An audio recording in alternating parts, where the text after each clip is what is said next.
Rong Hui pressed herself against the balcony window, her palms slick with perspiration. From the vantage point of the 15th floor, she could see the 5th floor ablaze, flames licking hungrily at the structure, thick plumes of black smoke billowing outward. Observing the rapid spread of the fire, she realized it would reach her side within mere minutes. Soon, the serpentine flames became vividly apparent, consuming life layer by layer. The anguished cries of those trapped on the lower floors tore through the air, filled with despair, and the wailing of children. The acrid scent of charred materials reached her nostrils, and she trembled as she crouched down, her heart racing. Despite having steeled herself mentally, facing this scene of human tragedy, she felt a disconnection from reality. Just moments before, she had been an ordinary person. All of this was the consequence of boarding that overcrowded train. 10 minutes prior, in Lingjiang City, at Shenyang train station on the 26th day of the 12th lunar month, throngs of migrant workers were returning home for the Spring Festival. Like a hive of busy ants, people crowded together, the air buzzing with noise. Rong Hui had to don noise-canceling headphones to block out the incessant din. Following the flow of the crowd, she finally boarded her train. By the time she located her sleeper, the train had already been in motion for a while.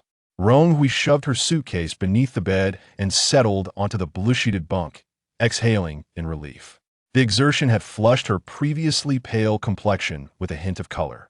The carriage was air-conditioned, yet the air carried a hint of mustiness. Rong Hui paid it little mind, shedding her thick down jacket to alleviate the sweat that had accumulated from rushing.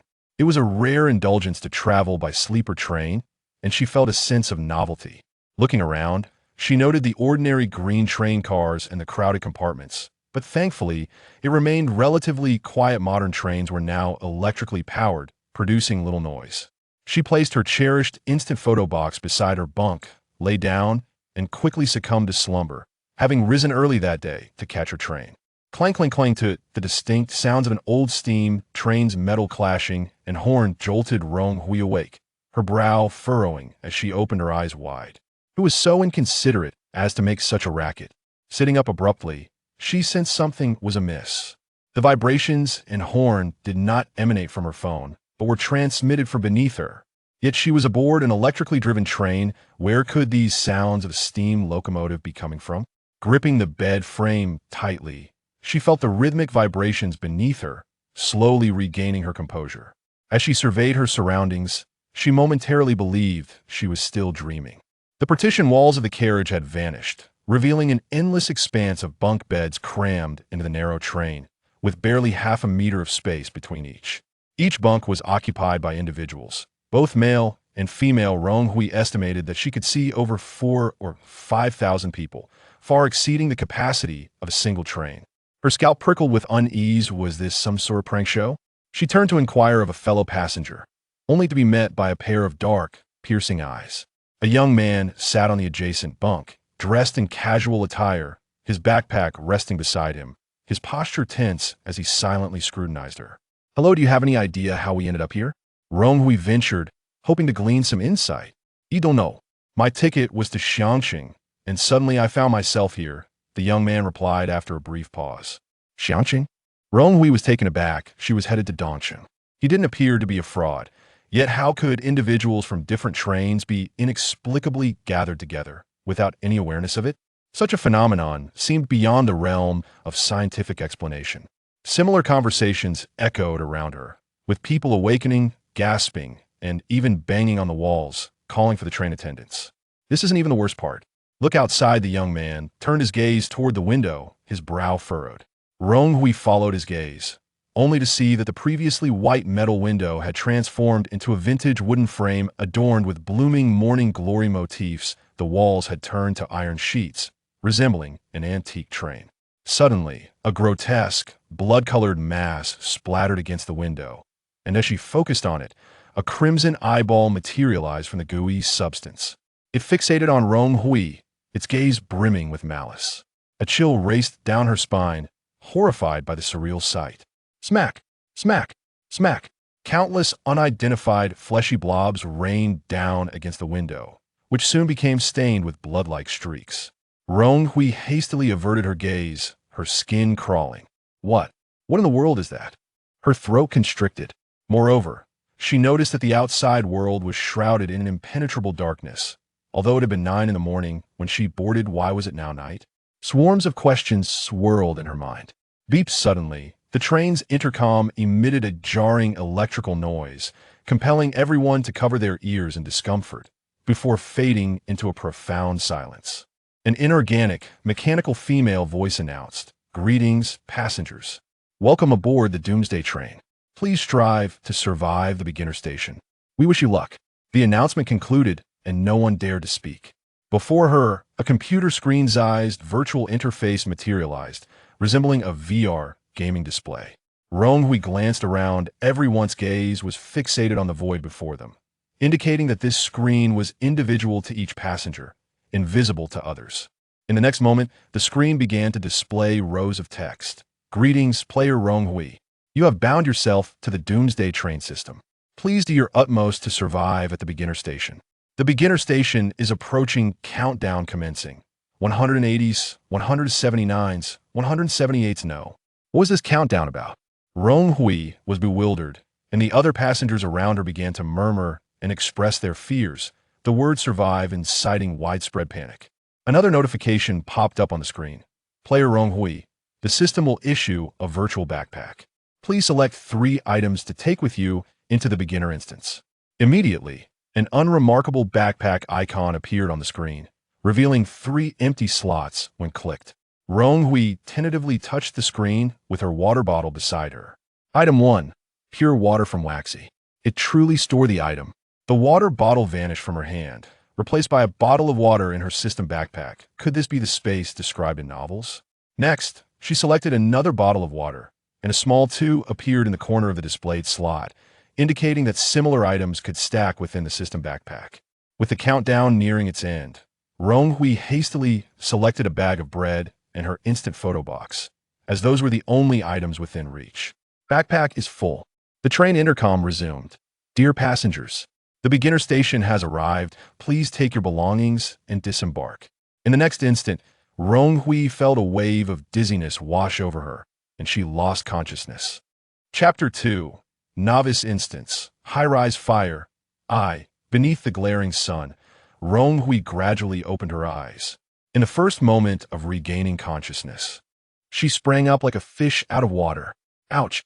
To her surprise, she found herself on a soft bed and, in her exuberance, tumbled to the floor, grimacing as she rubbed her aching waist. Rising to her feet, she surveyed her surroundings. Where was she? Had she been abducted? The room increasingly resembled a hotel, spacious and inviting. To her left was a large dressing mirror and a wardrobe with only a few empty hangers. Further inside lay the grand bed where she had awoken, and to her right, a small room likely designated as a bathroom. Glancing at the bedside table, she noticed a small sign from the Qingshu Hotel and a room key card labeled 1501. Rong Hui's mind raced back to the train's announcement. Was this the novice instance? So much had transpired that defied scientific explanation, leaving her feeling utterly bewildered. Suddenly, as the word system flashed through her mind, a transparent panel materialized before her. "Survivor Rong Hui, please commence your novice instance. High-rise fire survival. System backpack is ready. Good luck." High-rise fire. Rong Hui was momentarily stunned. Grasping the room key, she realized that 1501 indicated her location on the 15th floor. Just then, an acrid scent wafted to her nostrils, accompanied by screams and cries for help from outside. Her expression turned grave as she peered out the window, witnessing a plume of black smoke spiraling skyward. There was no time for contemplation. She dashed to the hotel balcony, leaning out to discern the source of the fire. The dread that gripped her heart intensified as she spotted the flames below. Indeed, the fire was on the 5th floor. It had clearly been raging for some time, with flames spreading across the entire floor, engulfing it in a sea of fire. The heart-wrenching cries echoed in her ears, and her face blanched further. This was her first encounter with such a horrific scene. The flames climbed higher and higher. There was no time to waste. For the sake of the so-called novice instance and her own life, she had to survive. Regaining her composure, Rong Hui rushed to the door. As she turned the doorknob, she felt a searing heat, indicating that flames or smoke had infiltrated the upper floors. Gritting her teeth, She wrapped her hand in her sweater and twisted the knob. As the door swung open, a dense cloud of smoke surged into the room, nearly choking her. Tears sprang to her eyes as she swiftly slammed the door shut, realizing it was impossible to descend via the safety staircase. An ordinary worker, she had graduated just 6 months prior, spending her days indulging in food, drink, and travel. The most significant event she had faced was giving a hasty thank you speech at her graduation banquet. She had never witnessed anything like this. However, she had always believed in remaining vigilant, frequently browsing survivalist forums, watching survival-themed films, and engaging in discussions with fellow enthusiasts. Her friends and family often teased her for her paranoid tendencies. Now, she was immensely grateful for her hobby. She recalled having seen posts about surviving fires on those forums. She meticulously remembered the advice. If the doorknob was scorching hot or if smoke billowed upon opening the door, it was no longer the optimal time to escape. She had to devise a way to endure within the room longer, allowing time to find an exit or await rescue. Rong Hui quickly composed herself and dashed into the adjacent bathroom, turning on the faucet while also opening the bathtub spout. The bathroom was stocked with neatly folded towels, which she submerged in the basin to soak. The thick towels absorbed water slowly, and, as time ticked away, her hands began to tremble. Outside, smoke seeped through the door as cracks, resembling a ferocious beast poised to devour her. The towels were finally soaked. Rong Hui grabbed the wet towels and rushed to the door, using them to seal the gaps around the doorframe. The onslaught of smoke lessened slightly. However, when she touched the door, she found it even hotter than before. The fire was advancing rapidly. Having scoured the hotel room, she found no usable containers. Suddenly, she recalled the 2 bottles of water in her system backpack. Quietly invoking the system, a transparent panel appeared, and she swiftly selected the 2 bottles from her backpack, unscrewing the caps and dousing the door with water. The wet towels could only minimize the smoke's entry, but the wooden door still worried her. It could easily be charred through. Before long, the 2 bottles were emptied, the water sizzling upon contact with a hot door, transforming into steam. Rong Hui continued to pour water, returning to the bathroom to refill, until she had thoroughly drenched the door.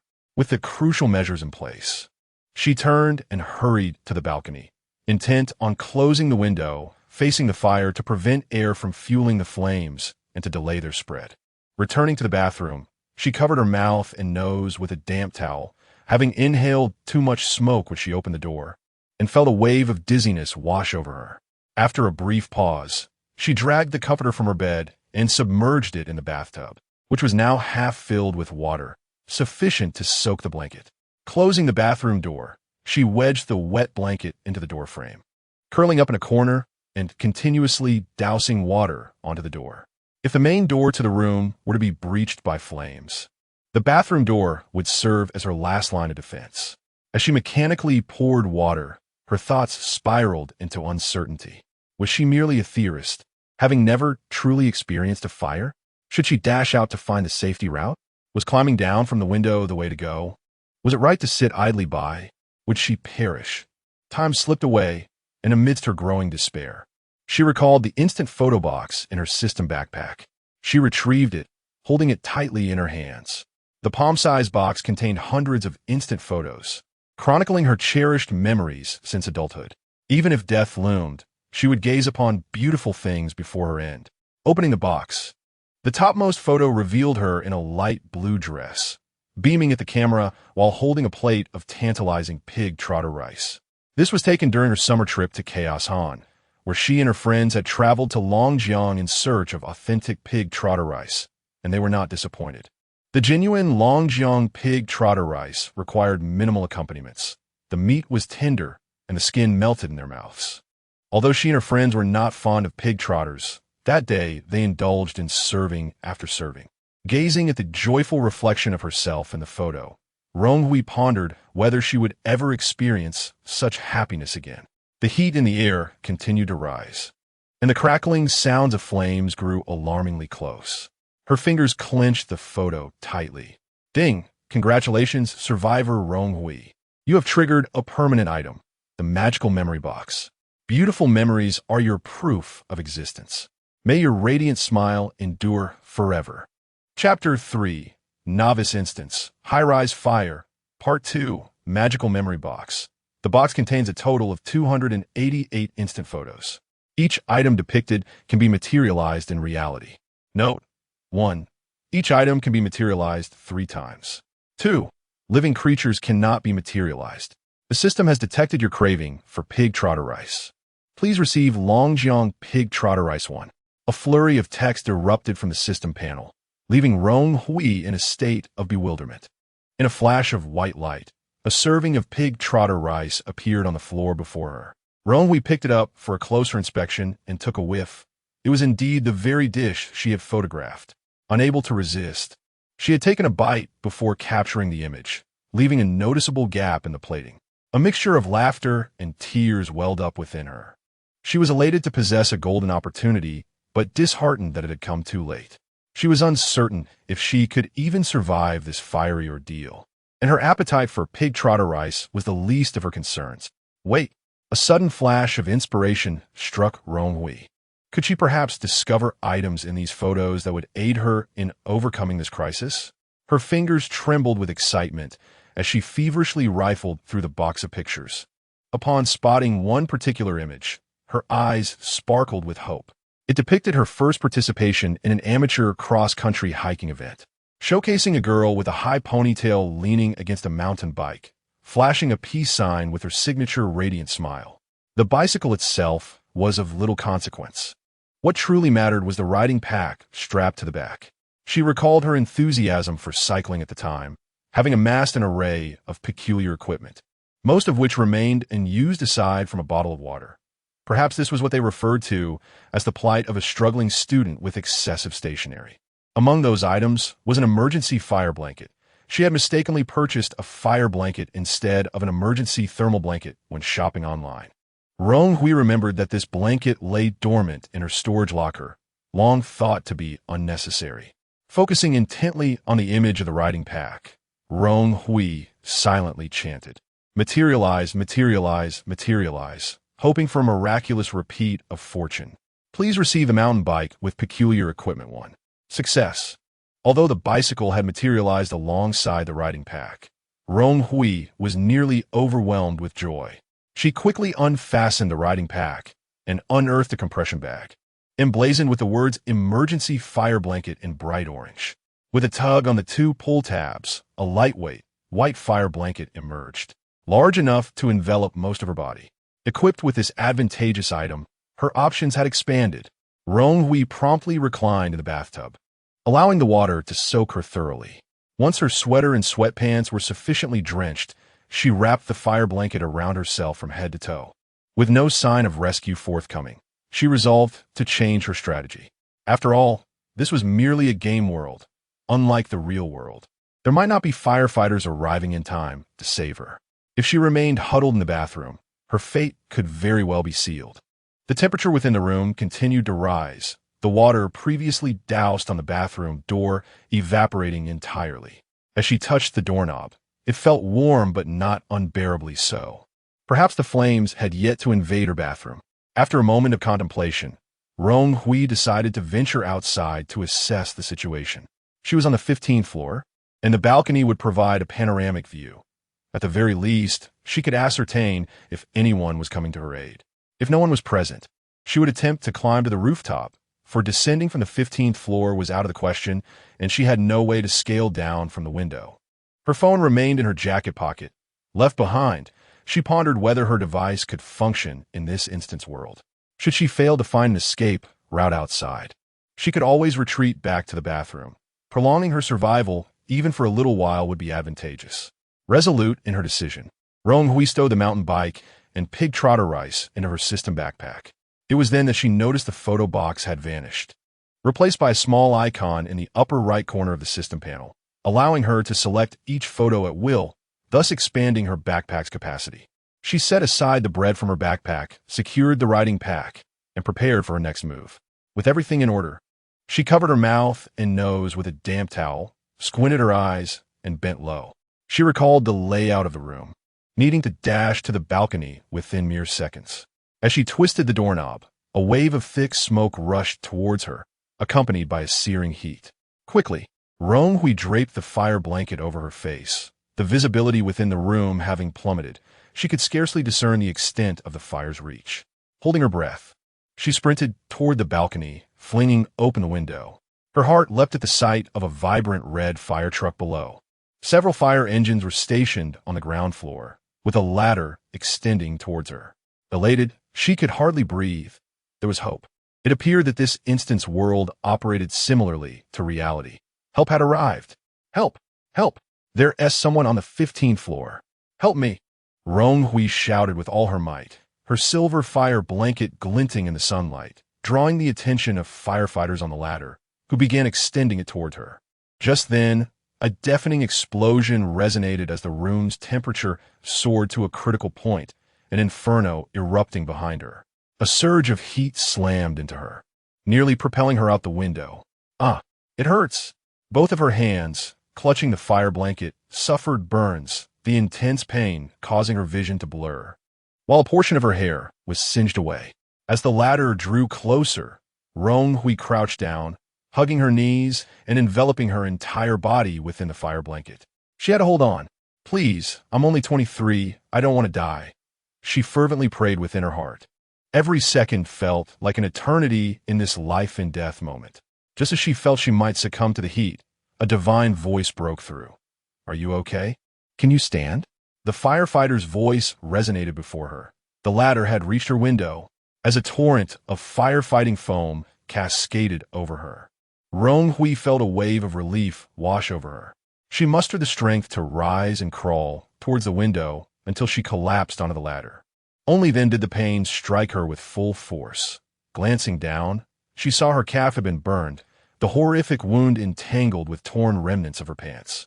Her sweat-drenched hair clung to her forehead in disarray, and her cheeks were flushed a deep purple, streaked with soot from the smoke. She had never felt so disheveled in her life. Regardless of the circumstances, she had survived. With a deep sigh of relief, just as she intended to express her gratitude to the firefighter who had rescued her, a blinding light flashed before her. Survivor Rong Hui, congratulations on clearing the novice instance. Please receive your completion reward. Chapter 4. Rewards and System Rules. As Rong Hui regained consciousness, she was mentally prepared and slowly opened her eyes, finding herself once again on the train's sleeper berth. Staring blankly at the wooden board above, the rumbling sound of the train's friction against the tracks resonated around her, finally instilling a sense of reality in her survival. Upon inspecting her physical condition, she was astonished to discover that the burns on her hands and calves had vanished, and even her singed hair had returned to normal. For a moment, she almost believed the recent peril had been a figment of her imagination. People around her were gradually awakening. Some were overjoyed while others were engulfed in sorrow. Overall, it appeared that nearly a quarter of the passengers had disappeared. I have actually survived. Mother, how terrifying. I long to return home. How magnificent I am. A mere fire could not defeat me. The carriage buzzed with chaos, as individuals gathered to share their experiences of survival, demonstrating humanity's undeniable adaptability. Rong Hui rubbed her forehead, choosing not to engage in conversation just yet, and instead carefully observed the vacant berths. She noticed beams of white light flashing intermittently as those beds, along with their abandoned belongings, silently vanished. It was evident that these individuals had failed to complete the instance, and she pondered their fate. Had they simply perished? The notion sent a chill down her spine. Had she remained concealed in the restroom awaiting rescue, she might have met the same grim end within the instance. Suddenly, a mechanical voice intruded her thoughts, and a transparent system panel appeared before her. Survivor. Rong Hui, congratulations on successfully completing the beginner instance. High-rise fire survival. You have gained survival qualifications. All personal system functions have been activated. Your personal safe house has been activated. Initial safe house configuration. Train sleeper, 1 square meter of washing space. Note: the safe house is absolutely secure. The system has detected your mild injuries while escaping the instance. Completion rating. A settlement rewards, 20 points. Survivor Basic Supplies Package 1. Note: 1. Points can be used in the system store and are earned through instance completion. Strive for the highest quality completion. 2. Players will have all injuries restored upon surviving and exiting the instance. The operational rules of the Doomsday train are as follows and can be reviewed repeatedly. The train must stop at every station. Passengers must disembark upon arrival. Announcements of upcoming stations begin 10 minutes prior to arrival during the train's operational hours. Do not attempt to forcibly disembark. Otherwise, the monsters outside will be grateful for your offering of flesh, and blood. Death within the instance equates to real death. And items from the instance can be carried out via the system bag. There is a 3-day rest period between stations, requesting survivors to rest peacefully. Rong Hui absorbed the deluge of information, deciding to contemplate its deeper meanings when she had the time. She examined the newly presented system panel, which now featured numerous options: personal information, system bag, system store, point balance, personal email, public channel, friend list. Upon clicking on personal information, she found survivor, Rong Hui, age, 23 years, stamina, 980-1000, cleanliness, 9100 satiety, 8100 health, 98100. Values drop to orange when below 60, red when below 20. Rong Hui then ventured into the system store, recalling that she had earned 20 points from the instance rewards and wondered what she might acquire with them. Entering the store felt akin to entering a vast marketplace, with an endless array of goods available, from food and medicine to everyday necessities and vehicles. However, rarities like ships were priced at 50,000 points, rendering her modest 20 points insufficient for such purchases. Continuing her exploration, she noticed sections for currency and precious metals. In the currency section, 1 point could be exchanged for 10,000 instance currency, prompting her to take note of its potential utility. The precious metals section primarily featured gold and platinum, with 1 point redeemable for 5 grams of gold or 10 grams of platinum. Beyond these categories, the most intriguing was the section for special system items. Upon entering, Rong Hui was captivated by the option to exchange 1 point for an additional space in her system bag. Was this not akin to the spatial storage found in fantasy novels? Suppressing her excitement, she opted to redeem 10 additional spaces for her system bag, as her bag was already occupied by a mountain bike and a riding pack, necessitating expansion. Not sensing any immediate changes, she accessed the system bag and was gratified to see her previously occupied 3 spaces had expanded to 13, with 10 additional slots eagerly awaiting use. Though she possessed a photo box capable of converting items into tangible forms, she realized the items extracted could not revert to photographs, necessitating ample space for storage. Having spent half her points, Rong Hui felt a pang of regret, but resolved to refrain from further expenditures until she understood the nature of the next instance. Exiting the system store, she noticed a red dot by her personal email, which revealed the settlement rewards from the instance. Survivor Basic Supplies Package 1, containing 5 bottles of mineral water, 3 milk breads, a bar of soap, and a roll of medical bandage.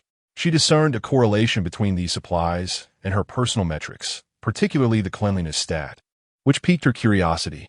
In modern society, cleanliness seemed universally maintained, yet the consumption of this metric remained elusive. Further observation was warranted. For now, she decided to stow the supplies in her bag, discovering that consolidating items into a single package occupied only 1 bag space, and similar items could be stacked, presenting 2 useful strategies she intended to utilize moving forward. The public channel was abuzz with messages, the screen scrolling incessantly. She wondered just how many individuals occupied this channel. Upon checking, she noted that the number displayed was 78,698. Considering that nearly a quarter of the participants in the earlier beginner instance had seemingly vanished, it could be surmised that the original count in this channel was approximately 100,000. Conversations in the public channel flowed freely, with participants discussing the previous beginner instance and searching for acquaintances. Looking for Lu from Xuqing. Brother, I'm Lu. If you see this, please add me as a friend. Help! My phone has no signal. I truly don't want to partake in this ridiculous apocalypse. Did anyone else experience the old community fire survival? I did. The smoke in the stairwell was unbearable, and the fire escape was blocked by e-bikes. Who understands this?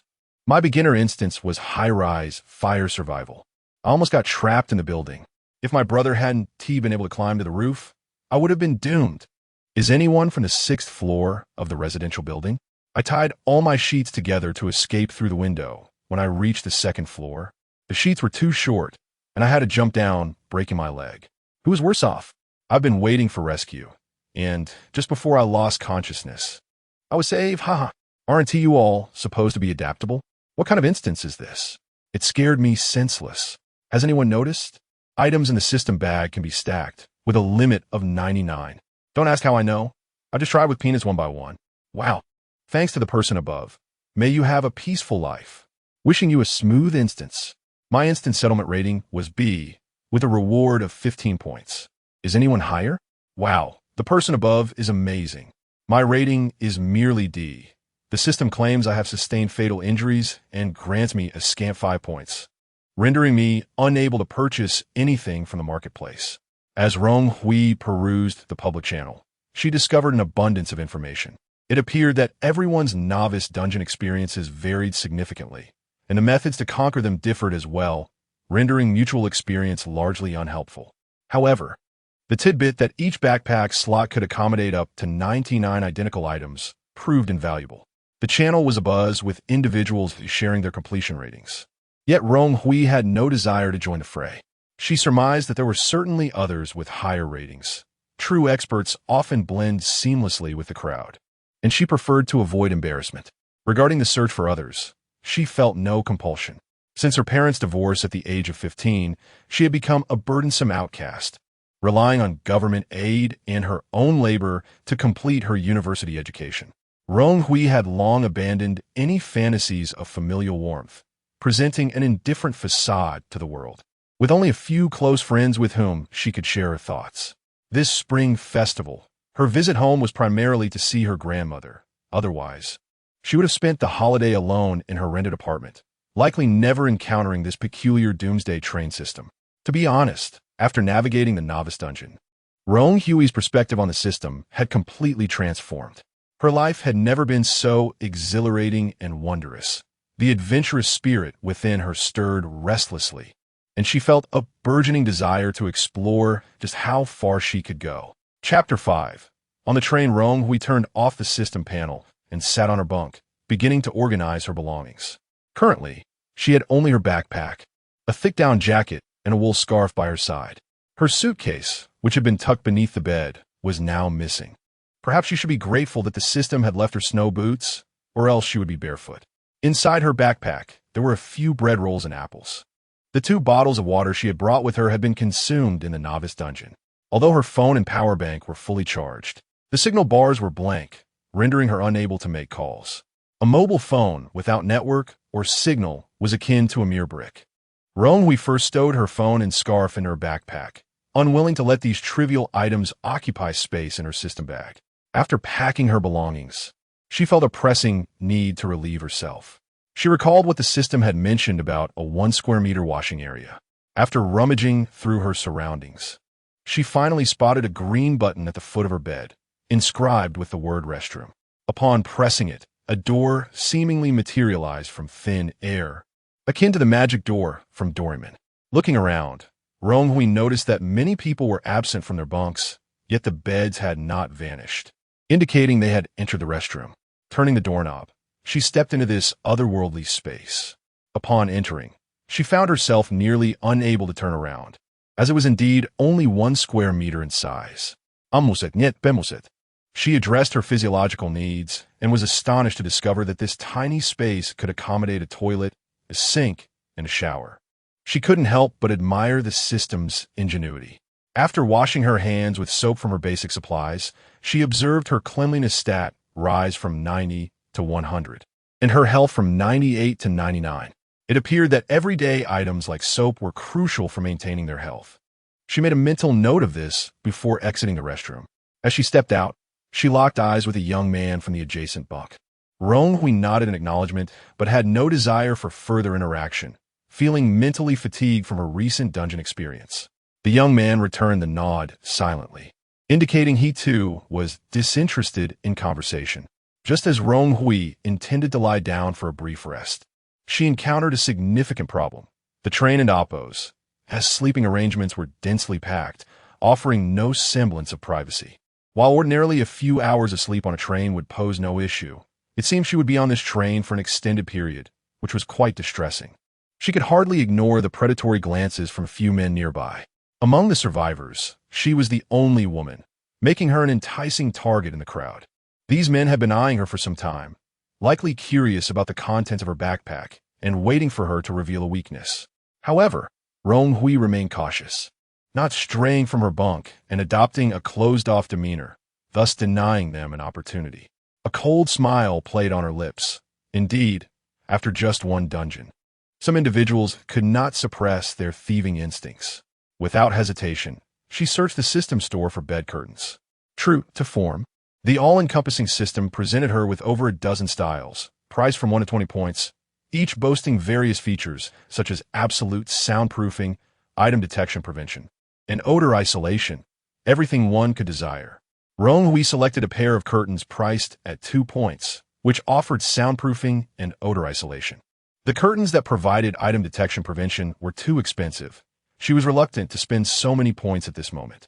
However, this realization served as a warning. It seemed that more than just her possessed items, and she could not underestimate anyone, nor take the dungeon lightly. Acquired basic bed curtains, X1. A large package appeared on Rong Hui's bunk. Given the system's reputation, it was undoubtedly of high quality. Within 2 minutes, she had nestled into her bed, now adorned with the curtains. Once inside, she felt herself detached from the noisy environment. Only then did she realize how raucous the carriage had been. Even with a quarter of the passengers absent, it was still quite loud. Now, with the soundproof curtains in place, she could finally enjoy a moment of tranquility. Drawing the curtains tightly, Rong Hui was transported back to her high school dormitory days, where everyone would stealthily read novels by the dim light of flashlights, reveling in the same serenity and comfort. Remembering something, she retrieved the pig trotter rice from her system bag. She had long been craving this dish, and now she finally had a quiet place to relish its flavors. Perhaps due to her childhood lack of good food, Rong Hui and Appo's greatest passion was culinary delights. That second-hand instant camera she had purchased was primarily for documenting delicious meals. And now it seemed her good fortune extended into the system as well. Lifting the spoon from the side of her plate, she took a piece of the pig trotter, followed by a generous spoonful of rice soaked in broth. She closed her eyes in satisfaction. The pig trotter was tender and succulent, each morsel infused with rich sauce. The rice was perfectly fluffy, having absorbed the pig trotter's oils and flavors, filling the bowl with an intoxicating aroma.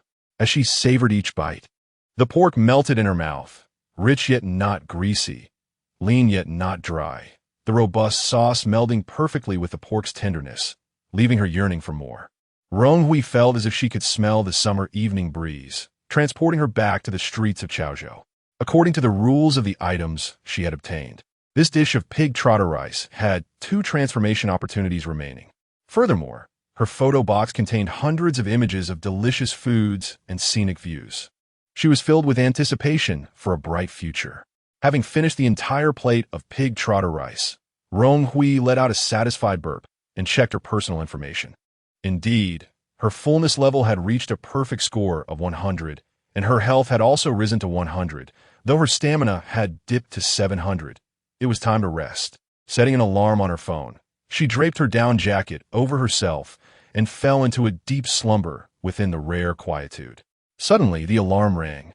Rong Hui groggily opened her eyes and turned it off. It had been ages since she had enjoyed such a restful sleep. Even the recent fire dungeon had not deprived her of slumber. Stretching lazily in bed, she felt completely revitalized. Accessing her personal information, she discovered her stamina had fully restored. Not in a hurry to leave her bunk, Rong Hui first entered the restroom. After a quick shower, she emerged feeling refreshed and ready to face the next station. Upon pulling back the curtain, the familiar noise flooded back, and she noticed that many of the other passengers had installed similar bed curtains. It seemed that there were quite a few individuals with surplus points. As she appeared, the previously predatory men approached her once more. "Hey there, little sister. Could you lend your big brother a few points? I'll earn them back in the next dungeon," one of them said. "Just 2 points. And call us bro, and I'll look after you in the next dungeon." The short, Rotund man wore a greasy smile as he leaned closer, though he seemed unable to step within a certain distance of her bunk. Are you sure you can survive the next dungeon? Watch out for being trampled. Rong Hui replied expressionlessly. Hey, you little brat, are you asking for trouble? You're getting too cocky. The short man, now furious, attempted to charge at Rong Hui, but found himself merely pacing in place, a rather comical sight. Rong Hui's hand tightened at her side, ever ready to unleash her mountain bike from her backpack to deal with these men, if not to defeat them, at least to give them a taste of suffering. Fortunately, the system was reliable, ensuring her safety, and she did not wish to reveal her trump card recklessly. I'll give you 3 seconds to leave. Go bother someone else. The young man from the adjacent bunk pulled back his curtain and coldly admonished them. Oh, so you have a little lover. Huh? Why are you just coming out now? Were you hiding? The men laughed boisterously. With a swift motion, the young man drew a beautifully engraved Damascus steel knife. Its blade half the width of a hand and the length of a forearm, with blood grooves on either side glinting ominously. He ceased speaking, opting instead to wipe the blade with a white cloth. The men, having never seen a real weapon, fell silent, shoving each other as they retreated to their respective positions. Thank you. Rong Hui let out a sigh of relief. She seldom engaged in disputes and was still rather inexperienced in handling such situations. No need, they are quite bothersome. The young man continued to wipe the blade impassively, showing no signs of self-importance. Rong Hui seemed to discern his character, having encountered him on numerous occasions. She had yet to witness a different expression. Hello, I recall our previous conversation. My name is Rong Hui, as in the comet. I look forward to your guidance. Qin Jun, the man nodded, his demeanor unchanged. Your knife appears to be sharpened. May I inquire how you acquired it? Rong Hui could not help but covet this weapon. In a peaceful society, it was of little use, but on the apocalyptic train or in dungeons, it was undeniably essential. Purchased from a system store, 10 points each. Limited supply, the man replied tersely. Rong Hui immediately rummaged through the system store. Could it be that weapons were for sale? How had she overlooked such crucial information? Searching for the term weapons in the marketplace, 3 options promptly emerged. Damascus knife for 10 points, katana for 12 points, and tang sword for 15 points. Each limited to 5 pieces, all of which were now sold out. Rong Hui felt deeply disheartened. She had carelessly squandered 10 points when she first saw the system space without considering the necessity of weaponry. Now, even if she had enough points, she could no longer seize them. Indeed, she was left with no choice but to pursue a route of stockpiling and survival. While safety aboard the train was assured, the same could not be said for the dungeons. She urgently needed to address her weaponry concerns, even if only for deterrence. With a sense of dejection, Rong Hui slumped back on her bunk. She still had 8 points left. Perhaps she should await the announcement for the next stop. Chapter 6, The Frigid Apocalypse, Part 1. Dear passengers, greetings. We are about to reach our next destination. Please prepare to disembark. Next stop, Frigid Apocalypse Station. Countdown. 10 minutes, 600s, 599s, 598s. The train's announcement echoed precisely on time, and as it concluded, the carriage erupted in fervent discussions. A cacophony of excited chatter filling the air, with the public channel flickering incessantly. What is this frigid apocalypse? Does anyone know? Will it snow? I'm from the south and have never seen snow. Not just snow. It's said to be frigid. There might even be hail. What am I supposed to do with just a sweatshirt? The system store is exorbitant. A down jacket costs 1 point, and I only have 3 points. I spent all my points on food. Could someone lend me 2 points? Brother, what are you dreaming about? Who knows if you'll still be around after your instance ends? How can you speak like that? If you want to lend, just don't. Why curse me? I've been a soldier for years. Are there any comrades looking to team up? Add me as a friend. I need a bodyguard to protect me in the instance. $100,000. I'll pay after the apocalypse instance ends. 100,000 is too stingy. Who would risk their life for you? You could exchange points in the system store. I spent all my points on cash, haha. Overnight wealth.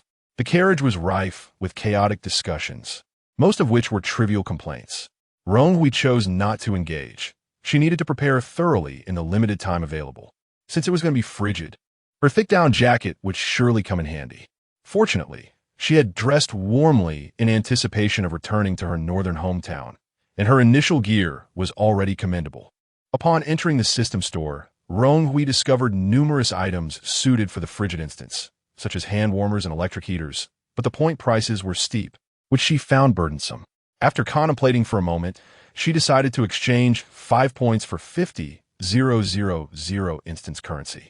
Since the system provided this option, it must hold significance.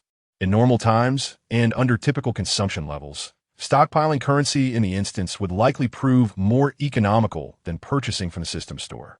With her remaining 3 points, she acquired 2 additional backpack slots and 1 basic survivor supply pack. She also found many items in her inventory useful for this instance, realizing that her greatest need was indeed storage space. As for the basic supply pack, she already possessed one, but decided to stockpile another for safety. Now, her system backpack contained 1 off-road mountain bike, 1 fully loaded riding pack, 2 basic survivor supply packs, and 12 available slots for storage. After donning her down jacket and snow boots, and wrapping a wool scarf around her neck, Rong Hui felt a light sweat form in the warm carriage. Although her backpack was now empty, she retained it for concealment. Soon, the 10-minute countdown concluded, and a blinding flash of white light enveloped the carriage, leaving it instantly deserted. A soft, melodic chime resonated in her ears as Rong Hui gradually opened her eyes. Above her, the ceiling was slightly yellowed, and she lay on a somewhat firm bed, her phone beside her vibrating incessantly. Rong Hui picked up the phone, frowning at the caller ID displaying Zhou Pa Pai Group Leader, a name she did not recognize. The ringing persisted, and with no time to ponder, she answered, "Hello," her voice tentative. "You can still answer calls, Rong Hui. Do you no longer want this job? Look at the time. This isn't just tardiness. It's absenteeism. Do you even know what that means?" A coarse male voice berated her through the phone. Rong Hui managed to utter a single word, but was quickly drowned out by his tirade. Glancing at her phone, she noted it was Monday at 10 o'clock a.m. She could somewhat comprehend her current situation. Rong Hui was not inclined to indulge him. "Are you out of your mind?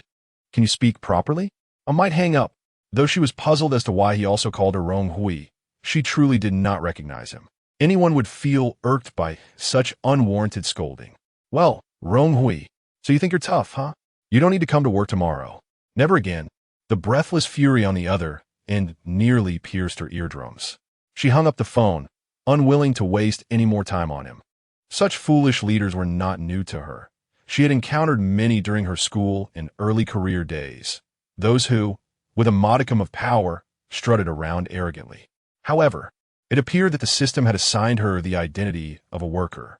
Rising to survey her surroundings, she realized she was in a girl's bedroom. Though the walls and ceiling bore signs of age, the owner had thoughtfully laid a cream-colored carpet with strawberry-patterned bedding adorning the bed. A blue plush toy hung from the wardrobe door, and a pearl-white desk was positioned by the window, sunlight and birdsong filtering through the pale yellow curtains. It was evident that the room's owner cherished life. This instance was dubbed the frigid catastrophe. Rong Hui felt the breeze outside, which was a mere 23 or 24 degrees. Hardly frigid. The winter attire she had brought from the train now felt overly warm. She swiftly removed her down jacket and scarf, stowing them in her system backpack.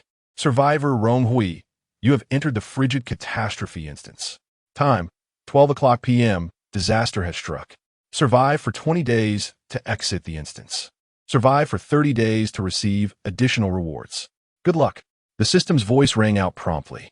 Glancing at her phone, she noted it was already 10:05 a.m., with less than 2 hours remaining.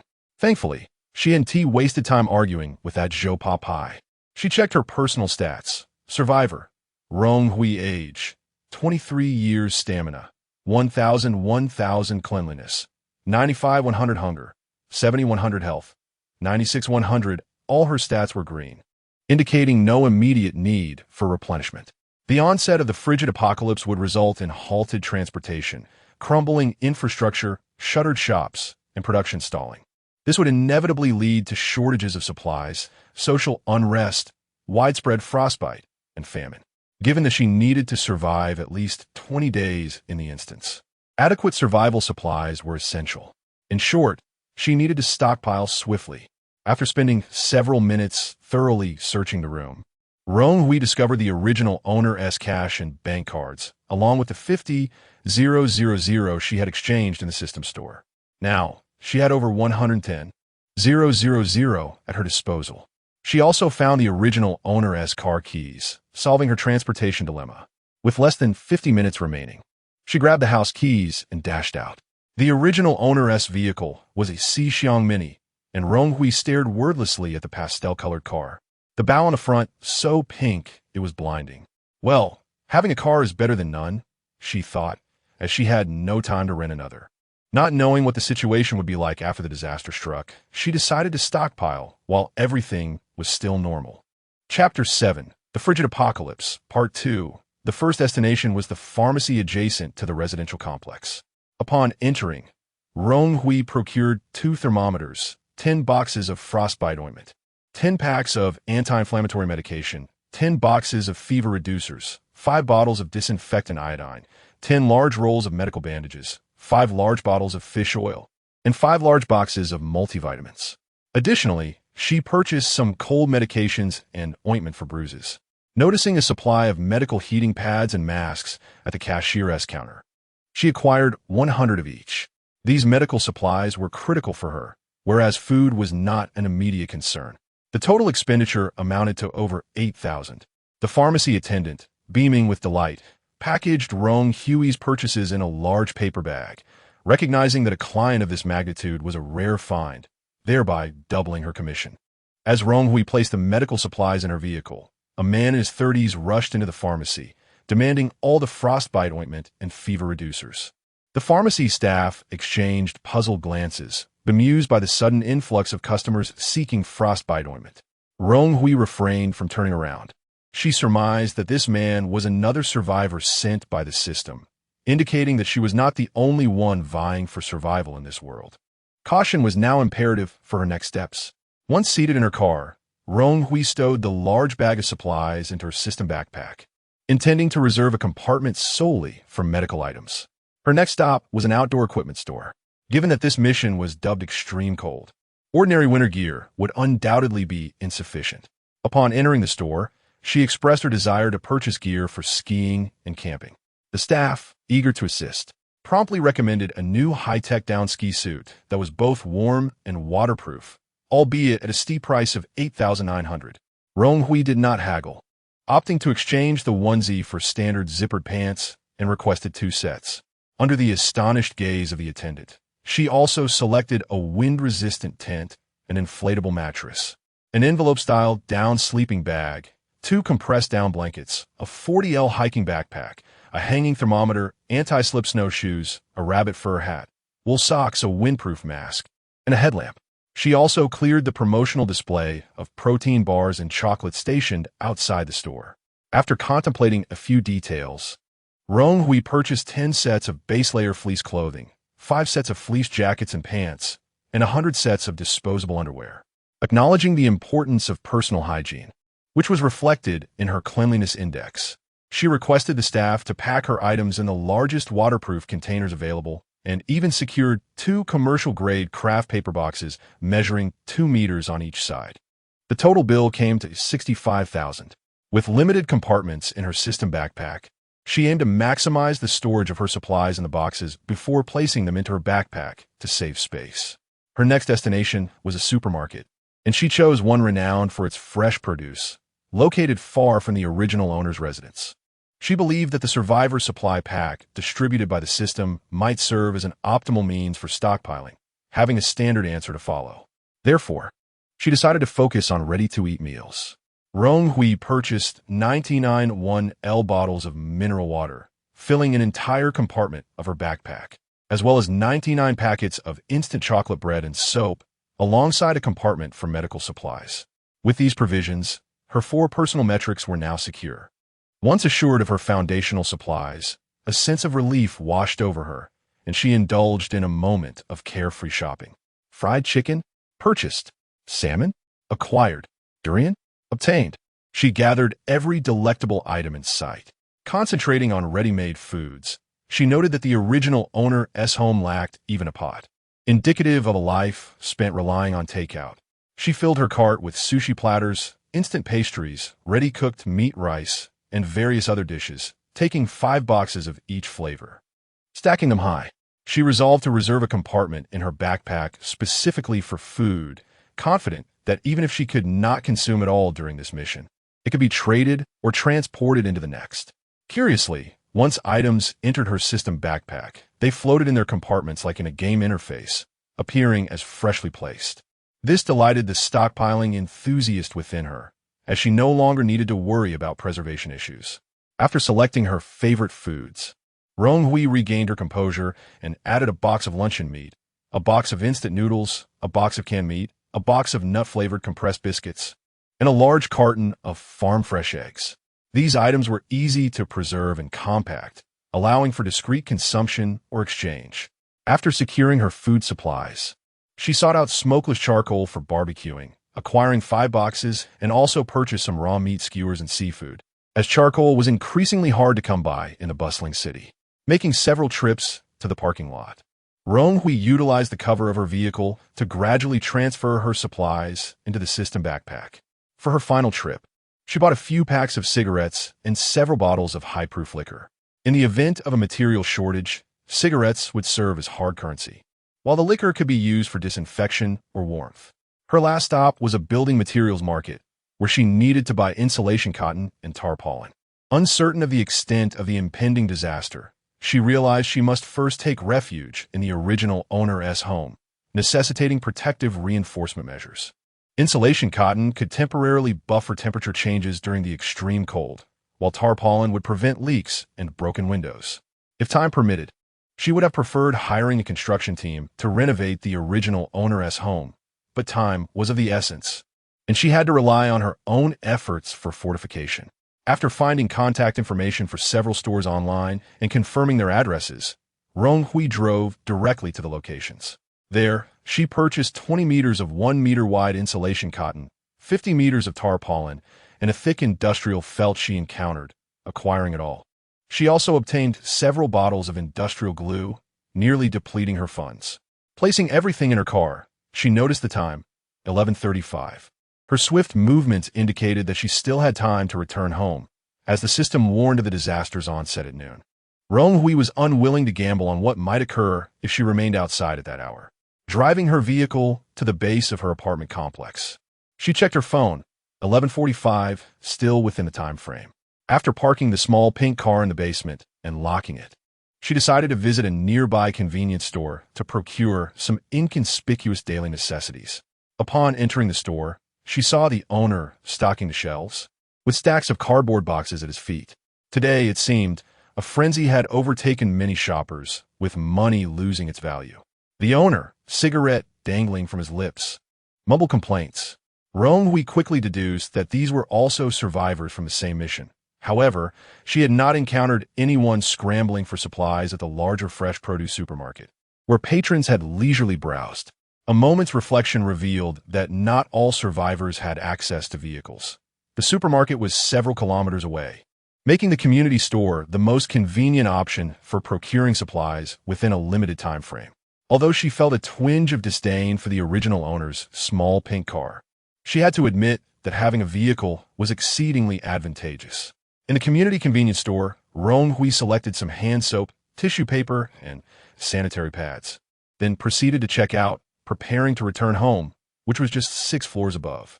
Stepping out of the supermarket, she was met by a howling northern wind that stung her eyes, and she felt a noticeable drop in temperature. With the clock ticking to 11:55, she quickened her pace. Entering the elevator, she encountered a group of individuals carrying large plastic bags, their anxious movements easily betraying their status as non-residents. Rong Hui instinctively averted her gaze, avoiding eye contact, and maintained a relaxed demeanor.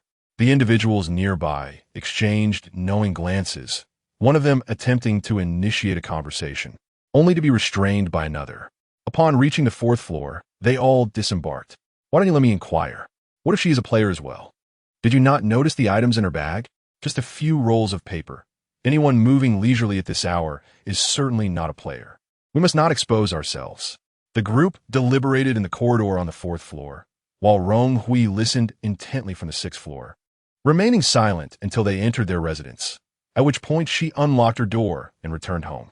Observing how they referred to the survivors as players evoked a sense of treating the dungeon as a mere game, a notion Rong Hui could not endorse. The novice dungeon had already imparted valuable lessons on humanity, and she dared not perceive this apocalyptic system as a game. Furthermore, her independent nature deterred her from being seen as a coveted target, nor did she wish to take risks collaborating with unfamiliar individuals. It was preferable for everyone to remain safe, as future circumstances could lead to competitive identities. Upon reaching home, Rong Hui sighed with relief, finally arriving by midnight. Chapter 8. The Frigid Apocalypse, Part 3, 12 o'clock p.m. Catastrophe strikes as the system's voice faded. A snowflake drifted down from the sky. Rong Hui prominently hung a thermometer. Noting the temperature had dropped to 18°C, a significant decrease from 2 hours prior.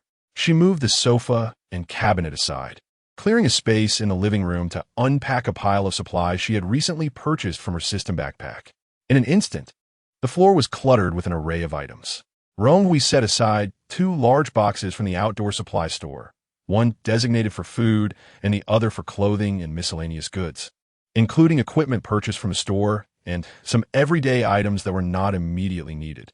She categorized the medications into a separate bag, which she stored in the system backpack. She then retrieved some provisions that she would need shortly, ensuring the room did not appear too empty, and laid out the insulation cotton and thick blankets, placing all other items back into the system backpack. After a considerable amount of stockpiling and organizing, she had utilized 8 of the 15 available spaces in her system backpack, 99 bottles of 1L mineral water, 99 chocolate breads, 99 soaps, 1 mountain bike, 2 basic supplies packs, 1 large box filled with food, 1 large box filled with miscellaneous items, and 1 medical kit. The cycling bag that had saved her life in the previous mission was placed into the miscellaneous box to minimize space usage in the system. Currently, she lacked practical weapons and precious metals, which she planned to seek out when the opportunity arose.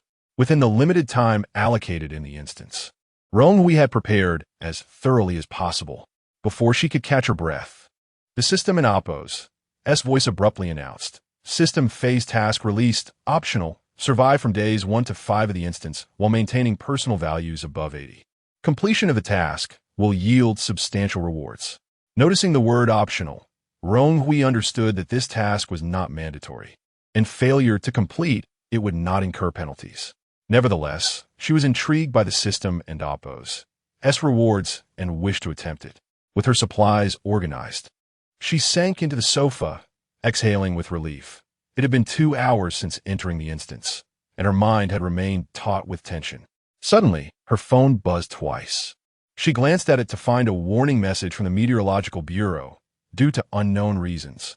Strong convective weather would bring widespread hail and freezing rain over the next few days, advising citizens to stay indoors and address warmly when venturing out. Indeed, her previous concerns had materialized. The extreme cold was far more than mere rain or snow. Determined to act, Rong Hui resigned herself and began cutting the insulation cotton and thick blankets into appropriate sizes to cover every window in her home, particularly the bedroom windows, sealing them completely without a single gap. Large hail could be categorized as a hailstorm, with hailstones ranging from the size of eggs to fists. The windows of ordinary residential buildings were exceedingly fragile, and Rong Hui feared her windows might shatter. Freezing rain, a highly destructive weather phenomenon, consists of a mixture of ice and water that freezes upon contact with objects below 0°C. Although it appears similar to regular raindrops upon landing, it instantly forms a smooth, transparent ice layer. Freezing rain can wreak havoc on plants and communications, potentially leading to aircraft disasters and agricultural devastation. The insulation cotton affixed to the exterior of the windows would help cushion the impact of hail, while the inner layer would mitigate the loss of indoor heat, countering the severe temperature drop caused by freezing rain. Ideally, she would need to endure in the original owner's house for a time, necessitating the utmost protection for the dwelling. Should the windows break, the house's insulation capability would diminish significantly, and its privacy would be drastically compromised. Once all the insulation cotton was in place, the room dimmed, prompting Rong Hui to turn on all the lights. She would rely on them for illumination in the coming days. Suddenly, a deep rumble echoed from the heavens, akin to the roar of a beast. Before Rong Hui could discern its source, the hail began to pelt down with a cacophony of noise. The hail was dense and fierce, striking the walls and windows with sounds reminiscent of firecrackers. Vehicles parked in the community were battered, alarms blaring in response. The worst part was how swiftly disaster had struck. Many were still at work or shopping, caught off guard and pummeled by the hail. Some collapsed to the ground, bloodied, while others fled in panic, leaving the injured behind. Those quick to react shielded their heads with bags or helmets, desperately seeking shelter beneath awnings. Rong Hui gasped in fear, her expression grave. Fortunately, she had acted quickly. She had never witnessed hail of such magnitude before. All she could do was hope the windows would withstand the onslaught. As the hail hammered against the windows, she observed for a while, feeling assured that there would be no immediate issues. After a flurry of activity, her stamina had dwindled to 800. Remembering the system task, she promptly engaged in a replenishment, filling her personal values to the maximum.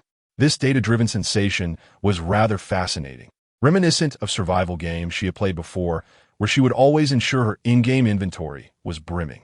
However, the Doomsday system differed from a game. The pain from injuries was real, and death was also real.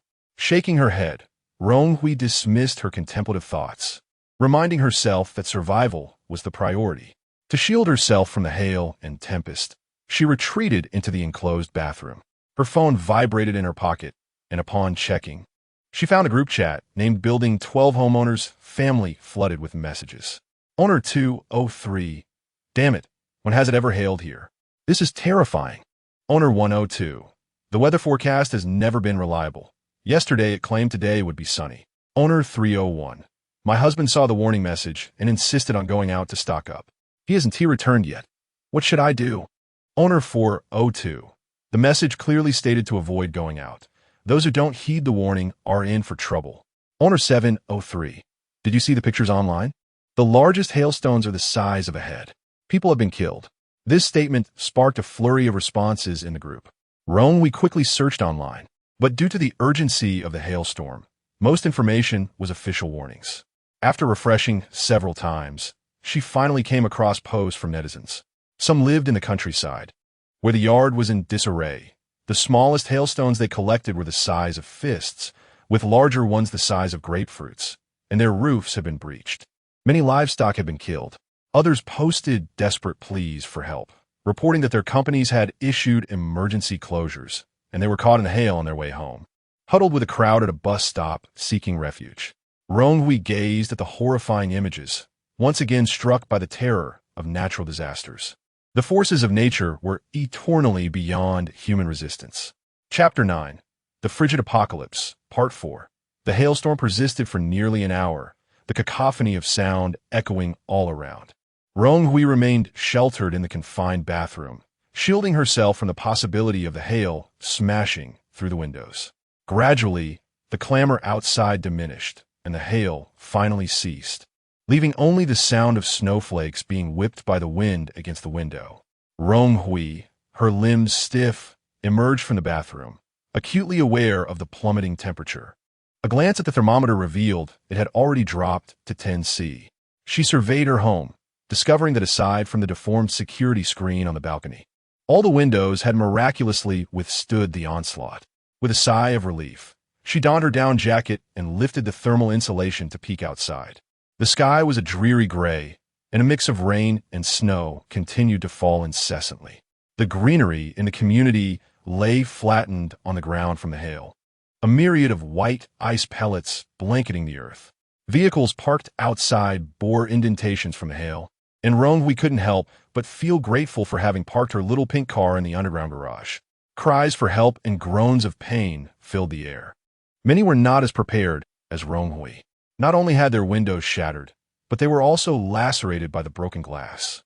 From a distance, the wail of sirens echoed, and the brief respite from the hail allowed the police and firefighters to finally venture out for rescue, soon followed by the sound of ambulances. The husband from the third-floor apartment was carried back on a stretcher, and the sight of his family weeping in despair suggested the situation was dire. With a slow exhale, she found it increasingly difficult to distinguish between this world and the real one. Rong Hui brushed off the snowflakes that had blown in, ensuring the window was tightly shut. It was time to set aside her sympathy. Her goal was to survive in this scenario. The warmth inside, thanks to the thermal insulation, was a stark contrast to the outside, where the temperature had likely dipped below 10°C. However, she prepared herself mentally for the possibility of a significant drop in temperature tonight, as the night often lulled one into complacency.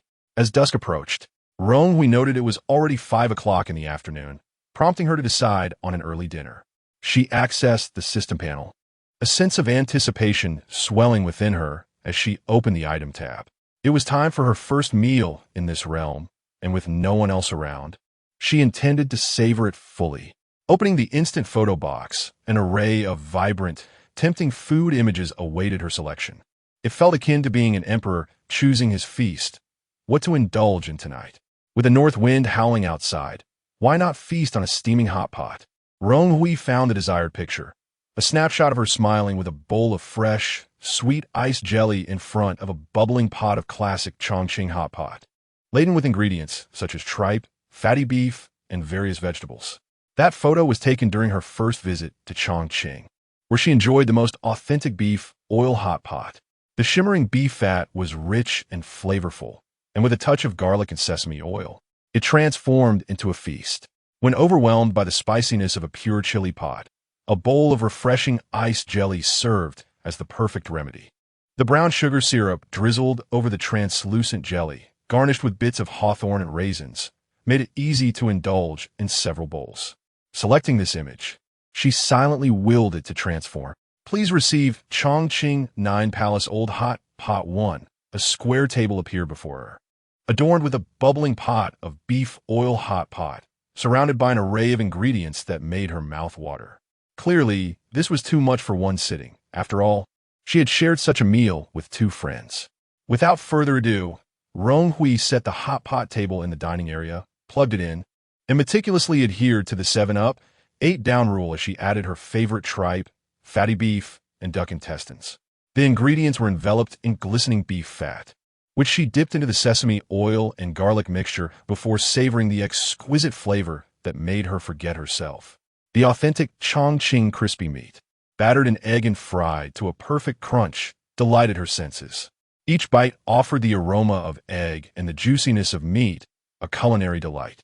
After a while, she felt warmth radiating from her body, her lips tingling from the spice, signaling that it was time for the iced jelly to make its entrance. A spoonful of the brown sugar ice jelly soothed the sharpness in her mouth, filling her with renewed vigor. Outside, the snow continued to fall relentlessly, its sound harmonizing with the howling wind as Rong Hui reveled in the warmth of the hot pot. This experience was unprecedented for her, bringing an inexplicable sense of tranquility and happiness. If only every scenario could be this comfortable, she mused, though she understood that it was unlikely, even in this frigid realm.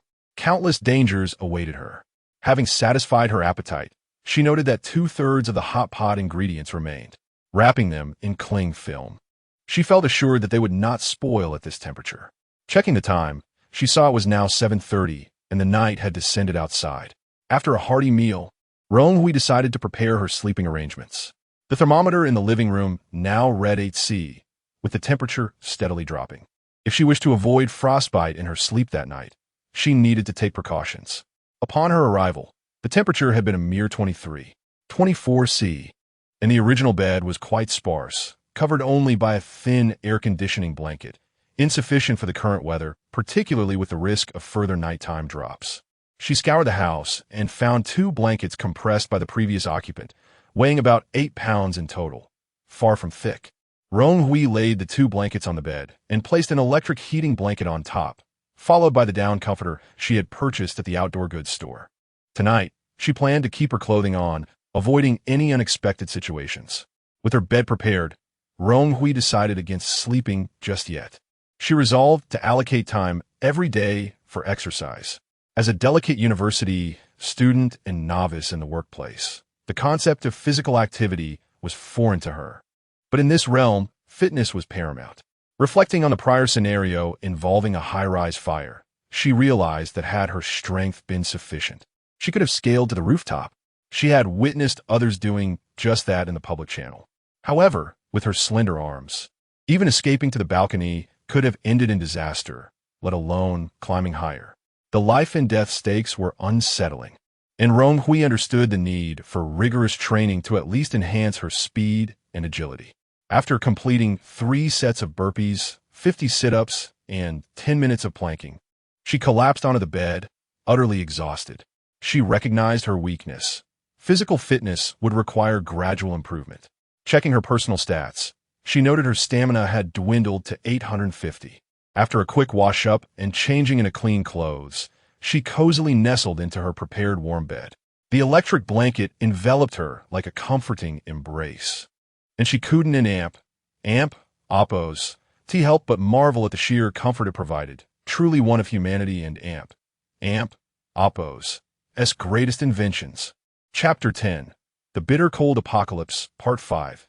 At 6 o'clock in the morning, Rong Hui was awakened by a blaring alarm. As she attempted to rise, a rush of frigid air sent a shiver coursing through her body. Her arm, which had been resting outside the covers, became numb and itchy from the cold, prompting her to quickly retract it back under the warmth of the blankets, enveloping herself fully to regain some warmth. The chill penetrated her bones, causing her nostrils to sting, rendering her unable to think clearly. After a considerable time warming up beneath the covers, she gradually discerned the broadcast alert. Attention, citizens. An extreme drop in temperature due to unknown causes is sweeping across the nation. Please awaken those around you and take necessary precautions against the severe weather. Please be aware. The alarm repeated incessantly, and Rong Hui felt certain that everyone in the neighborhood had been roused. Had the alarm not sounded in time, many might have succumbed to frostbite or worse in their slumber. Her home, insulated with thermal cotton and felt, was significantly warmer than the outside, yet still frightfully cold. It felt as though she were sleeping in a freezer. Trembling, she finally managed to rise, donning a fleece-lined thermal top and pants, layered under specialized outdoor down trousers and a down jacket. She placed 2 heat packs on her feet, and, at last, she felt some semblance of warmth. Upon entering the living room, she was met with a thermometer reading a chilling -12°C. Compared to the previous night, the temperature had plummeted by over 20 degrees. Rong Hui's expression turned grave. It had only been a day, and the calamity ahead would surely be more terrifying. Summoning the system, she noticed that the public channel remained gray, seemingly deactivated upon entering the instance. Yet her friends list was still lit up, though she had yet to add any friends. Upon checking her personal stats, she was startled to find a peculiar alteration. Survivor, Rong Hui, age, 23, stamina, 1000-1002, cleanliness, 96-100, fullness, 80-100. Health, 88-100, frostbite, decreasing by 1 point per minute. First, after her workout yesterday, her stamina had slightly increased by 2 points, indicating that physical training indeed reflected in her stamina stats, and those naturally strong individuals must have a starting stamina value exceeding 1,000. Regardless, Rong Hui resolved to exercise daily to bolster her survival skills.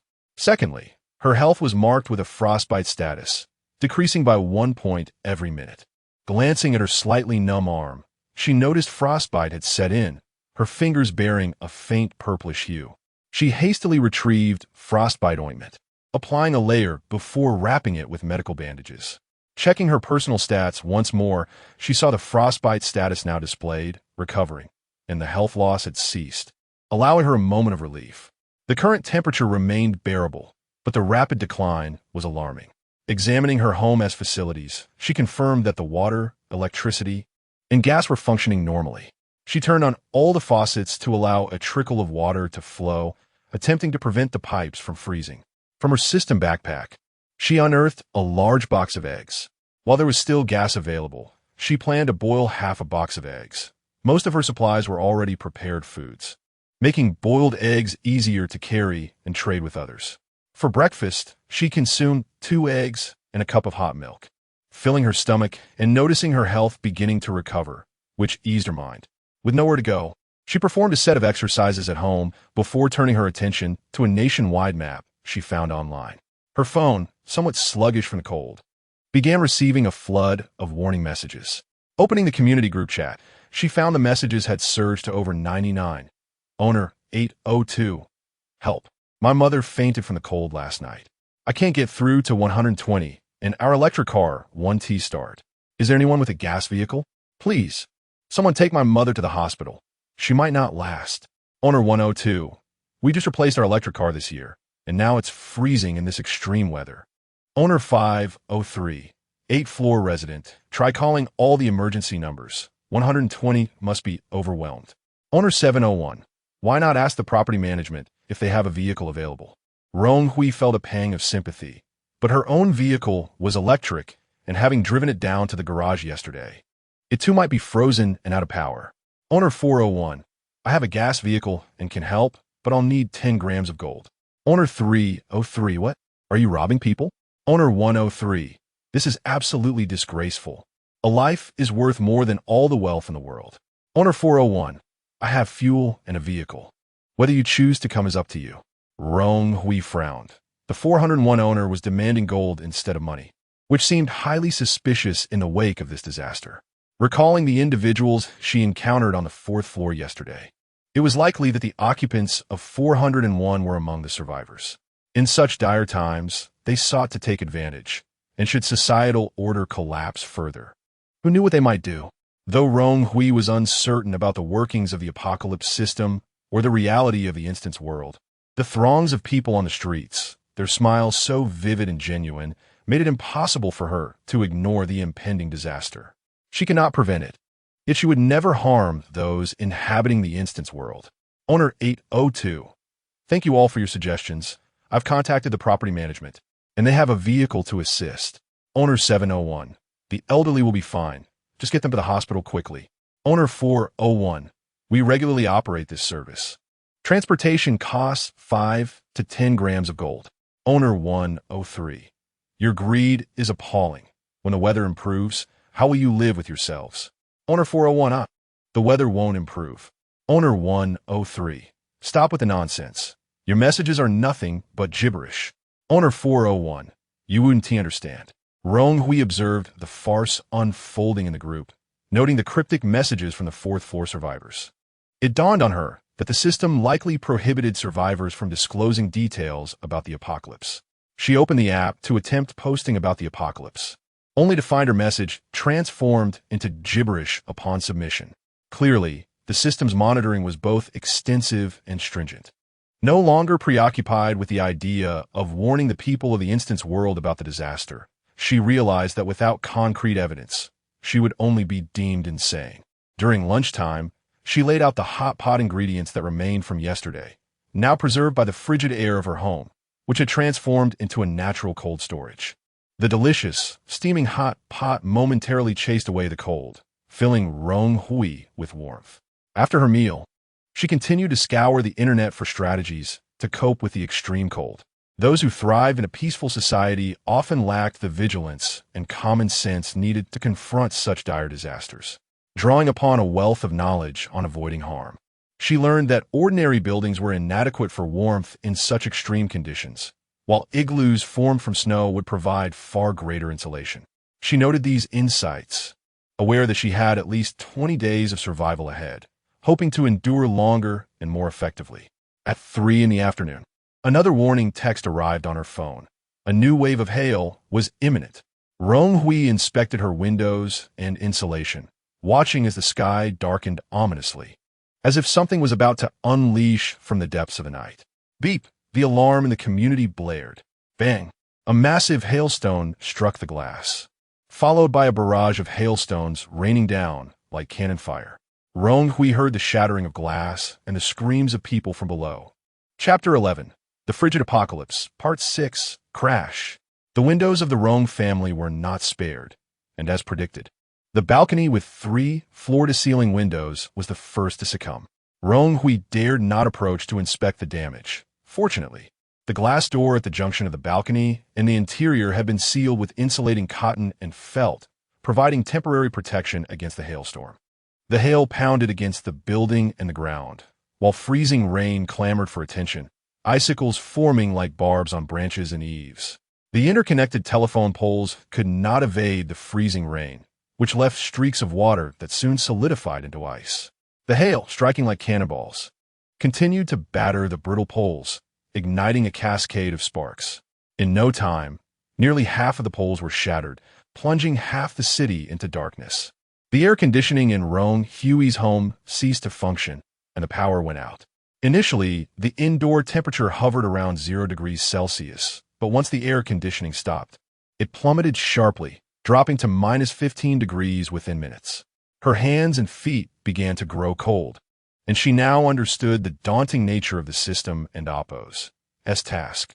On the surface, surviving for 5 days with sufficient food and warmth seemed straightforward, yet in such extreme conditions, merely avoiding frostbite was a formidable challenge. Nevertheless, she was determined to persevere, convinced that the system's rewards would not disappoint. She dragged 2 beanbag chairs into her small bedroom, filling the cramped space to capacity. In such frigid temperatures, minimizing movement in the narrow confines would help conserve body heat. Next, she retrieved her envelope-style down sleeping bag, given the current situation. A significant drop in temperature was inevitable at night, necessitating thorough preparation for her evening rest. She worried that insufficient sleep would hinder her stamina recovery, while sleeping too deeply could risk frostbite. Regrettably, the power outage meant that the air conditioning and electric blanket, her allies in warmth, were rendered useless. Once everything was arranged, Rong Hui nestled into the beanbag chair, clutching a heat pack for warmth. Although it was only 5 in the afternoon, the outside world was shrouded in darkness, and the hailstorm had persisted for 2 hours. It seemed the heavens were unleashing boundless fury upon the earth, leaving buildings battered, halting production, shutting down schools, and forcing transportation to a standstill. Everyone was compelled to seek refuge within sturdy structures to weather the disaster. The government, unable to seize a moment for rescue efforts, resorted to using diesel generators to keep alarms blaring, serving as a warning to the populace. As the external chaos subsided, Rong Hui remained momentarily disoriented, her ears still ringing from the relentless assault of hail. Rising from the chair, she inhaled sharply. Her upper body felt relatively warm, yet her lower half felt as if submerged in icy water, an insatiable itch permeating her skin.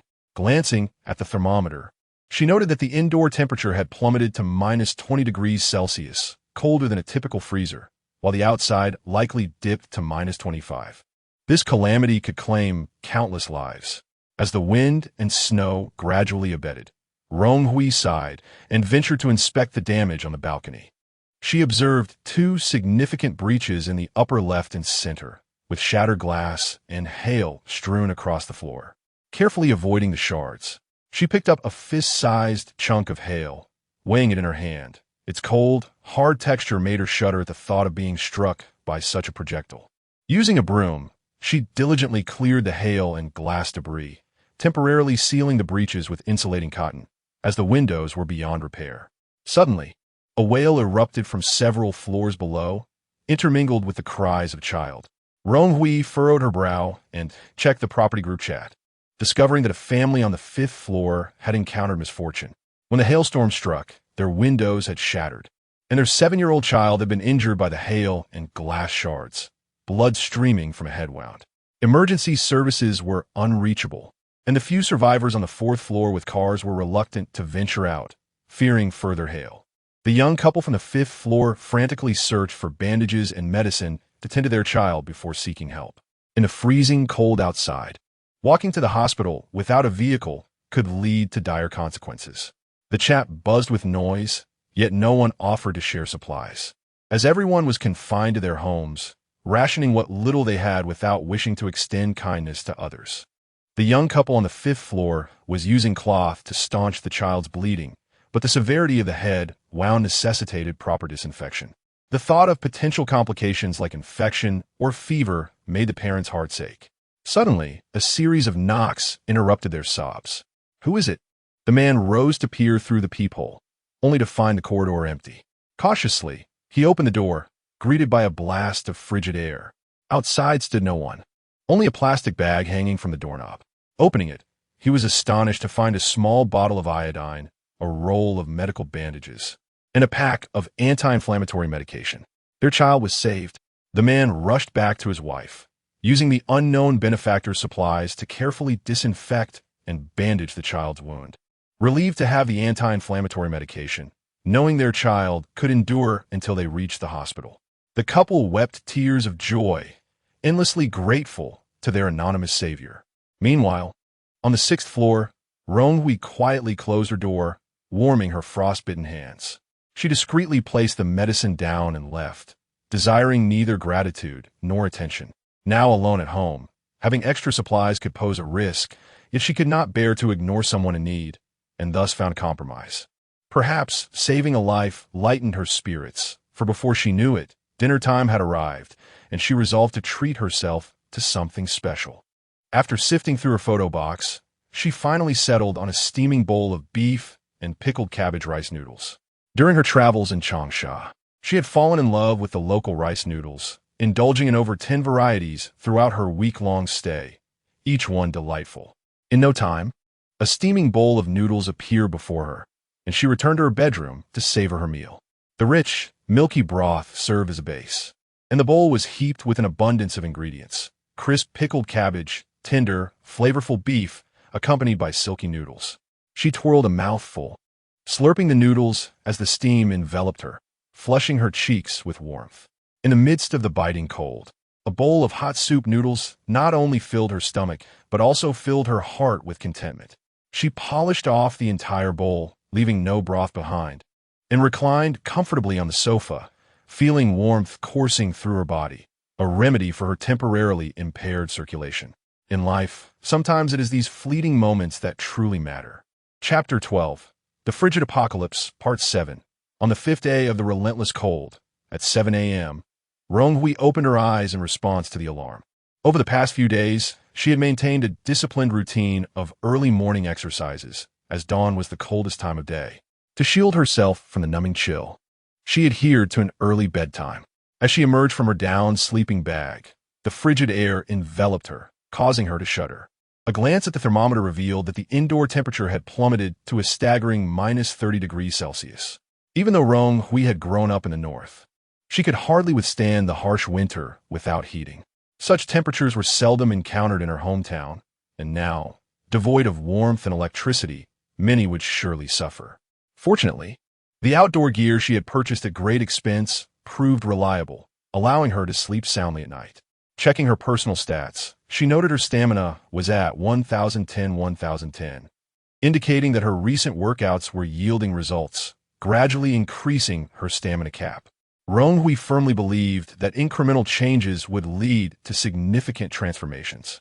After breakfast and completing her exercises, she habitually filled her personal stats, then settled onto the sofa to examine the hand-drawn map of her surroundings. Since the power outage began 2 days prior, hail and blizzards had persisted, and the prognosis for power restoration remained grim, with no electricity in the community. Without air conditioning or electric blankets, her phone and computer were dead, leaving only a few charges in her power bank. Before the power bank was entirely depleted, Rong Hui meticulously drew a comprehensive map of the city on blank paper, referencing her offline map. She marked essential landmarks such as the government building, library, and large supermarkets.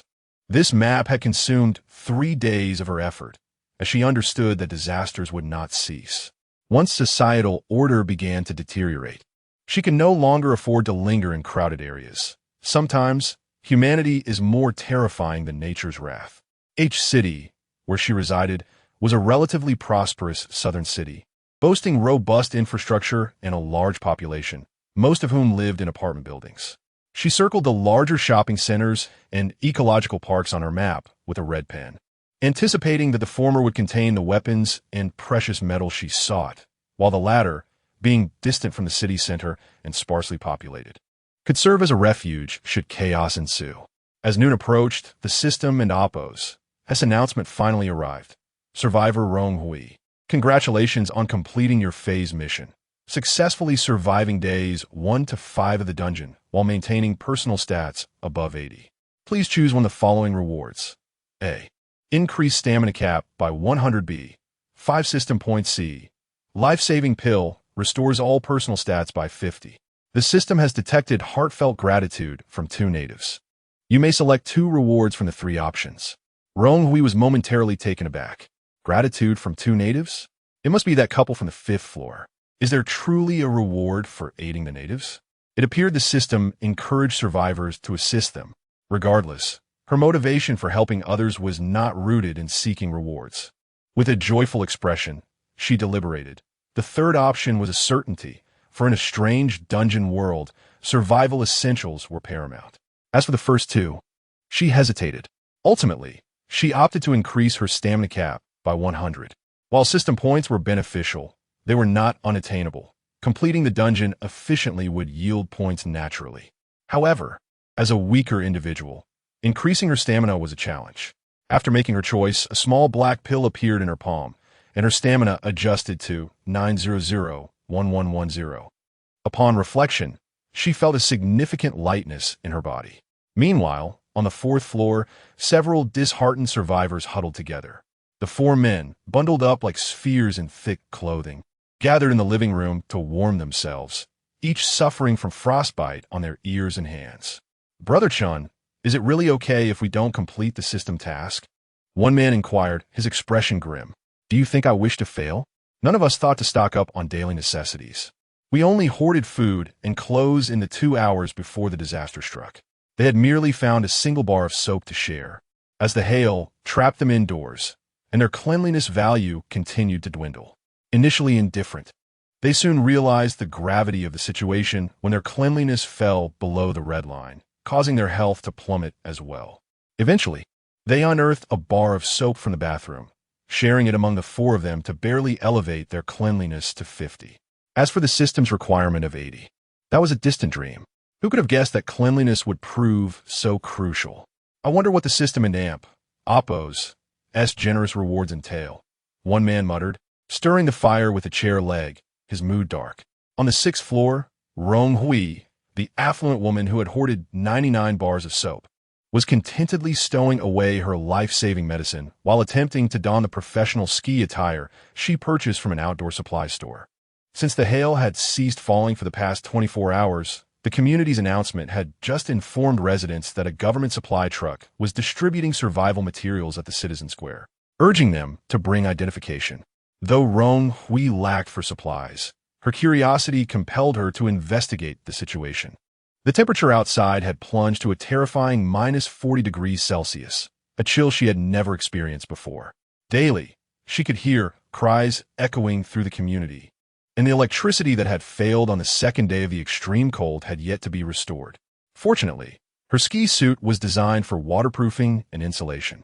She planned to wear something warm underneath and layer her ski suit on top, believing it would allow her to navigate in such frigid conditions. Once dressed, she found her hands and feet somewhat unresponsive. After donning a down hat, face mask, and thick waterproof gloves, she felt prepared and opened her front door. A gust of icy air met her, instantly frosting her eyelashes. As she exhaled, white mist lingered in the air. The hallway was coated in frost, and snowflakes wafted in through the leaky windows. Rong Hui cautiously descended the stairs, the ground slick beneath her feet. As she passed the 5th floor, she encountered the couple she had seen earlier. They had obviously donned every piece of thick clothing available, their appearance somewhat comical. Rong Hui did not linger on them, but simply nodded in greeting.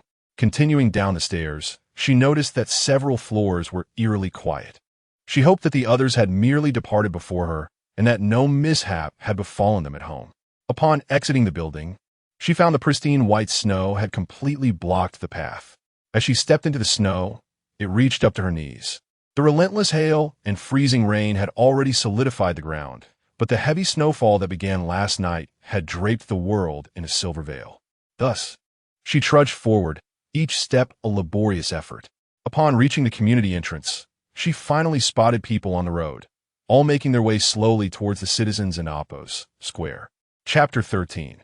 The Bitter Cold Apocalypse, Part 8. The heavy snow continued to fall, and the people walking on the snow-covered ground resembled industrious ants, diligently moving forward. leaving behind a trail of footprints that would soon be concealed by the falling snowflakes. Rong Hui joined their ranks, making an effort to gravitate towards the more populous areas. After all, this was an unfamiliar world of quests, and with the power outage over the past few days, she had lost all means of obtaining information from the outside world. She yearned to glean more insights from the locals. Indeed, as people congregated, conversations began to emerge, their voices trembling in the cold, their faces obscured from one another. Someone in our community has frozen to death, a solitary elderly man, with a hailstorm persisting for days. Nobody tended to him. It wasn't until today that a neighbor knocked on his door and discovered him. It is said he was only wearing a thermal shirt before he died, having stripped off all his clothes. How terrifying! Why would he take off his clothes? It's so cold. A young man, seemingly knowledgeable, explained, it is known that just before freezing to death, individuals may experience hallucinations, believing themselves to be hot, causing them to strip until they are completely bare. Alas, was he truly alone at home? What will become of his remains? At this point, what remains to be done for him? The power has been out for so long, and there is no way to call the authorities. Indeed, after the power outage, everything has become inconvenient.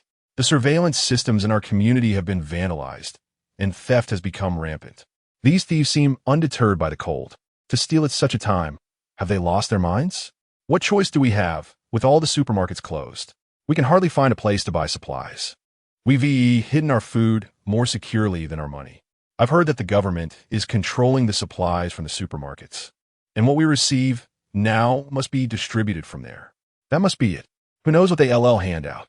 Rong Hui silently melded into the crowd, matching her pace with those beside her and listening to their discussions. The current situation had deteriorated significantly. The massive power outage and relentless blizzard rendered governmental functions ineffective, and some undeterred individuals had begun to cause chaos. It was uncertain whether these individuals were all locals or opportunistic survivors trying to take advantage of the turmoil. And Rong Hui and Oppos' expression grew somber.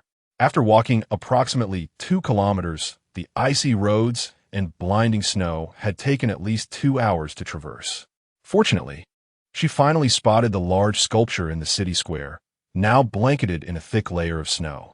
A line of 6 army green trucks stood in formation, each guarded by soldiers wielding firearms, while 6 long lines of people snaked through the storm. Rong Hui refrained from lingering and promptly joined the queue.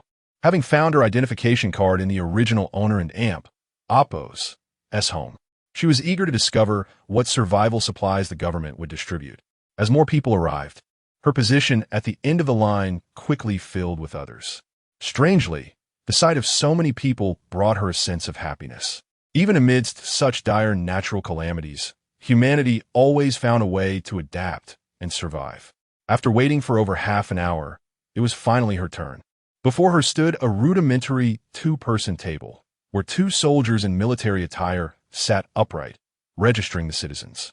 They had removed their masks to ensure their words were clearly heard, their cheeks turning a bluish hue from the cold. Hello, please present your identification. The supply trucks arrive once a week. Each person must collect their share using their ID.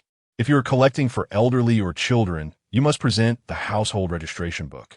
Please look over here. One of the soldiers quickly recited the procedure, pointing to a machine beside them, which was equipped with a camera.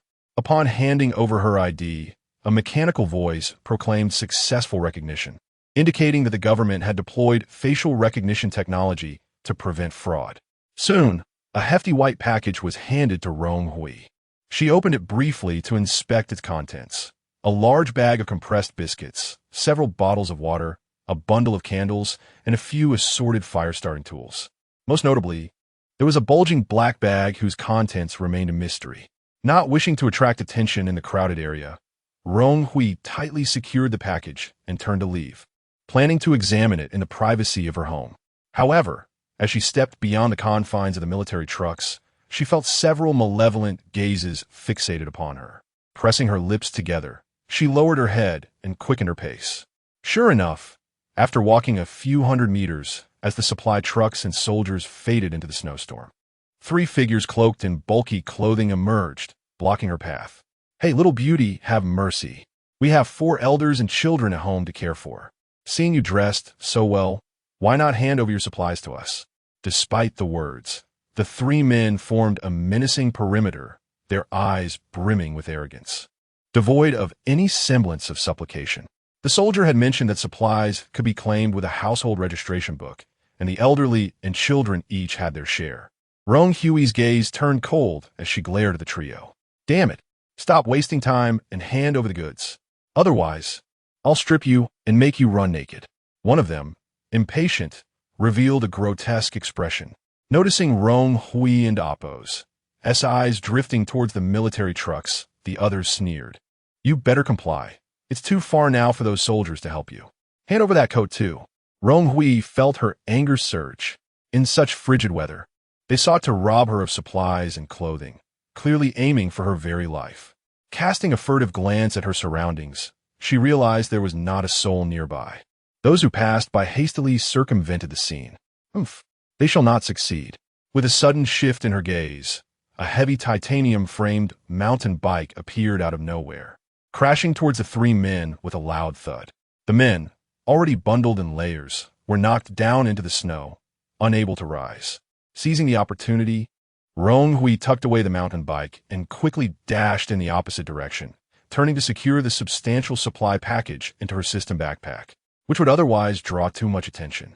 Fortunately, she was clad in specialized outdoor skiing gear, her jacket made of down material, allowing her to move swiftly. Before the 3 men could react, Rong Hui had vanished into the snowstorm. The trio scrambled to their feet, cursing and exchanging bewildered glances, confirming that the sudden appearance and disappearance of the mountain bike was no figment of their imagination.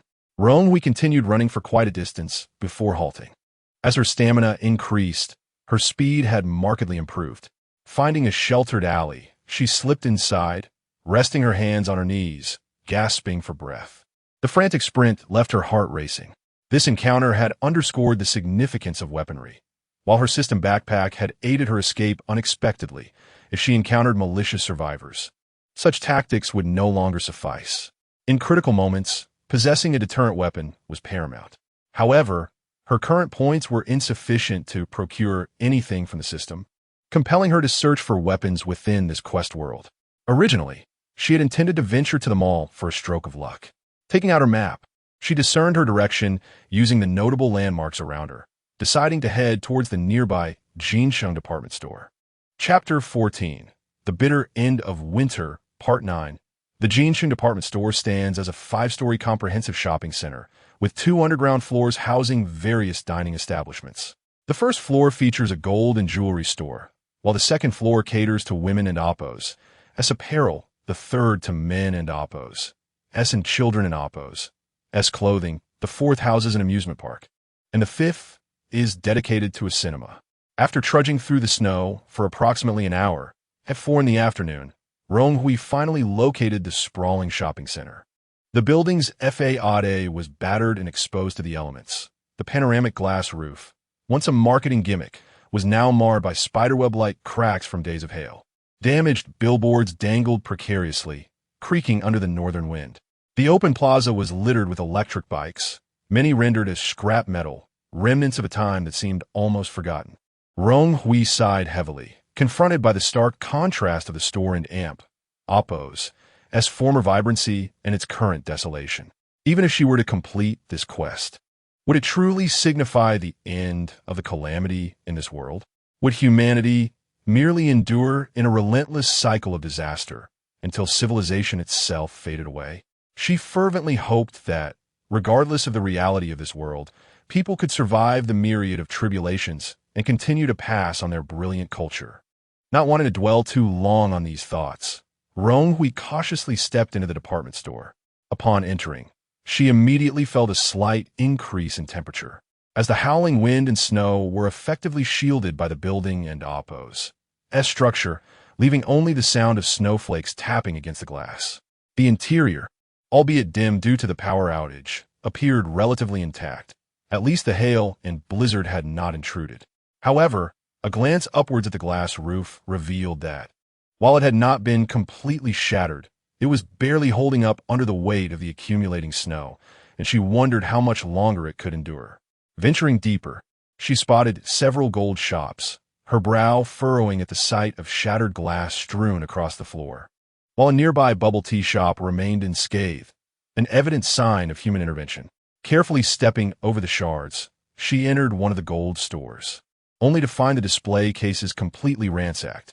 Even the gilded apples intended for exhibition had vanished. Rong Hui surmised that this chaos was the work of survivors. It had been less than a week since the onset of the extreme cold, and most inhabitants of this world were still waiting for the storm to pass. Maintaining an optimistic outlook about the future, it seemed improbable that they would brazenly raid a jewelry store. Only the system-generated survivors were fully aware that this disaster would persist, while the government was too preoccupied to apprehend these thieves. After meticulously searching the gold shops, she discovered a box of gold jewelry still waiting to be shelved in the employee storage area. Upon opening it, she was dazzled by the sight of a collection of gleaming rings, earrings, and necklaces. Without hesitation, she stowed them in her system backpack. Additionally, she found a few grams of small gold trinkets wedged in the counter, likely dropped by the looters, which she also collected. While she would not engage in outright theft, in the face of such irrevocable circumstances, she felt justified in taking what she could. This excursion had yielded several hundred grams of gold, leaving her quite satisfied. Her next destination was the fifth-floor cinema, where her primary objective lay. Upon reaching the fifth floor, the lighting grew increasingly dim, but her eyes had adapted to the shadows. Quickly locating a splash of red, a fully equipped small fire cabinet. Given the large crowds that typically flocked to cinemas, fire safety regulations mandated the presence of such cabinets, which contained 3 shovels, 3 fire axes, and 5 fire extinguishers. Rong Hui promptly gathered these tools into her system backpack, retaining one of the fire axes for herself, recognizing their utility. Removing the leather cover from the axe blade revealed a brilliantly sharp edge, a relief to her as she had worried about finding a dull tool. With a strap slung across her shoulder, she secured the fire axe at her back, its ominous presence both a deterrent and a convenient tool for quick access. With the crucial weapon in hand, Rong Hui felt a wave of relaxation wash over her. Summoning the system to check the time, she noted it was already 5 in the afternoon. She retrieved the hiking backpack she had purchased earlier and slung it over her shoulders, prepared to collect anything else of value she encountered. As time was slipping away, she planned to circle the department store before heading home. The sound of her boots echoed eerily on the tiled floor. Clack, clack, clack, instilling a sense of unease, especially in an establishment usually bustling with life, now rendered hauntingly silent. Ahead, she noticed a stall selling dried goods, its vendor having left in a hurry without locking up. The floor was scattered with nuts and packaging, a testament to the urgency of their departure. Rong Hui perused the stall, noting her ample supplies and opting not to take everything, leaving some provisions behind in hopes they might assist others in need. Ultimately, she decided to take a bucket of ginger candy, useful for brewing warm beverages to ward off the cold. As she continued her exploration, she paid little attention to the locked shops and held no expectations of breaking in.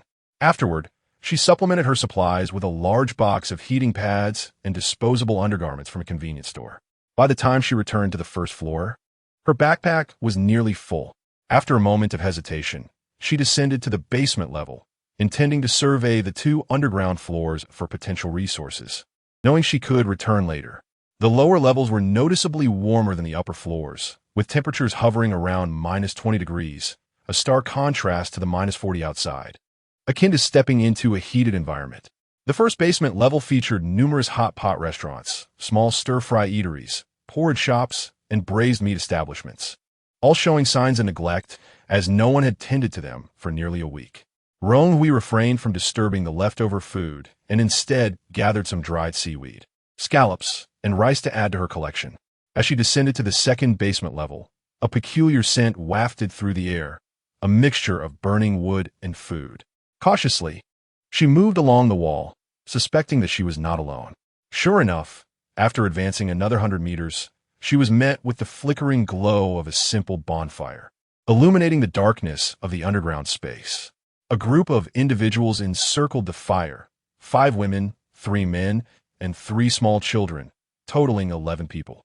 Their clothing was scant, and their expressions weary, while scattered around were remnants of packaging. A pot simmered over the flames, cooking porridge.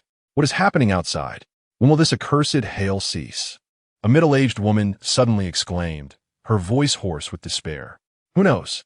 I dare not venture to the first floor. It's freezing just getting close. A young man with blonde hair sighed. Mommy, when will the police come to rescue us? I'm so cold. I want to go home, a little girl. No more than 4 or 5, whimpered as she nestled into her mother's embrace. Yeah, dear, just drink a warm bowl of porridge, and you won't feel cold anymore. The police will come soon, the woman replied, her expression tender yet sorrowful as she stroked the child and Apo's head. Nearby, a young man with short hair nibbled on a biscuit lazily, commenting, the police won and Apo's. Ticum, they and Apo's. Re-busy themselves. The woman shot him a glare, covering her child and Apo's ears, and the young man fell silent under her watchful eyes, content to munch on his snack. Overall, the group presented a grim tableau, seemingly trapped in their predicament. Rong Hui pressed her lips together, deliberately amplifying her footsteps as she approached the flickering light. Who goes there? Who and Amp? Amp, Apo's, hiding. The short-haired youth sprang to his feet, his gaze fixed intently in Rong Hui and Apo's direction. Chapter 15. The Bitter Cold Apocalypse, Part 10. Do not be alarmed. I harbor no ill intentions. Rong Hui endeavored to soften her tone as she gradually approached the flickering campfire.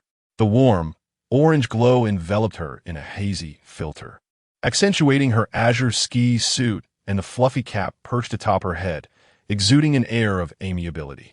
The short-haired youth narrowed his eyes, scrutinizing her while remaining vigilant. Who are you?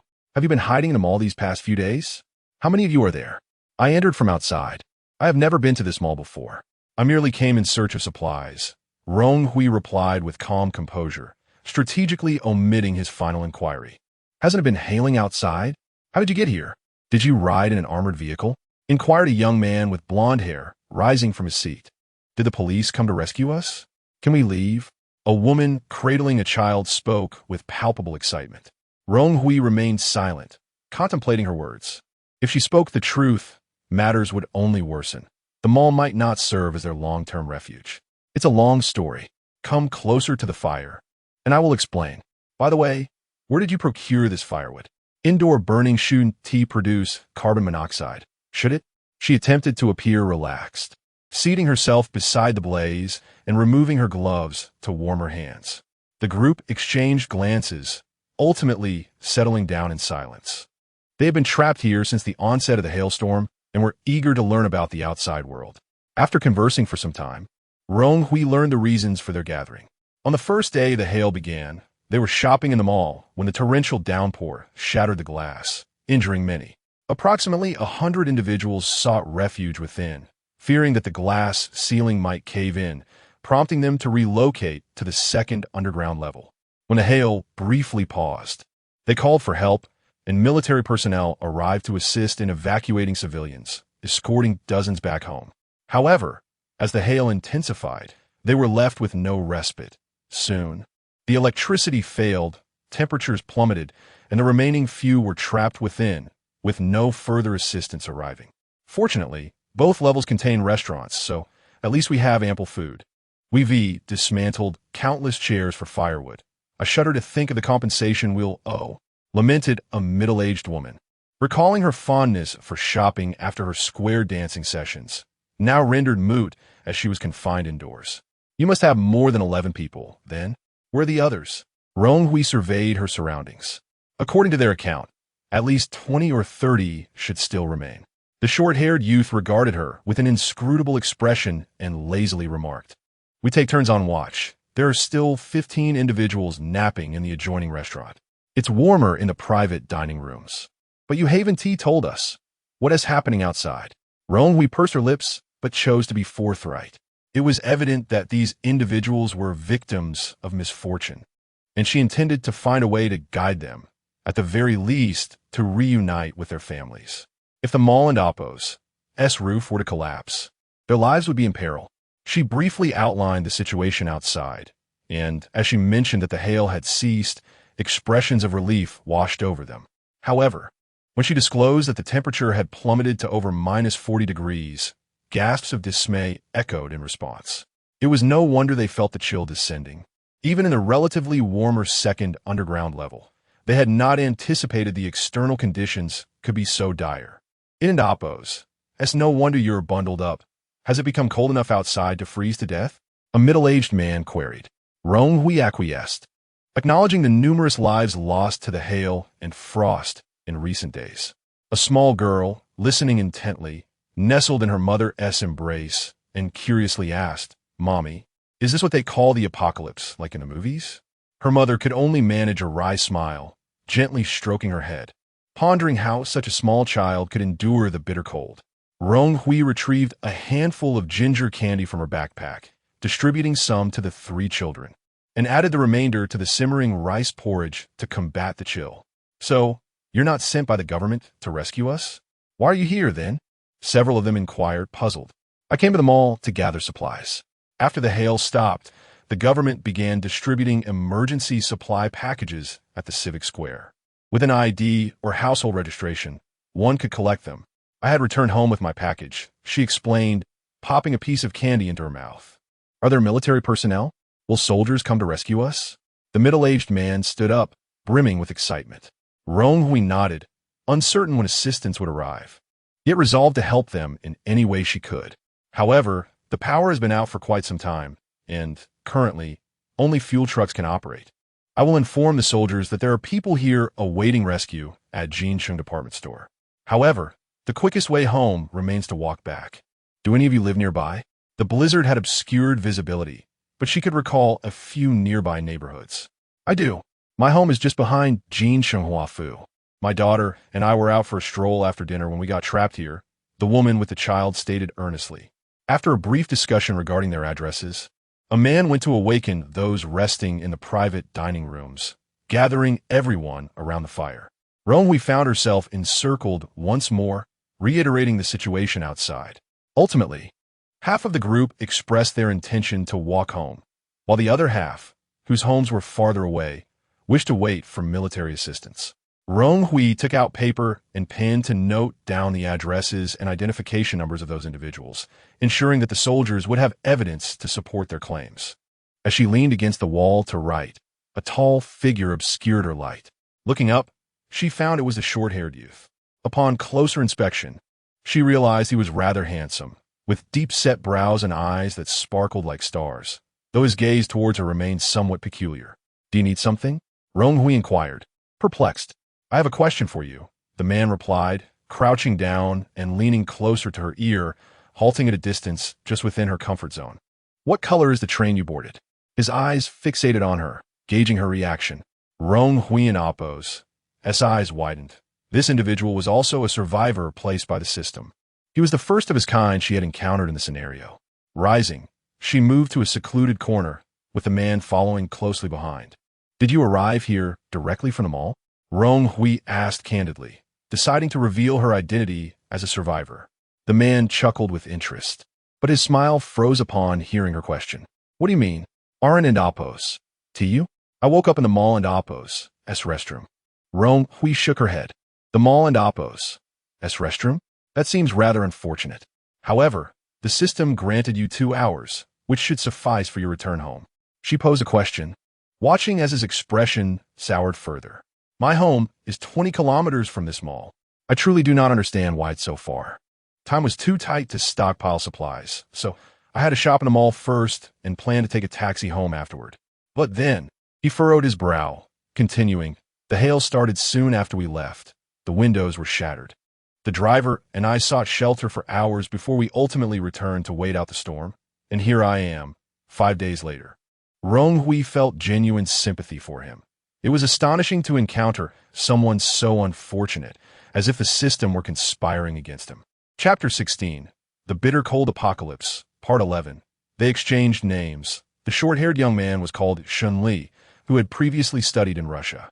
He had been drawn into the apocalypse train system while returning to the country on a train from Russia, a far cry from the train where Rong Hui was seated. After sharing the information they had, Rong Hui, Kuden, and Oppos, T helped but marvel at the randomness of the system. Indeed, a living embodiment of misfortune was right before her eyes. Although Shun Li's novice mission also involved the fire, he was thrown directly into the source of the flames. Had it not been for his years of rigorous training and remarkable arm strength, he would have likely perished in that novice mission while hanging precariously beneath an air conditioning unit.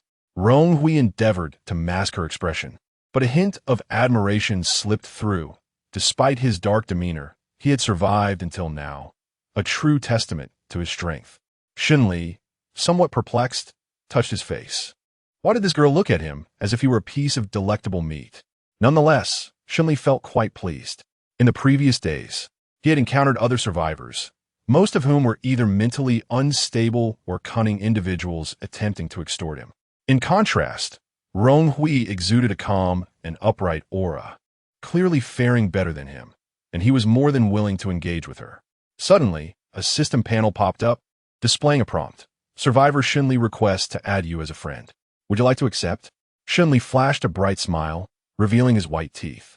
Let us become friends. It would be convenient to exchange news and supplies in the future. Rong Hui clicked to accept. Although he seemed somewhat carefree, his ability to coexist with women and children for such an extended period suggested his character was not malevolent. After adding him as a friend, the friend list in the system flickered, now featuring Shun Li's avatar, complete with options for private chat and trade. They did not converse extensively, as survival and the mission ultimately relied on their own capabilities. The two returned to the campfire, where others were joyfully gathering their belongings, their faces alight with the joy of finally being able to return home. However, Rong Hui's mood was far from lighthearted. She did not wish to dampen the spirits of others, so she informed them of the recent fluctuations in temperature outside, which indeed made them sober up, as they were bewildered by the sudden drop in temperature. Whether they were to walk home themselves or rely on military rescue, they would have to confront temperatures plummeting to at least minus 45 C. Everyone, put on whatever clothing you can. If anything is lacking, we can check them all. This is an emergency situation, and there will be no repercussions afterward. Rong Hui fixed her gaze on the crowd. The warmth of the second basement level was a stark contrast, and she knew they would not withstand the cold outside. A hushed discussion ensued among the group. Those from the southern regions had never experienced temperatures below minus 40 C, and it was evident that their current attire was insufficient. The mall is selling spring clothing now. We probably won't find anything warm, someone lamented. What should we do? Another suggested. Let us see if there are any down jackets. Or we could layer on multiple thin garments. That would be similar to winter attire. Haven't T, you heard? It's minus 45 C outside. Several thin layers 1T suffice. The lively discussion continued, and Rong Hui refrained from interjecting, choosing instead to assist them when necessary, but ultimately relying on their own resourcefulness. Eventually, Rong Hui, Shun Li, and 4 selected young men decided to venture upstairs to retrieve some clothing. Noticing the time had surpassed 7 o'clock, Rong Hui realized they would likely have to spend the night at the mall. After they climbed to the first floor, the 5 individuals began to grasp the severity of the extreme cold Rong Hui had mentioned, feeling their hands and feet prickling with cold, as if their joints could no longer bend. Concerned for their well-being, Rong Hui led them to the second and then third floors in search of warm clothing. After a prolonged search and breaking into several clothing shops, they finally discovered a store clearing out winter apparel. They donned winter outfits and gathered numerous sets of thick clothing for those on the second basement level, bundling them together with bed sheets from a home goods store. Rong Hui then meticulously scoured a grocery store, finding 2 boxes of hand warmers, which she carried away. By the time they returned laden with supplies, it was already 8:30, and the wind and snow outside had begun to howl once more. After distributing clothing and hand warmers, everyone enjoyed a bowl of ginger-infused porridge, preparing to rest and conserve energy for the challenges of the following day. Rong Hui, preferring solitude, laid out a blanket she had just found on the floor above, leaning against the wall to rest her eyes. Her personal stats had not dwindled significantly. She would manage until morning. As dawn broke, the crackling of the fire stirred Rong Hui from her slumber amidst the sounds of movement and hushed discussions. Upon opening her eyes, she found herself surrounded by about 20 individuals, momentarily bewildered. Shunli approached her, carrying something. Have some porridge. It's the only thing we have in abundance. How is your health recovering? Accepting the bowl, Rong Hui replied nonchalantly, not too bad. How about you? Shunli, however, bore a wry smile. My cleanliness value is rather poor. After living with so many people for a week, I haven't been able to wash up properly, and my cleanliness level is in the red. By the way, there is something I might need to ask of you. Once we've escaped, let us discuss it in the system, he added before returning to the fire to stoke the flames. Rong Hui didn't dwell on his words. There was a tough battle ahead. After exchanging a brief farewell with Shunli, she donned all her gear, intending to assess the situation outside. Her backpack containing a thermometer that would serve her well. The first floor of the mall remained desolate, the only sound being the snow swirling in through the broken windows. As soon as she stepped outside, the biting snow sent a shiver through her. The storm had intensified. The conditions appeared worse than the previous day, with heavy snow cascading like feathers, rendering distant structures indistinct. Like a television losing signal, visibility was alarmingly low. Upon checking the temperature, she was dismayed to find it had plunged to -48°C, yet another new low. Rong Hui's expression darkened. The apocalypse was deemed such for its lack of hope. Would the temperature continue to plummet? She pulled out a map to orient herself, managing to discern a few recognizable landmarks. Those living nearby might still navigate their way home. However, it was still too early. The temperatures were at their lowest, and it would be better to set out around noon. Upon returning to the second basement, Rong Hui informed everyone of the latest temperature report, and their faces grew solemn. I will lead those heading home, and once I've pointed the way, I will go to the civic square to seek assistance from the military and see how they plan to proceed. This was the gist of Rong Hui's plan. Her individual strength was limited, and she was uncertain of the outcome. Furthermore, she proposed that everyone move to the first basement to gradually acclimate to the dropping temperatures, as remaining in the extreme cold could sap their strength. Though the crowd's faces reflected concern, their attitude towards her was one of affirmation and gratitude. A small girl with slightly messy pigtails particularly adored her. Upon seeing Rong Hui return, she hurried over and grasped her hand. Rong Hui looked down and affectionately ruffled the girl's hair. Chapter 17. The Bitter Cold Apocalypse, Part 12. Hello, sister. You look so beautiful. The little girl gazed up at her, her large eyes filled with deep dependence. Rong Hui and damp. Appo's lips curled into a gentle smile as she tenderly caressed the child in damp. Appo's delicate cheek. An idea struck her as she retrieved a wool scarf from her backpack, meticulously wrapping it around the girl in damp. Appo's neck, leaving only her eyes visible. This is for you. Stay close to your mother and take care of yourself. The little girl nodded vigorously, her ponytail bobbing up and down. Observing that the group was nearly ready, Rong Hui led the way to the basement level. The temperature difference between floors was a staggering 5 to 8 degrees Celsius. Over 20 people shuffled along, forming a disordered line as they ascended, the sounds of gasps and chattering teeth echoing around them. It was only now that they realized the dire conditions outside. They hadn't even reached the first floor of the mall yet. Rong Hui slowed her pace as they approached a hot pot restaurant at the basement level, urging everyone to enter the private room to rest. The temperature had dropped significantly, and while the adults might endure, she worried for the children. After an hour's respite, Rong Hui distributed the last box of heating pads, instructing everyone to apply them to their joints and extremities to enhance blood circulation and prevent frostbite in the extreme cold. She then led the group toward the mall's first floor. Before the children could voice their concerns, a plump middle-aged woman, bundled up, suddenly emerged to complain, "Oh dear, my old arms and legs simply can't take it anymore. Little girl, could I borrow your shoes for a moment? You young folks are so strong. You should respect your elders." Wasn't that scarf meant for the little one? Rong Hui regarded her expressionlessly. She had taken note of this woman, who had hastily snatched a large bundle of clothing when they had brought it down from upstairs yesterday. It was evident she was accustomed to seizing opportunities, showing no signs of aging. Shunli interjected sarcastically, "Aunt Lu, you seem quite robust. I hear you snoring every night. Why would you need to wear this girl in Appo's shoes?" Are you perhaps planning to assist in sending a message to the troops? Your awareness is truly commendable. The middle-aged woman paled, realizing she was relying on the rescuers to take her home. Who would venture out to send a message in this frigid weather? What if she froze to death on the way? I didn't mean, just asking, she stammered. Rong Hui chose not to waste time. With Shun Li's retort sufficient, she turned her back on the woman and continued toward the first floor, instructing everyone to prepare themselves for the intense cold. Nods of agreement accompanied her as the group followed closely behind, ignoring the woman who tried to play the elder card. Upon reaching the first floor, the biting cold rendered everyone nearly speechless. The frigid air pierced their lungs, forcing them to bury their faces in their clothing. Rong Hui had begun to acclimatize to the low temperature, but still donned her mask and goggles, as the indoor temperature hovered around minus 40 degrees Celsius. Let's take a moment to adapt. Stamp your feet to keep moving. Those intending to walk home should prepare to leave with me in half an hour.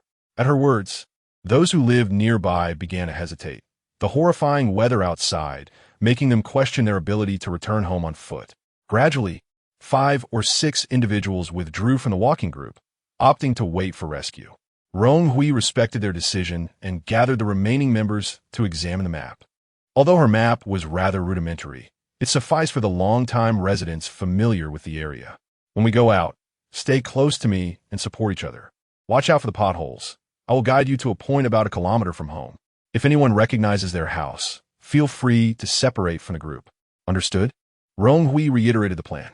Seeing the nods of comprehension, she refrained from further elaboration and checked her personal stats, noting only that her cleanliness value had dropped below 80, something to address upon returning home. Shunli approached with a serious expression. Thank you for your willingness to help. My home is too far away. I must wait for the rescuers. Would you like me to accompany you to send a message? No, I can manage alone. Rong Hui replied, shaking her head. Helping Shun Li was merely incidental. She was sufficiently bundled up and could traverse the distance quickly. At 11:30, the wind outside had subsided slightly, and the temperature stabilized at minus 46 degrees Celsius. Rong Hui and her group prepared to set out. Amidst the worried gazes of Shun Li and the others, the 8 of them moved closely together into the snow, their clothing quickly accumulating a layer of snow, gradually blending into the white expanse. Only Rong Hui's sky blue attire stood out, a bright splash against the wintry backdrop as they trudged forward. Despite her thick clothing, Rong Hui and Appo's shins, submerged in snow, felt painfully cold, but she pressed on, seeking direction in the overwhelming whiteness. 2 individuals spotted their residential building first, and, after struggling through the snow, broke away from the group to head home. Rong Hui continued with the remaining 5, assisting them in finding their way. After about an hour, another 4 individuals returned home, leaving only one girl who lived near the civic square. Rong Hui took her hand, and together they made their way toward the square. The snow-laden landscape was eerily silent, the only sounds being their labored breaths as they navigated through knee-deep snow, akin to an endless series of high knees. Eventually, the remaining girl showed signs of fatigue. Rong Hui grasped her hand tightly, half dragging her forward. What typically took 10 minutes now required an hour. At last, the military vehicles parked at the civic square came into view. Rong Hui pointed the girl in the right direction, and they parted ways. Just before leaving, the girl struggled to retrieve something from her pocket, placing it in Rong Hui and Appo's hand before turning to depart. Looking down, Rong Hui discovered a blue crystal pendant, a smile blossoming on her face as she treasured it, tucking it safely into her system backpack. Several military vehicles were lined up, and many were queuing for supplies. Rong Hui approached one of the vehicles, locating a soldier to inform him of the situation at the Jincheng department store. She produced the previously recorded list as proof, and the soldier instructed her to wait while he reported to his superior. Before long, a stern soldier adorned with several stripes approached, saluting her respectfully. Madam, we appreciate the information you provided. We will immediately arrange for a rescue operation and thank you for your efforts in helping these people. Rong Hui smiled shyly, suddenly recalling that with her mask on, they couldn't see her face. She removed it, saying, I haven't done much. I merely relayed a message. The roof of Jincheng Mall is entirely glass, and if the snow continues to fall, it could collapse, potentially trapping those below. Noticing the soldier and Appo's bare hands, riddled with frostbite, she spoke earnestly, "You are the ones deserving of gratitude for your efforts. Please take care of yourselves." The soldiers smiled bravely. This hardship is nothing. However, the persistent snowfall prevents us from deploying enough personnel for rescue, causing distress for the civilians. Rong Hui felt a swell of emotion, her eyes warming with unshed tears. In her world, there existed such a lovely group of people. Chapter 18. The Frigid Apocalypse. 13. Soon, an elevated military off-road vehicle approached, calling for Rong Hui to board and guide them. Rong Hui acknowledged the soldier before her with a nod and swiftly climbed into the passenger seat. The driver, initially leaning in to assist her, was taken aback by her agility. Although she appeared delicate, her physical prowess was commendable. Without delay, they sped off into the snow in their green-topped vehicle. Since there were 19 individuals from the mall needing transport home, the military had not dispatched too many soldiers, leaving room for the evacuees. Snowflakes battered the windows, obscuring the driver and Appo's view in a blinding white haze, with only a few high-rise buildings offering any semblance of presence. Fortunately, having just come from mall, Rong Hui accurately directed them. The vehicle jolted from side to side, forcing Rong Hui to grip the overhead handle tightly, her complexion paling. Few knew that she was particularly susceptible to motion sickness, dreading any ride in an unsteady vehicle. The road was entirely cloaked in ice and snow, with scattered hailstones lying beneath, hiding curbs and stone posts, making it impossible to avoid the bumps. The soldiers, well-trained, maintained their composure, while Rong Hui struggled to hold on, nearly succumbing to nausea. Just as her health began to wane, the silhouette of the mall finally emerged ahead. The driver halted the military vehicle at the open square and Appo's entrance. But before he could speak, Rong Hui had already leaped from the car. The soldiers assumed her eagerness stemmed from a desire to rescue others and regarded her with approving glances. Rong Hui, however, had no time to acknowledge them. She removed her mask and inhaled the crisp, cold air until the discomfort subsided. Inside the mall, the sound of the engine had already reached the ears of a dozen or so individuals, prompting an eruption of cheers, with Shunli leading the charge to greet them. "How was the journey? Did everything go smoothly? You look unwell. Are you cold?" Shunli observed her pallid complexion, frowning as he raised his hand to touch her forehead. "It's nothing, just feeling a bit off. I'll be fine in a moment." Rong Hui turned her head to evade his hand, uncomfortable with physical contact from unfamiliar males, and made her way into the crowd. Shunli and Appo's hand hovered in the air before slowly withdrawing. Since the previous night, he had been impressed by Rong Hui's decisiveness and kindness. She seemed to radiate a certain glow that drew him closer, yet he inadvertently frightened her away. With a wry smile, he decided to suppress his burgeoning feelings in light of the current hardships. Rong Hui paid no mind to Shun Li's actions. Having successfully brought the rescue team to this point, she felt her task was complete and was eager to return home. Watching the soldiers tally the numbers, she opened her personal status. Survivor. Rong Hui, age, 23, health, 650-1110 cleanliness, 75-100 hunger, 70-100 health, 85-100 dizziness, nausea. Her motion sickness had yet to dissipate, but she could endure until she reached home. Once the head count was complete, the soldiers unfurled the green canopy at the back of the vehicle, beckoning everyone to board. Ordinarily, the spacious military truck could accommodate over 20 individuals. But given that the evacuees were bundled up tightly, it quickly became overcrowded.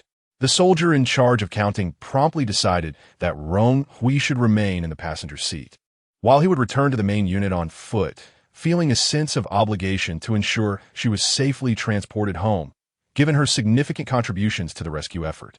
Rong Hui immediately declined. "No, thank you. I can walk home. It's not far, and I don't need a military vehicle." Another reason was that she simply could not endure any more jostling. Another ride might induce vomiting. Suddenly, Shunli emerged from the crowd, fixing his gaze on Rong Hui. "No, your complexion is alarming.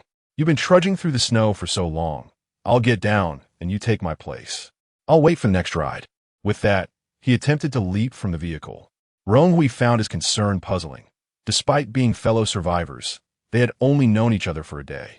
Why was he so attentive? Not wishing to argue in the snow, she patted the shoulder of the nearby soldier. You take the passenger seat. I'll walk home. Thank you for your hard work. With that, she turned and began her slow, careful trek, finding it more bearable than the motion sickness. Be careful. And keep in touch.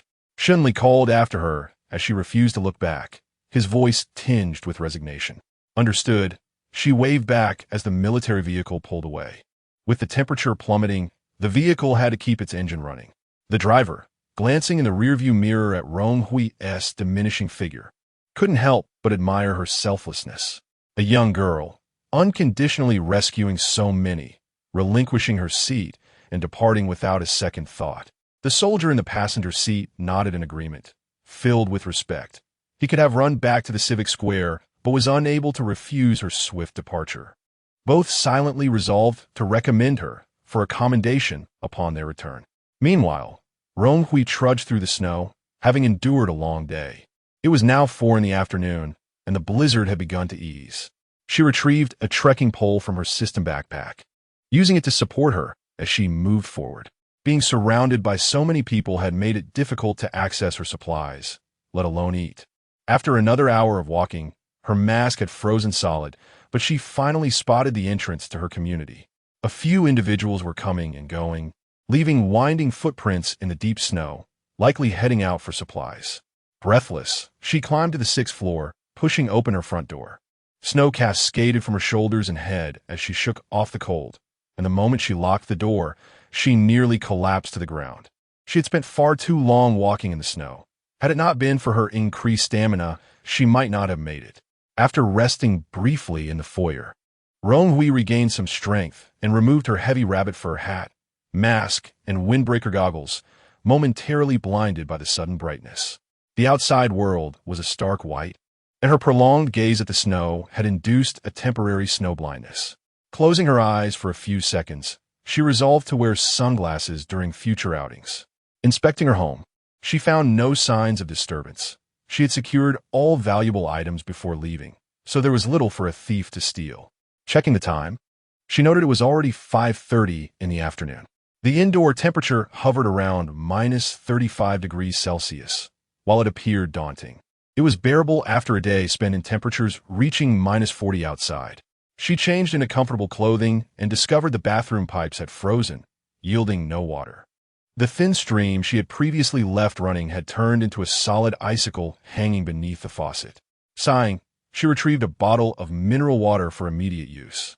With so much snow outside, she could seize the opportunity to collect some into her system backpack, serving as both ice for cooling and potential drinking water once melted. With her cleanliness value maxed out and her health gradually improving, a smile broke across Rong Hui and Appo's face. At last, she was alone and could indulge in a lavish meal. Chapter 19. The Frigid Apocalypse, Part 14. Nestled comfortably in her lazy sofa, Rong Hui languidly sifted through a box of photographs, akin to an emperor selecting his favored beauties, though her choices were of a culinary nature. Suddenly, a vibrant splash of green captured her attention, enlarging the chosen image. She beheld herself and 2 friends gathered around a bamboo table, set against a backdrop of lush bamboo groves, the table laden with delectable dishes, and their faces radiating youthful, exuberant smiles. This photograph was taken during their trip to Shaoxing, Zhejiang, where they had diligently prepared for their adventure, reserving a quaint farmhouse for their stay. Under the proprietor's guidance, they indulged in a sumptuous bamboo feast, a bamboo table, bamboo bowls, and tender bamboo shoots. It was the season of spring rains, thunder rumbling in the distance as the tender bamboo shoots emerged from the earth, freshly harvested for their meal. At the center of the bamboo table was a bowl of pure, white broth, a specialty honed over years by the proprietress, Yindu Fresh. This renowned yet humble dish from the Jiangnan region features crunchy, delicate bamboo shoots paired with salted meat and tender pork ribs, stir-fried and simmered in a rich pork bone broth, garnished with a few pieces of lettuce before serving. Recalling the savory, rich taste, Rong Hui felt her mouth water. She resolved to recreate the beauty of that dish today. in a flash of white light. A bowl of Yindu fresh accompanied by rice and Shaoxing yellow wine appeared before her. This local wine, which her friends insisted on trying, was both spicy and rich, now serving perfectly to warm her. Grabbing a soup spoon, Rong Hui took a hearty sip of the steaming broth, a warm current spreading from her stomach throughout her body, even thawing her frostbitten feet. On this damp, bitterly cold winter night, a bowl of warm soup was enough to evoke a sense of contentment, allowing her to cast aside thoughts of impending doom and tasks at hand. Having subsisted on little more than a few bowls of porridge since last night, her hunger drove her to devour the meal voraciously. The freshness of the bamboo shoots and the tenderness of the ribs complemented each other splendidly. A bite of salted meat followed, rich yet not greasy, its saltiness seamlessly infused into the broth, releasing a delicate freshness that danced on her palate.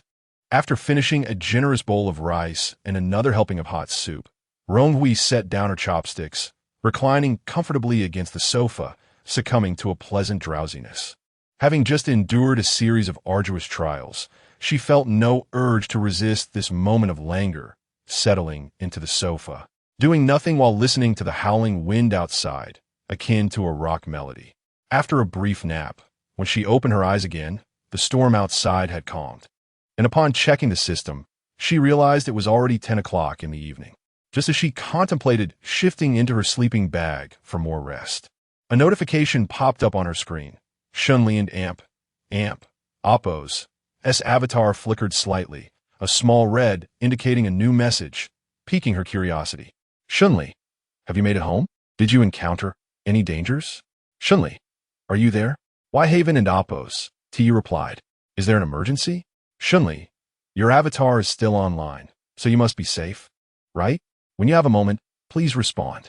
The first message had been sent half an hour prior, and Rong Hui, having been asleep, had missed it. Shunli, concerned, had sent several messages in quick succession. She and T intentionally ignored him and promptly replied, I've arrived home safely. How about you? Almost instantly, Shunli responded, That's a relief. I thought you might be in danger. Rong Hui, remember you mentioned needing my help with something? What is it? Shunli, let us discuss that later. I can't get into my house right now. Do you have any handy weapons or tools? Rong Hui. As Shunli recounted his predicament, Rong Hui couldn't help but applaud his misfortune. The poor fellow had finally reached the doorstep of his home, only to discover it occupied by strangers. The locks changed. After knocking and asserting his identity as the homeowner, he was met with scornful mockery, advised to call the police, and then promptly ignored as the door was shut. At that moment, calling the police was futile. Even if he froze to death outside, no one would care. Shunli sought tools to force the door open, and knowing his temperament, once the door yielded, no one would have an easy time. Rong Hui couldn't help but chuckle at his misfortune. She had never encountered someone so unlucky. After rummaging through her system backpack, she unearthed a fire axe and a shovel, both formidable tools indeed. Rong Hui, I have an axe and a shovel. Shunli, I want both. I'll make those fools inside call me daddy. A system prompt appeared. Survivor, Shunli wishes to trade 100 grams of gold for your items. Accept decline. 100 grams of gold? Rong Hui was momentarily stunned by his extravagant offer. Rong Hui, that is quite a lot. You didn't rob the jewelry store on the first floor of the mall, did you? Shunli, not at all. I came in with considerable wealth. My bank account has 8 digits. I exchanged half for gold bars, so 100 grams isn't excessive. You saved my life. Rong Hui, I merely lent a hand. It hardly constitutes saving a life, just passing along some news. Shunli, you may not know, but just after we left yesterday, the glass roof of the mall collapsed.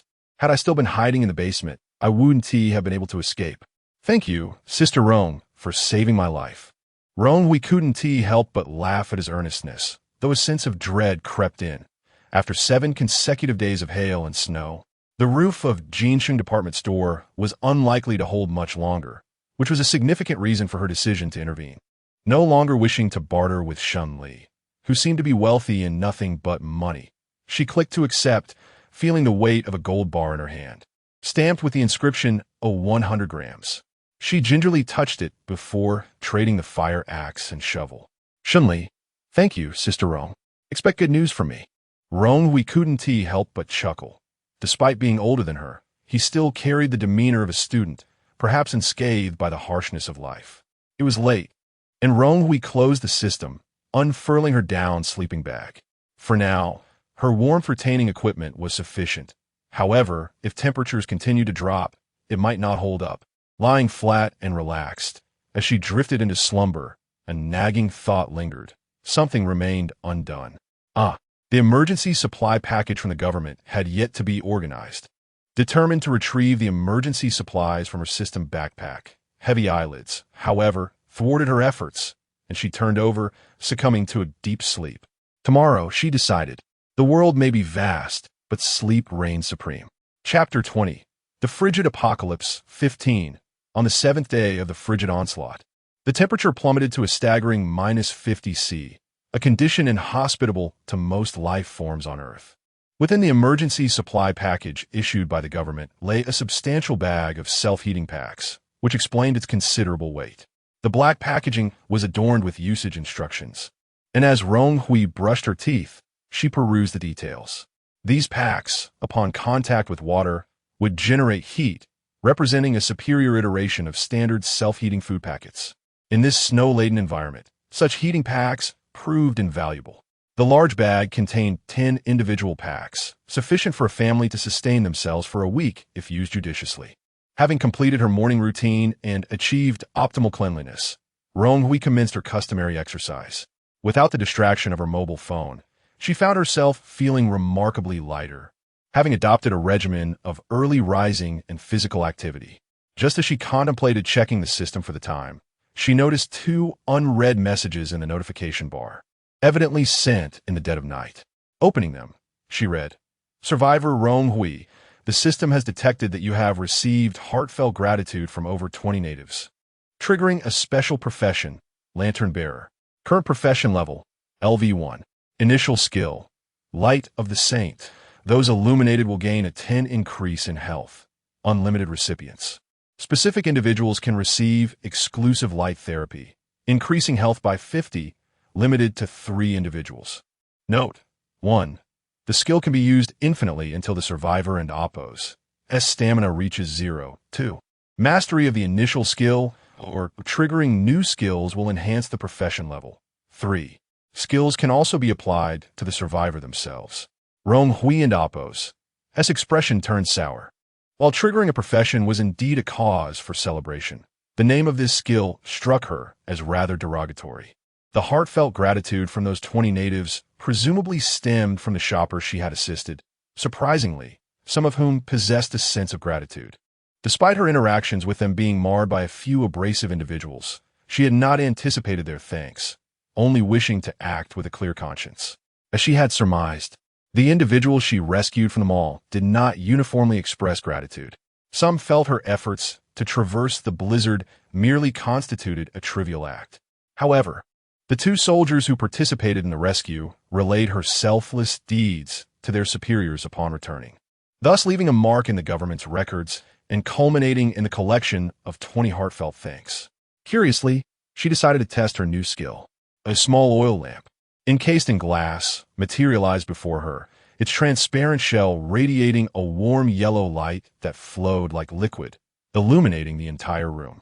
The lamp and amp, Oppo's handle was carved from a piece of ebony, adorned with a morning glory motif. Setting aside the unfortunate name, the skill and amp, Oppo's effect was undeniably impressive, casting light over a vast area.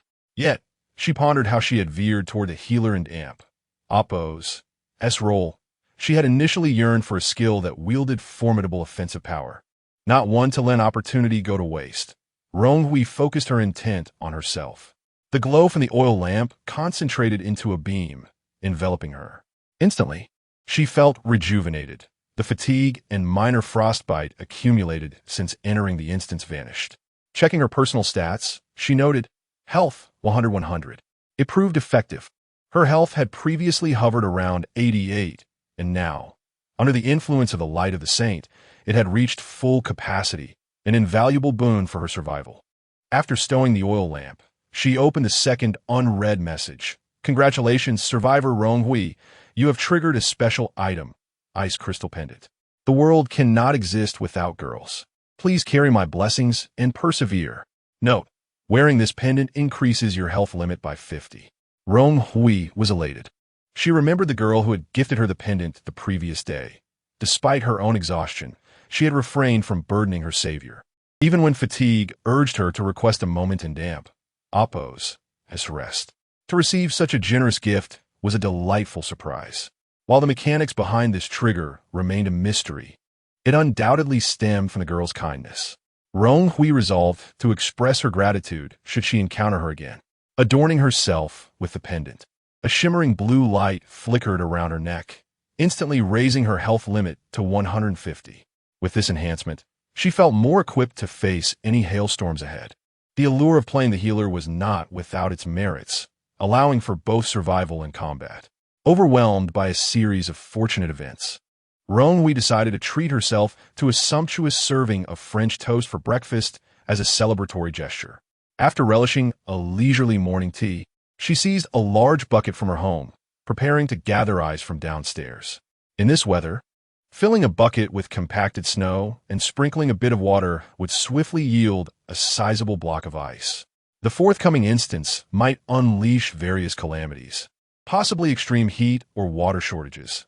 Thus, stockpiling ice in this frigid realm would be prudent for the challenges that lay ahead.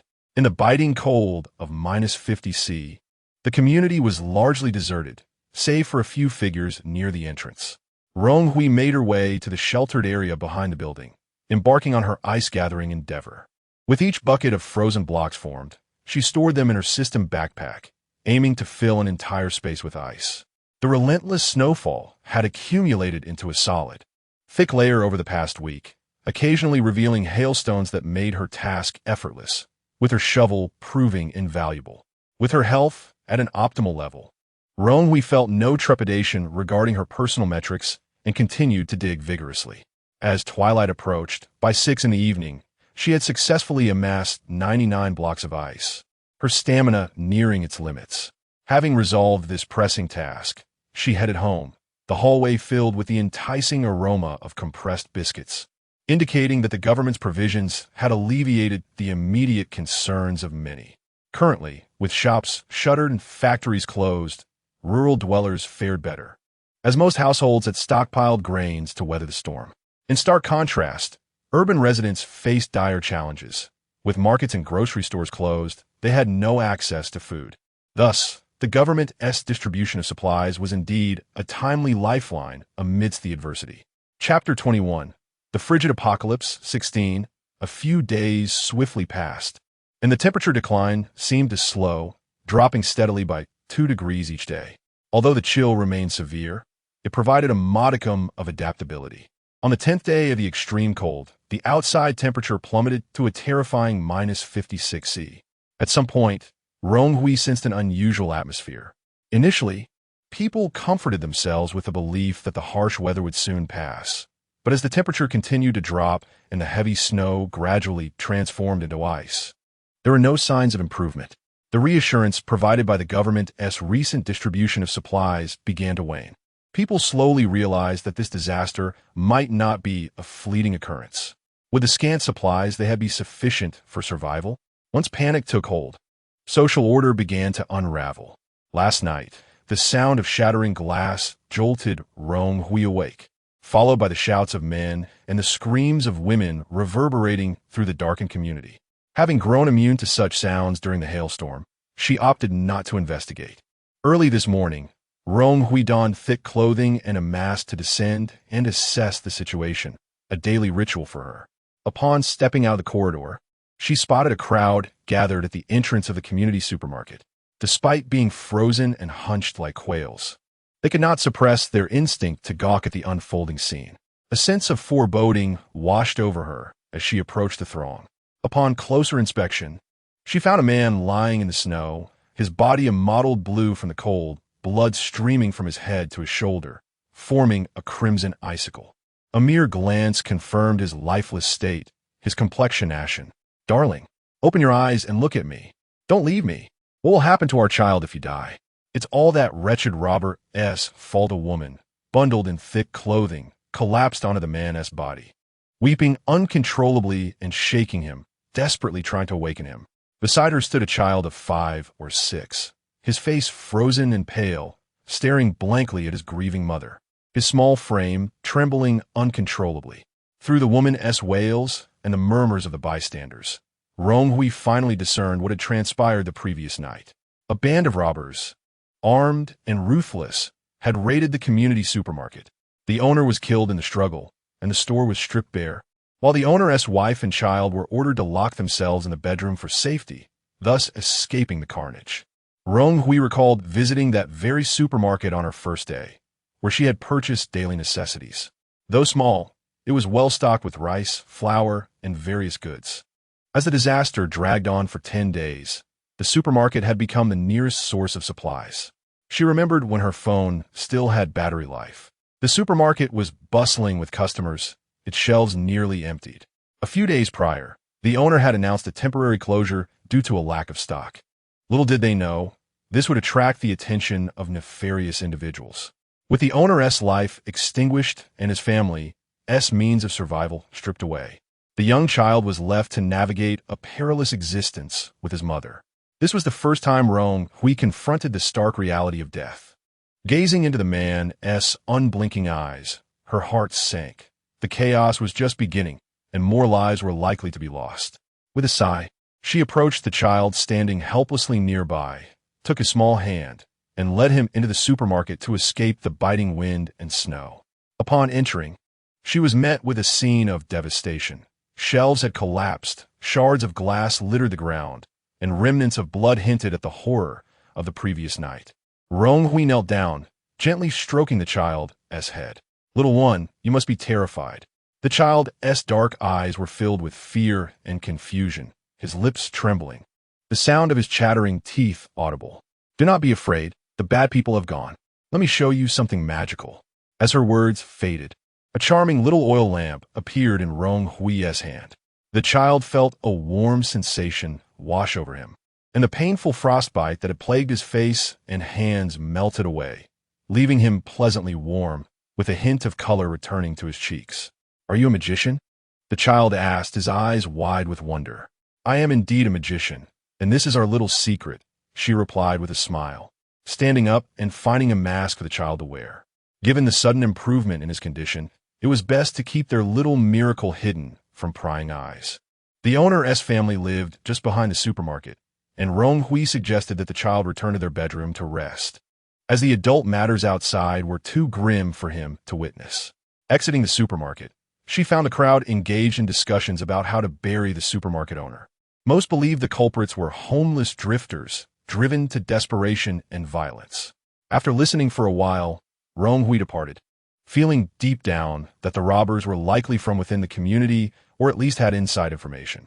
Their audacity to strike under the cover of night and swiftly empty the supermarket without a trace, their footprints obscured by the fresh snow, spoke volumes of their ruthlessness. With the growing number of people and eyes in the community, it was clear she could no longer remain. That evening, the supermarket owner's wife had cried until her tears ran dry, hastily covering the broken windows with newspaper, barely managing to shelter herself and her child inside. Now, with nothing left to steal, they were safe from the greedy gaze of others, yet their means of survival had vanished entirely. How would they endure the days ahead? "Mommy, today I met a magician's sister," the child whispered, snuggling close to his mother, unwittingly revealing Rong Hui's presence. Yet, in her state of despair, the grieving woman dismissed the child's innocent proclamation. Suddenly, 3 sharp knocks echoed against the glass, startling the owner's wife, who instinctively clutched her child, trembling with fear. Could it be those robbers returning? Holding her breath, she listened intently. Outside, only the wind howled. After a moment of hesitation, she decided to open the door, reasoning that they had little left to lose. She cautiously opened the glass door a crack, peering out into the emptiness. To her surprise, she found a large black package resting on the ground. Curiosity piqued. She picked it up and discovered it was filled with heavy, compressed biscuits. Casting a glance around to ensure no one was watching, she quickly shut the door and hurried to the bedroom to inspect the package. The top layer contained an abundance of compressed biscuits, beneath which lay 5 cans of braised pork, several candles, a lighter, and bottles of antibiotics, vitamin C tablets, and frostbite ointment. The thoughtfulness and generosity of the sender were evident, and overwhelmed with emotion, she covered her mouth in disbelief, tears streaming down her face. With this bounty, she and her child could at least persevere for a while longer. Sitting beside the pile of supplies, the child remarked, "Mommy, this is from a magician's sister." The woman tenderly stroked her child's head, determined to endure the hardships of life together, no matter how daunting the world outside became. Chapter 22. The Bitter Cold Apocalypse, 17. After delivering the supplies, Rong Hui returned home silently, without encountering a single soul along the way. The provisions for the mother and child were meager, mostly items she had no use for. Rong Hui was not the type to hoard resources for her own pleasure. Under the premise of safety, she preferred to assist others, especially such a young child. Upon returning home, she began to organize her supplies in preparation for departure. The community was crowded, and resources were scarce, poised to descend into chaos. It seemed the government lacked the energy to manage the disorder, and, as a sole individual, Rong Hui could effect no change. Her primary task was to complete the dungeon challenge. Surviving for 20 days would allow her to exit the instance. Now that time had surpassed the halfway mark, she planned to find a desolate place to endure for the next 10 days. Having lived in the instance for 10 days, her stockpiles had considerably increased. She had replenished her supplies at the Jinshin department store, but had yet to find the time to sort through them. Now, it was an opportune moment to reorganize and create space. After a flurry of activity, the cold had made her hands and feet somewhat stiff. She warmed her palms and completed the final touches of her organization. Currently, her system backpack had 15 slots, 10 of which were filled with 92 bottles of 1L mineral water, 96 chocolate breads, 94 bars of soap, 1 mountain bike, 2 basic resource packs, 1 large box filled with food, 1 large box filled with miscellaneous items, 1 medical kit, 99 large ice blocks, and 1 fire safety cabinet, leaving her with 5 available slots. Rong Hui retrieved her hiking backpack and filled it with compressed biscuits, water, boiled eggs, and a bundle of blanket. Although the backpack appeared bulging from the outside, it was surprisingly light, the blanket serving as a cover for her system space items. Once her belongings were nearly in order, Rong Hui nestled in her sleeping bag to rest. Today she had employed a specialized light therapy skill on a young child from the supermarket below, which had drastically diminished her stamina by 200 points. With her current stamina limit of 1116, she could utilize the skill no more than 5 times. Indeed, being a healer was not as simple as it seemed. Lost in thought, she soon drifted into slumber. On the 11th day of the bitter cold, with temperatures plummeting to -58°C, Rong Hui poked her head out of her sleeping bag, jolted awake by the familiar frigid air. After a brief moment of confusion, the system panel unfurled before her, and the avatar of Shun-Li, who had been absent for 4 days, flickered brightly. Shun-Li. Good morning, Rong Jie. Shun-Li. I didn't buy a thermometer, so I'm unaware of the exact temperature, but it's colder than in Russia. If it weren't for my years of studying abroad, I'm not sure I could bear it. Shun-Li, by the way, the bizarre family that occupied my room has been evicted, but they damaged the door with an axe. Lately, there have been nightly attempts at burglary, which is incredibly frustrating. I can't stay here much longer. Rong Hui was momentarily taken aback by his barrage of messages and took a moment to respond. Rong Hui. Good morning. Today's temperature is -58°C. Shun-Li. Wow, that cold. Can we really survive to the 20th day in this weather? Shun-Li. Rong Jie. Do you remember I had something to ask of you? Rong Hui. I remember. Also, I'm 23. You must be older than me. So no need to call me Jie. Having just entered society, her mentors had called her Xiao Hui in school, and her colleagues referred to her as Xiao Rong. This was the first time a man older than her had called her Jie, which felt rather awkward. Shun-Li, I don't care. I call everyone older than me Jie or Ge. Rong Jie. Rong Jie. Rong Jie Rong. Hui felt a twinge of annoyance. She rarely encountered someone so overly familiar. A stark contrast to his initial impression. Rong Hui. All right, suit yourself. What do you need? Shun-Li. Hee hee. As you know, I was dropped in a mall at the start and hoarded everything. except I didn't manage to buy any medicine. Now I have many frostbite sores and injuries from a fight a few days ago. I'm managing on my own. Do you have any surplus medicine you could sell me? Don't worry, I will pay a handsome price. If not, it's fine. I can always go for $0 shopping later. Rong Hui actually had a surplus, as her first stockpile had been medicine. Perhaps this was a sign that she was destined to be a healer. Now that she possessed the skills, medicine was not as critical. If Shunli offered a reasonable price, she would be willing to sell him a portion. Rong Hui, I have frostbite ointment, injury treatment medicine, anti-inflammatory drugs, and medical bandages. How about 2 boxes of each? Shunli, Rong Jia, you're my Jia. How do you have everything? I'll trade you 100 grams of gold for those.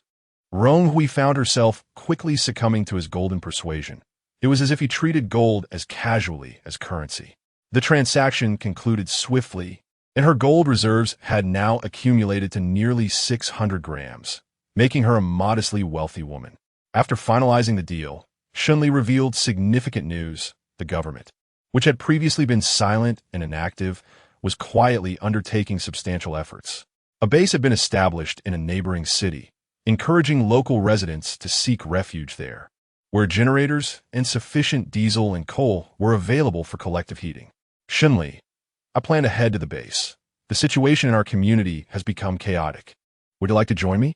Rong Hui was pleased to see the government striving to fulfill its responsibilities, yet she had no intention of joining the fray. Her singular goal was to clear the dungeon, and she did not wish to engage with too many people. The longer she waited, the more crowded the base would become, and if poorly managed, it could lead to greater turmoil. Rong Hui, no, I have my own plans. The neighboring city is over 100 kilometers away. Please be careful. Having said this, Rong Hui closed the system and rose to exercise. Although her daily workouts only increased her stamina by 2 points, she believed that incremental changes would lead to significant transformations. After breakfast, she packed her belongings, brewing a pot of hot ginger tea to take along, and took one last glance at the home that had sheltered her from the storm for over 10 days. She locked the door and descended the stairs. It was still early, and few people were out in the community.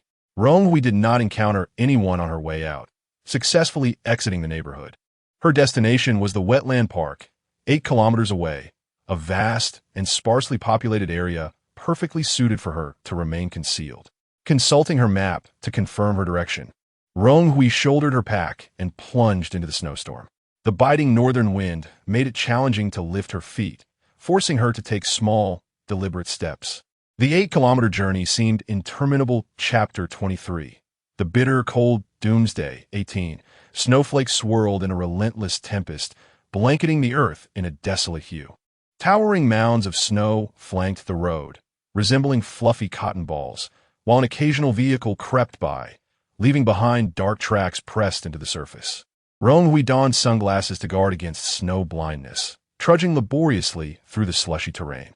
After over 4 hours of arduous travel, she had barely crossed the halfway mark, her stamina waning perilously. Checking her personal status, she noted that all attributes, save for cleanliness, had plummeted below 60, turning orange, a clear signal that she could not continue much longer. Ahead lay a small community, and she resolved to seek refuge within its confines to shield herself from the biting winds. The words "paying in community" were obscured beneath a thick layer of ice and snow, revealing only a narrow gap at the entrance, just wide enough for a single person to squeeze through. The rest was thoroughly barricaded. This community seemed neglected, lacking the attentive care that Rong Hui had previously experienced in her former residence, where residents took turns clearing the snow from the entrance for ease of access. Here, the entrance was half buried, exuding an air of desolation. She squeezed through the narrow opening, revealing a series of dilapidated residential buildings. The walls were peeling, balconies adorned with twisted metal frames, and many windows shattered by hail, leaving dark voids behind, an evident sign that this was an aging settlement. Rong Hui bit her lip, recognizing that the elderly predominantly inhabited such communities, which explained the absence of anyone to clear the snow. In these extreme conditions, survival was a challenge enough without the additional burden of labor. The silence enveloping the area was profound, punctuated only by the wind howling through the broken metal frames. producing an eerie creaking sound. She shuddered at the thought of how many souls might have perished in this frozen wasteland, her heart heavy with sorrow. Resolutely, she decided against further exploration, retreating to the entrance where a security hut stood, its simple iron door half buried in snow. After clearing a path, she managed to open the door and stepped inside, discovering a desk, a chair, and a large stack of newspapers. She shut the door behind her and sat down for a brief respite. As her energy levels gradually replenished, a gnawing hunger took hold. She retrieved a government-issued, self-heating meal pack, and upon submerging it in water, steam began to rise. Placing a can of braised pork atop, she wisely refrained from exposing anything too extravagant in this desolate wilderness. The self-heating pack provided warmth for an extended period, with the broth from the pork can bubbling merrily, releasing warm vapors that danced in the air before her. She munched on compressed biscuits, washing them down with sips of ginger tea whenever she choked. After a short rest, her energy restored to 80. She donned her winter gear and prepared to continue, determined to reach the wetland park before nightfall. Before departing, she took out a pen and meticulously noted the government and App's establishment of a refuge in the neighboring city, detailing the address and affixing it prominently at the community entrance, hoping the residents of Ping and community might find safety. The remaining path was still fraught with difficulties. She utilized the skill to restore her health once more. Finally, at 5 in the afternoon, she glimpsed the gates of Wetland Park. The sky had darkened, though the snowfall had ceased. Feeling a surge of hope, Rong Hui quickened her pace as she entered the park. Upon entry, she was met with an expansive open-air parking lot, dotted with a few scattered vehicles. Their windows and roofs battered by hail, and now cloaked in snow, a dismal sight. Rong Hui yearned for a functional vehicle. Her only means of transport was a mountain bike, ill-suited for traversing the snowy landscape. Yet, she had not encountered a single intact vehicle throughout her journey. She made a mental note to remain vigilant for any viable options. As she ventured deeper, a sense of foreboding crept over her. The bamboo groves lay toppled, the wetlands frozen solid, and the pavilions designed for visitors had roofs caved in. The scene a stark testament to devastation. The park was vast, but the encroaching darkness limited her exploration to barely half its expanse, with no signs of life evident. Clearly, the park had become an open expanse, devoid of refuge, as both staff and visitors had likely fled to safety from the hail. In this empty park, only the wind's whispers filled the air, yet Rong Hui felt a peculiar comfort. She was free from the threat of malevolence and the grim realities faced by others in disaster. She found solace in the serenity of her surroundings. As night fell around 7 o'clock, she discovered the visitor center, a modest 2-story building, its glass facade on the first floor marred only by spiderweb-like cracks, yet intact. Rong Hui cautiously pushed the door open, stepping into a dim interior. Holding her breath, she listened intently, detecting no sounds. She retrieved a small oil lamp to illuminate her surroundings, revealing a first-floor lobby with a reception desk and several rows of chairs, devoid of any significant traces. With the lamp in hand, she ascended to the second floor, where remnants of food packaging littered the staircase. It was clear that someone had inhabited this space. A charred fire pit lay at the center of the lobby, the floor darkened with refuse, an empty vending machine standing as a testament to their plight. Rong Hui estimated that a group of about 10 had sought refuge here, likely retreating to the second floor to avoid the risk of shattered glass from hail. However, the visitor center was sorely lacking in clothing and provisions, suggesting that the occupants had vacated after enduring 5 days of peril. Although she had prepared for camping, the prospect of having a roof over her head significantly alleviated her concerns. As she surveyed her surroundings, she grimaced at the sight.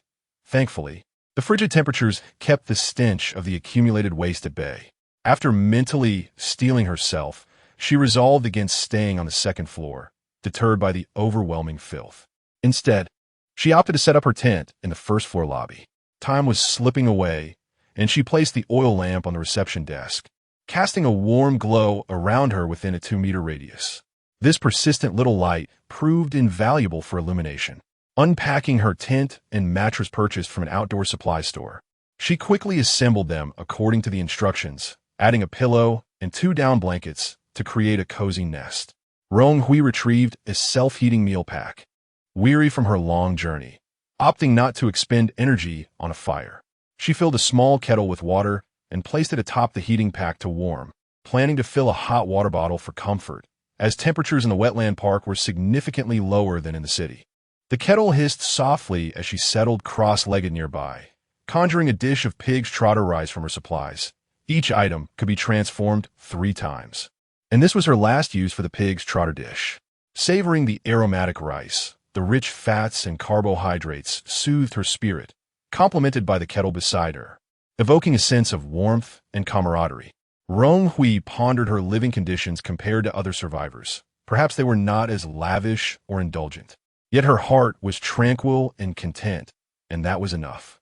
Chapter 24. The Frigid Apocalypse, 19.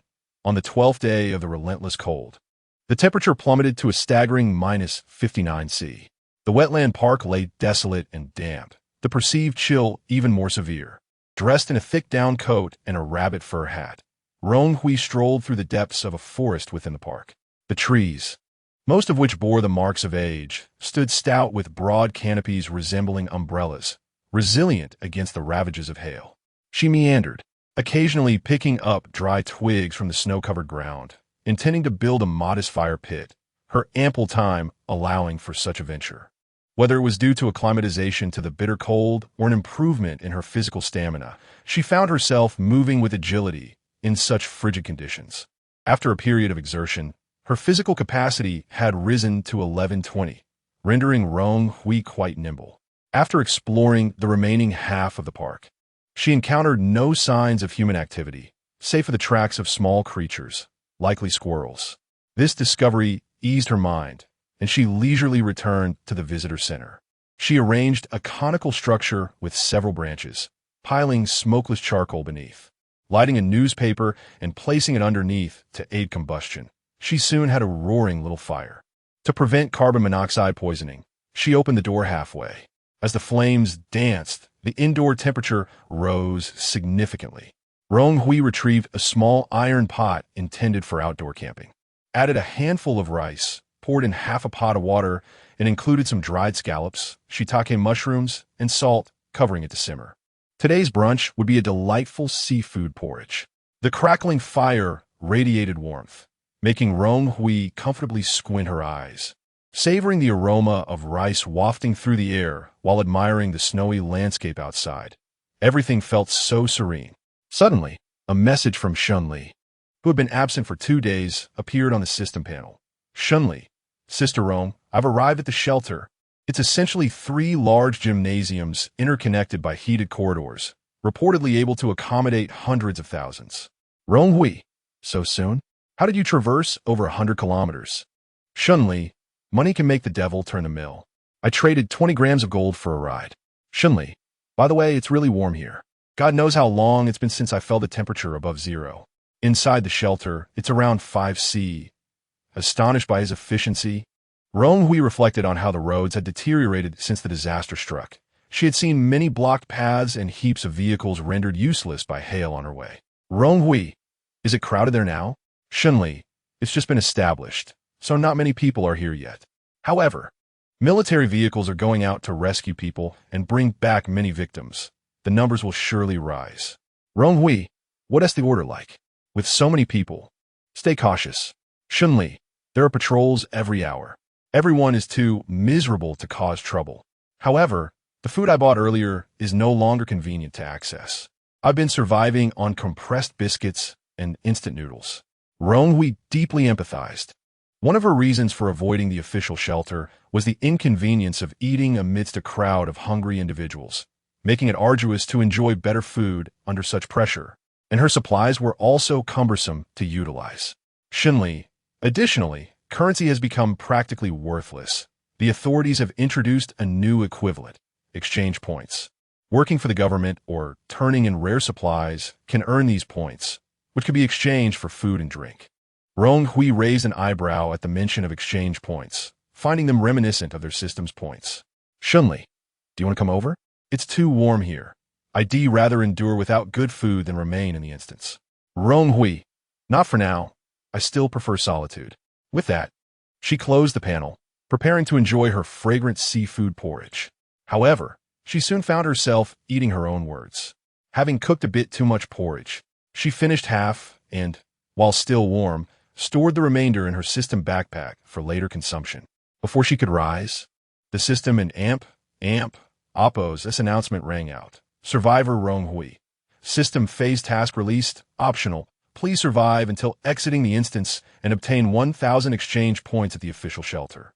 Completing the task will yield substantial rewards. Rong Hui, could you not have informed me sooner? Just as she had found a comfortable refuge. Intending to endure the remaining days in peace, the system dangled the allure of rewards before her. Was she tempted? Certainly. The system's offerings were of exquisite quality, making it difficult to resist the allure of rewards. She promptly opened her friend's list and clicked on Shun Li's avatar. Excuse me, could you share the exact location of the shelter with me? Just moments ago, she had firmly rejected the idea, yet now, her expression remained unflinching. Shunli, you've come to your senses. Quickly, the specific address is actually the Olympic Sports Center in City B. Head north. Many people are likely heading there now. Just follow the crowd, and you can Oppos, go wrong. Rong Hui and Oppos. Hand-drawn map didn't include City B, but she remained unfazed. With a general direction in mind, news of the shelter was spreading, and many would surely be en route. After expressing her gratitude to Shun Li, she began packing up her tent and other belongings, regretting the cozy nest and fire she had constructed, which would now need dismantling. However, while she packed, she utilized the fire to boil several kettles of hot water, some for the journey and some to fill hot water bottles for her backpack. Her belongings were quickly organized, and with a sigh, she resolutely stepped into the storm. Her primary goal was not to head directly to the neighboring city, but rather to find a vehicle, as covering over 100 kilometers on foot was impractical. She located the nearest shopping mall on the map, intending to check the underground parking lot for luck. Even if she couldn't find a car with keys, she could still gather some fuel. Chapter 25. The Bitter End of Winter, Part 20. The wetland park is situated in a remote location, approximately 10 kilometers from the nearest shopping center. Relying on her robust stamina, Rong Hui pressed on without rest, pausing only twice to utilize her skills to alleviate the fatigue that had accumulated. As dusk fell, she finally arrived at her destination, Xinyue Plaza. This mall appeared to have been recently constructed, showcasing an air of modernity in its design. The building in Oppos' exterior, clad in a silvery metallic hue, was a marked improvement over the desolation she had observed at Jincheng Department Store. At the entrance of the mall stood a towering sign, originally adorned with advertisements and a panoramic map, now shrouded in snow, revealing only a small corner of its red top. Time was of the essence for Rong Hui. She extracted a shovel and cleared the sign, dislodging most of the snow. Through the obscured shapes, she discerned the direction to the underground parking lot, located at the far right corner of the building.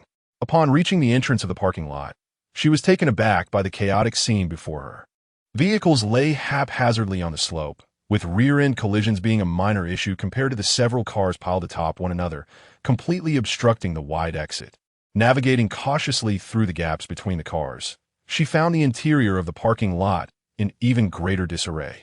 The vehicles were strewn about, their windows dark and foreboding, indicative of a hurried exodus that had ended in disaster at the entrance, forcing occupants to abandon their cars. She meticulously examined each intact vehicle, searching for one resembling an SUV with a high chassis and rugged tires, capable of traversing the current snowy terrain. Regrettably, despite a few cars being left unlocked, none possessed keys. It seemed those who had taken refuge in the parking garage during the hailstorm had felt secure enough not to hastily abandon their vehicles. Rong Hui had anticipated this outcome. She recalled seeing a car dealership on the mall's directory, where she was certain exhibition vehicles would be available. Proceeding through the emergency exit to the ground floor of the mall, she found herself enveloped in darkness. Having adjusted to the dimness, she refrained from using a flashlight, wary of encountering anyone seeking shelter who might require lengthy explanations. Fortunately, the first floor of the mall was eerily silent, devoid of any presence. She hurried past, Locating the car dealership. Given the value of automobiles, both entrances to the store were secured with heavy iron gates, but one narrow employee passage featured a wooden door. Using a fire axe, she swiftly broke the lock and entered. Once inside, she illuminated her surroundings with a small oil lamp, revealing 5 exhibition vehicles lined up neatly. After inspecting each one, she discovered the keys in the drawer at the reception. Climbing into one of the high-chassis SUVs, she inserted the key and turned the ignition. The freezing point of gasoline hovers around -70°C, and despite the extreme cold, the vehicle should still start. After a muffled rumble, the engine roared to life, and Rong Hui exuberantly tapped the steering wheel. Her transportation dilemma was resolved. However, the fuel gauge began to sound an alarm, prompting her to seek gasoline, ideally in ample supply. Before departing, she gathered some lubricants, a spare tire, and a toolbox from the dealership, ensuring she could address any potential issues with the vehicle. Securing the SUV in her system's backpack, Rong Hui ascended to the 3rd floor, following the mall's map, which indicated that the area housed a children's playground and a gym. In a small shop featuring children's fishing games, she discovered useful tools, a manual water pump and hose, likely utilized by the owner to clean the fish tanks. After searching further, she found no suitable container but ultimately decided to take a 288-liter closed fish tank, which certainly served as an excellent vessel. Hastening back to the underground parking lot, she selected a spacious 7-seat van. Opening the fuel cap, she inserted the hose to the bottom of the tank and connected the other end to the pump, commencing the extraction of gasoline. After switching several vehicles, the fish tank was filled, providing enough fuel for approximately 5 to 6 refuels of the SUV. She then filled the SUV's tank to the brim, feeling utterly exhausted as she summoned the system panel. It was now 10 o'clock at night, and her stamina had plummeted past the critical threshold. Deciding against further endeavors at such a late hour, she sought an empty spot in the parking lot to rest for the night in the SUV. In her moment of leisure, she realized her hands and feet were frostbitten. Having been absorbed in her tasks, she had neglected to feel the creeping pain until now. Setting her oil lamp on the passenger seat, she activated her skill, allowing the gentle glow to aid in her recovery. She had sustained frostbite in such a short time. It was difficult to fathom how an ordinary person without skills or medicine could endure. Rong Hui felt fortunate, despite being ensnared in this inexplicable apocalyptic scenario. She had managed to survive by various means. After a brief rest, she retrieved the seafood porridge she had previously cooked, ensuring her vital statistics remained within safe limits. Eventually, fatigue overtook her, and she curled up with a hot water bottle, enveloped in her down blanket, sinking into a deep slumber. Before her lay a desolate expanse, the air thick with a pungent odor, shadows lurking ominously, and not a soul in sight for miles. Clutching a small, crystalline oil lamp, she wandered aimlessly. Her heart was heavy with anxiety and impatience. She yearned to take action, but was paralyzed by indecision. Her breaths grew labored, and her steps grew heavier, as if she too might succumb and merge with this barren wasteland. Gasping for air, Rong Hui jolted awake, her mind clouded with confusion. It was but a dream so vivid, particularly the suffocating despair that had nearly consumed her. Shaking her head, she dismissed the haunting thoughts.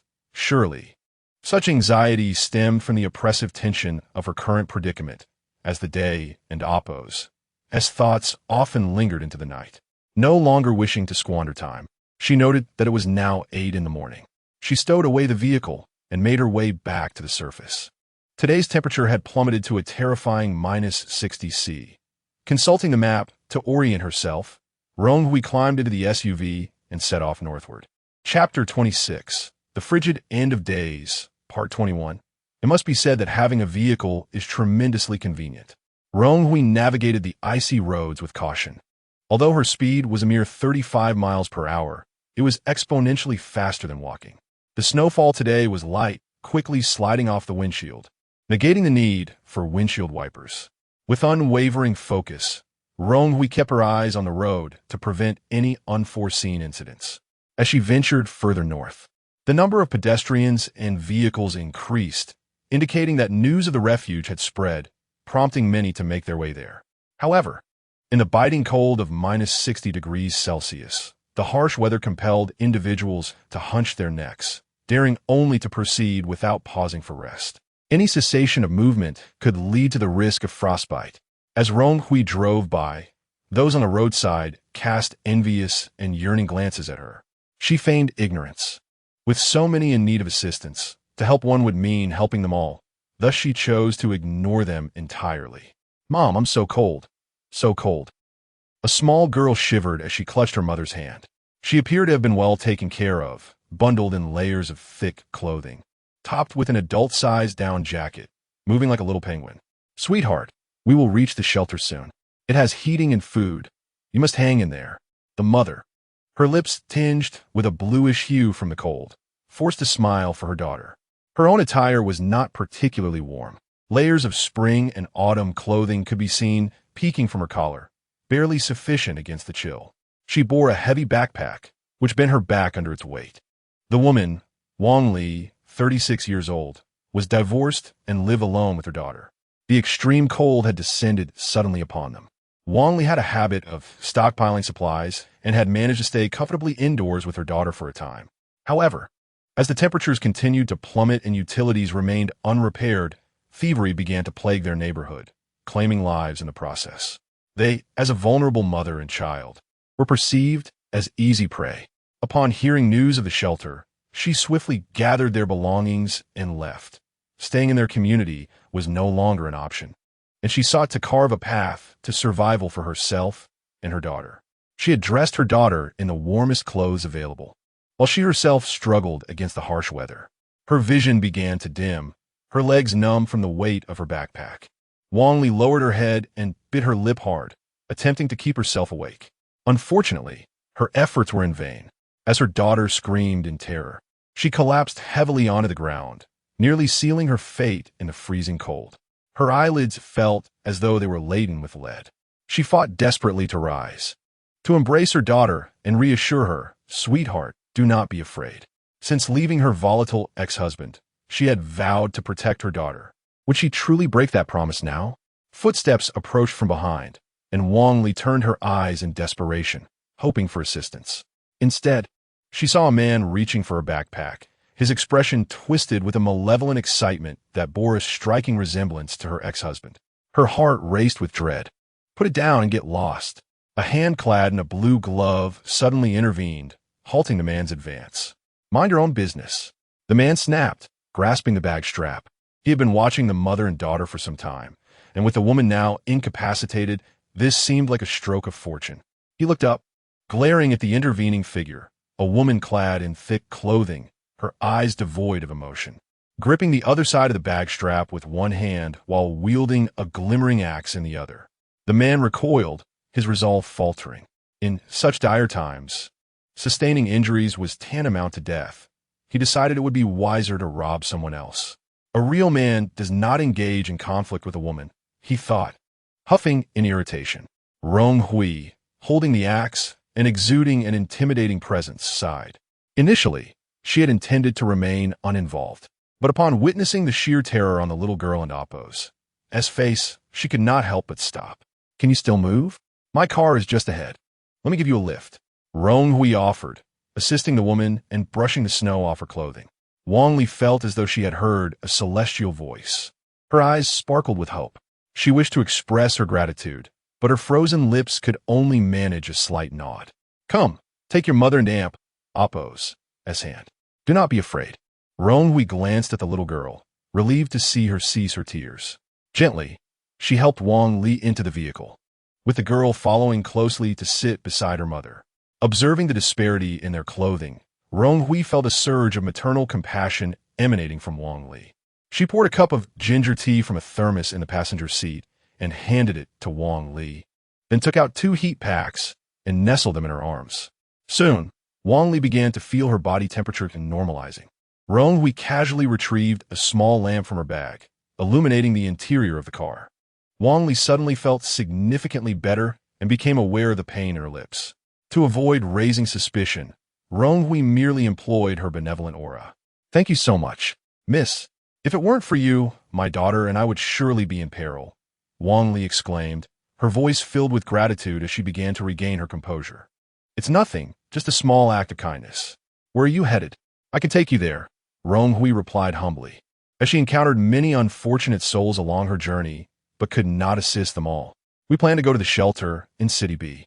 I've heard that the government has established a refuge there capable of accommodating hundreds of thousands. I hope there is a place for my daughter and me. As a vulnerable mother and child, hiding at home is no longer safe." Wang Li rubbed the heat packs against her daughter and Appo's hands, knowing that City B was quite distant. She did not wish to impose on this kind stranger. If they could not take her, she would recover her strength and continue on her own. A vulnerable mother and child. "What about your husband?" Rong Hui inquired, her grip firm on the steering wheel. "Our relationship was fraught with discord. We divorced long ago. I raised my dear girl alone," Wang Li replied, gently stroking her daughter and Appo's head, her gaze filled with tender affection. Rong Hui observed the mother and daughter through the rearview mirror, reflecting on the profound love of motherhood, something she had never possessed. Clenching the steering wheel, she responded calmly, "That is commendable. By the way, it just so happens that I am also heading to City B." "Really? That would be such a tremendous favor," Wang Li exclaimed in delight. "Not all. Let's get moving." With that, Rong Hui pressed down on the accelerator, ensuring her vehicle remained running in the snowy terrain. With the mother and daughter in tow, Rong Hui drove without stopping, successfully reaching the outskirts of City B. She no longer had to ponder the route, as a long line of cars began to form, likely all headed for the shelter. After 2 slow hours of travel, the silhouette of a sports arena came into view. "You can get out and walk to the shelter from here. I have a few matters to attend to," Rong Hui informed them, glancing back at the two. She did not intend to drive all the way. Instead, she sought a discreet spot to store her vehicle in her system's backpack. "All right, we've had enough rest." Wang Li appeared significantly more energized as she roused her sleeping daughter. They exited the car, and she slung her heavy backpack over her shoulder. The mother and daughter waved cheerfully at Rong Hui as they watched her vehicle turn onto another street. Once in a secluded area, Rong Hui intended to disembark when a glimmer caught her eye in the rearview mirror. Turning around, she spotted a golden pendant shaped like a peace lock dangling on the edge of the seat, an unmistakable token left intentionally by the mother and daughter. She reached out to retrieve it, examining it closely in her palm. The intricate design was exquisite, with the words peace and joy etched on the back, its weight substantial. After a prolonged silence, Rong Hui tightened her grip. This was not a token of love or significance meant for her. She resolved to find an opportunity to return it. Chapter 27, The Frigid Apocalypse, Part 22, in an effort to conserve space. She retrieved her mountain bike and stowed it in the trunk of her car before placing the vehicle into her system backpack, thus saving a compartment. The shelter was undoubtedly crowded, bustling with a multitude of individuals, making it rather inconvenient for Rong Hui to extract items from her system space. She took out her hiking backpack, filled it with some provisions, and repeated her earlier tactic by tucking in a wool blanket. The bag became quite bulky, and she secured a folded quilt on her back, blending in with the throng of people on the road. As she ambled toward the gymnasium, the crowd began to swell, reaching a point where it felt as though one could hardly move without jostling another. Upon entering the instance, she had scarcely witnessed such a gathering of people. Save for the time, she went to collect supplies. Indeed, as Shunli had mentioned, there were 3 gymnasiums, a basketball arena, a tennis court, and an indoor track, situated a couple of 100 meters apart. Now, 2 heated corridors connected these 3 structures, accommodating a greater number of inhabitants. The authorities had opened 3 entrances, necessitating the presentation of identification for registration.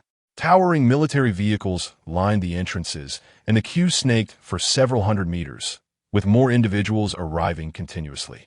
Rong Hui quietly joined the line, and amidst the crowd, she realized her disguise seemed rather ineffective.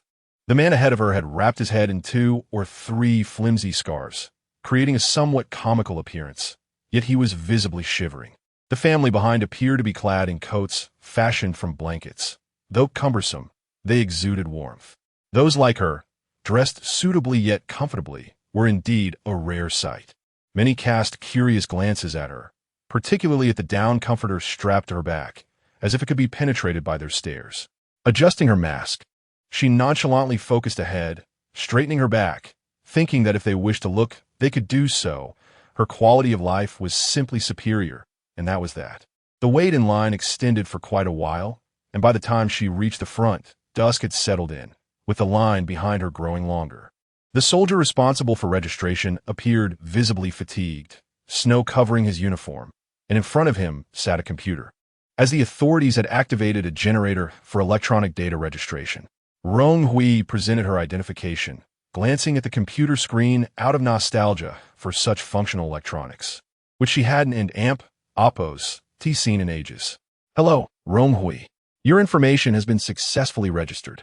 The system indicates that you have received official commendation. Based on your home address and age verification, it is indeed you. Please proceed to the adjacent supply management office to collect your reward. The soldier returned her ID, accompanying it with a pleasant surprise. A reward?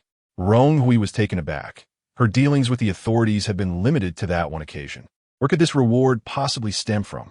With the line behind her continuing to grow, she felt it inappropriate to inquire further and followed the soldiers towards a two-story building.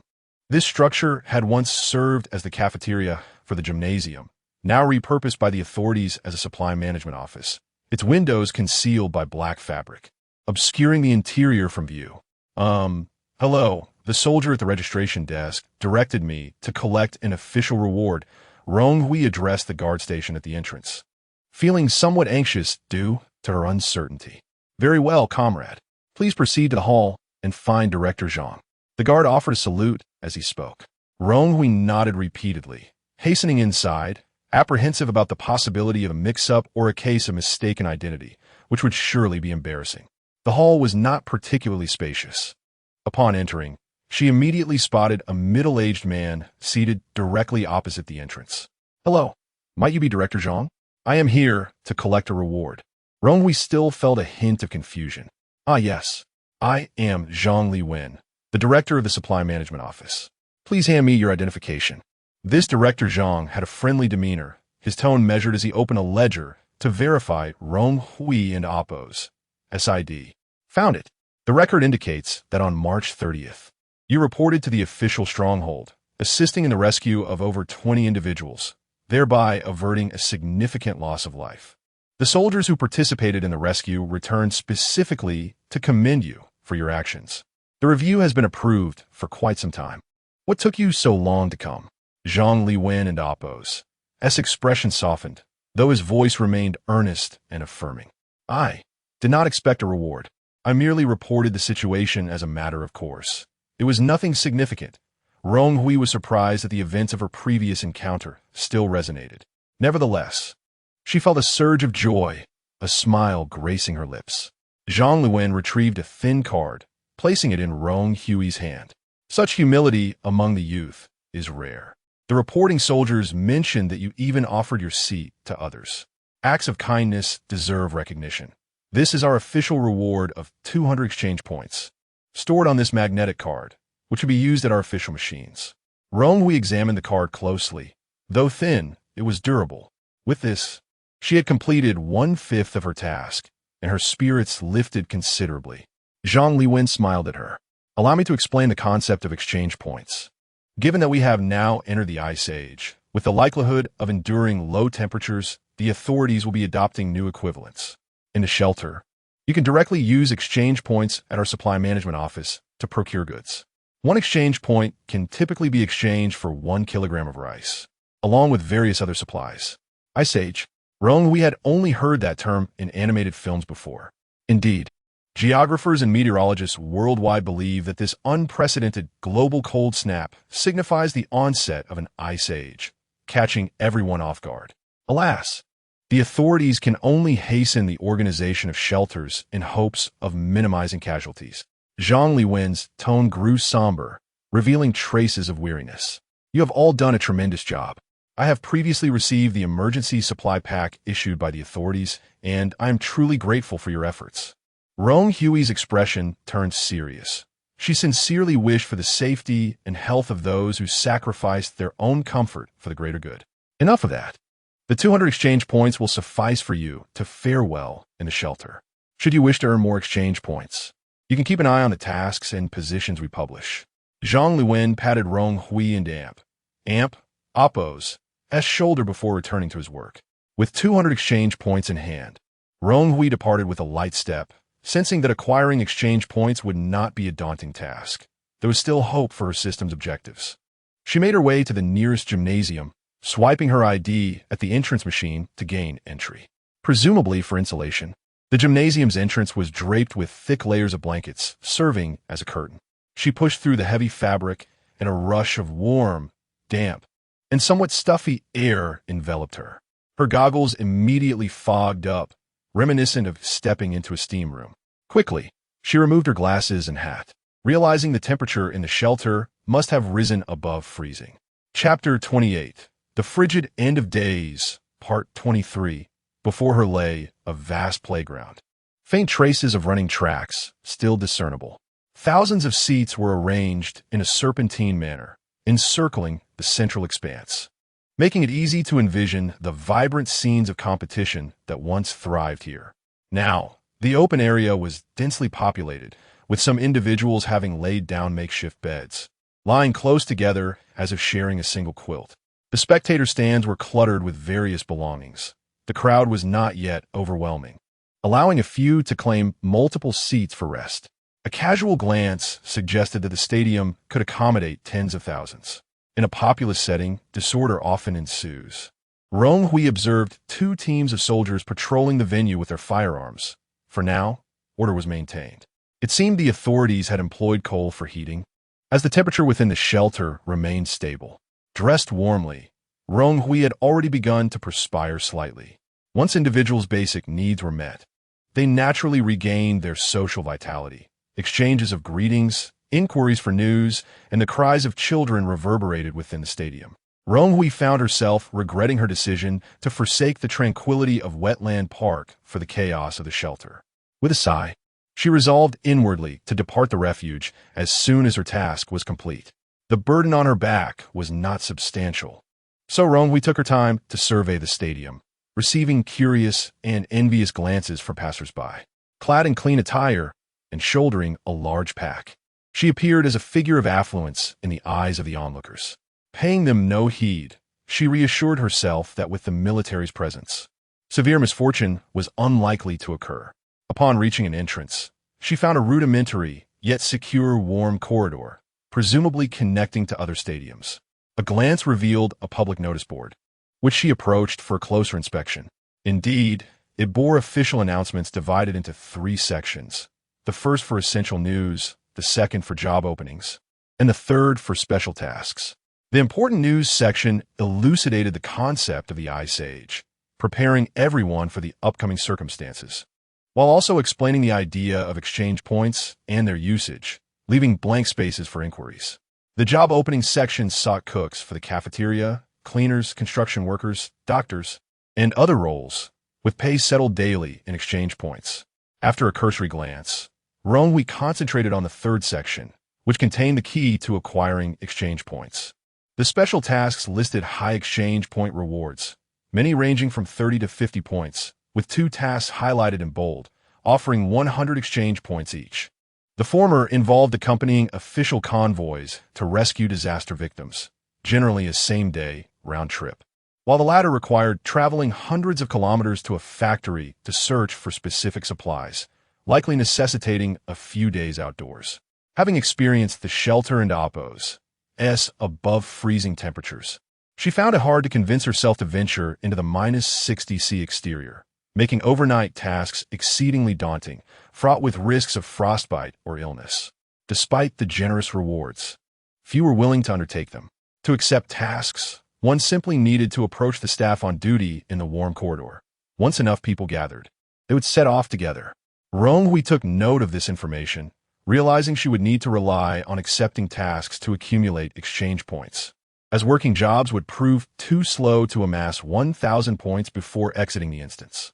However, it was already quite late, and her energy levels had dipped to about 60. Hunger gnawed at her, so she decided to find a place to rest. Turning to face the crowd on the playground, Rong Hui fell silent, pondering if she could indeed find a spot to sleep. The system panel unfolded, and, for the first time, she took the initiative to message Shunli, "I have arrived at the shelter in the indoor athletics arena." Shunli replied, "You're quick. Did you hitch a ride too?" "I and Oppos am in the adjacent basketball arena." Rong Hui, "Yes, I encountered a kind soul on the way. However, there are far too many people here. It seems impossible to find a place to sleep." Shunli, "Sister Rong, would you care to come over to my side? I've claimed the very top row of the stands. It's quite spacious here, and no one will disturb you." Rong Hui eagerly accepted, for the athletics arena was overcrowded, making it impossible to lie down. "All right, I'll head over now." Shunli was taken aback by her swift agreement. He had anticipated a refusal to his invitation. Crossing the warm corridor into the adjacent basketball arena, she found it equally crowded with individuals laying out their bedding. Scanning the area, she quickly spotted Shunli waving to her from the highest point, making her way to the back of the stands. She was relieved to discover it was less congested. Shunli had laid out a sleeping bag on a small patch of clear ground, and she followed suit, placing her bedding a few meters away from him. Shunli, "Please," exclaimed, "Sister Rong, I didn't expect you to actually come to the shelter. You seem averse to crowds. I thought you wouldn't show up." Rong Hui, busy arranging her makeshift bed, found his observation puzzling. Wasn't it obvious she had come due to the system tasks? She quietly voiced her confusion, but Shunli dismissively replied, "Oh, what tasks? It's not like we must do them. I just plan to endure these 20 days. Rong Hui sighed inwardly. This fellow, already unfortunate, seemed to take life so lightly. His current comfort was solely due to his financial means. Not wishing to engage in further idle chatter, she removed her heavy outer coat, sat on her bedding, and consumed a protein bar. With so many people around, indulging in better food would surely attract unwanted attention, so she opted for discretion. "Sister Rong, do you have any more protein bars?" "I'm hungry again after dinner," Shunli cheerfully inquired as he leaned closer. Rong Hui retrieved another bar from her pack and tossed it to him. He caught it and quickly began to munch, his cheeks bulging. If you're looking to accumulate exchange points, it's much faster to take on the official special tasks. Other avenues are nearly impossible. Although the authorities mentioned that rare supplies could also be exchanged for points, I inquired, and they require precision instruments, rare metals, or important documents, far from what we had imagined. Rong Hui cast him a curious glance, realizing he had indeed sought information, contrary to his claims of disinterest in system tasks. "Don't look at me like that. If there are decent tasks available, we could team up. Even if gathering 1,000 exchange points is challenging, it's still worth a try." Shunli, having finished the protein bar, flopped back onto his sleeping bag, propping his legs up. Rong Hui had no desire to listen to his rambling, so she finished tidying her bed and crawled in to rest. Tomorrow, she would return to check the task board once more. Chapter 29, The Frigid Apocalypse, Part 24, draped in a shroud of white. The landscape was engulfed in a relentless snowstorm, rendering both near and far indistinguishable in a blinding sea of snow. Amidst the heavy snowfall, a military vehicle cautiously carved a path, its driver reliant solely on instinct and experience to navigate the treacherous terrain, occasionally succumbing to the depths of snow before heaving back onto the surface, the vehicle jostling perilously. Inside the cabin, Rong Hui sat pale-faced. Though she had steeled herself for the journey, the affliction of motion sickness was not easily vanquished by sheer willpower. "Sister Rong, how are you? Your complexion looks dreadful. Have you caught a chill?" Shunli, bundled like a bear, leaned in and whispered beside her. Rong Hui shook her head, acknowledging the ailment as a long-standing issue. Today, she had intended to undertake a mission, and Shunli insisted on accompanying her. Thus, they signed up for a rescue operation aimed at aiding disaster victims, purportedly achievable within the day. Initially perplexed by the generous reward points for a task that could be completed in a single day, she soon discovered the reason upon arriving at the registration point, where a throng of people had gathered. It became apparent that not everyone who applied would be selected. The officials were wary of taking on liabilities, fearing that any mishap could lead to dire consequences, as the staff sought to dismiss all female applicants. Rong Hui had yet to voice her objections when she spotted Zhang Liwen amidst the crowd. Zhang, seemingly there to announce a new mission, acknowledged Rong Hui with a nod and promptly revoked the restriction, allowing both men and women to participate in the assessment.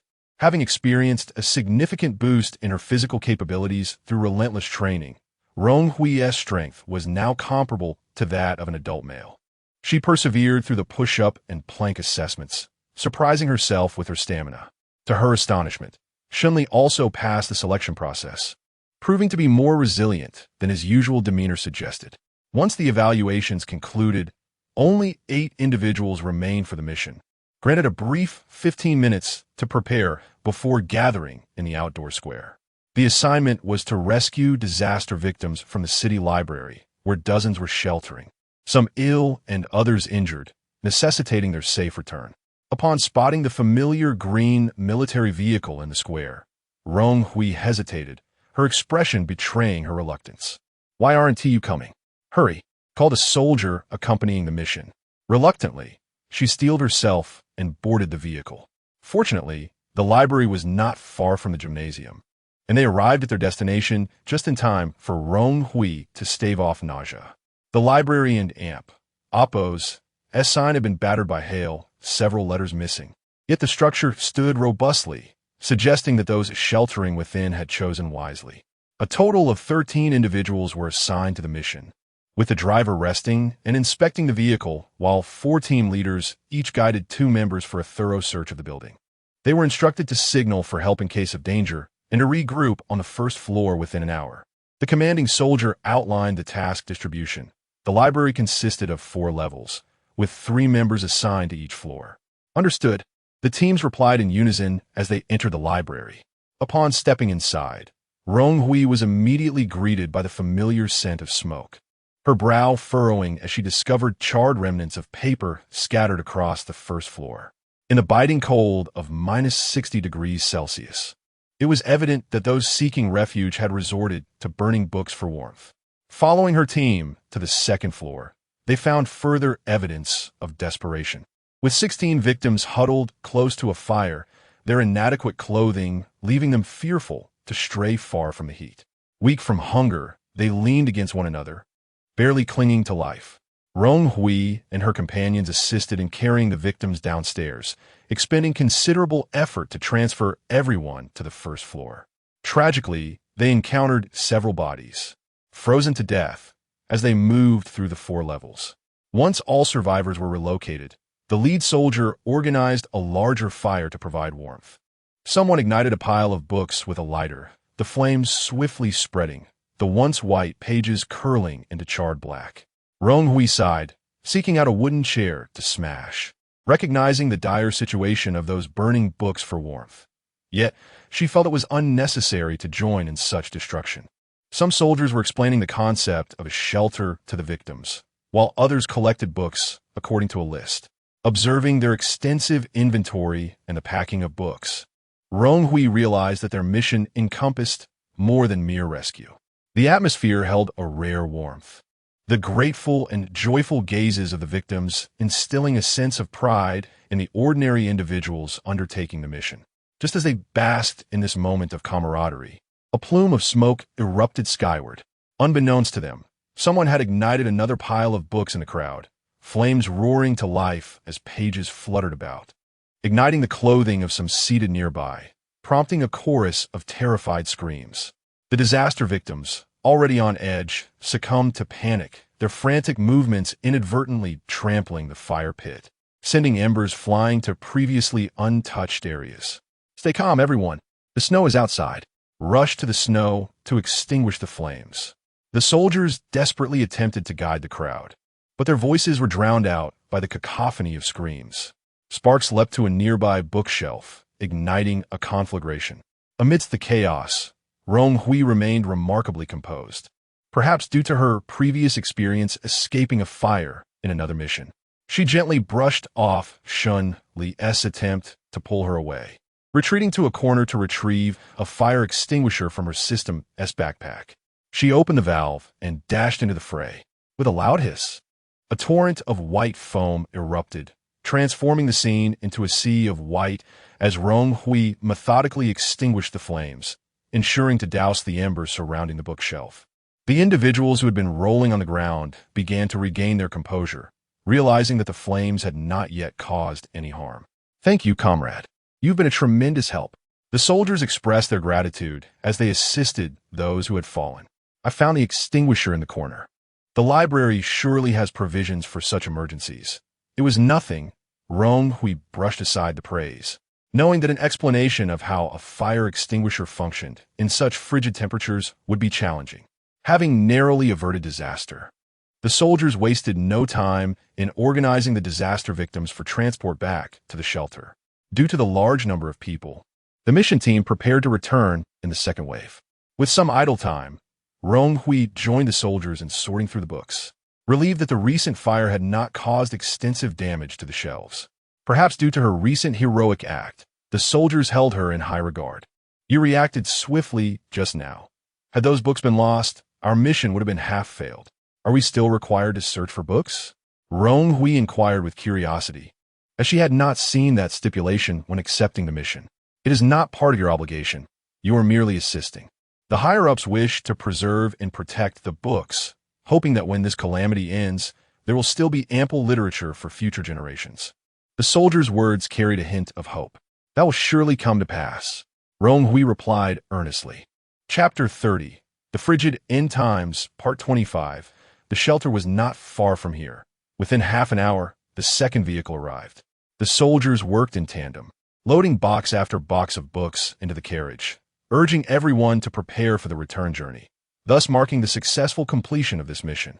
Observing the carriage now more crowded than when she arrived, Rong Hui decisively chose to part ways with the group and return on her own. I have some personal matters to attend to, so I want to be riding back with you. May I inquire if I should go to the exchange point or the office in the warm corridor to collect my items? She asked the leading soldier. Yes, it is at the location where you received your task. However, considering the adverse weather conditions, I would strongly advise you to stay with the main group, the soldier replied, his gaze reflecting some disapproval. Rong Hui nodded slightly. No worries, I am quite resilient to the cold. I simply need to take care of a matter first. Seeing her firm resolve, the soldier ceased his persuasion. After the remaining individuals boarded the vehicle, it turned around to head back.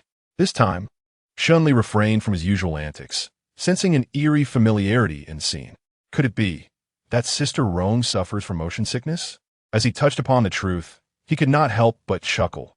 She truly was a cool sister, unwilling to show any signs of weakness. I shall await your return at the shelter. Shunli waved as the vehicle receded into the distance, gradually shrinking to a mere green dot against the snowy backdrop. With a sigh of relief, Rong Hui acknowledged that she could drive her off-road vehicle back, for she had grown weary of the military transport. Shaking off the snow that clung to her, she returned to the library, where the fire had been extinguished in her absence. Using a lighter, she coaxed a few sparks from the ashes, then retrieved several pieces of charcoal from her system backpack, adding a few logs to rekindle the fire.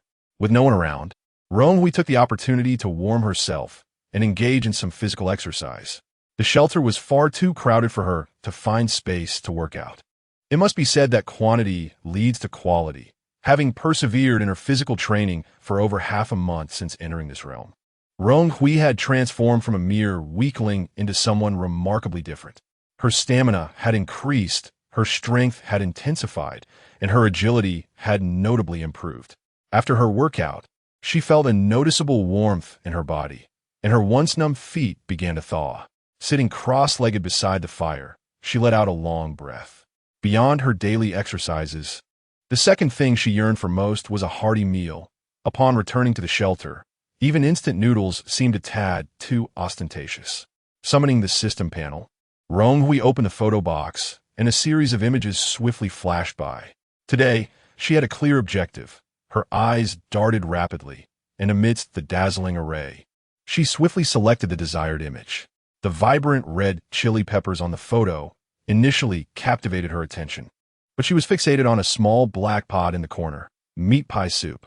It appeared somewhat humble next to the bowl of rich, oily sauce mixed with noodles. Yet it exuded a few wisps of steam that made her involuntarily swallow.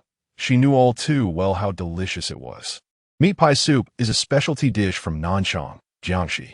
The ingredients and preparation may seem ordinary, consisting solely of fresh pork and eggs. But only with exceptional culinary skill can one simmer the soup to a clarity akin to water, with a flavor that penetrates the lungs. Locals often pair it with nanchong mixed noodles, creating a golden breakfast duo. During her travels in Jiangxi, Rong Hui relished this dish every morning. Once she left Jiangxi, the taste seemed to alter, and she found herself unable to replicate it at home. Fortunately, with this golden finger of hers, she could indulge in a long-lost culinary delight. In a flash of white light, a bowl of nanchong mixed noodles and a small pot of meat pie soup materialized on the ground. Rong Hui, eager to take a sip of the soup, was met with a scalding surprise. This small pot retained heat remarkably well, restraining her impatience. She lifted the bowl of noodles and slurped heartily. The sour and spicy chili mingled with the crunchy peanuts and tender rice noodles created a symphony of unique flavors. Hungry and cold, she quickly polished off the bowl. Reaching out to touch the pot, she found it only slightly warm to the touch. With a sense of gravity, Rong Hui lifted the soup, took a spoonful, and the exquisite taste made her eyes widen in delight. This was the flavor she had longed for. She finished the soup entirely, beads of sweat forming on her brow as she languidly leaned against the nearby bookshelf, savoring the warmth by the fire. Moments of happiness are often stitched together by such simple pleasures. After satisfying her hunger and thirst, she glanced at the time. It was already 2 in the afternoon. Rong Hui extinguished the fire. Her third objective was to visit the mall for some restocking. After a period of consumption, her system backpack had dwindled in supplies. As a hoarder at heart, this was intolerable. She needed to fill her shelves once more. On her way here, she had spotted a sign for a mall not far off, and driving there shouldn't take too long. With the unpredictable weather of the Ice Age, she must return to the shelter before nightfall, though she saw no signs of life outside. Rong Hui walked a few hundred meters before retrieving her off-road vehicle from her backpack. The tire tracks in the snow were quite conspicuous, so she proceeded with caution. She drove directly to the nearest mall, and oddly enough, when she was behind the wheel, no matter how bumpy the road, she never experienced motion sickness. Perhaps this vehicle, which she had so carefully chosen, offered greater comfort. Upon arriving at the mall, she was disheartened to find that it had succumbed to the relentless assault of hail and blizzards, its exterior a dilapidated sight, threatening to collapse at any moment. Rong Hui parked her vehicle and circled the mall, gathering information from the remnants of advertising and directional signs. She discerned that several floors were at risk of collapse and decided against taking any chances. Her target was the large supermarket located on the basement level. Entering through the underground parking lot, she successfully made her way into the supermarket, where light had completely vanished. She pulled out a small oil lamp to illuminate her surroundings. The underground supermarket was eerily silent, with only the faint yellow glow piercing through the darkness. The oppressive atmosphere made her feel a bit uneasy. The shelves were in disarray, with many items sold out, and the floor was littered with spilled drinks, some sticky beneath her feet. Although many items were missing, the quantity available was more than sufficient for Rong Hui alone. After replenishing her stock of mineral water to 99 bottles, she realized it amounted to a mere 99 liters, which seemed a tad insufficient.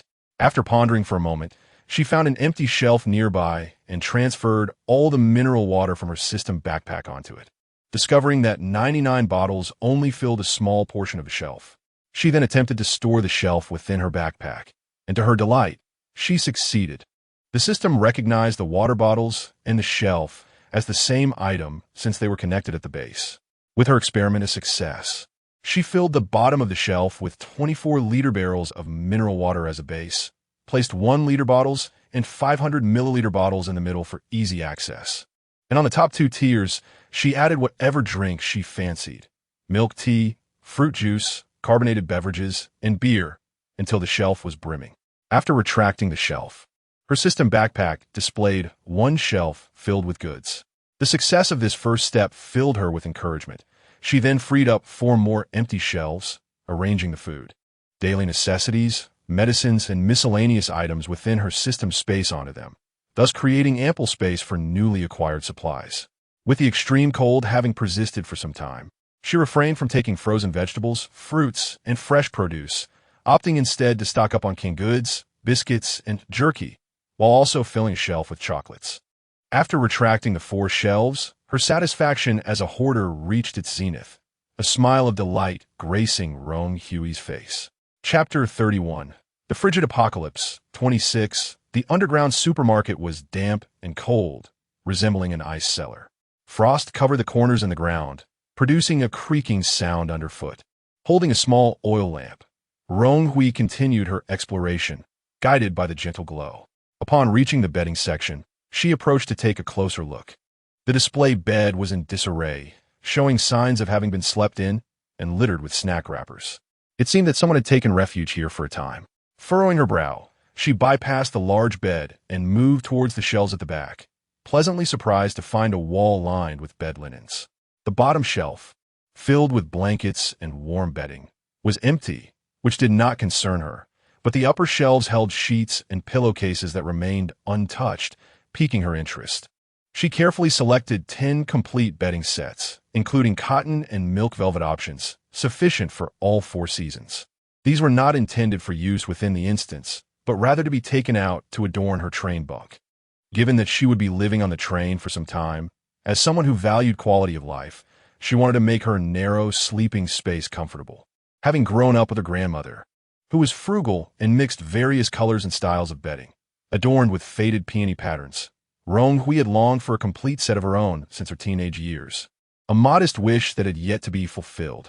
Now, as she had just entered the workforce, living paycheck to paycheck, she had not anticipated achieving the freedom to shop in this bizarre apocalyptic instance. With a satisfied sigh, she also chose several expensive plush pillows, placing these items on a designated shelf for miscellaneous goods. After restocking and organizing, her system backpack had utilized 10 out of 15 available slots. One shelf filled with bottled water, one with food, one with daily necessities, one with miscellaneous items, one with medicine, 2 basic resource packs from the system, 99 large ice blocks, 1 fire safety equipment cabinet, 1 car, 1 fish tank filled with gasoline, leaving 5 slots still available. Rong Hui retrieved 2 basic resource packs from the system, transferring their contents to the empty shelves, thus freeing up another slot. The shelves proved exceedingly useful. After searching the surrounding area, she managed to empty 2 additional shelves for future storage. The joy of stockpiling made her oblivious to the passage of time, and when she finally glanced at the system, it was already 5 in the afternoon, and dusk was fast approaching. She prepared to return to the shelter. Suddenly, a loud crash echoed above her. Rong Hui quickly crouched against the wall, and soon the sound of thunderous noise resonated overhead. To her dismay, she felt the ground tremble beneath her, and goods began to tumble from the supermarket shelves. Could it be an earthquake? This notion consumed her thoughts, followed swiftly by the imperative to flee. If she were to be buried, no one would come to her rescue. Thud! Thud! Several boxes of cookies fell and struck her, causing her to tense and press her lips together, protecting her head with one hand. She crawled toward the exit with all her might. The cacophony of falling goods surrounded her. Yet she did not feel the typical swaying associated with an earthquake and instead sprang to her feet, hastening towards the entrance. The supermarket connected to the underground parking lot, where she intended to find refuge near a load-bearing column. Upon successfully reaching the parking lot, the loud noises continued overhead, mingled with piercing, tearing sounds, unlike anything she had ever encountered. The underground parking lot was typically constructed to withstand air void standards, providing a refuge during emergencies. At present, it seemed relatively sturdy, as the tremors above had lessened. Cautiously, Rong Hui moved toward the exit. As she rounded the final corner, the light of the exit came into view. Suddenly, a fierce gust of wind swept through, pulling her forward with immense force. Reacting swiftly, she grabbed onto the wall, using her core strength to resist the pull, each step feeling as though she were trudging through lead. Thankfully, the exit was still a distance away. Once she escaped the force and damp, Oppo's grip, she leaned against the wall, drenched in cold sweat. A tornado! It was a tornado! A fleeting glance revealed an enormous, snow-laden vortex outside, the swirling white core visible amidst a flurry of flying billboards. This was the source of the earlier thunderous noise. She had nearly been swept away. The sensation of being on the brink of disaster was unsettling. Yet the adrenaline coursing through her kept her upright. Rong Hui's expression darkened. With the onset of the tornado, many buildings barely standing against the blizzard would be obliterated. If structures collapsed, those seeking refuge within would have no chance of escape. The thought of a shelter housing tens of thousands of people crumbling was too harrowing to contemplate. She could only hope the tornado would be fleeting. Before long, another tremendous noise erupted overhead, the vibrations causing dust to rain down from the walls. Boom! The supermarket collapsed. Rong Hui's complexion turned pale. The structure had been riddled with damage, and the tornado was the final straw. She fixed her gaze on the light of the exit. Ready to flee the moment she sensed any signs of collapse in the parking lot. As seconds ticked by, although the parking lot continued to shed dust, it remained relatively intact. Rong Hui dared not let her guard down, listening intently to her surroundings. Suddenly, a message from the system panel startled her. It was from Shunli, Rong Jia. A tornado! A tornado has appeared. How are you? Rong Hui. I'm fine, hiding in the underground parking lot. How is the shelter? Shunli. The authorities detected a new wave of severe convective weather, so they have been reinforcing the gymnasium. However, they did not anticipate a tornado. Several construction workers outside were swept away, and those queued at the entrance were allowed in without registration. The shelter is now overcrowded. Rong Hui frowned. The more people there were, the more chaotic it would become. If the shelter were sufficiently sturdy, it would be acceptable, but if not, it would endanger so many lives. A thought crossed her mind. Since the system's mission deadline extended until they exited the instance, it was likely the shelter would endure until then.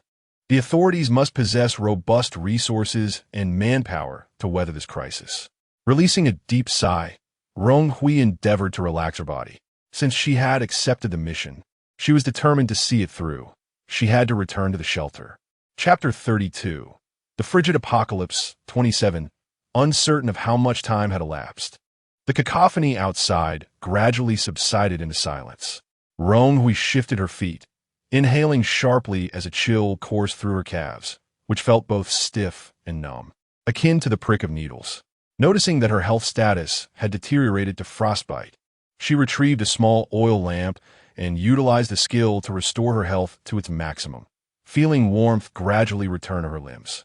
With the commotion outside diminished, Rong Hui resolved to venture out and ascertain the situation. She performed some warm-up exercises to prevent a recurrence of her previous ordeal, then cautiously made her way towards the exit. The world outside was enveloped in darkness, compelling her to tread even more carefully. Soon, she arrived at the bend where she had nearly been swept away by the wind. This time, however, the air currents were gentle, merely hinting at a drop in temperature, which likely had plunged to unprecedented lows. Once she confirmed that the tornado had ceased, she cautiously ascended to the ground level. The entrance to the parking lot was obstructed by an array of debris, but thankfully, a narrow gap remained for her to squeeze through. Rong Hui felt a surge of relief. Amidst the ferocity of the disaster, human life seemed exceedingly fragile. Being trapped in an underground parking lot could have cost her life. As she squeezed through the gap and felt the howling northern wind, she finally exhaled in relief. The biting cold, which could freeze a person solid, felt comparatively mild next to the tornado. Lifting the lamp high, the flickering light revealed the once bustling shopping mall, now reduced to a skeletal frame. Its vast structure collapsed into the abyss of darkness. As Rong Hui surveyed the outlines of the ruins, a heavy silence enveloped her. Despite the surrounding gloom, the devastating power of the tornado was evident. She recalled at least 2 or 3 mid-rise buildings in the vicinity when she had driven here. Yet now, she could barely distinguish the heaps of architectural remains, an overwhelming sense of desolation striking her. In this apocalypse, perhaps the most terrifying aspect was not the threat of hunger or frostbite, but the loss of hope. Gazing upon the grim tableau before her, Rong Hui and Appo's spirits plummeted. She would rather remain an ordinary person in a vibrant and peaceful world than flaunt her prowess as a formidable figure in this so-called apocalyptic scenario. It was now 2 in the morning, and the tornado had raged for several hours. Retrieving her off-road vehicle, Rong Hui resolved to return to the shelter immediately. After all, she needed to claim her hard-earned exchange points. The road conditions were abysmal, and the journey was jarring, but fortunately, The vehicle endured the rough terrain, allowing her to return to the shelter unscathed. As she caught sight of the shelter and Oppo's exterior, a wave of relief washed over her. The three gymnasiums stood resilient, suffering only minor damage as a few sheets of metal had been torn off, with repairs already underway. Perhaps this was a testament to the government and Oppo's formidable resource mobilization capabilities. Rong Hui and Oppo's spirits began to lift. The ongoing efforts of the authorities suggested that the situation had not yet reached its nadir. Upon parking the vehicle and returning to the shelter, she found that the registration area was abandoned. As she pushed the door open, the clamorous sounds of human chatter enveloped her, the shelter resembling a bustling subway station during peak hours, filled to the brim with people. After much effort, she managed to navigate through the crowd to the small platform where she had encountered Shun Li the previous day, only to discover that the once spacious area was now packed with dozens of individuals. With a twitch of her lips, she resigned herself to finding a corner to squeeze into. Accessing the system, she wished to inquire about Shun Li and Oppo's whereabouts. Perhaps he had unearthed another advantageous location. Rong Hui, I have returned to the shelter, to the small platform where we stayed yesterday. Shun Li, you're finally back. It's so late. I'm relieved you didn't encounter any danger. I must tell you, the crowd is overwhelming. I couldn't and Oppo's possibly squeeze back into our previous spot. It feels just like the subway line 3. Shun Li, however, this seems to be temporary. The authorities are urgently recruiting personnel to transform the shelter into several levels. Once the renovations are complete, it should alleviate the congestion. Rong Hui, it is now the 15th day since the onset of the frigid apocalypse. No matter how swiftly the authorities act, we survivors will not benefit from it. It appears we must endure this crowd for the coming days. The hour was late, and her stamina was waning. Rong Hui inserted earplugs and donned a sleep mask. Leaning against the wall, cocooned in a blanket, she drifted into slumber. The day had been filled with both exertion and fright, and it wasn't too long before she succumbed to deep sleep. A slight pressure in her ears roused her, accompanied by vibrations reverberating through the floor beneath her. Rong Hui frowned, as if a membrane separated her from reality. Struggling to open her eyes, she was met with darkness. Removing her eye mask and earplugs, a cacophony of noise surged into her ears, grounding her in the presence of the crowd. Having spent the entire night in the same position, her legs felt numb. She laboriously rose, her joints crackling as she stretched, feeling revitalized. It was already 10 in the morning. She had slept for a remarkable 8 hours. Taking out some wet wipes, she quickly refreshed her face and hands, followed by rinsing her mouth with mouthwash. With the shelter so densely populated, she had to resort to these methods to maintain her hygiene. Recalling that she had yet to claim her exchange points from the previous day's mission, Rong Hui gathered her belongings and made her way towards the warm corridor. The office in the warm corridor was even more crowded, likely filled with individuals there to collect their tasks. "Excuse me." Coming through, ignoring the disapproving glares of those around her, Rong Hui pressed forward until she reached the innermost part. "Hello. I'm here to collect my exchange points for the task of rescuing the trapped individuals in the library from yesterday." Rong Hui articulated clearly, her resonant voice cutting through the throng. "Oh, may I see your ID? Ah, Rong Hui, here you are. I found your record. Please proceed inside to collect your points." The staff member gestured toward the small room. Rong Hui stepped into the modest office, which contained only a few desks and staff members. "Hello. I'm here to collect my exchange points from yesterday's task." She addressed the nearest staff member. "Certainly. Rong Hui, is it? You're the only one who has collected your exchange points from yesterday's task. Here are your 100 exchange points. Do you have a magnetic card?" The staff member connected a device to a tablet. 100. I thought the task was only worth 40 exchange points? Rong Hui exclaimed in surprise. The staff member smiled amicably. "According to the captain's report from yesterday, you encountered a fire, and you were the one who extinguished it in time. The other task of the library was to relocate books, but unfortunately, many were already destroyed by the disaster. Had another fire occurred, the remaining books would have been lost as well. The additional points are a reward from the authorities." "Thank you." Rong Hui felt a surge of gratitude. Witnessing so many books perish the previous day had pained her, and seeing the authorities value these resources instilled in her a glimmer of hope for the future of this world. With knowledge and civilization, life could endure. Retrieving the magnetic card that Zhang Liwen had given her, she watched as the staff member placed the card against the machine, successfully adding 100 exchange points to her account. Now, she had completed 30 of her tasks. Chapter 33. The Frigid Apocalypse, Part 28. That afternoon, she proactively accepted a task to transport construction materials to a factory in the suburbs, earning 30 exchange points per trip. Utilizing her remarkable physical strength, she distinguished herself from the pool of candidates. The ongoing transformation of the shelter demanded a vast quantity of building materials, and the extensive transportation and loading required manpower. Numerous similar tasks had been issued, and she completed 3 by the end of the afternoon, accumulating 90 exchange points.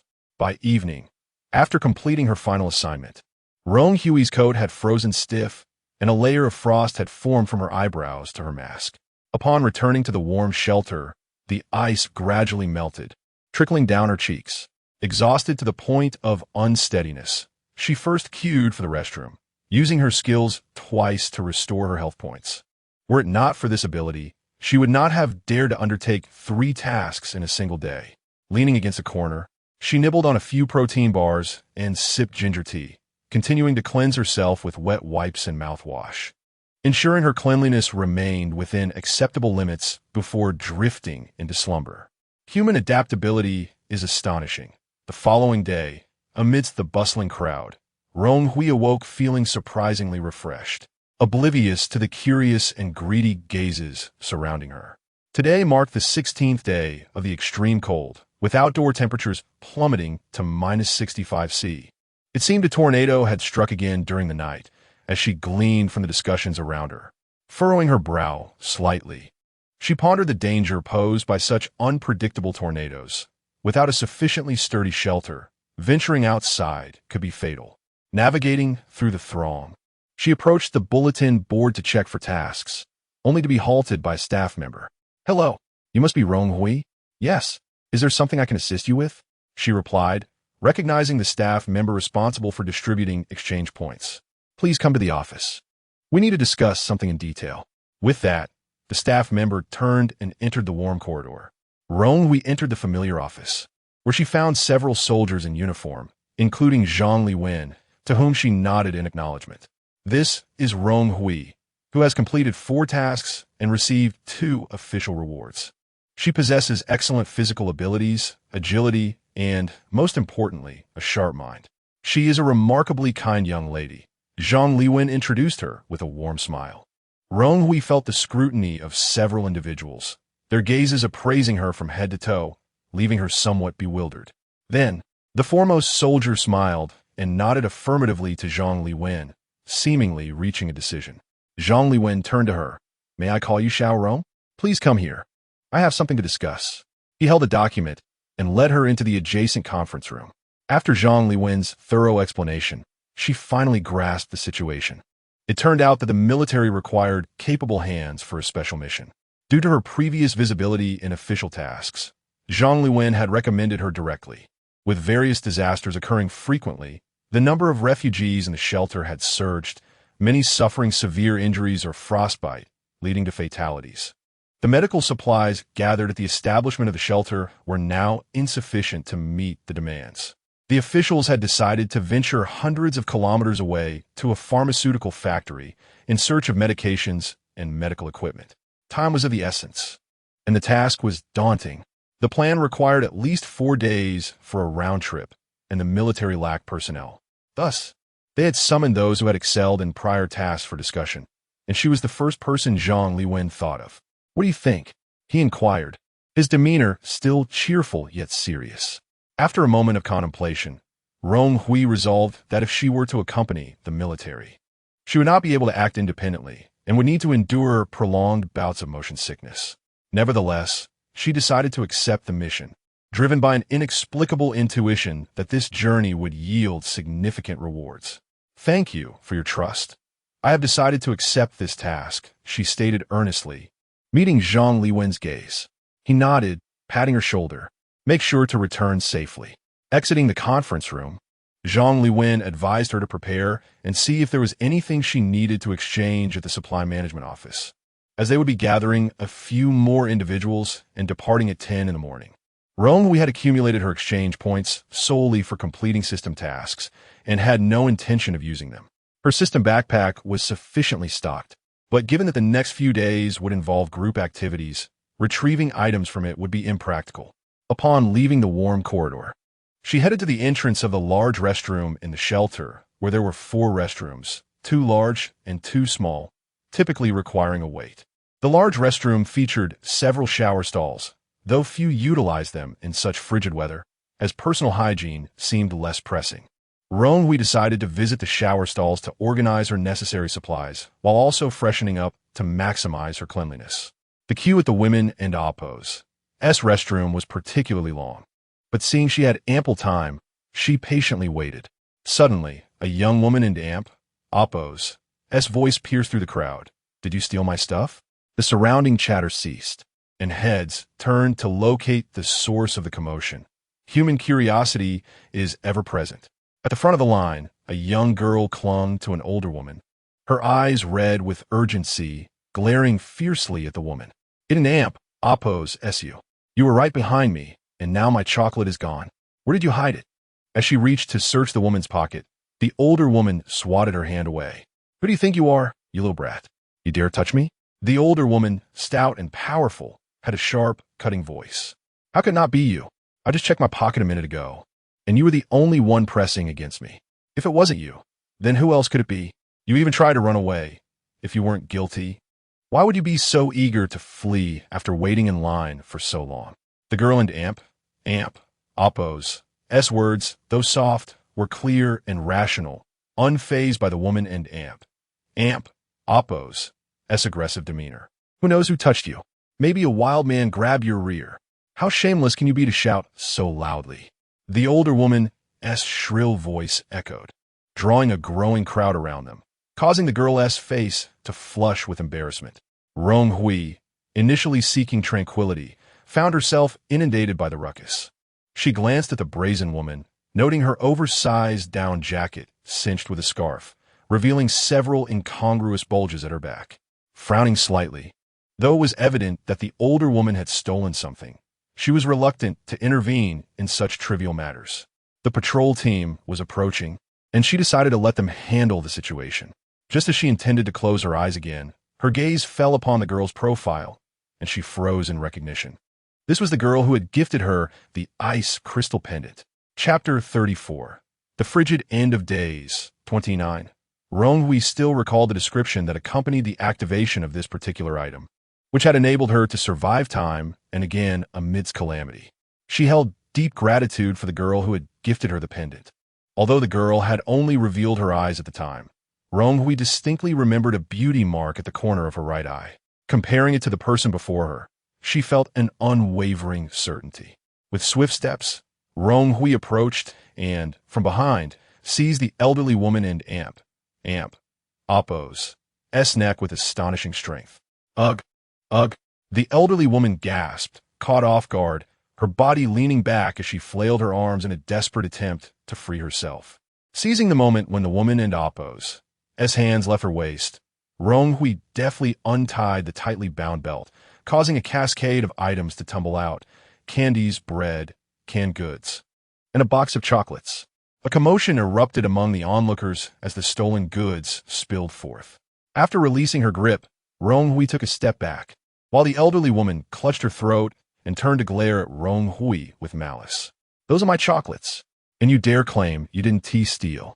The sudden turn of events left the girl in front in shock as she discovered her own chocolates among the fallen items. Filled with indignation, she prepared to confront the thief. "What if I did take them?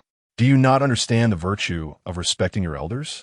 The elderly woman spat, her voice rising in fury. "My son is part of the management at the shelter. You should brace yourself for what's coming. And you." She pointed an accusing finger at Rong Hui, with a slight smirk curling at the corners of her mouth. Rong Hui felt that perhaps the lesson had not been sufficiently delivered.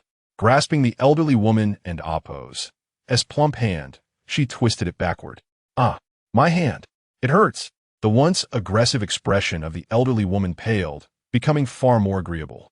Rong Hui maintained her grip, leading the elderly woman towards the patrolling team amidst her cries akin to that of slaughtered pig, while the crowd parted in response. I caught this thief in the act with the evidence in hand.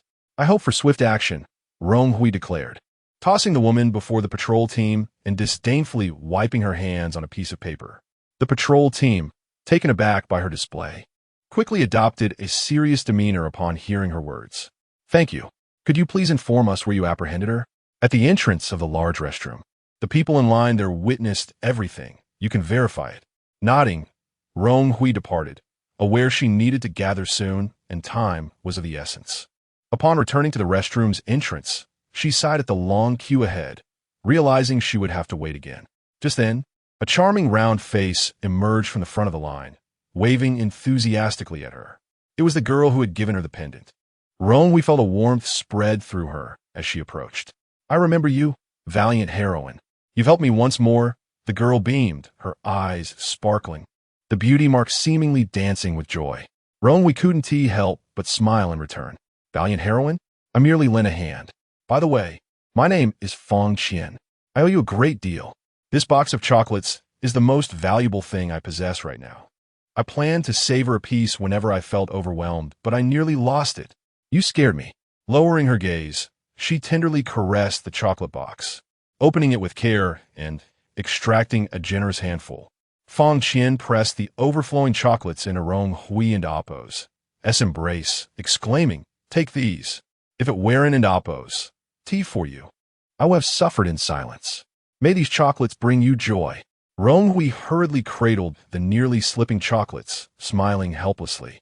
She had intended to express her gratitude to Fong Qian, yet here she was, being gifted an abundance of chocolates instead.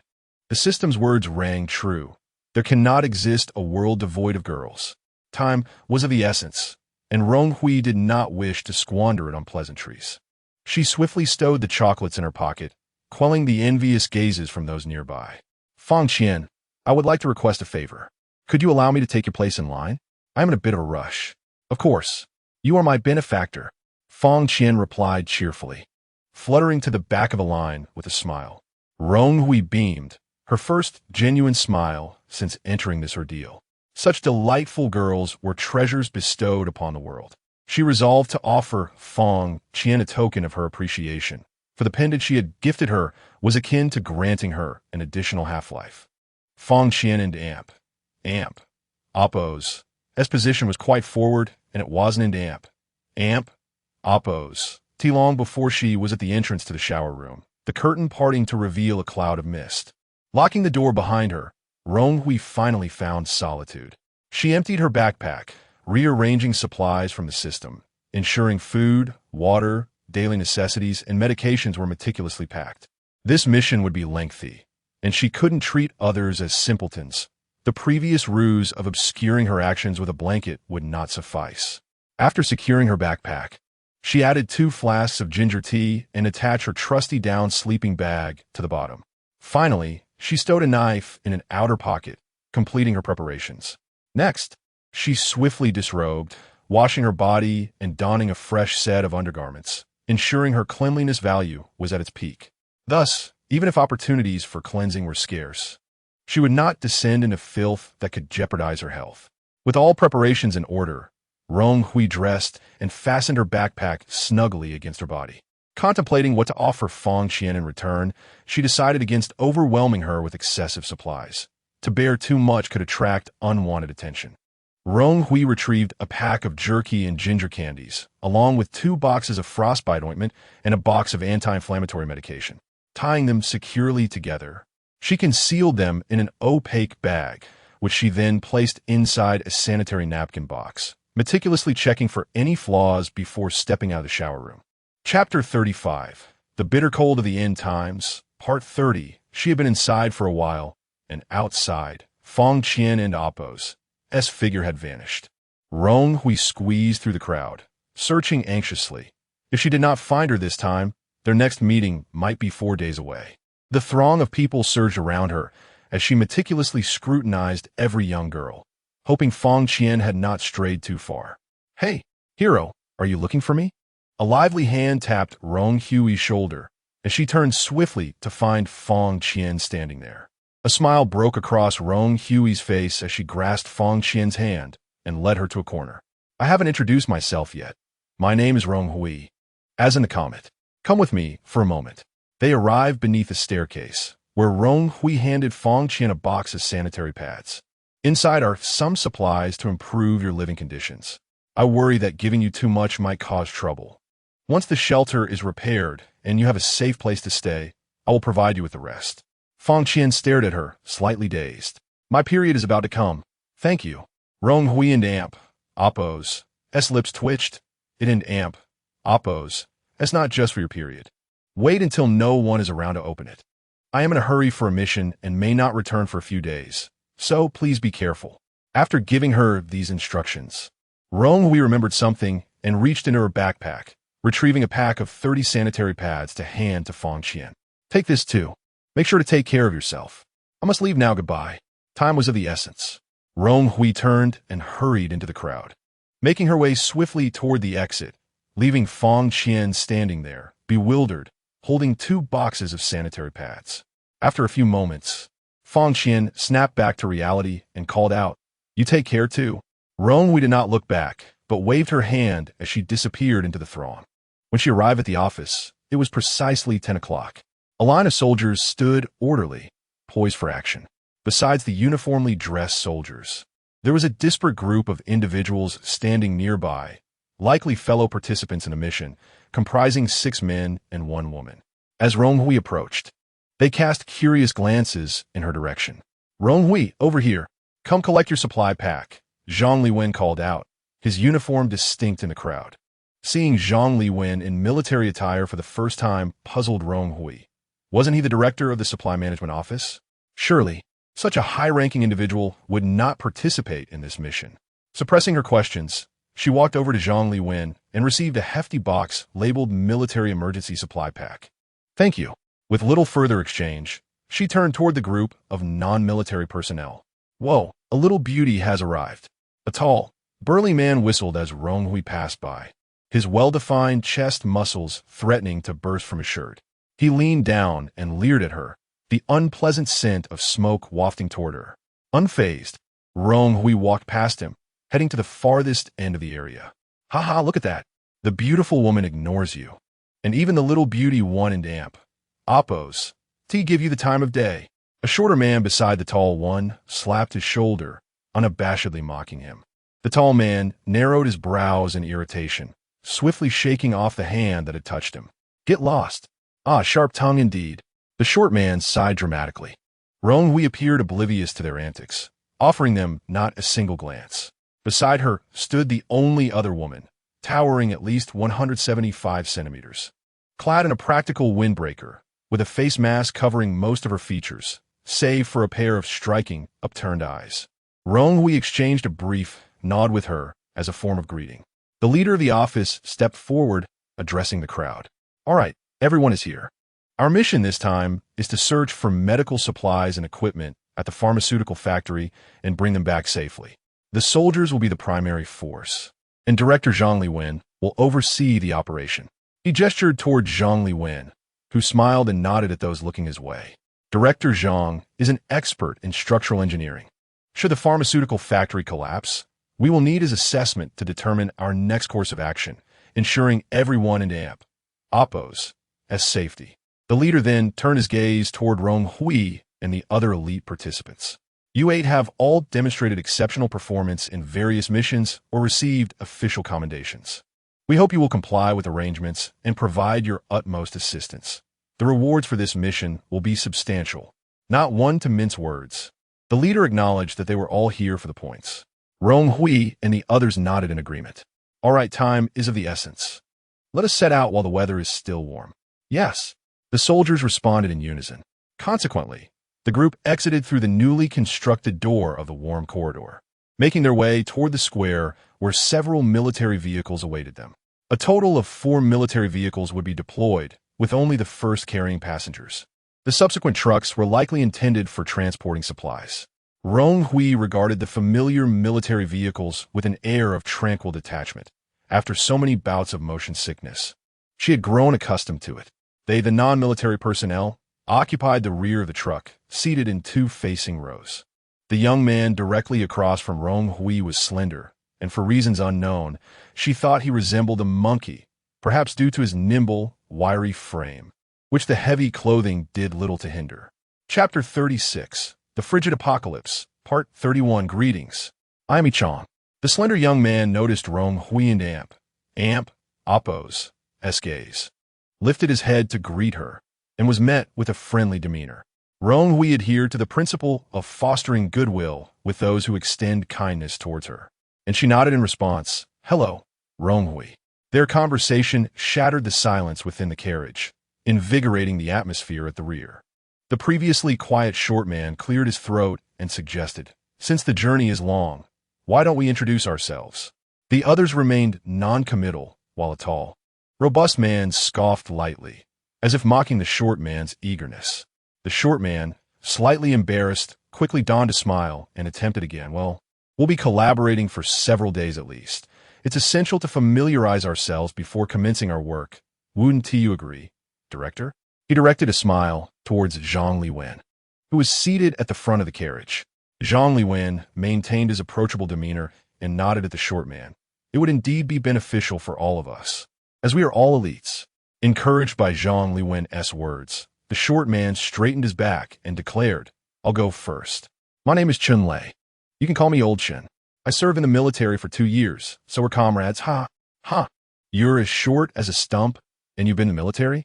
That is quite a tall tale, the tall man guffawed, pointing at Chun Lei, who was doubled over with laughter.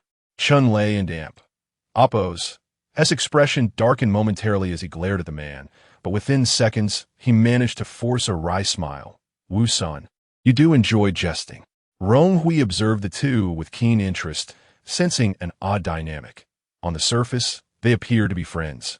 Yet the tall man exhibited a rather unpleasant demeanor, showing no mercy. Once Wu-san had finished laughing and wiped his eyes, he boisterously introduced himself. I'm Wu-san. You can call me Brother Senator. My prowess is evident.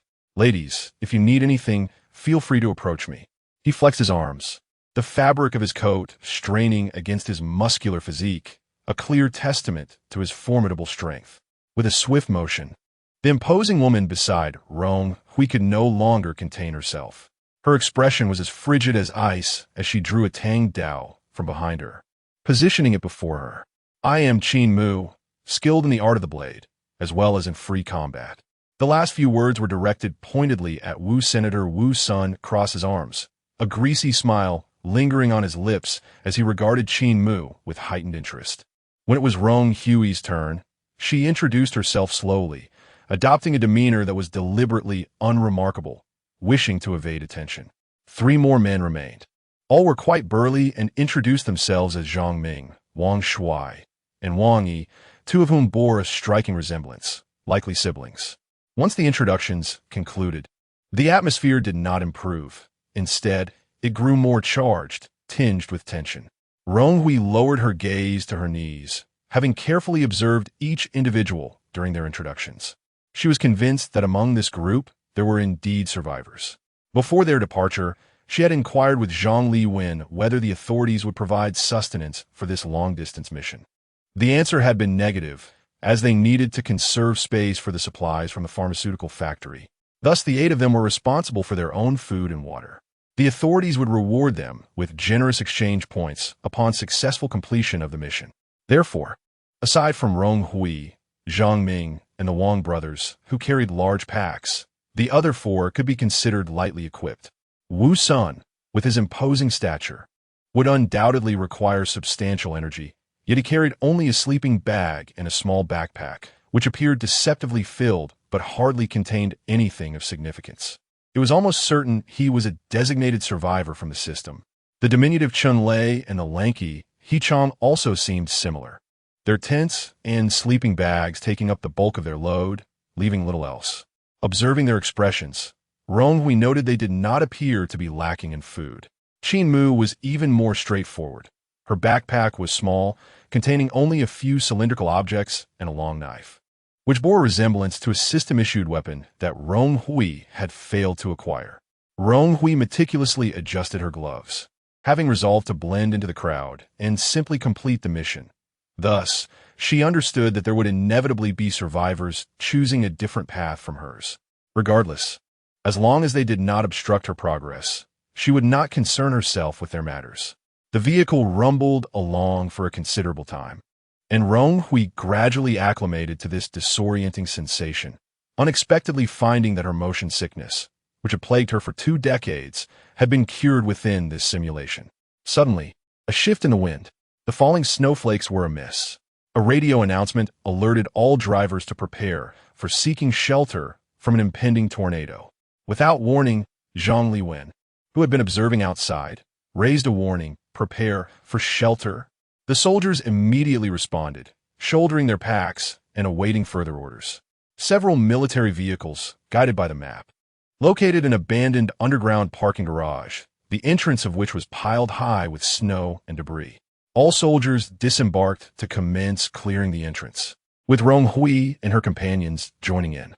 Each employed unique tactics, but all shared a singular thought. They needed to retreat underground swiftly. Facing a tornado head-on was not an option. The group moved efficiently, swiftly clearing the entrance to a width sufficient for a car to pass. Yet they were still outpaced by the approaching tornado. A fierce gust swept in, laced with snow and debris, slamming against the vehicle with a resounding cacophony, forcing everyone to sway perilously as they struggled to maintain their footing. "Run!" Wu Sun was the first to abandon the clearing efforts, darting into the parking garage alone, with Chun Lei following closely behind. "Hurry! We cannot afford to falter," Zhang Liwen shouted, bracing himself against the wind. The remaining individuals hastened their efforts. After clearing away the harder debris, Zhang Liwen instructed the drivers to charge through the snow pile into the garage. At long last, all 4 military vehicles managed to enter, followed closely by the others. In a matter of seconds, a powerful tornado swept through the entrance of the parking garage, effortlessly lifting the trash and snow skyward, even sending vehicles spiraling into the air, showcasing its incredible destructive force. Those sheltered within the underground parking garage gasped for breath, their hearts racing from the harrowing experience. Chapter 37. The Frigid End of Days. 32. Chun Lei awkwardly approached Director Zhang, inquiring if they were all right. "I was utterly terrified by the sound of the wind just now and ran down without understanding what was happening. I truly apologize for my abruptness." Wu Sun, standing nearby, scoffed. "In such a perilous situation, isn't it entirely reasonable to seek shelter? We are not your soldiers." His tone grew increasingly self-assured. Zhang Liwen calmly brushed off the snow from his clothing and, with a friendly smile, acknowledged it is human nature to seek safety in times of crisis, especially during emergencies. He adjusted his collar and added, "However, I do hope that you two will not abandon our meticulously planned mission at the last moment." A subtle undercurrent of emotion flickered in Zhang Liwen and Appo's smiling eyes. Wu Sun scoffed. "Well, who asked for your opinion?" Chun Lei nodded repeatedly beside him, his expression tinged with embarrassment. "All right, everyone, let us take a moment to rest here. Based on our previous observations, this tornado, given its diameter, is likely to persist for about 2 hours. Zhang Liwen glanced at his watch. "We will depart again around 8:00 and Appo's clock." The soldiers, well trained, settled comfortably into a seated position to rest. Rong Hui and a few others gathered beneath a load-bearing pillar not far away, prompting Chun Lei to pull Wu San along to join them. "You two brothers move swiftly. I admire that," Wang Yi remarked with a hint of sarcasm.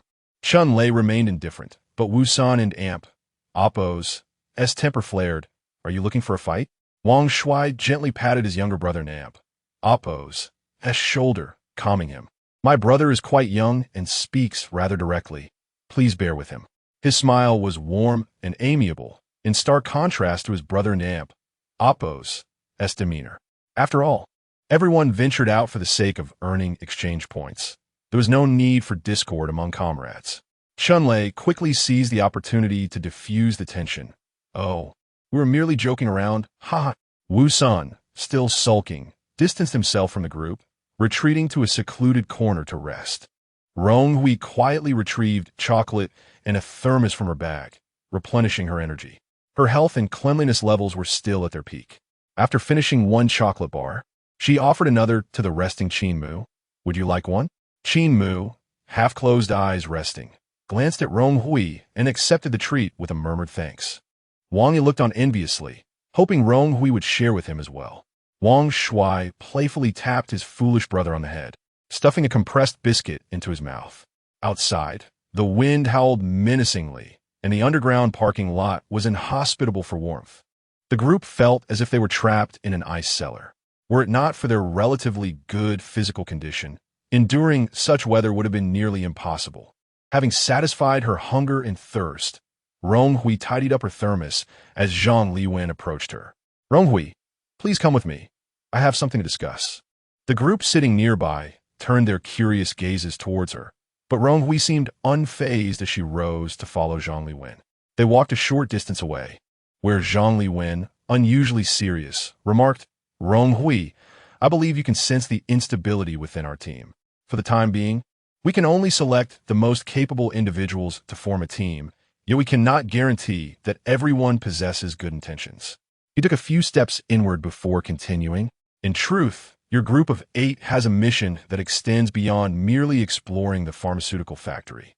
Rong Hui and Amp, Oppos, S brow furrowed in confusion. "Is there another task?" The extreme cold has persisted for some time, and chaos is beginning to emerge in various regions. Some unlawful factions have already coalesced into organized groups.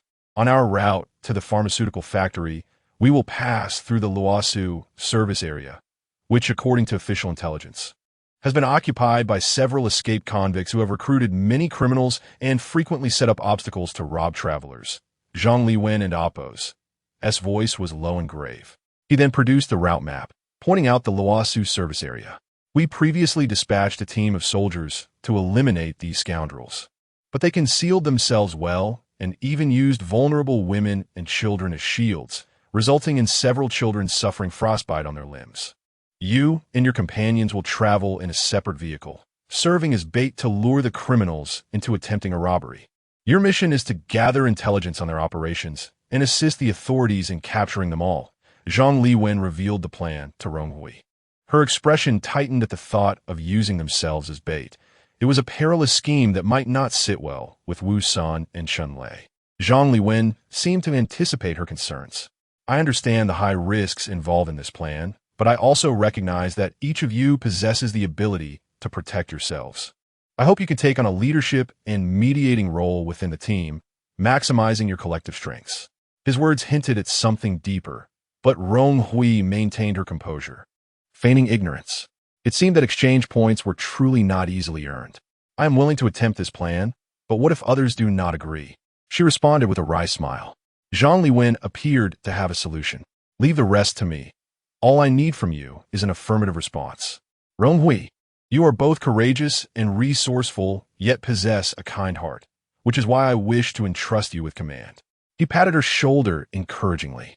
"I will do my utmost to try," Rong Hui replied with a steady nod. Chapter 38. The Frigid End Times 33. The two engaged in conversation for merely a few minutes before finalizing a significant matter and returning to the gathering of their companions. Zhang Liwen approached the resting area of their extraneous personnel and requested everyone to draw closer, as there was a matter to discuss. He beckoned to Wu San, who was leaning alone against the wall. Rong Hui naturally resumed her seat beside Qin Mu, attracting curious glances from those around. Wu San cast a sidelong glance at Zhang Liwen, folding his arms and remaining motionless, while Chun Lei hurried over to pull him along. Once everyone had gathered, Zhang Liwen commenced the main topic, stating, "You all are here to earn exchange points by undertaking missions with us. This is understood. There is currently a new task, and I wonder if you would be interested. What about the pharmaceutical factory task? Is that off the table?" Wang Yi and Amp, Oppos' expression shifted. "Not at all. The pharmaceutical factory mission remains paramount and must be completed. This new task does not conflict with it. If accomplished, you will receive double the exchange points," Zhang Liwen clarified. "Retrieving a map. Will it truly be double?" Chun Lei and Oppos' eyes sparkled with intrigue as he fixated on Zhang Liwen. With a gentle smile, Zhang Liwen reiterated the details of the task he had previously shared with Rong Hui, pointing out the Luosu service area. This organization is called AMP. AMP, Oppos, Chitian and AMP, Oppos. Not only is their name audacious, but most members are also known criminals. To our knowledge, they have gathered over 50 individuals, engaging in arson, murder, and robbery. The leader is a deranged serial killer, currently awaiting execution, yet this calamity has afforded him a chance to escape. Such a large organization. Are you certain we can lure them in? Wang Shu straightened in his seat. Moreover, based on your previous experiences, this group harbors not only vicious individuals, but also shrewd strategists. Can we truly manage this with just a few of us? Wang Shu articulated the unspoken concerns of the group, prompting Qin Mu to furrow her brow and gaze at Zhang Liwen. Thus, I propose that if this new task can be completed, it will reward double the exchange points. Moreover, even if it cannot be fulfilled, the pharmaceutical factory task will still count. This trip will not be in vain, Zhang Liwen coaxed. His words ignited a flicker of interest among the group. While Zhang Ming and a couple of others were relatively nonchalant, Rong Hui observed the others, survivors like themselves, and noticed glimmers of uncertainty in their eyes. If they too were on a mission from the system, then the exchange points would be of utmost importance. I shall join this task. Rong Hui interjected suddenly, reasoning that the risk of venturing out was precisely to earn exchange points. Any additional gain would be worthwhile. I and Oppos, I'll join as well. Wang Yi followed suit, startling his older brother, who had yet to make a decision, with his enthusiastic declaration. Wang Shu sighed, then I shall give a try as well. But let me be clear, our safety comes first, the mission is secondary. Zhang Liwen nodded in agreement, for he did not wish to encourage them to recklessly endanger themselves. With 3 individuals stepping forward, the remaining members also voiced their willingness to undertake this new mission. Wu Sun scowled, yet did not oppose Chun Lei and Oppos' decision to join. Excellent. I sincerely appreciate your understanding. All of you are formidable individuals. I trust that completing the mission will not pose a significant challenge. Zhang Liwen expressed appreciatively. Since we require someone to command and strategize for your actions, I hereby appoint Rong Hui as the leader of your small team. Unexpectedly, the first to voice dissent was Chun Lei. Director Zhang. This young lady looks rather inexperienced. How can she be the leader? Zhang Liwen remained unperturbed. Who do you think would be more suitable? You? Me? Certainly not. It should at least be Wu Sun. His strength surpasses ours, does it not? Chun Lei and AMP, Oppos' eyes darted around, yet he hesitated to nominate himself. Wu Sun smirked, arms still crossed, his nose held high. Chun Lei and AMP, Oppos' remarks struck a chord with him. Indeed, the role of leader is not merely a title. They must not only devise strategies, but also bear the responsibility. Should the mission ultimately fail, the leader will lose 30 of their exchange points from the pharmaceutical task, Zhang Liwen stated. Observing the reactions of those present with satisfaction as he noted Chun Lei and Oppos' retreat and Wu Sun and Oppos' disdain, Zhang Ming, who had remained silent until now, remarked, ISN and Oppos, that's somewhat unfair? Who would want to be the leader under such conditions? Zhang Liwen chuckled lightly. Rong Hui is a top student from a prestigious university, possessing both intelligence and agility. I believe she is the most fitting choice. Rong Hui, what say you? Although they had previously agreed, Rong Hui pretended to deliberate for a moment before responding. I suppose I agree. With everyone's strength combined, I believe we stand a chance of completing the task. Throughout the discussion, Qin Mu remained unresponsive. After Rong Hui accepted the role of leader, she cast a sidelong glance at her, then lowered her gaze to sharpen her blade, realizing it made little difference to her who held the title. Zhang Liwen nodded in satisfaction. We will arrange for a vehicle specifically for your team. The Luosu service area is not far from here, and you will soon be able to operate independently. Rong Hui, come and collect a walkie-talkie. Among the official convoy, various talents quickly retrieved a van from the parking lot, which would be ready for travel after repairs. Zhang Ming volunteered for the role of driver. Prepare to set off once the tempest outside had subsided. As Rong Hui collected the walkie-talkie, she leaned against a pillar, contemplating strategies. Faced with such a large organization, their team's focus should not solely be on annihilating the enemy, but rather on how to coax them into revealing their full strength and lair, allowing the authorities to eliminate them in one fell swoop. By the time the winds had calmed outside, Rong Hui had already formulated a preliminary plan in her mind. Chapter 39. The Bitter Cold Apocalypse. 34. The soldiers assembled in formation, ready to embark on their mission. Zhang Liwen donned his outdoor gear and approached Rong Hui. The Qitian faction is exceedingly cautious of official traces. Upon sensing the military presence, they vanish without a trace. Here, we must part ways. We will first search for supplies at a nearby clothing factory, and you can catch up with us at any moment. Noticing the absence of others nearby, Zhang Liwen handed a small black handbag to Rong Hui. This is for you. Take care of yourself. You have 2 days for the task of luring the enemy. If there is no progress by then, retreat to the pharmaceutical factory.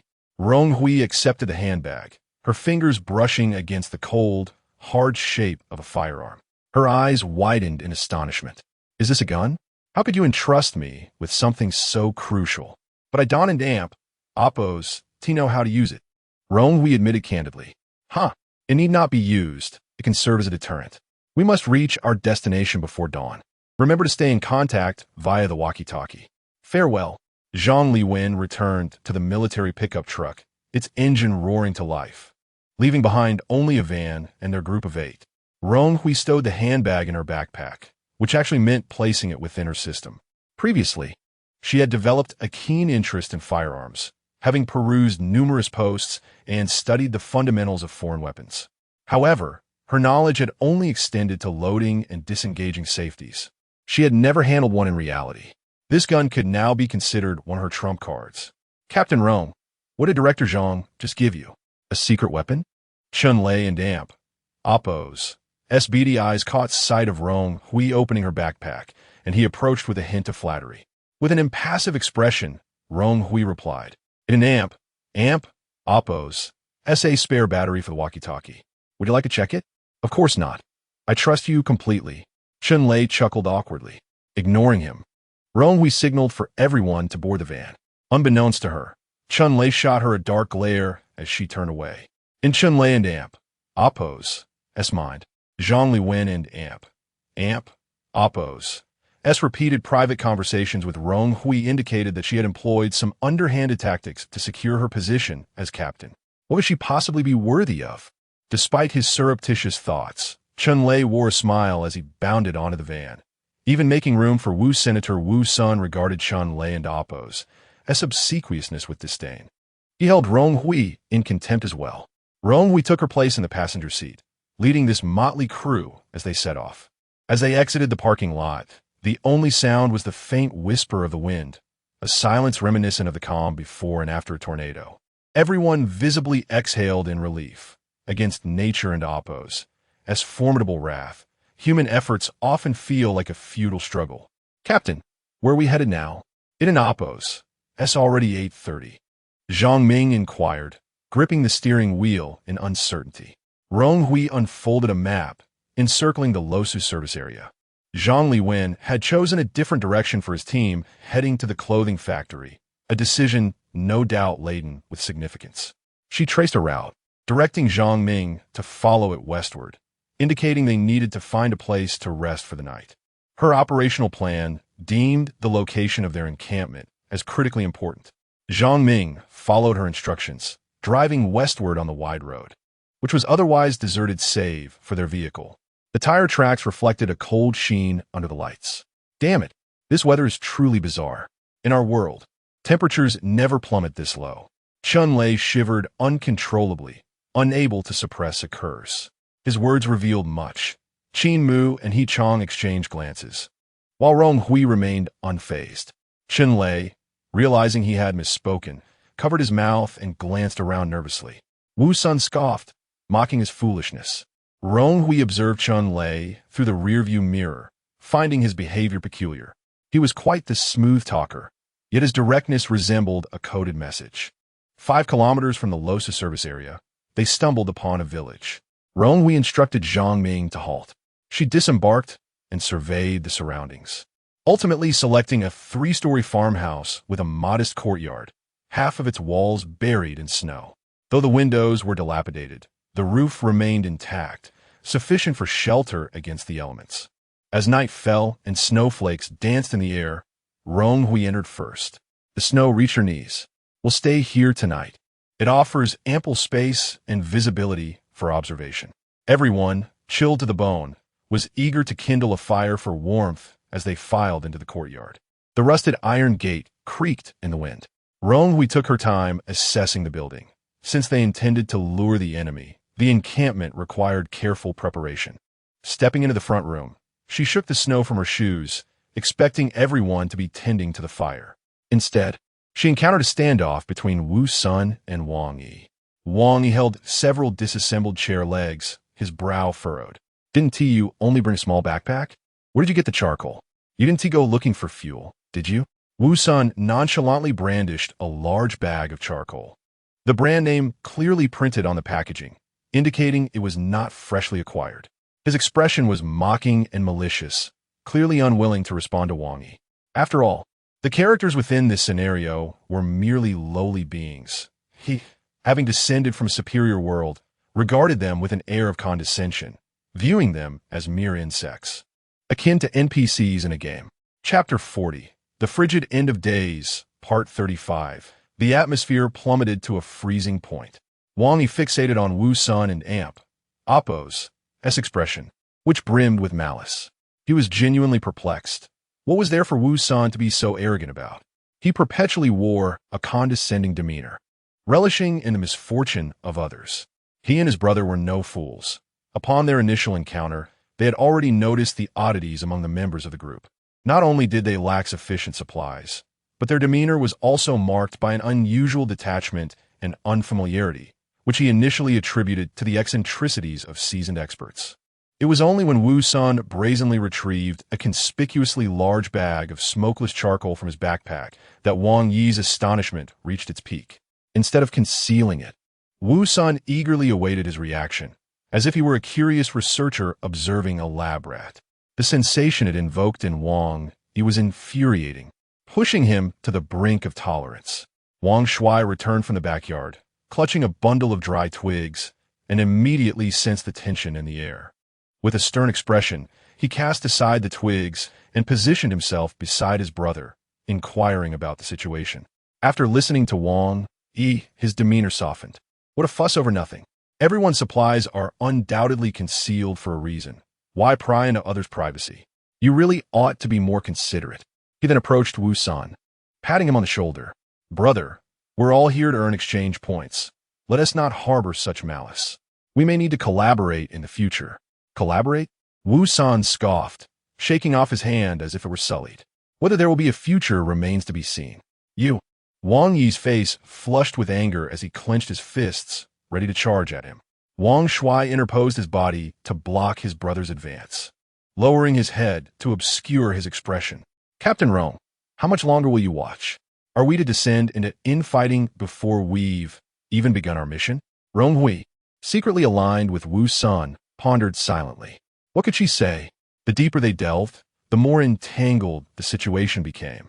She simply wished to earn exchange points, yet found herself contending with the likes of Wu Sun, whose presence was akin to a pestilence.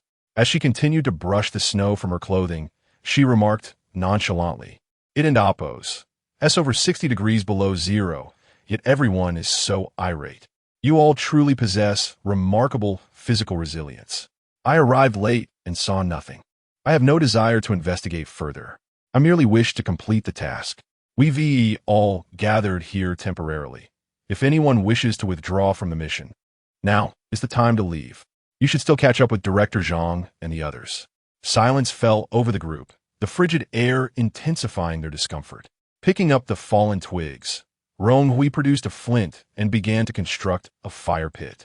"I have a channel through which you can vent your frustrations. Would you care to hear it?" With a sudden spark, flames leaped high, and Rong Hui methodically added twigs and wood, swiftly forming a fire pit. Wang Yi was the first to squat down, thrusting a chair leg into the flames, momentarily suppressing the blaze. As the air began to circulate, The orange glow of the fire illuminated their faces, casting a false warmth upon them. No one could resist the allure of the comforting flames, and they gathered around in a haphazard circle. Rong Hui poked the fire and declared, "I have a proposal, but as I don't know you well, I need each of you to share your abilities and strengths for clear division of labor." The wood crackled as the flames danced upon it. Yet no one responded to Rong Hui's request. "If you choose not to cooperate, you will automatically withdraw from this mission," she stated decisively, brushing the ash from her hands. Time was of the essence. "I'll begin with myself. I possess considerable stamina and strength, am resilient to cold, run swiftly, and have good physical attributes." Qin Mu followed suit. "As I mentioned previously, I excel with blades and am skilled in free combat. I could take on 3 adult men single-handedly."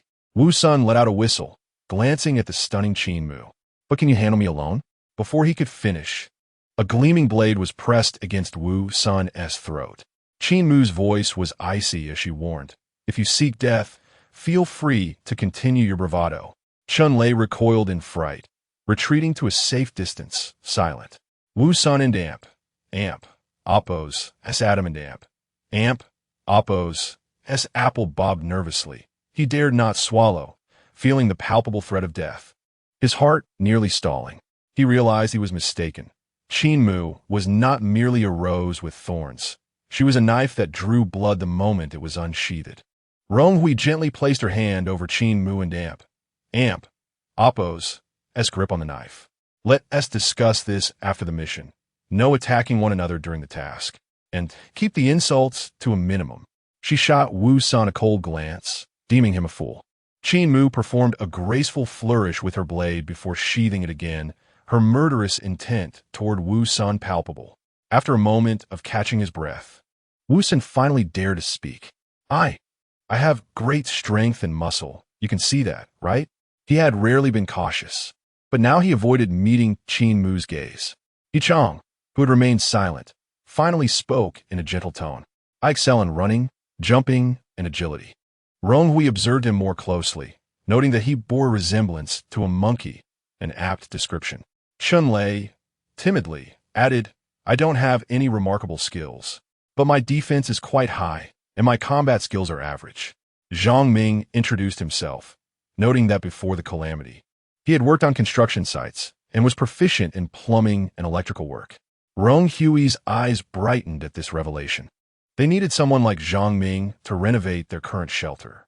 Wang Yi, a university athlete yet to graduate, and Wang Shuai, a former soldier, both possessed robust physiques.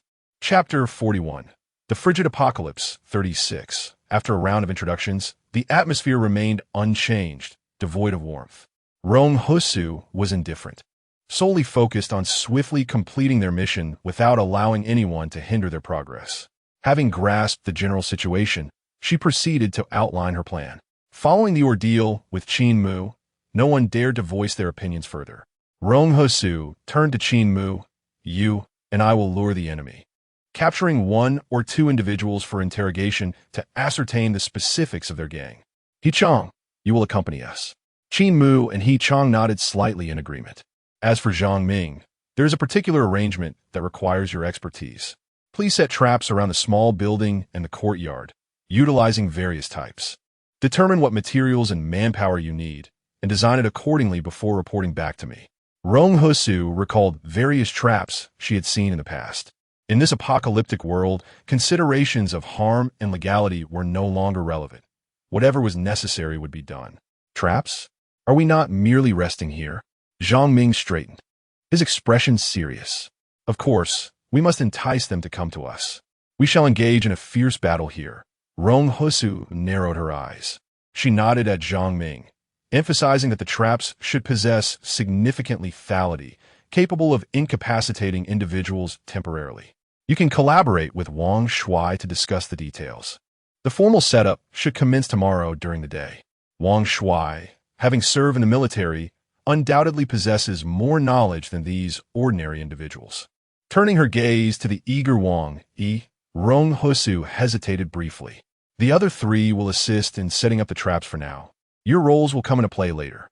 Wang Yi's expression dimmed at this, but Rong Hui paid no heed, recognizing the unreliability of the trio. She called upon Qin Mu and He Chong to don their outdoor gear. Nighttime was the most opportune moment for a successful ambush, and time was of the essence. They could not afford to waste a single moment. They set off at once. At 11:30 at night, they traversed a broad road blanketed in a thick layer of snow, battling the biting cold wind. The three relied on a faint beam of flashlight as they pressed forward.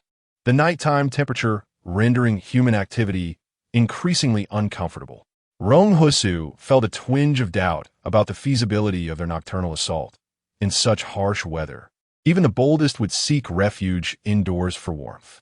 Yet, recalling Zhang Liwen and Apos' caution in dispatching 8 individuals ahead for reconnaissance rather than sending a larger force to simply obliterate, she surmised that this gang must be formidable. A competent leader would undoubtedly assign sentinels, even in frigid conditions, prompting her decision to embark on this snow-laden night trek. With her thick mask obscuring her voice, Rong Hui addressed He Chong. Your agility makes you hard to detect. As we approach the service area, you shall scout ahead and identify the positions of the night watch.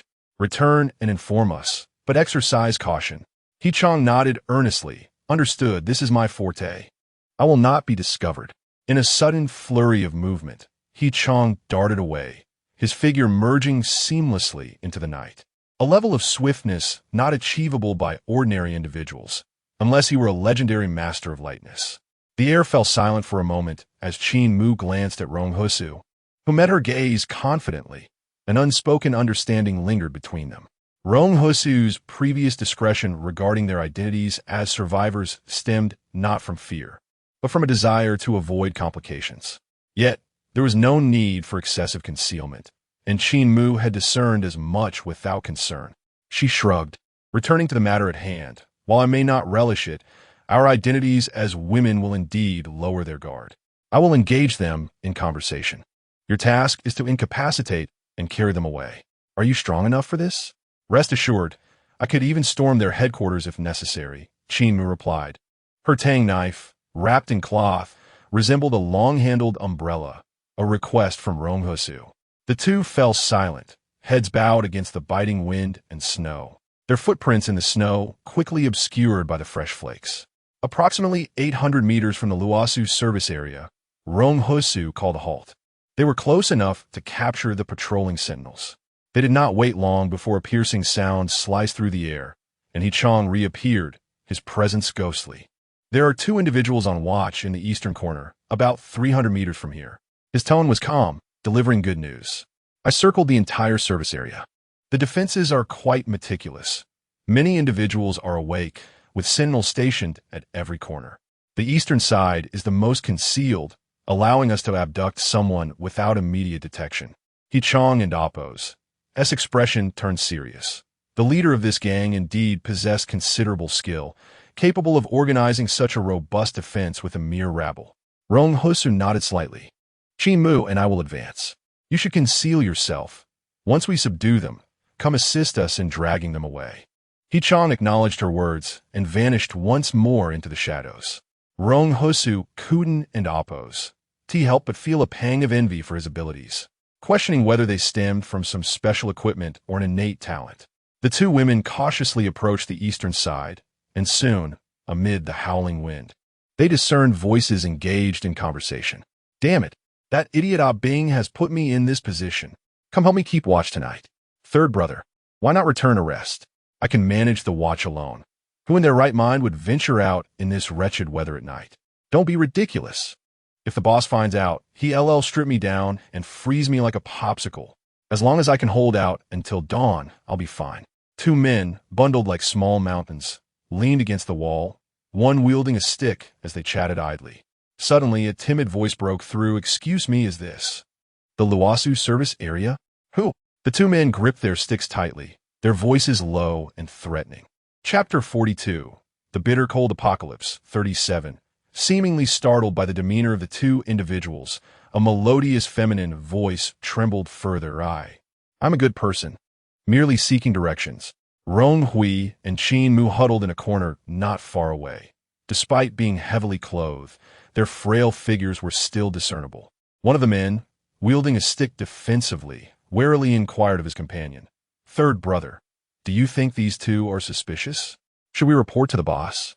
The late hour, combined with the mere presence of two women here, felt inherently amiss. The man referred to as third brother frowned, harboring doubts of his own. Yet the sight of the two trembling women ultimately eased his wariness, perhaps even igniting a more dubious interest. He lowered his stick and gradually approached. Who are you? Why have you come here at this hour? The previously speaking woman seemed to regain a semblance of calm and stammered. My sister and I are here to reunite with our family. They're at the shelter in City B. During the day, a kind brother directed us, saying that once we reached the Loasu service area, we would not be far from the shelter. Upon hearing this, the two men exchanged intrigued glances. The one who had given directions was undoubtedly affiliated with the gang, as the shelter lay in the opposite direction. The two young girls had fallen into a trap. And you? Speak up, commanded the other man, prodding Qin Mu with his stick, who had remained silent, her tall stature giving her an almost masculine appearance. Qin Mu clenched her hands, while Rong Hui grasped her arm, seemingly anxious. Watch Shuji see? Qin Mu emitted the most delicate voice she had ever uttered, causing Rong Hui to freeze and glance at her in surprise. This timid tone pleased the two men before them, and their sticks were lowered, laughter spilling forth. You have come to the right place. This is indeed the Loasu service area, and the shelter is nearby. We are staff members of the shelter. Rong Hui, filled with excitement, stepped forward and innocently exclaimed, Really? That an amp? Oppos, that's wonderful. Sister, we have finally found the shelter. However, she was informed that entry required registration, and since they had arrived too late, they could not enter that night. Why not rest here in the service area for now? The men's gazes roved over the two girls with lewd intent. They were not typically afforded the opportunity to entertain such appealing company. Oblivious to the underlying motives, Rong Hui appeared trusting, replying, All right. We were worried about having no place to stay tonight. We even parked our car on the road over there, stocked with supplies. Would you like us to bring it over? The two men grew even more animated at this revelation. Where's the car? Lead us to it quickly. We will help you find a parking spot. Their gang had rules. Capturing mere individuals was a fleeting joy, but possessing supplies could lead to a significant reward. Just over there. Rong Hui gestured into the distance, indicating where He Chong lay in ambush. I will go fetch the car. We will accompany you to help. The two men feigned eagerness, primarily concerned that the noise of the car and Oppos, as arrival might attract unwanted attention and diminish their share of the spoils. You are truly wonderful. Rong Hui and Oppos' voice rang with sincerity as she gradually led the two men outside. Minutes passed, and they arrived at the roadside, where the snowstorm had blanketed the ground, revealing a few black tire tracks but no vehicle in sight. Where's your car? The men's demeanor soured as impatience crept in. It and Oppos' right here. Can you not see it? Rong Hui tilted her head innocently, waving her hand lightly. What do you mean? Suddenly, a tearing sound pierced the air, followed by a loud thud as a heavy object struck the back of their heads, rendering their bodies limp as if they were noodles. Qin Mu calmly brandished a tang knife, while He Chong wielded a stout branch. Be gentle, do not kill them, Rong Hui cautioned, checking for signs of life and finding they still breathed. He Chong, you take care of the skinny one. Qin Mu and I will manage the heavier one. Let us transport them back. Shadows moved silently into the night, the shallow tracks on the ground gradually hidden beneath the falling snow. The trio, endowed with greater strength than the average person, soon returned with the two men. As they entered the small courtyard, they could hear Zhang Ming and Wang Shui inside, seemingly devising traps. Wang sat drowsily by the fire, the first to spot their returning figures. What you brought? Two individuals from the Chi Tian gang. Come help us. Despite their unconsciousness, the men remained heavy, causing Rong Hui to break into a light sweat. The commotion attracted the attention of everyone present. Rong Hui instructed them to bind the two men and gag them, ensuring they remained alive for future communication. Wang Shui handed his design sketches to Rong Hui, explaining, These are the trap ideas we and Oppos' VE conceived. Please take a look. I and Oppos' LL handle these two. Rong Hui examined the rudimentary drawings, recognizing the basic concepts, simple pitfalls, snares, and several straightforward mechanical traps. Everything was quite useful. Let us begin setting these up at dawn. We shall gather any missing materials together. Rong Hui swiftly secured the two men, ensuring they could not move. Observing this, Rong Hui instructed him to loosen the binding on their feet slightly, not to impede their potential escape. Wu Sun, Chun Lei, and Wang Yi, who had not been assigned tasks earlier, were now given instructions by Rong Hui. We are about to stage a performance in front of these two. Wu Sun, your imposing appearance is perfect for the role of our gang and Oppo's leader. The rest of us will play the subordinates, and the more arrogant our demeanor, the better. As she meticulously outlined her plan, the clock struck 12:30. Rong Hui, disregarding the need for rest, sent Wang Yi outside to gather 2 handfuls of snow, insisting they wake the 2 men first. Wang Yi diligently returned with 2 buckets full of snow, pouring them over the faces and heads of the unconscious men. The warmth from the fire caused the snow to melt rapidly, the icy water seeping down their necks, inducing involuntary shivers. One of the men stirred, awakening to find Wang Yi and Oppo's large face looming before him, and he screamed in terror. Chapter 43. The Frigid End of Days, 38. Who are you? The man, awakening in a state of sheer panic, recoiled violently, colliding with his unconscious companion. Upon turning, he glimpsed his comrade still in a stupor and cried out in anguish. Brother San, what has happened to you? The man referred to as Brother San lay limp, oblivious to the commotion. Big brother, one has awakened. Shall we douse him with more snow? Wang Yi, embodying the role of a subordinate, inquired earnestly of Wu Sun while holding a bucket. Wu Sun, feeling a modicum of satisfaction at being addressed as Big Brother, huffed in response, yes. Continue until he is fully awake. Understood. Wang Yi dashed outside to scoop up snow, shortly returning with another bucket of snow splashed over the other man's head. The icy onslaught finally roused him, his face contorting as he emitted muffled grunts. The 2 men, now conscious, stared bewilderedly at their surroundings, their teeth chattering from the cold. One of them, spotting Rong Hui and Qin Mu standing behind, shifted from confusion to realization, exclaiming, "It's you. You deceived us. You're not here to find family at all." Meeting their furious glares, Rong Hui raised an eyebrow in bemusement and retorted, "And what of it? You claim to be staff of the shelter. Is that not also a falsehood? We are indeed personnel of the shelter, officially registered. You would do well to release us promptly." The man barked, his bravado faltering. "Ha ha ha. Oh dear, I'm so frightened. Hurry, call the police to apprehend me." Wu San and Oppo's voice dripped with sarcasm, inciting a deep anger in the 2 men. Rong Hui, unfazed, crouched down to meet their gaze directly. "I am aware that you both belong to the Oppo's, Chitian and Oppo's organization. We have brought you here to discuss your operations, how many members you have, your methods of robbery, and where you store your plunder. Speak candidly." One of the men suddenly caught on, his eyes widening in realization. "You aren't T-Police, are you?" Without further ado, Rong Hui sprang to her feet and delivered a swift kick to the man, her movements so rapid that even Wu San was taken aback. The man flew back, crashing against the wall, crumpling like a shrimp, struggling to breathe under the impact. Brother San, the other man exclaimed, panic etched across his face.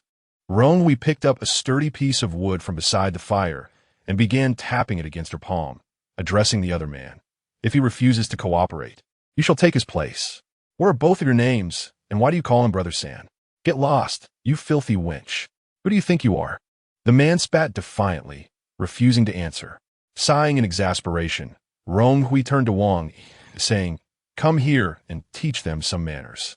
She handed the piece of wood over. "I'll do it." Wang Shu pushed Wang Yi aside, seizing the wooden leg. Rong Hui shrugged and stepped back to warm herself by the fire. Wang Shu's imposing figure loomed closer, casting a shadow over the 2 men who huddled together.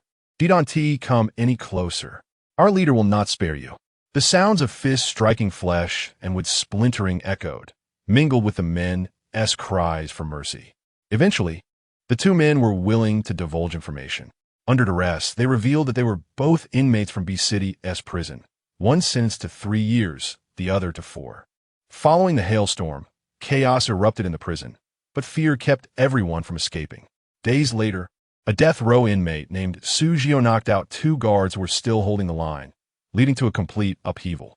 As the weather worsened, Sujio and a band of prisoners fled the prison, plundering a supermarket and seizing control of an old housing complex, committing various atrocities for some time. Their ranks swelled as like-minded individuals joined, growing to over 50 members. Sujio subsequently commandeered the Losu service area, a crucial thoroughfare for vehicles, allowing them to amass significant resources through the theft of passing vehicles.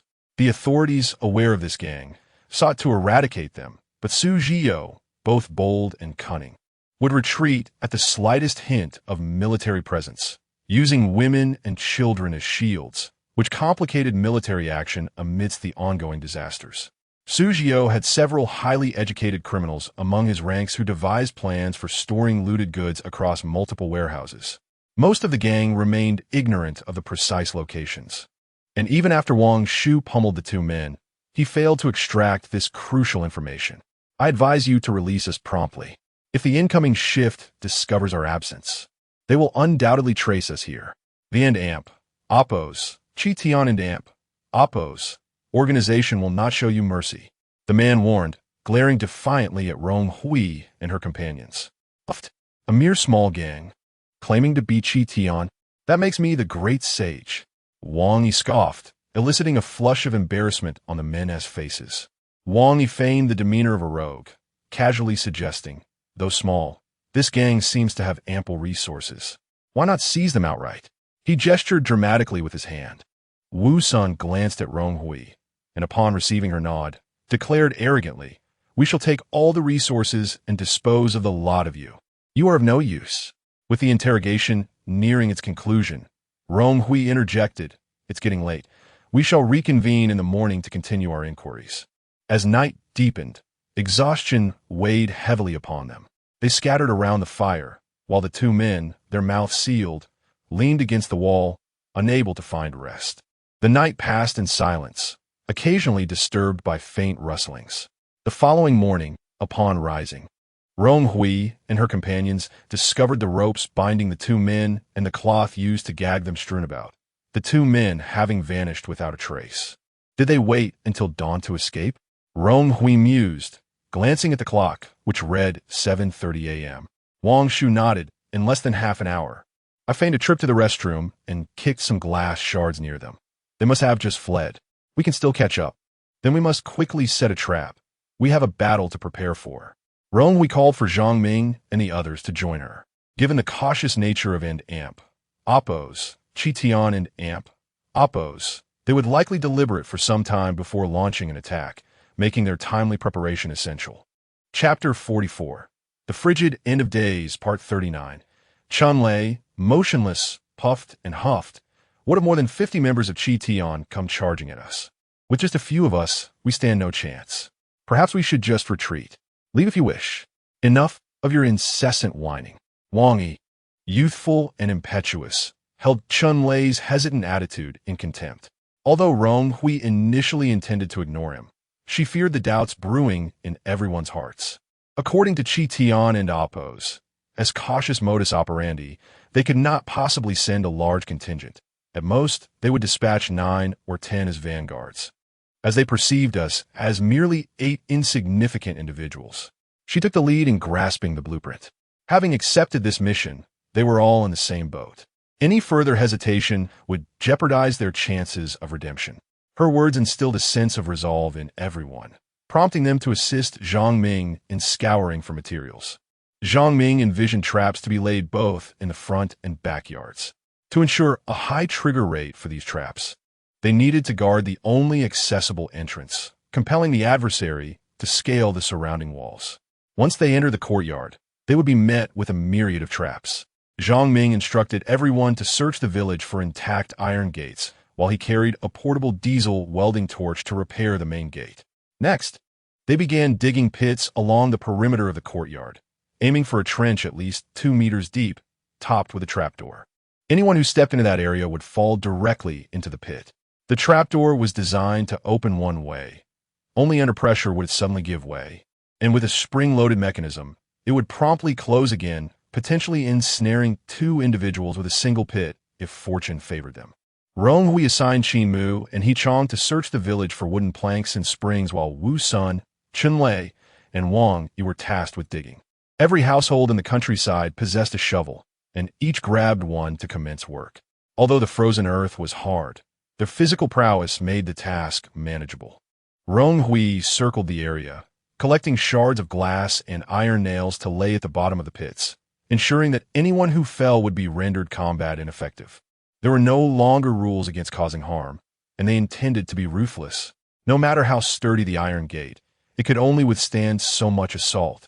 The next focus was the area just inside the main entrance. Wang Shui proposed setting up tripwire traps, as the thick layer of snow would render the mechanisms nearly invisible. They decided to create several, hoping to eliminate at least the first wave of intruders. The second trap at the main entrance consisted of animal traps discovered in the village. Although small, they could immobilize a foot, turning the victim into a sitting duck for their attack. The final ace in their hand was a hunting net.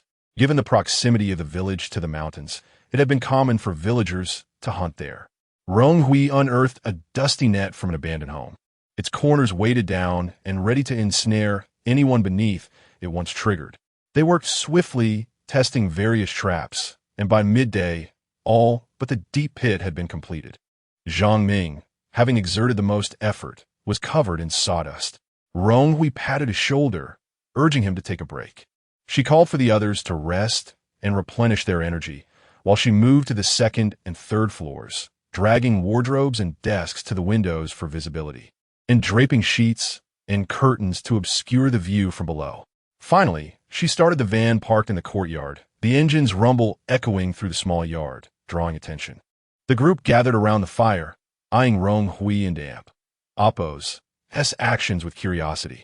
She chose not to explain, sitting down with a sigh of relief, as they were now fully prepared, awaiting the enemy's arrival. Having spent the morning busy and weary, Rong Hui rummaged through her bag for a pot and instant noodles, cooking for everyone. Zhang Ming, Wang Yi, and Wang Shui appeared notably cheerful, while the others seemed less enthusiastic, each retrieving their own food. The enticing aroma of the noodles briefly dispelled any tension, warming the atmosphere. Rong Hui initiated a pre-battle rally, stating, "I recognize that each of you possesses your own skills. The adversaries shall not match our strength. Let us unleash our tactics. Remember to capture live targets, but do not allow any to escape." "All right."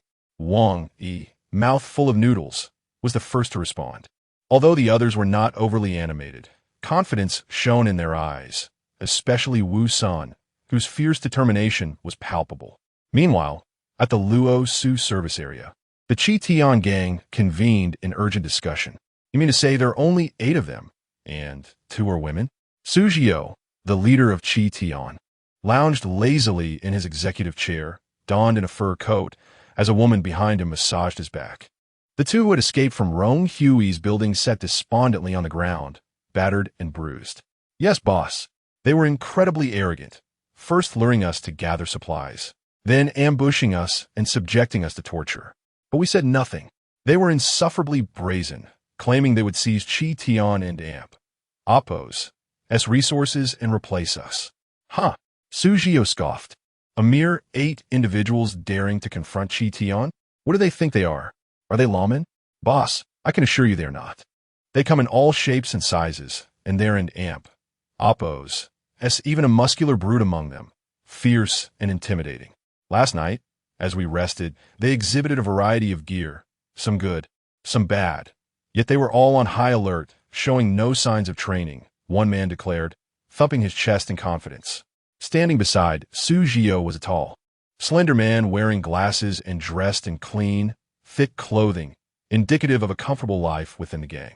He smiled gently, suggesting, "Brother, why don't we send someone to investigate further, in case this is an official ruse? If we confirm at ISNT, we can strategize accordingly." Su Jiao nodded in agreement. Trusting the man, the The slender figure then stepped out to arrange for reconnaissance. The two battered men looked at their boss expectantly, hoping for vengeance. Su Jiao disregarded them, yanking the woman into Appo's hair and pulling her close, groping her. Though cold and in pain, she dared not cry out. Su Jiao and Appo's eyes gleamed with lust as he ordered, "You two go rest. No patrols for the next few days. Focus on healing." The two men exchanged glances. "Boss, if Qi Tian decides to eliminate these individuals, may we accompany them as guides?" "Ah, seeking revenge, are we?" Su Jiao shot them a sidelong glance, chuckling, "Fine, off you go." "Thank you, boss." The two men exchanged glances filled with malice for Rong Hui and her companions, eagerly anticipating their chance to make the women beg for mercy. Zhong Zhixin, the tall man, listened thoughtfully to his subordinates and Appo's reports, realizing the adversaries had not fled. "Behaven and Appo's left?" he inquired.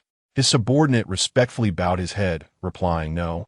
Our observations indicate that their building conceals a significant amount of supplies, though they are covered with cloth, obscuring their contents. Moreover, the vehicle in the courtyard has been kept running, suggesting they possess ample fuel." Zhong Zhixin stroked his chin, considering the implications. Despite the cold weather making it difficult for vehicles to start, maintaining a running engine indicated a wealth of resources. The sounds of laughter and the aroma of instant noodles emanated from within, with no signs of ambush nearby. The subordinate recalled the tantalizing scent and swallowed hard. "Understood," Zhong Zhixin concluded. Zhong Zhixin dispatched his subordinates. This group of individuals appeared to be nothing more than a motley crew. He had encountered many such assemblies during this period, where a mere gathering of a few individuals led them to believe they could claim kingship. Ultimately, they either fell to Qi Tian or opted to join their ranks. Chapter 45. The Frigid Apocalypse, Part 40. Having made his decision, Zhong Zhixin returned to the door of Su Jiao and Appo's room, his expression impassive as he listened to the sounds of panting and weeping emanating from within. After a brief moment, the cold wind and snowflakes outside numbed half of his body, and at last the door swung open, releasing a wave of warmth that enveloped him. He subtly stepped aside, allowing the unpleasant scent of flesh from within to be swiftly replaced by the brisk air before approaching with a gentle and sincere smile. "Brother, our men have returned with news." Su Jiao emerged from the bedroom, wrapped in fur, a satisfied expression adorning his face. "Zhixin, the woman you found for me is quite remarkable." "Ha ha!" Zhong Zhixin beamed with enthusiasm, responding, "I and Appo's. I'm glad you like her." I and Appo's. V also instructed the brothers to keep an eye out for any beautiful women and reserve them for you. With a lascivious grin, Su Jiao patted his shoulder. "You mentioned that our scouts have returned. What did they report?" "Their numbers are indeed insignificant," Zhong Zhixin replied dismissively. "They merely seek to assert dominance in these chaotic times, and they foolishly set their sights on us, Qi Tian. They have met their match." Zhong Zhixin's demeanor exuded confidence. "Those officers from last time were deceived. I wonder if they will return to confront us again. Remember to keep an eye out. Aside from the legitimate officers, we need not fear anyone else." Su Jiao lit a cigar, nodding in agreement. Zhong Zhixin and Appo's eyes glimmered momentarily with a concealed intensity. "Leave those few to me. I will arrange 2 teams to retrieve both personnel and supplies for you, brother." Time swiftly passed, and soon it was 12:30, the warmest part of the day. Rong Hui did not anticipate a nocturnal assault, reasoning that ordinary people could not endure the bitter cold of night, which would render their limbs stiff and their combat prowess diminished.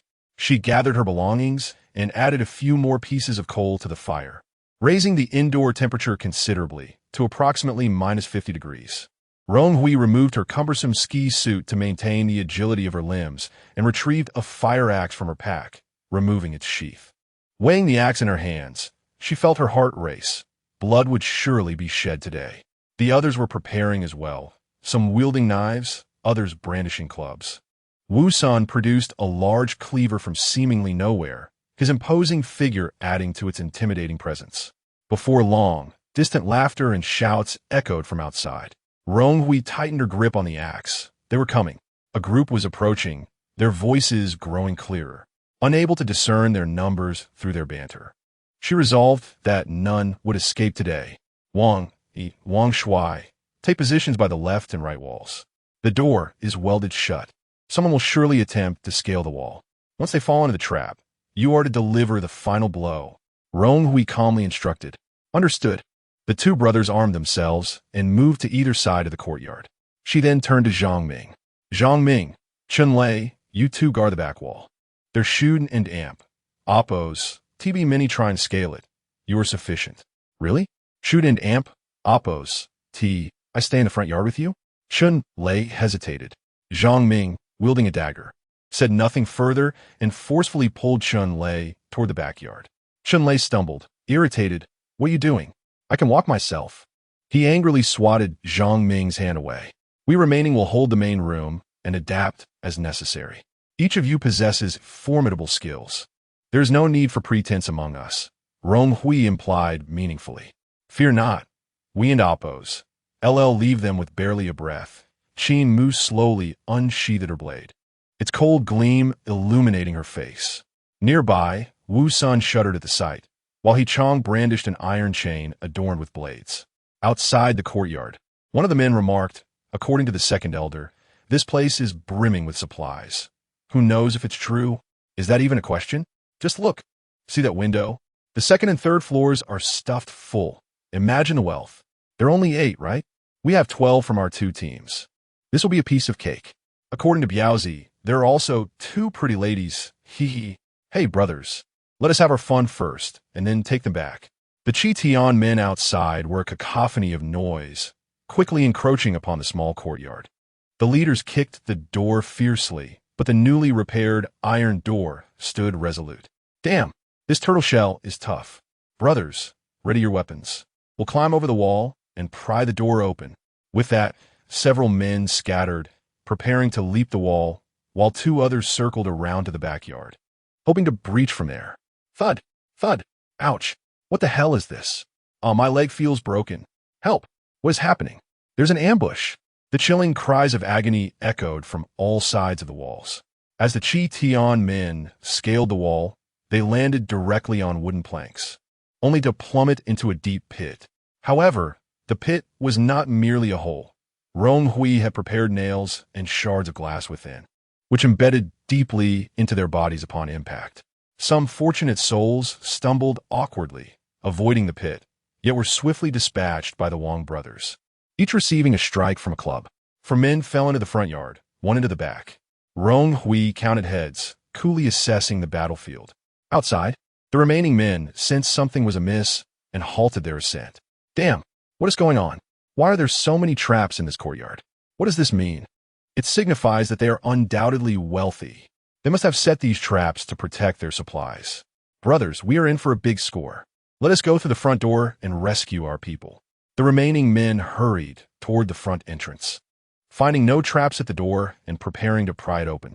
This ragtag group of ex-convicts each possessed unique skills, and upon finding tools to open the door, they began to work on the lock. Step back. We'll enter first and hide behind the door. As the sounds of the iron door echoed, Rong Hui instructed the front yard members to retreat as well. They must not waste the traps. After several tense minutes, with a sharp click, the door lock was pried open, followed by the booming sound of the heavy iron door being kicked wide. Charge! Leave the women. Kill all the men. The Chi Tian men surged forward, their voices a tumultuous roar. In the next moment, the swiftest among them suddenly felt a sharp pain at his ankle. Something had clamped down on him, rendering him immobile, and he collapsed to the ground, caught in a trap. Ouch! Why the hell aren't you moving? Ah, whose knife is this? Damn, it cut me. As the crowd rushed forward, the momentum caused those in the front to tumble, creating a domino effect that sent weapons flying from their hands. The last few, having dodged the tripwire traps, found themselves ensnared as a massive net descended upon them from above, binding them tightly with heavy stones that rendered any escape impossible. Observing that no further foes were entering, Rong Hui rushed in the front yard, shouting, "Quickly ascend." Chapter 46, The Frigid Apocalypse, Part 41. The Wang brothers, positioned closest to the fray, surged forward, wielding wooden sticks against the fallen adversaries. Regrettably, The intense cold had prompted the assailants to don thick garments, rendering them almost impervious to the blows. As the wooden sticks failed to strike vital areas, a few individuals began to extricate themselves from the massive net, staggering to their feet, cursing under their breath. "Brothers, arm yourselves with knives." The members of Chi Tian brandished long sabers, and a fierce clash ensued with the Wang siblings, neither side gaining the upper hand. Suddenly, a flash of cold steel glinted, and one assailant found his legs viciously slashed, blood gushing forth as he crumpled to the ground in a scream of agony. Qin Mu slowly lowered her Tang sword, having dispatched an opponent with a single stroke. The remaining assailants were momentarily paralyzed by her ruthless technique, retreating in fear. As they turned to flee, a steel chain unexpectedly spiraled through the air, ensnaring one of their calves. My leg! My leg!" cried one criminal as the sharp barbs pierced through his trousers, rendering him helpless on the snowy ground. "Oomph!" He Chong tightened his grip on the iron chain, constraining the man further. Witnessing his comrades employing such formidable tactics, Wu San could no longer restrain himself and charged into the fray, brandishing his massive saber. With immense strength, he effortlessly lifted a heavily clad man off the ground before slamming him down, rendering him unconscious, akin to a farmer handling a chick. In the blink of an eye, 3 of their brothers lay defeated, and the fate of those who had tumbled into the trap remained uncertain. Sensing the dire situation, the remaining 4 were gripped by terror, shrieking as they attempted to flee. After all, they were merely ordinary individuals prior to the calamity, following Chi Tian as mere foot soldiers, ill-prepared for such chaos. Alas! Rong Hui stood resolutely at the entrance, wielding an axe, her calm demeanor contrasting sharply with the panic of the approaching men. Recalling the locations of several tripwires, she swung her axe at the remaining attackers. The sharp, heavy fire axe unleashed its full lethality in her hands, swiftly severing the clothing of one assailant, leaving behind shredded fabric stained with blood as he collapsed, unconscious. The remaining men shrieked in terror, evading the axe in a frenzied dash into the courtyard. Suddenly, the sound of taut ropes echoed as 2 men stumbled into a tripwire trap, their ankles ensnared, thrashing about like fish out of water. "Oomph!" Wu San grinned wickedly as he approached, while the 2 men writhed in the snow, unable to free themselves, their eyes widening in horror as Wu San raised his saber high, closing in. "Wu San, be careful not to kill them," Rong Hui cautioned. But just as the 2 men began to feel a modicum of relief, excruciating pain surged through their legs, nearly rendering them unconscious. Wu San, unfazed, struck down with his saber, carving away chunks of flesh.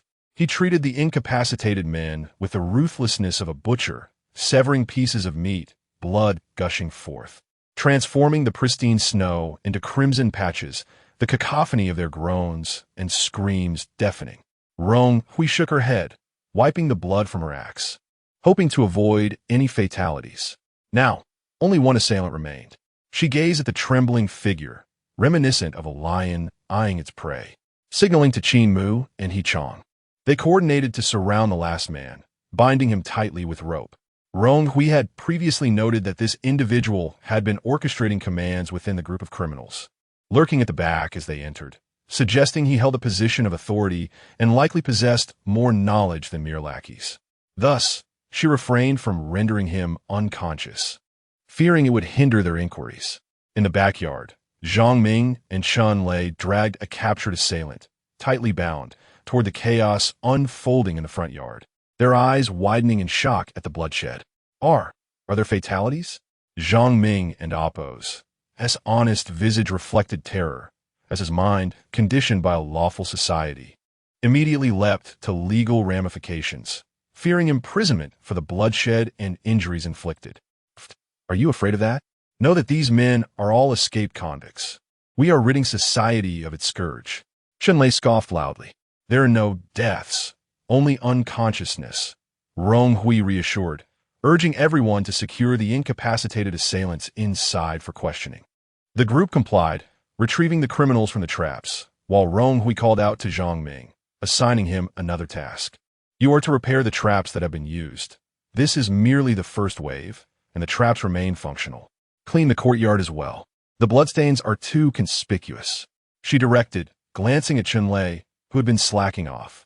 Reluctantly, Chun-Lei grumbled under his breath, casting a resentful glare at Rong Hui before slowly moving to fulfill his task.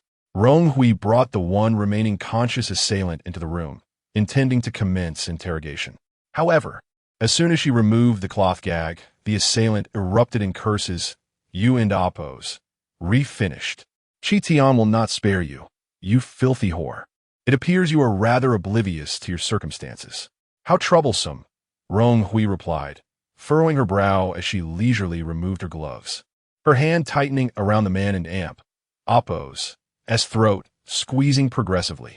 The man and amp, Oppos' face turned a shade of purple, his bound limbs thrashing as his eyes bulged. Rong Hui counted the seconds before releasing him, allowing him to collapse to the ground, gasping painfully as if his lungs might burst. Once he regained his composure, Rong Hui began her inquiries. Where are Chi Tian and amp, Oppos' supplies stored? How many locations are there? Where does Su Zhio usually reside? Who are his trusted confidants? Reveal everything you know. Cough, cough, you won't get anything from me. I won't tell you. Chi Tian will send someone to kill you. The man coughed, spitting saliva, yet defiantly holding his ground. Rong Hui pinched her brow, realizing that her restrained methods during the recent skirmish may have led him to misinterpret her demeanor, assuming she could be easily manipulated. Sighing, she decided against summoning Wu Sun for intimidation, instead positioning him flat against the floor. From her backpack, she retrieved a packet of tissues and casually gathered a handful of snow from the window to moisten them.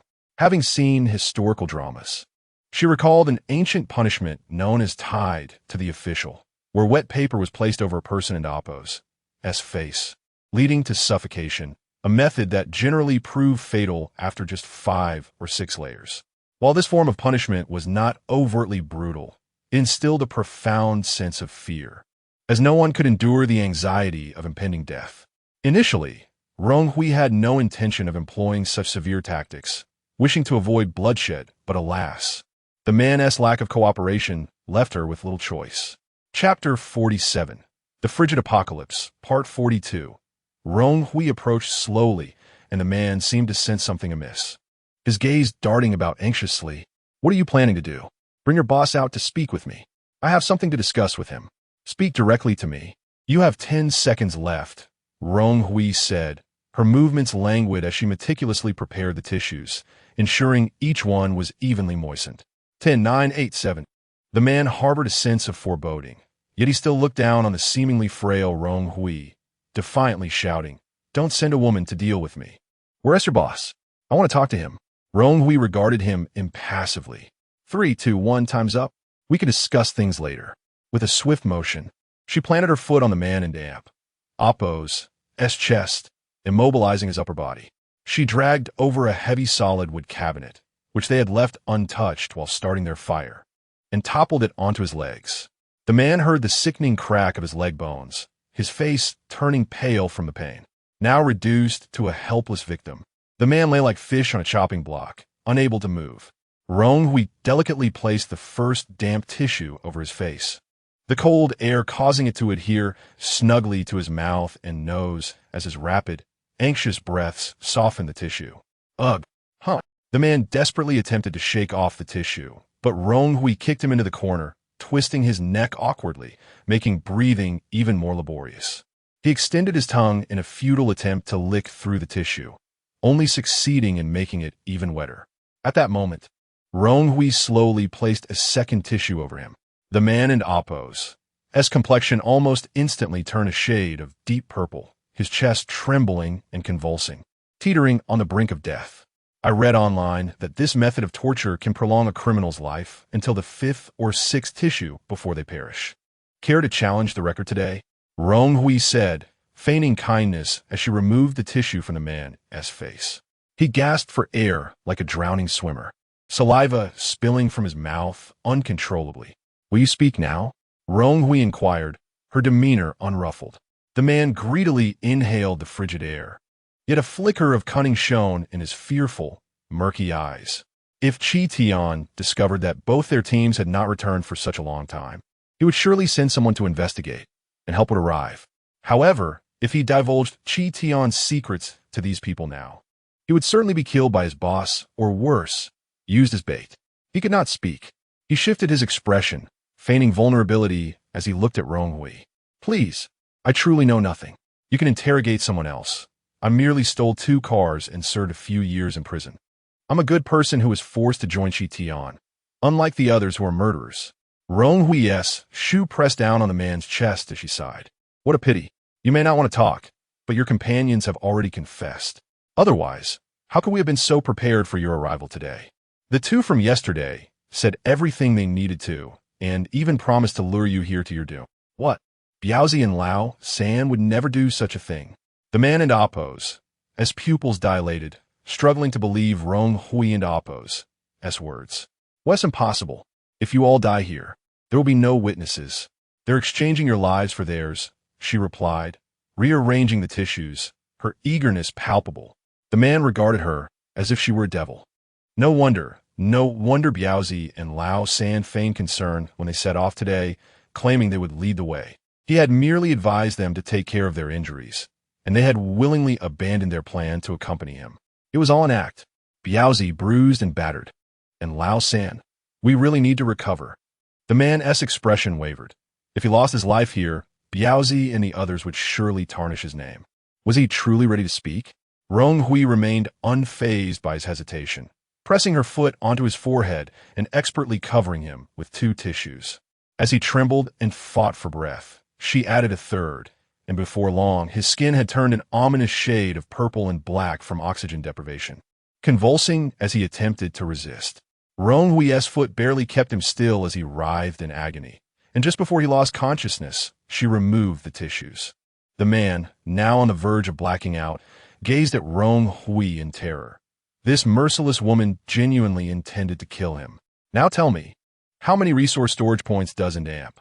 Appo's, Qi Tian and amp, Appo's have? Rong Hui wiped her hands and withdrew her foot from his head.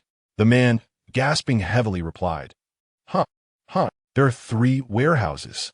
I only know of one, which contains supplies we all share. We typically go there to collect items. The other 2 locations are known only to Brother Zhong and the boss. We have no idea what's inside them. Do you have the key to that warehouse? Rong Hui retrieved a map from her bag and instructed the man to indicate the warehouse's location. No. He hesitated, avoiding her gaze. TSK. Rong Hui, growing impatient, began to tear off the tissues. The man, already traumatized by the tissues, exclaimed, I'll tell you. I have the key, but I really didn't bring it out with me. The warehouse door can be pried open. You can use an axe to get in. No key needed. He was genuinely terrified, gripped by the recurring sensation of facing death.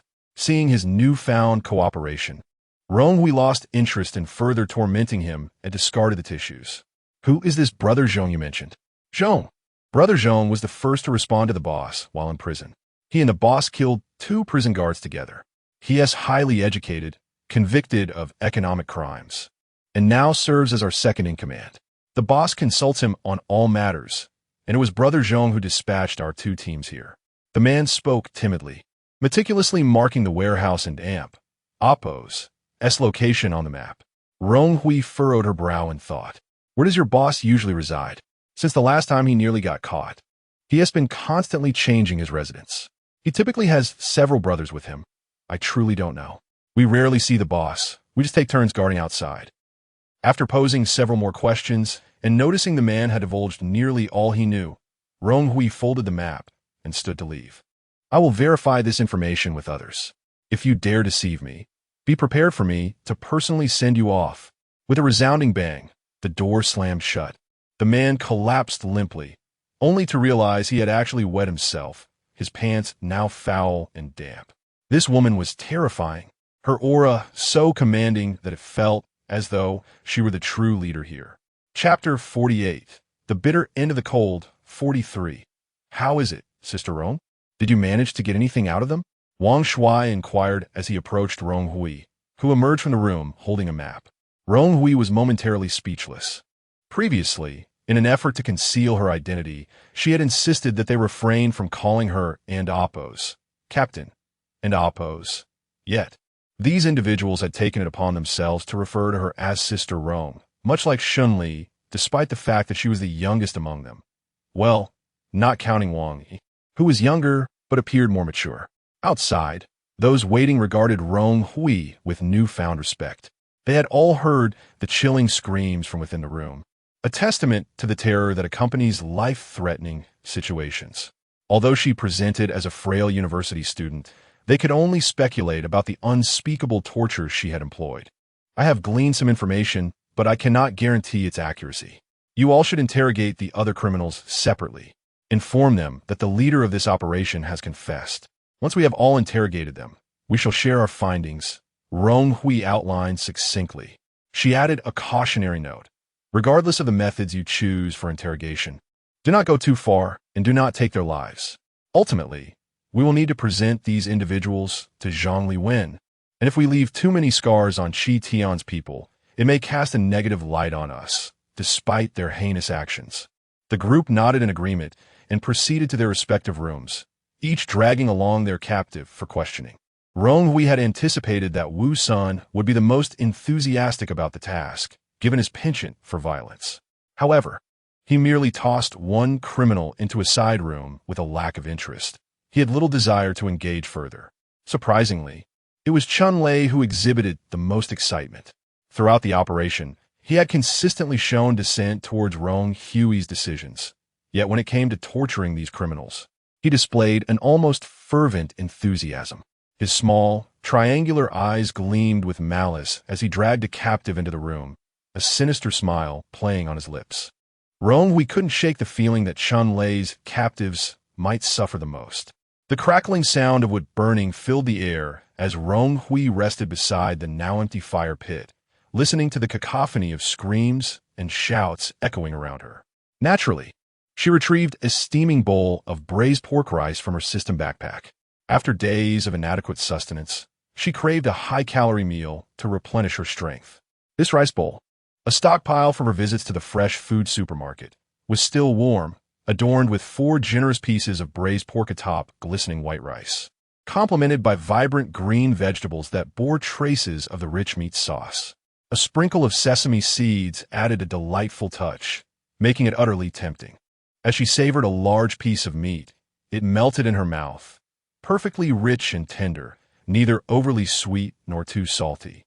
So delicious that she felt as if she might swallow her own tongue. Accompanied by a generous bite of rice, the initial hint of greasiness was quickly subdued. Rong Hui found herself lost in the moment, completely absorbed in her meal. Foods previously labeled as high-calorie and unhealthy had become rare delicacies in the wake of disaster. Famished, she finished her rice bowl in mere minutes, wiped her mouth, and stored the container back in her backpack. Taking her time, she retrieved a can of braised pork, opened it, and placed it over the fire to warm. The aroma was so enticing that she decided to share the stronger-smelling canned meat with everyone, even though it lacked the freshness of her previous dish. Before long, the hall was filled with the scent of rich oils and succulent meat, drawing the others from their rooms to investigate. What is that delicious smell? It smells like braised pork? Wang Yi exclaimed, his voice carrying through the air. You must be dreaming.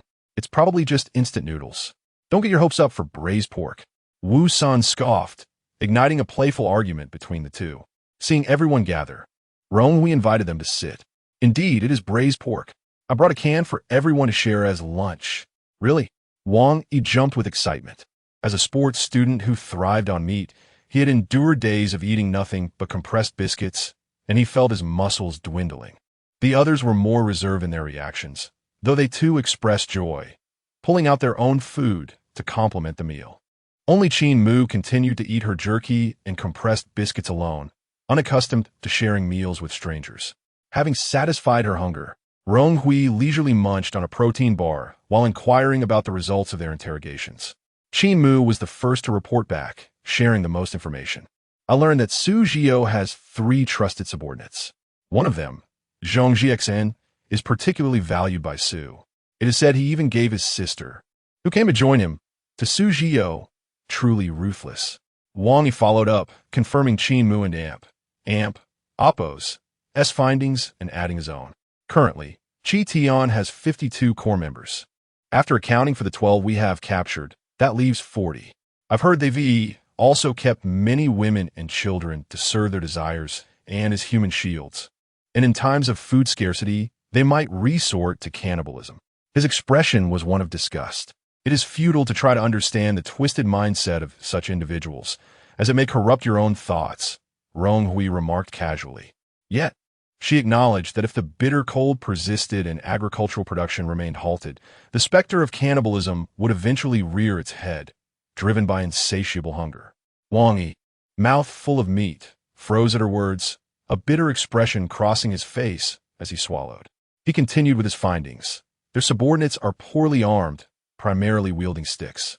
Our team possesses machetes only because we received them for this mission, but it's rumored that Su Jiao has firearms, likely taken from the guards. However, his subordinates have seldom witnessed him using them. Zhang Ming chimed in, regarding Qi Tian and Oppo's warehouse aside from 4 newcomers who are unaware of its location. The others confirmed the existence of a large warehouse. They even sketched its location. One individual, out of curiosity, had previously peeked into 2 other warehouses and reported them filled with luxurious goods, meat, abalone, liquor, tea, and fuel. Only Su Jiao and his confidants know the exact details, and he alone holds the keys. As they exchanged information, they began to piece together a clearer picture of Qi Tian and Oppo's structure. The can of braised pork was nearly empty, with Wang Yi scraping the last remnants of grease onto his biscuits. Rong Hui took notes on their findings, and while the others continued to eat, she rose to inspect the various rooms and check on the captives. Most seemed to have sustained only minor injuries, but as she entered the room under Chun Lei's supervision, a wave of blood and foul odor hit her. Covering her nose, she was taken aback by the sight before her. 2 criminals lay sprawled on the floor, their legs mercilessly shattered, contorted into grotesque shapes. A large pool of excrement lay nearby, making it easy to imagine the horror of the scene. Both men had lost consciousness, but as she approached, she could faintly detect their breathing. Chapter 49, The Bitter Cold of the End Times, Part 44. She felt a chill creeping down her spine.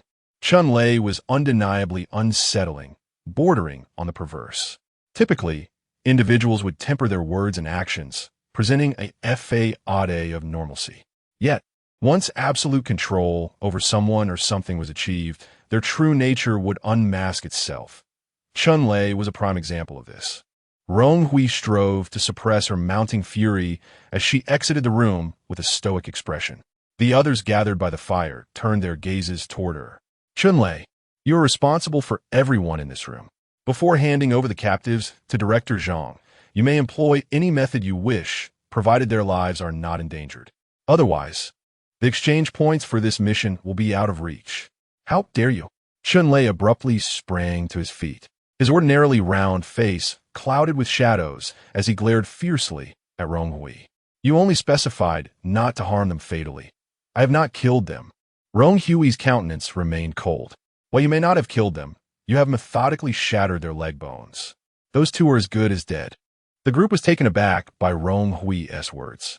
The thought of patiently pulverizing someone in Oppo's leg bones was indicative of a profoundly twisted psyche. Their gazes toward Chun Lei shifted, particularly Wu San, who had previously perceived Chun Lei as a sycophant, unexpectedly discovering the darkness within him. Despite Wu San and Oppo's admiration for brute strength, he held no interest in torturing others. With a resounding thud, Rong Hui planted the fire axe onto the ground. We are here to complete a mission. If you seek to vent your frustrations, find another outlet and do not hinder our progress.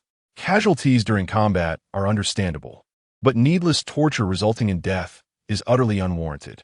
It is imperative to hand these criminals over to the authorities. I simply wish to finish this mission and earn the exchange points without any hindrance from incompetent allies. Oof. Chun Lei grumbled indignantly, yet he gathered his belongings and trudged toward the room, muttering curses under his breath. Rong Hui was aware that he was a survivor. likely equipped with medical supplies sufficient to preserve the lives of the two captives. By 3:30 in the afternoon, the sun outside resembled the light of a freezer, bright yet devoid of warmth. At the Chitian headquarters in the Luosu service area, Zhong Jixin paced with a furrowed brow. Something was amiss. It was very peculiar. The small gang in Appo's hideout was merely 5 kilometers away, and even if they had amassed a considerable amount of supplies requiring organization and transport, it should not have taken 3 hours without a sound, especially with vehicles at their disposal. Or perhaps the two squads lost themselves in revelry upon spotting women. No, he needed to dispatch someone else for reconnaissance.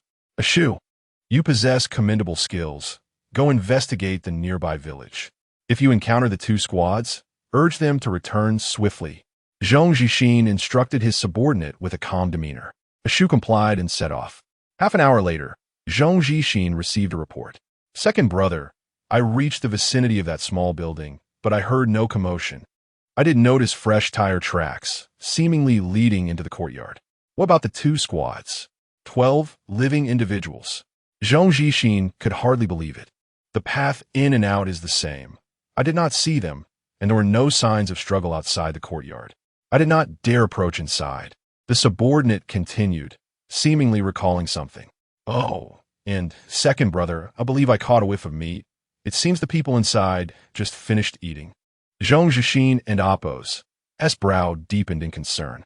The enemy and Appo's ability to leisurely dine on meat indicated that the two squads he had dispatched had not affected them at all. They could have simply beaten or killed them and discarded the bodies. Why were they hiding? It seemed more likely that they had captured the two squads. Yes, captured. Realizing the gravity of the situation, Zhong Jixin knew he had to report the alarming news to Su Jiao, standing outside the office. He grimaced as he listened to the man's labored breaths from within. This lustful dog was relentless. The situation was urgent. He steeled himself and knocked on the door. The sounds within abruptly ceased, and Su Jiao, furious, flung open the door, eager to see who dared disturb his affairs.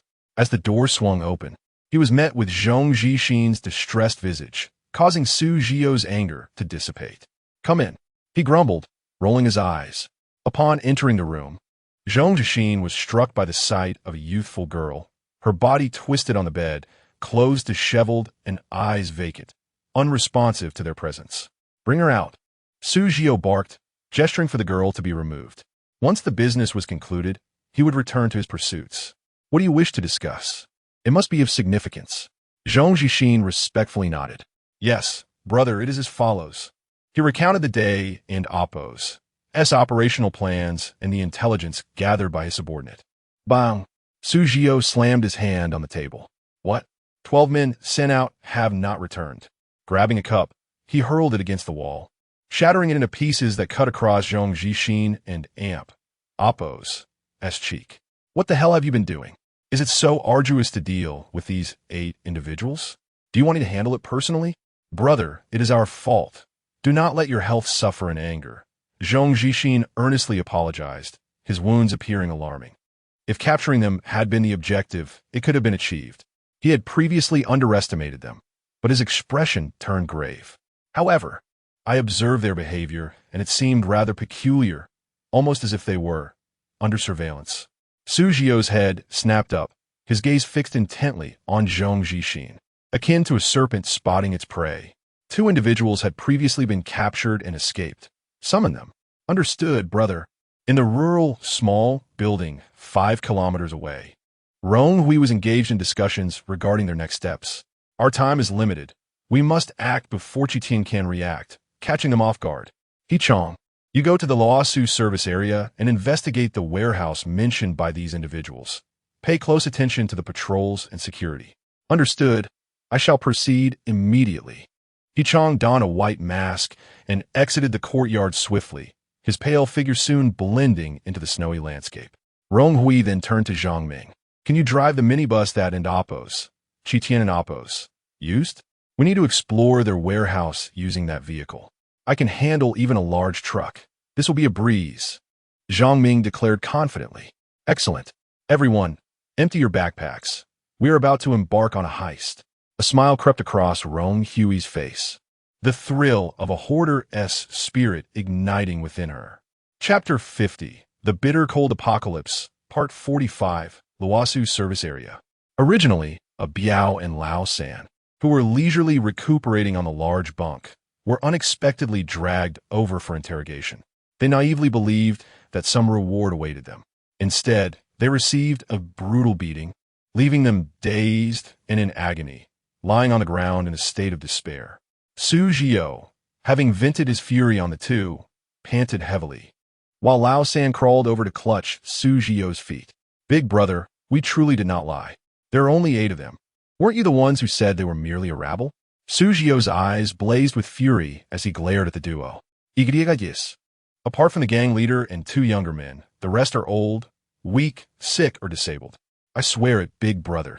With a contemptuous sneer, Su Jiao stomped down hard on Lao San and Appo's hand, producing a sickening crack. "So you mean to say that those feeble old folks can defeat our 12 men of and Appo's, Qitian and Appo's? Am I feeding you for nothing? Big brother, we genuinely do not know." Lao San cried out in pain, his face contorting while tears streamed down his cheeks, and a Biao beside him turned pale with fear, losing control of his bladder. Zhong Zhixin covered his nose and interjected at an opportune moment, "Big brother, please calm down. I believe these 2 lack the audacity to deceive us. Let the younger brothers continue the interrogation while you take a rest." Su Jiao withdrew his foot and, with a flourish of his clothing, seated himself in the boss's chair. Lao San's hand lay limp, marked with a dark purple shoe print, as he stifled his sobs. "My brothers, we are all part of an amp. Appo's, Qitian and Appo's. Big brother does not wish to be overly harsh. Please recall carefully how many individuals were in that small gang, whether anyone was hidden away, what weapons they wielded, and each person's characteristics. Furthermore, did you lie previously?" Zhong Zhixin's tone was gentle, yet he held a dagger in hand, casually tapping it against the faces of the 2. It was utterly implausible for 8 frail individuals to overpower 12 strong men. Zhong Zhixin and Appo's doubts deepened. A Biao and Lao San trembled, desperately recalling the events of their brief capture, recounting everything each of the captors had said and done, detailing their appearances, even disclosing information about and Appo's, Qitian and Appo's, that they had revealed after being beaten by Wang Shui, despite having previously insisted they had divulged not a single word. Upon hearing this, Su Jiao sprang up and kicked a Biao, who was nearest, against the wall. "I knew you 2 were up to no good. You had the audacity to deceive me." The 2 trembled as they begged for mercy. Zhong Zhixin furrowed his brow in thought. "Big brother, while this small gang possesses some genuine skills, they likely are not official personnel. It is possible that someone of significance is secretly guiding them, intending to lure us into a trap. What do you propose we do? Shall we simply watch as these scum defile our Qitian name?" Su Jiao, furious, kicked Lao San once more. Zhong Zhixin maintained a respectful demeanor. "Big brother, they are attempting to tempt us into taking action. We must refrain and adopt a strategy of stillness. They will reveal their flaws, and then we can ensnare them all at once." Meanwhile, while in Appo's, Qitian and Appo's, was preoccupied with the interrogation, Rong Hui and her team had already entered the Luosu service area in their minibus. Rong Hui firmly believed in the adage that swiftness renders one invincible. She sought to catch the enemy off guard, with the added pressure of their 2-day mission timeline. Just moments ago, He Chong returned with news that the warehouse's location was accurate. The captives had not dared to lie. It was situated in a concealed area behind the gas station. Utilizing his impressive agility, he circled the warehouse a few times, confirming there were 4 guards present. Due to the daytime activity in the service area, no patrols were assigned, as they believed no one would dare to intrude into Qitian's territory in broad daylight. Unbeknownst to them, a few unexpected guests had arrived. Before leaving the small courtyard, Rong Hui ensured that the captives were securely bound, confirming they could not escape. The 8 of them, armed with weapons and empty bags, set off with enthusiasm to raid Qitian's warehouse, marking one of their most exhilarating moments in recent days. As they approached the service area entrance, Zhang Ming, fully masked and armed, honked twice to signal. The guard waved his hands twice, and Zhang Ming rolled down the passenger window, allowing the small team leader, the only fortunate soul brought along by Rong Hui, to wave and speak to the guard. Rong Hui borrowed Zhang Ming's dagger, pressing the blade closely against the small leader's neck. "Speak." With a cheerful expression, the man forced a grim smile, waving at the guard. Upon seeing his face, the guard relaxed. "Li Captain, why'd you return only now? It seems you had quite the haul today, huh?" "Ha ha ha. Yes. We have been loading supplies for quite a while. Today we have some good fortune, ha." The man, referred to as Li Captain, bitterly exchanged pleasantries, his eyes radiating a silent plea for help.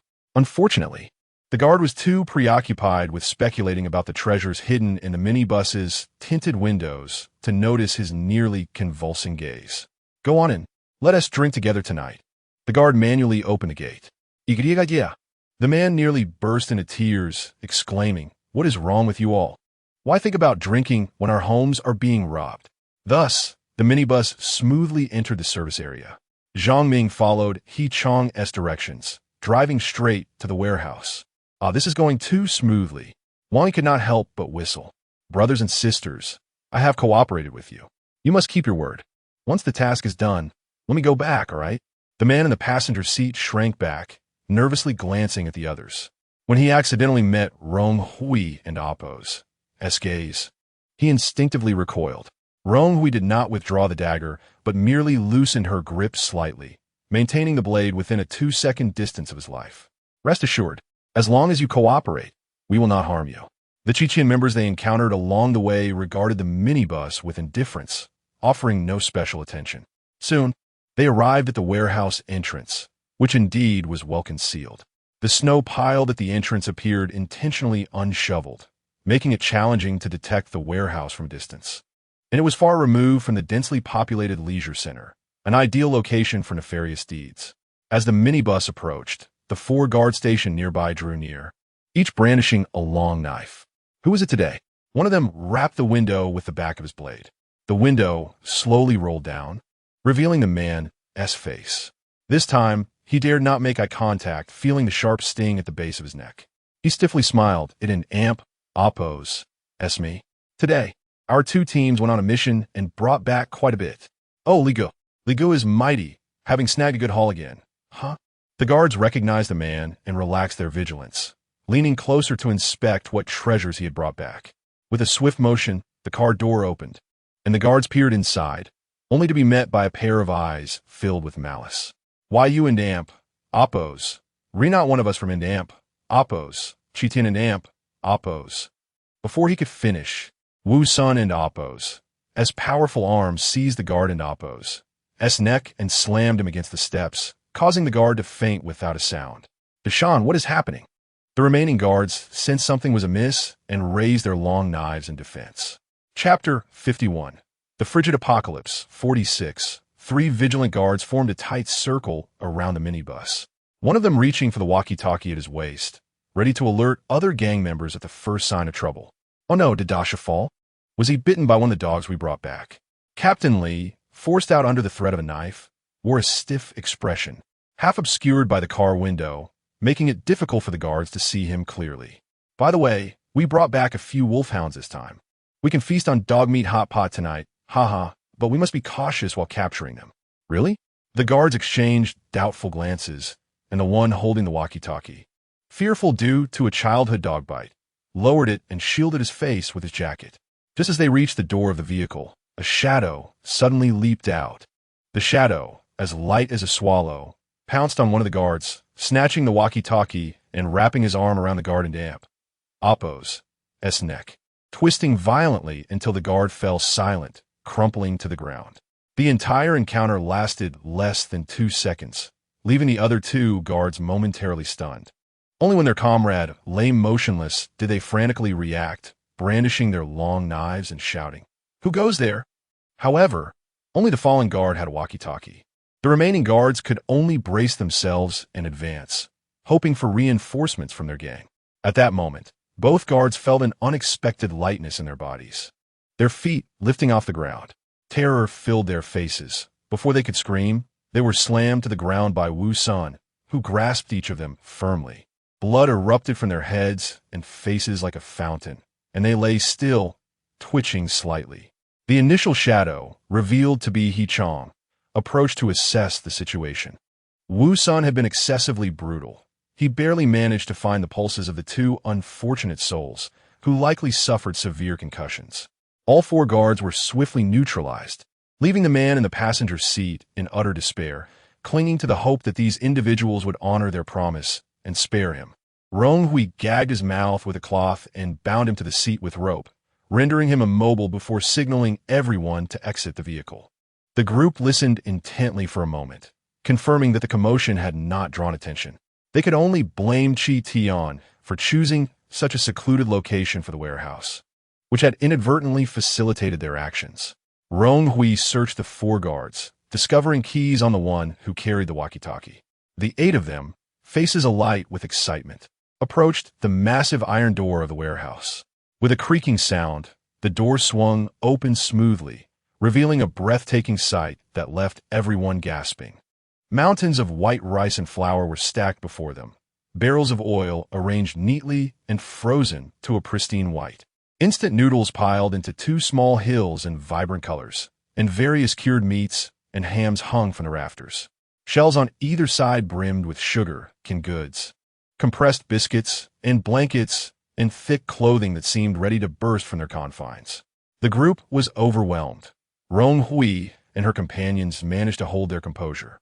But Zhang Ming and the Wang brothers and Oppos, eyes nearly sparkled with wonder. Am I dreaming? So much food, so much meat. Wang Yi murmured. Wang Shuai, unable to bear his foolish expression, smacked his brother's head. Now you know it's not a dream, right? Ouch. Wang, he rubbed his head, his face lighting up with incredulous joy. It's real. Rice. Ham. He lunged towards the mountain of rice, exclaiming, I want smoked chicken. He craned his neck to spot a row of smoked meats hanging above, and with a fervor he had not previously displayed, he began to climb up, searching for the coveted dish. Rong Hui sighed inwardly, wishing to distance herself from him. Upon closer inspection, it appeared the warehouse had once been a break room for service area employees, consisting of 3 rooms. Just this central room was already filled with an astonishing array of supplies. However, this warehouse was referred to as the lower warehouse by Chi Tian's men, implying it contained nothing of value. Rong Hui was genuinely curious about how many supermarkets they had robbed to amass such a stockpile. Moreover, she was intrigued by what might be found in the other 2 warehouses, perhaps treasures even more enticing than these basic provisions. While excitement surged among the group, Rong Hui meticulously cataloged the warehouse's inventory. The majority comprised rice and flour, followed by an assortment of beans, soybeans, mung beans, red beans, black beans, white kidney beans, etc., and coarse grains, barley, oats, buckwheat, green barley, quinoa, sorghum, etc., for large baskets of boiled eggs, 50 barrels of various oils frozen solid, a half wall filled with milk and goat's milk, a wall stocked with canned milk powder and foil-wrapped cheese, frozen meats, chicken, duck, fish, shrimp, pork, lamb, beef, and cured meats, ham, smoked chicken and duck, sausages, smoked meats, which hung from the rafters in lesser quantities than other food items. Shelves filled with dried vegetables and fruits, some freeze-dried fresh vegetables, others neatly packaged dehydrated vegetables, and the remainder included compressed biscuits, canned meats, fruit cans, and various sugars and spices occupying a shelf. Notably, a corner held a stash of expensive hottest ice cream, left untouched due to the cold. Among daily necessities, thick quilts dominated, filled with cotton and down, neatly stacked into small squares on shelves, likely numbering around 80. Thick clothing, pants, shoes, and socks were arranged by size on a complete shelf. Other daily items were sparse, with hardly any soap, suggesting that in such frigid weather, ordinary people would not prioritize personal hygiene unless survival demanded it. Rong Hui conducted a thorough search but found few medical supplies. Only a small first aid kit containing basic anti-inflammatory medication, fever reducers, and medical bandages, likely intended for employee use. She speculated that Chi Tian's medical supplies were stored elsewhere. Besides food and daily necessities, other miscellaneous items were scarce. No weapons were found, and only 4 barrels of 24 liters of gasoline were located. It was now nearly certain that the other 2 warehouses likely contained medical supplies and fuel. as well as luxurious items such as cigarettes, alcohol, fine foods, and other daily necessities for Chi Tian and Amp, Oppos, as higher-ups, critical resources unlikely to be stored in a warehouse guarded by only a few individuals. Rong Hui gathered everyone in the central room. As a reward for our pioneering efforts, let us commence our self-service. Each person may take as much as they can carry without. Whatever remains will be transferred to the minibus. Today, we shall empty Chi Tian and Amp, Oppos, warehouse. Yay! Wang Yi cheered, rushing forward with empty bags, the first to begin the loot. Chapter 52. The Frigid Apocalypse, 47. He certainly did not hide his carnivorous inclinations. With a sudden leap, he ascended the grain pile and reached the beam, the first to grasp his beloved smoked chicken. Oh, my smoked chicken. At last, he could savor it. Wang Yi drooled, unable to suppress his yearning as he eagerly bit into the chicken leg. The sound of crunching echoed as the frozen, rock-hard smoked chicken nearly dislodged his teeth. His brother, Wang Shui, observed his sibling's foolishness with a weary shake of his head. After nearly 20 days of subsisting on tasteless compressed biscuits and bread, his brother had suffered greatly, having been accustomed to a life of abundance. Little did he know that for people like them, who could eat and stay warm amidst calamity, this was already a life envied by many. Everyone was contemplating what they could gather. A few survivors in the group, perhaps influenced by Rong Hui, finally displayed some restraint. Each had brought various containers, such as suitcases, large sacks, and woven bags. It was also possible that their system backpacks were filled to capacity, necessitating the use of external containers. As for Rong Hui, her system backpack still had ample space. She had 5 empty slots available, and there were also vacancies on the categorized shelves within her pack. Thus, she planned to stockpile supplies this time, deeming the resources from Chi Tian as ill-gotten gains. Given the cramped space of the warehouse, let us divide into groups for the scavenging, she proposed. Zhang Ming, Wang Shui, and Wang Yi. You 3 will go to the left room. He Chong, Wu Sun, and Chun Lei, you 3 will stay in the middle room. Qin Mu and I will take the right room. Each group will rotate from left to right, spending 5 minutes in each room, and we must conclude within 15 minutes. The remaining supplies will be moved to the vehicle. Quickly, let's commence. To ensure a smoother scavenging process, Rong Hui devised a plan to separate the survivors from the locals.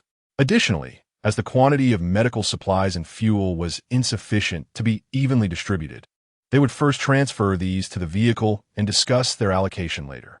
Faced with the prospect of free resources, everyone was exhilarated, and there was no dissent. Upon Rong Hui and Oppos' command, they entered their respective rooms to scavenge. In the right room, Qin Mu slowly approached Rong Hui and asked, "Is your grouping intended to prevent the locals from becoming suspicious?" Rong Hui paused, her expression inscrutable, and sighed softly. Sometimes, ignorance can be a form of happiness, can it? These survivors are merely passers-by, while this apocalyptic scenario is the locals and Oppos' reality. It is best not to let them know too much. Struggling in chaos is preferable to perishing in clarity. Have you ever contemplated the origins of this system? What do you believe its purpose is? Qin Mu inquired, her exquisitely shaped eyes fixed intently on Rong Hui. Rong Hui met her gaze calmly. I have only speculated in various directions, none of which bear any reference. After all, it resembles a plot from a science fiction novel. Perhaps after we navigate several more scenarios, we shall uncover the answers. Qin Mu lowered her striking eyelids, but acknowledged Rong Hui's words. Let us become friends. We can exchange information. I believe you will grow stronger in the future, and I hope we can encounter one another in other scenarios. Rong Hui chuckled softly. She was hardly a hidden powerhouse, merely a healer thrust into the role of leader. In contrast, Qin Mu emanated an aura of immense strength. She nodded in agreement, adding Qin Mu's avatar to her friend list within system. Time swiftly passed, and a sense of urgency crept in. We should commence our scavenging, Rong Hui exclaimed, glancing at the clock. After all, they were on Chi Tian's turf, and they needed to act swiftly. Qin Mu nodded and began collecting the items she desired. As her fingers brushed against objects, they vanished into thin air. The warehouse was predominantly stocked with food, and since Qin Mu was not particularly in need of sustenance, she selectively gathered a few items. Noticing her speed, Rong Hui surmised that she must have her own method of storage, allowing her to focus on the supplies she sought. However, having already hoarded a considerable amount of ready-to-eat food, there was little in the warehouse that particularly enticed her. Yet, as a devoted stockpiler, how could she overlook any opportunity to gather supplies? Since the warehouse was abundant in raw materials, she decided to collect a little of everything. She took 2 bags of 25 kilograms, each of white rice and flour, 1 bag of 10 kilograms, each of various legumes, 1 bag of 25 kilograms, each of coarse grains, and 2 barrels of 10 liters of cooking oil. Considering that the milk and goat milk had frozen into solid blocks, Rong Hui refrained from taking them, fearing that the nutritional quality might be compromised. Instead, she gathered 10 cans of powdered milk and 10 packages of various cheeses. She designated one of the empty shelves in her system backpack, previously cleared from the supermarket, to store the supplies acquired during this venture. As the frigid conditions had persisted for some time, and she feared the quality of these items might deteriorate. In the right room, there were still many blankets and clothing, which she opted not to take. She filled her empty backpack halfway with various items, and as 5 minutes elapsed, she and Qin Mu proceeded to the left room. Qin Mu had taken very few items, suggesting she had adequately prepared beforehand and was not in want of resources. In truth, neither was Rong Hui, but as a stockpiling enthusiast, she couldn't shake the thought of potential future needs. Upon entering the left room, they encountered Zhang Ming and the others. "Sister Rong, you're back so soon," Wang Yi exclaimed, his large sack already 2/3 full, his face aglow with excitement. "Yes, hurry to the hall. Anything that cannot fit should be moved to the vehicle first.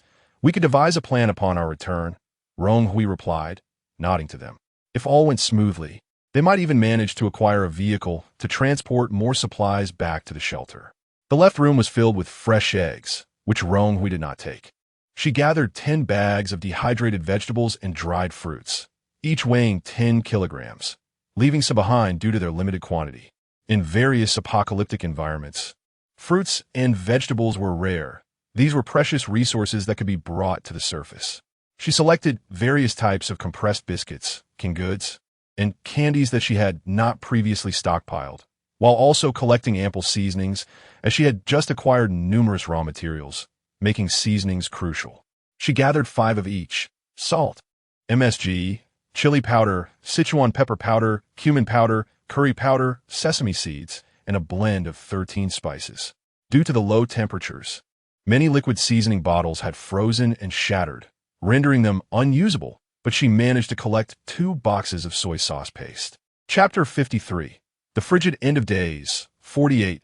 Soy paste, also known as solid soy sauce, is crafted from soybean meal and bran. Those residing in cities with convenient shopping may be oblivious to this seasoning. However, for Rong Hui, who spent her childhood in the countryside, is an exquisitely familiar delicacy. While soy sauce is typically liquid, its packaging and transport are cumbersome, especially in rural areas where access is limited. Solid soy paste overcomes the challenges associated with carrying and storing liquid soy sauce, maintaining a comparable quality and flavor, and is both delicious and affordable. When dissolved in warm water, it transforms into ordinary soy sauce. Nonetheless, Rong Hui fondly recalls that the most delightful way to enjoy it was by directly dipping vegetables into the paste. In the countryside, where culinary delights were scarce, she would beseech her grandmother to scoop a small piece of soy paste into a bowl, using it to dip boiled eggs and fresh green onions. A piece the size of her pinky could accompany her through an entire small vegetable garden, allowing her to enjoy tender cucumbers, eggplants, radish greens, and young bitter gourds, all dipped in the savory goodness. Her grandmother would gently pat her round belly and tease her, calling her a little mole. Suddenly, the tender visage of her grandmother surfaced in her mind, causing Rong Hui and Appo's eyes to glisten with unshed tears. She averted her gaze, not wishing for Qin Mu to notice her emotional turmoil. It was precisely to return home and celebrate the new year with her grandmother that she boarded this train. Yet she now found herself ensnared in this so-called apocalyptic scenario, wondering if her grandmother might think she had gone missing and weep in sorrow. Releasing a deep breath, Rong Hui shook her head to dispel the melancholy and weakness clouding her thoughts. Even if she wandered alone in an unfamiliar place, she would never falter, regaining her composure. She resumed her inspection of the supplies within the room.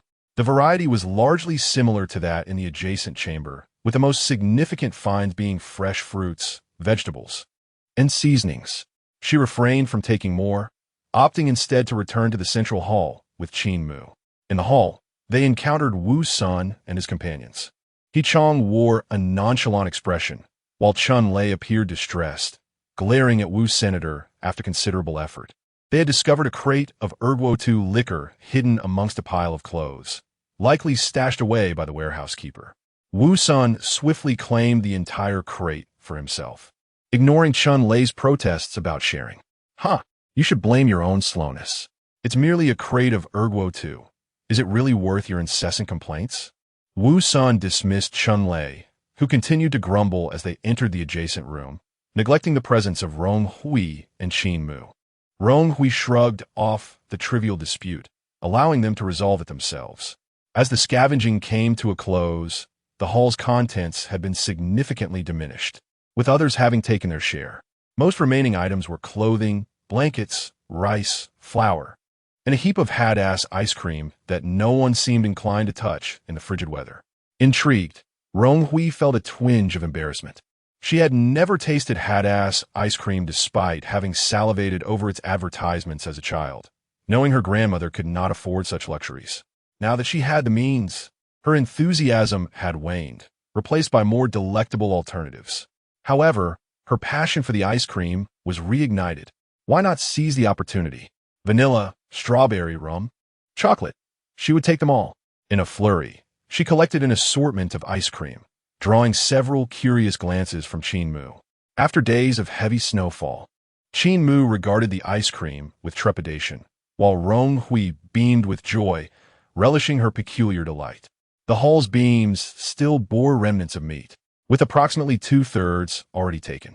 Rong Hui gazed upward, selecting only 3 large hams, their vacuum-sealed packaging intact, showcasing the renowned Jinhua ham. The mere sight of them conjured visions of exquisite ham dishes: honey-glazed ham, ham-stuffed chicken feet, golden ham with minced chicken and sea cucumber, and that poetically named A Moonlit Night on the 24th Bridge. With a swallow, Rong Hui resolved to find an opportunity to use the supplies to recreate these dishes, recalling her previous culinary experiments during a trip to Zhejiang. 15 minutes swiftly passed, and all gathered in the hall, laden with their finds. Wang, he was particularly extravagant, dragging a sack resembling a small mountain and donning several strings of sausages around his neck, forming a rather unique necklace. With so much bounty, they first deposited their packages in the vehicle before returning to load the remaining supplies, ensuring that no food was left behind, aside from blankets and clothes. Rong Hui directed everyone in the effort. The minibus, a modified 8-meter vehicle, had its original seating removed, leaving only the driver's and co-driver's seats, allowing ample space for their cargo. This 12-person team from Qitian was prepared to sit on the floor, while they busily organized their supplies. The sounds of several men approaching from outside caught their attention. The cries of Biaozi and Lao Sin echoed from afar, revealing their apparent misfortune. "Look at that foul mouth of yours. How do we know what goes on up there?" One could hear. So we in Oppos. Regis receiving cotton-padded jackets this time? Can't we get some liquor?" Another inquired. "Sure, don't let anyone hear. That's what I painstakingly hid. We'll just say we're getting jackets and carry them out without being noticed," the first replied, laughter following. Within seconds, the voices neared the door. Rong Hui exchanged glances with the others, raising a hand to signal them to hide behind the door, wary of alarming their unwelcome visitors. Chapter 54. The End of the Bitter Cold, Part 49. 3 men strode directly toward the warehouse, oblivious to the hunters lying in wait, their laughter echoing in the air. "Hey, why is the door ajar? Where's Old Son? It's his turn to guard today." The iron door of the warehouse gaped wide, and a minibus was parked in the open space before it. The 3 exchanged puzzled glances. "The van door is also open. I just saw Brotherly return from a mission. They must be inside moving things. Perhaps, Old Son, Dashin, we're here to collect supplies." Muffled male voices echoed from within the warehouse. "Come on in. It's been a hectic day." The speaker's identity was indistinguishable. The three scratched their heads, harboring no suspicion, as it was common for the Chitian group to have unfamiliar faces among them, and they boldly stepped inside. Behind the door, Rong Hui exchanged glances with Qin Mu and He Chong, signaling one another in silent understanding as they locked onto their respective targets. The moment the three men crossed the threshold, they sensed something awry. The entire hall appeared ransacked. Shelves stood mostly bare, and the tantalizing cured meats that usually hung from the rafters had vanished without a trace. "No, something in amp. Oppos, that's not right. We need to alert the others." The quickest of the trio began to retreat, a primal instinct warning him of impending danger. Rong Hui would not allow him to escape. She lunged from behind the door, her iron grip clamping fiercely onto his face. One hand covered his mouth while the other constricted his neck, pressing downward. MMM. The man's complexion turned a ghastly shade of purple as he struggled against Rong Hui's ironclad grip, desperately clawing at her arm, his legs thrashing in a futile bid for breath. The two men beside him soon realized the situation, and upon seeing that Rong Hui was alone, they grinned menacingly and advanced to surround her. They had anticipated a look of panic on her face, yet to their dismay, she remained unfazed, even managing a chilling smile that sent shivers down their spines. Just then, Qin Mu and He Chong quietly approached with their weapons at the ready. In swift succession, one wielded a knife while the other employed a lock, rendering the two men incapacitated, leaving them sprawled lifelessly on the ground alongside the man in Rong Hui and Oppo's grasp. As the three men collapsed, Zhang Ming and the others rushed in, expertly binding their feet and gagging their mouths with practiced precision. Dusting off her hands, Rong Hui glanced at the time and realized they needed to hasten their efforts. "We must move quickly. Let us tie these three up and take them along." With the capture of all the criminals, they had now detained 23 individuals. The Chitian group originally comprised 52 members, and now only around 20 combatants remained. Nearly half had been lost. She could hardly believe that Su Jiao was not in a hurry. This tactic of luring the snake from its den would compel the enemy to act, and today, if they raided the warehouse again, the snake would surely reveal itself. Everyone accelerated their movements, and it wasn't too long before the minibus was packed to the brim, its body sagging slightly under the weight. 8 personal bundles alone occupied a third of the space, while the remainder was filled with various foodstuffs. This round of looting quickly stripped the warehouse bare. By the end, apart from bulky bedding and clothing, there was hardly any food left, and all useful daily necessities and fuel had been carted away. "Hurry, load the people onto the bus. Prepare to depart." Rong Hui conducted a final check of the warehouse, ensuring there was nothing of value left to take, before calling everyone to board the vehicle. Due to the cramped conditions, Rong Hui and her team found themselves jumbled together, with the 8 Chitian criminals in an even worse predicament, crammed together like cargo, heads down. This was still Chitian territory. They needed to exercise caution. Rong Hui deliberated for a moment and decided to keep Captain Li in the front passenger seat as a decoy. The other 7 criminals leaned against the windows to create the illusion of being all part of the same group when viewed from outside. As the clock struck 4 in the afternoon, having spent half an hour inside, it was time to retreat. As they departed, the number of curious glances directed their way diminished, though 2 individuals did greet Captain Li in the front seat. Nonetheless, Rong Hui only lowered the window halfway, silencing him. There was no need for him to act anymore. Every additional word posed a risk. Upon reaching the gate, the guard merely raised an eyebrow at the rapid return from mission but did not impede their exit, allowing them to pass smoothly. It wasn't until they had traveled 2 kilometers beyond the Luosu service area that Rong Hui felt a sense of relief. In truth, anyone with a discerning eye or a modicum of intelligence would have noticed something amiss. The minibus was overloaded. The tires sagged under the weight.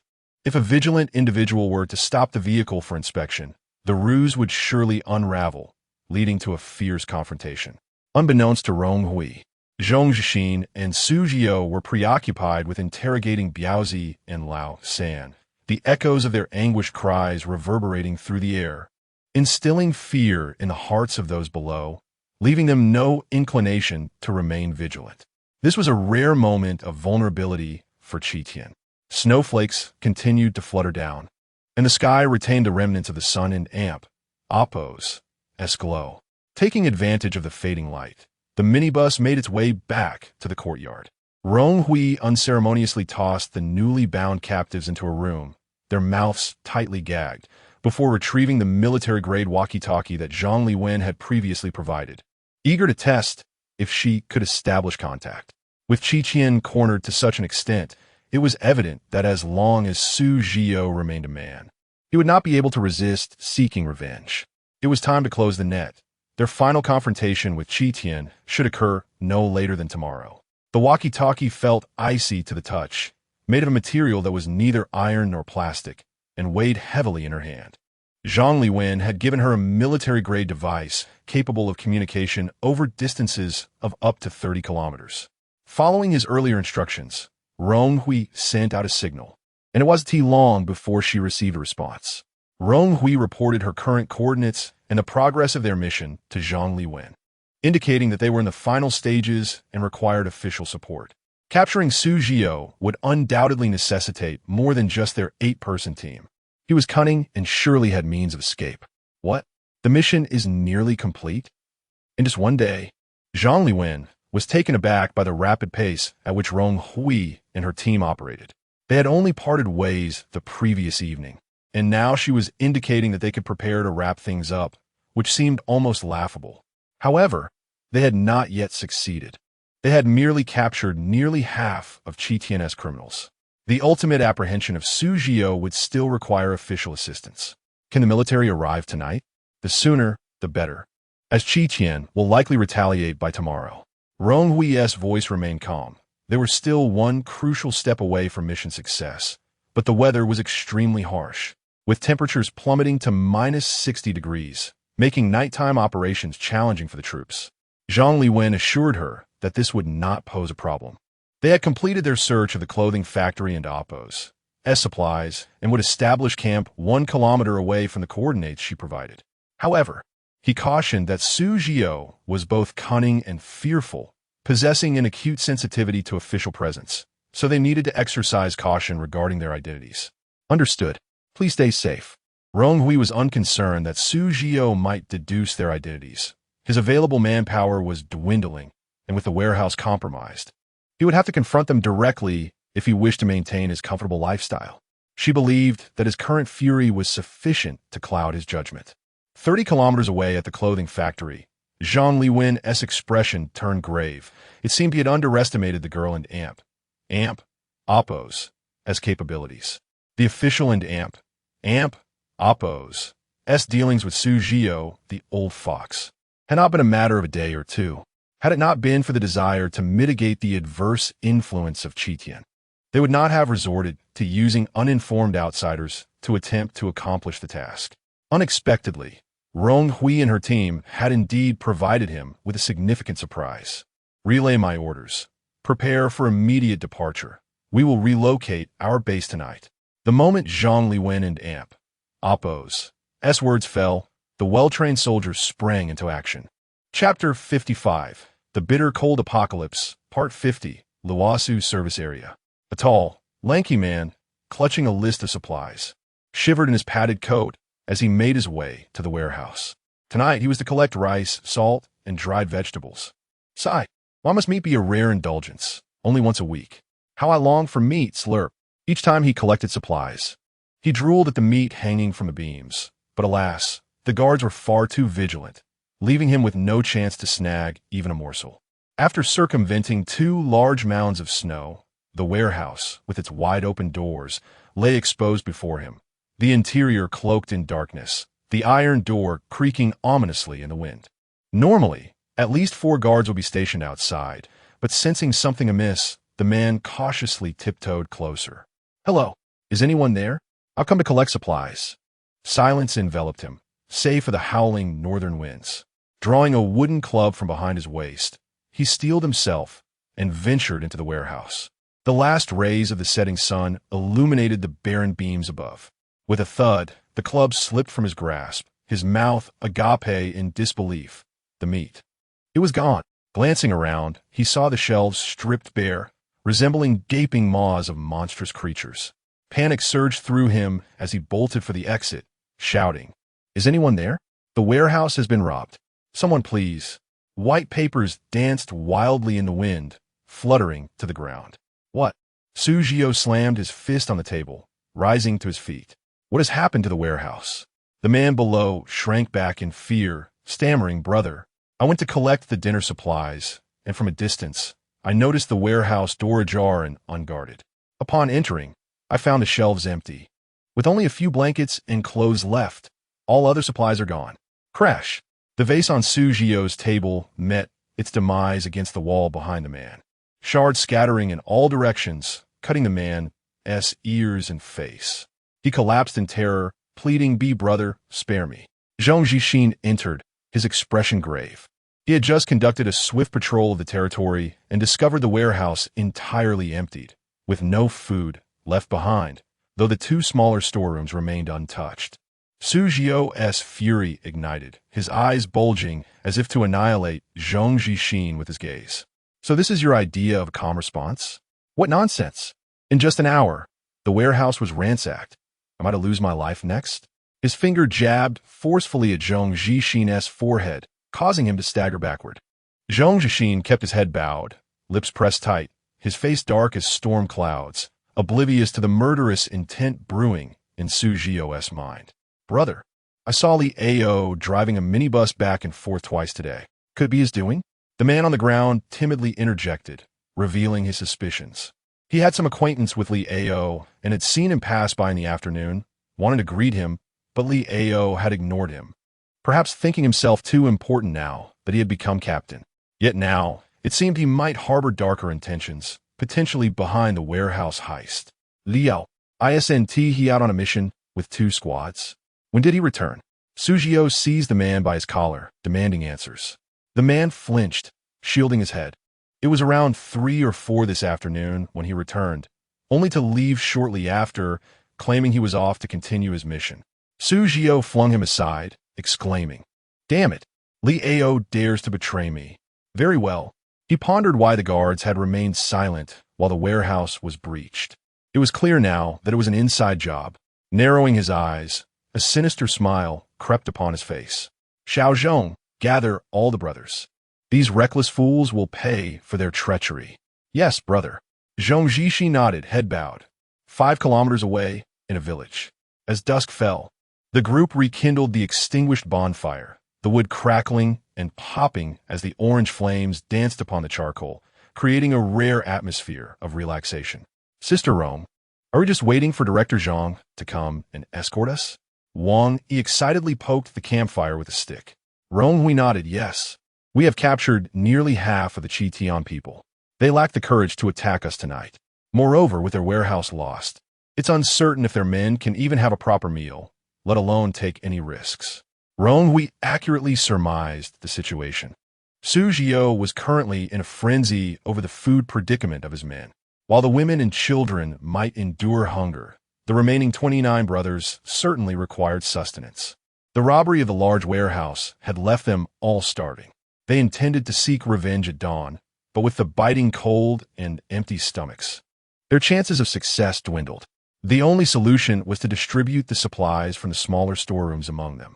However, the smaller storeroom housed his treasures: Thai fragrant rice, glutinous rice, foie gras, Australian lobsters, Wagyu beef, exquisite ham, and fine red wine. How could he bear to share such luxuries with the others? That would be a gross waste. Zhang Jixin merely observed his distress, awaiting his decision with lowered eyes. Su Jiao bit his lip, finally resolving to part with a large sack of fragrant rice, an entire ham, and 2 bottles of liquor, ensuring the brothers could feast well. Tomorrow, they would reclaim their lost goods. Upon hearing Su Jiao's decision, Zhang Jixin discreetly curled his lip. This miser would never willingly part with his prized possessions. Chapter 56, The Frigid Apocalypse, 51. As Qi Tian diligently prepared the meal, Zhang Liwen and Rong Hui, along with their companions, convened. Under the cover of night, the main force took refuge in the vacant houses of the village. Contrary to Zhang Liwen's initial expectations of enduring hardships in the open, Rong Hui informed him of capturing over 20 miscreants, leading to a strategic shift in their operations. Despite Qi Tian and Appo's previous audacity, he was merely the leader of a small, disorganized group of ordinary individuals.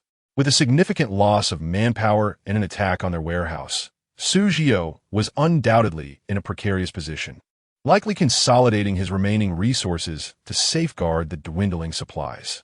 Several military vehicles were discreetly parked at the foot of the mountain, shrouded in pristine white tarpaulins, nearly vanishing into the snowy landscape. Zhang Liwen dispatched specialists to erase any traces left in the snow, allowing the group to clandestinely entrench themselves within the village. As Rong Hui and others gathered in the small courtyard's hall to welcome Zhang Liwen, the clock struck 7:30, yet they had not yet dined. Upon entering the courtyard, Zhang Liwen was taken aback by the transformed demeanor of the 8 individuals before him. Perhaps due to their previous collaborations, the atmosphere was no longer one of hostility. While not entirely harmonious, they stood together without the air of animosity. "Thank you for your hard work, everyone," Zhang Liwen said, placing a comforting hand on Rong Hui's shoulder. His expression warm as he addressed the group. "It's no trouble at all, Director Zhang. It must have been difficult for you to come as well." Chun Lei interjected eagerly. Before Rong Hui could respond, "We've acquired quite a bounty during this operation. Please choose first." "All right, let's go inside to discuss. It's too cold out here." Zhang Liwen interrupted with a smile, removing his gloves as he stepped indoors. Chun Lei shot a resentful glance at Rong Hui, but quickly moved to clean a spot by the fire for Zhang Liwen to sit. Rong Hui raised an eyebrow nonchalantly, leaning against the cabinet beside the fire. "We successfully raided Qi Tian's main warehouse and gathered a substantial amount of supplies. While not particularly rare, we secured a considerable quantity of rice, flour, and cooking oil. We each took a small portion as our reward. The remainder is on the minibus outside." She handed the car keys to Zhang Liwen, stating, "It was Captain Rong who suggested we take it. We only took a little." Chun Lei hastily added, earning glares from Wang, Yi, and the others. Zhang Liwen dismissed these trivialities, marveling instead at Rong Hui and Appo's audacity and meticulousness. It was no wonder she had indicated that the mission was nearing completion. He had previously puzzled over how Qi Tian had become so careless. If Rong Hui had indeed led the assault on their main warehouse, Su Jiao, regardless of his cunning, would undoubtedly retaliate with full force. As the temperature continued to plummet, finding supplies became increasingly challenging, and normal production activities had yet to resume. It was evident that sustaining such a large group would require immense resources, a fact likely weighing heavily on Su Jiao and Appo's mind. "You all put in tremendous effort. It's only right that you select the supplies first. Once we have dealt with Appo's, Qi Tian and Appo's, everyone can individually retrieve a vehicle to transport supplies back to the refuge. These are personal rewards, separate from the official compensation points." Zhang Liwen affirmed their actions, assuring them that the government would not be stingy in extraordinary times. Chun Lei, feeling overlooked after being ignored twice, slumped by the fire in defeat. Rong Hui and the others unloaded their packs as Zhang Liwen assigned personnel to organize the supplies on the minibus. Since the main force had yet to eat dinner, the contributions from Qi Tian would allow for a more sumptuous meal that evening. "What about the Appo's? Qi Tian and Appo's captives you mentioned. Where are they held?" Zhang Liwen inquired, shifting his focus. Rong Hui led Zhang Liwen to several rooms where the captives were detained. Their condition appeared satisfactory, though they had gone without food or drink for most of the day, leaving them somewhat weakened. Upon seeing Rong Hui enter with her team, the bound captives writhed on the floor, expressing their fury. Rong Hui checked on 2 individuals who had suffered under Chun Lei and Appo's abuse, confirming their vital signs were stable. It seemed Chun Lei possessed some means of ensuring their survival. Aside from a few who had sustained severe injuries during the scuffle, the others were generally mobile, making it convenient to hand them over now. These burdensome hot potatoes can finally be offloaded. Otherwise, we would remain on edge, fearing for their lives. Zhang Liwen and Appo's expression turned grave. These criminals bore heinous sins, Some had escaped from prison alongside Su Jiao, while others had been lured by his lawless ideology. None were without guilt, having committed acts of violence and even murder. "Leave it to me," Zhang Liwen declared, stepping outside to summon a squad of soldiers to interrogate each captive once more. Those with lesser crimes might be sent back to aid in constructing the refuge, while those with grievous offenses would face immediate execution. Such valuable weaponry and ammunition were not to be squandered on those unworthy of them. The soldiers complied, entering in formation to escort the squirming captives for questioning. After this night, the rations for the captives would likely diminish significantly. Is it really that simple? No court or prison involved. Wang Yi and Zhang Ming were taken aback by Zhang Liwen and Apos' actions. In the pre-apocalyptic world, determining a death sentence was a painstakingly cautious process. Yet now, the fate of a person could be decided with such ease. Of course, I do not take life lightly. My judgments will be based on their confessions. Zhang Liwen nodded with a smile. In extraordinary times, the government must adopt exceptional measures. Does the director's decisions need your commentary? You really are a naive child. So innocent. Chun Lei chimed in, taunting Wang Yi with sarcasm. You. Wang Yi's face flushed crimson, ready to retort, but his brother restrained him. While Chun Lei sneered at the exchange. Once the official matters were concluded, Zhang Liwen resumed his refined demeanor, learning that no one had dined yet. He expressed a desire for everyone to experience the culinary skills of their cooks. The troops, experienced in wilderness survival, had an array of cooking utensils and seasonings at their disposal, unlike Rong Hui and Apos' group, who had rice but no pot. "Thank you so much, Director Zhang." Chun Lei responded enthusiastically. "I have plenty of ingredients here. Just let me know what you need, and I will support you." Wang Shui, dragging his reluctant brother, volunteered. "We both cook well at home. We and Apos' help out too, especially since we need to prepare food for 8 more people." He pulled Wang Yi outside to assist the cooks, concerned that his impulsive brother might find trouble if left alone with Chun Lei. In truth, Zhang Liwen and the soldiers typically relied on compressed biscuits and simple military rations for convenience. With an unexpected abundance of supplies today, they could finally allow their cooks to showcase their talents. 2 soldiers retrieved rice, potatoes, shiitake mushrooms, dried scallops, dried shrimp, dried black fungus, cured meat, and dried vegetables from the minibus. Together with the Wang brothers, they built a larger fire in the courtyard, setting a metal pot atop it. They melted clean snow and placed it in a wooden rice bucket for steaming. In the frigid weather, and with so many people to feed, nothing could be simpler or more delectable than a pot of gofan. The cooks, possibly hailing from the south, prepared the dish in a way that Rong Hui had once observed during her travels. While many might mistakenly equate it to fried rice, the methods differ significantly. Gofan involves steaming various hard-to-cook ingredients, such as potatoes, taro, carrots, cured sausages, shrimp, shiitake mushrooms, and cured meat, alongside the rice, allowing each grain to absorb the aromatic essence of these ingredients. The result is a dish that is far softer, more fragrant, and requires only simple seasoning to achieve exquisite flavor, with the main ingredients adaptable to personal preference and no strict cooking techniques required. This group of individuals required a swift yet nutritious and delectable meal, making the dish known as gofan the ideal choice. The cook meticulously chopped vegetables, mushrooms, and meats into small pieces, creating a visually appealing medley of black, red, white, and green. First, rice was steamed to perfection while on a nearby stove. The vegetables and meats were sautéed and seasoned. Ultimately, the rice and the dishes were blended together without the need for additional heat, as the robust wooden rice bucket contained all the warmth and aroma.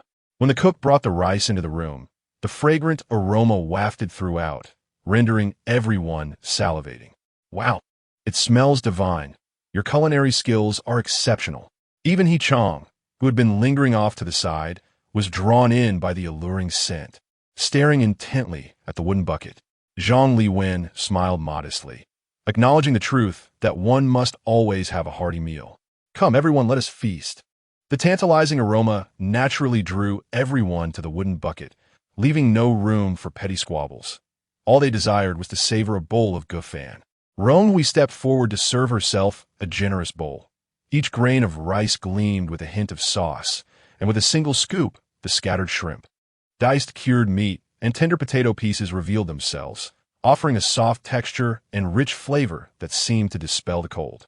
In the frigid night, with temperatures plunging below 60 degrees, sharing a single bucket of rice with a large group of strangers was an experience unlike any other. The enticing aroma reached the makeshift interrogation room, causing the previously raucous captives to wail even louder, exclaiming, "It smells so good. I long to eat." Perhaps they would confess everything. The following morning, Zhang Liwen organized the soldiers for ambush and vigilance, dispersing them throughout the village. Soon, only Rong Hui and 7 others remained in the courtyard, while the captives were confined in a vacant house where they would not be a nuisance. Rong Hui and Zhang Ming restructured their traps, bracing themselves for what lay ahead as the morning air thickened with tension. As the delayed sunlight pierced through the white mist, a faint engine noise echoed in the distance. Zhang Liwen, peering through his binoculars, spotted something and relayed the message to Rong Hui via radio. "They are coming." Chapter 57. The Bitter Cold Apocalypse. 52. The sound of wheels grinding against the snow faintly echoed, as if even the heavens wished to witness this duel. Today was a rare occasion, devoid of snow and wind, making it impossible to ignore the commotion surrounding them. With the sun at their backs, a bus's silhouette could be discerned in the distance. Rong Hui brandished a fire axe before him, while Wu Sun and others gripped their weapons tightly. Even Chun Lei had drawn out 2 knives.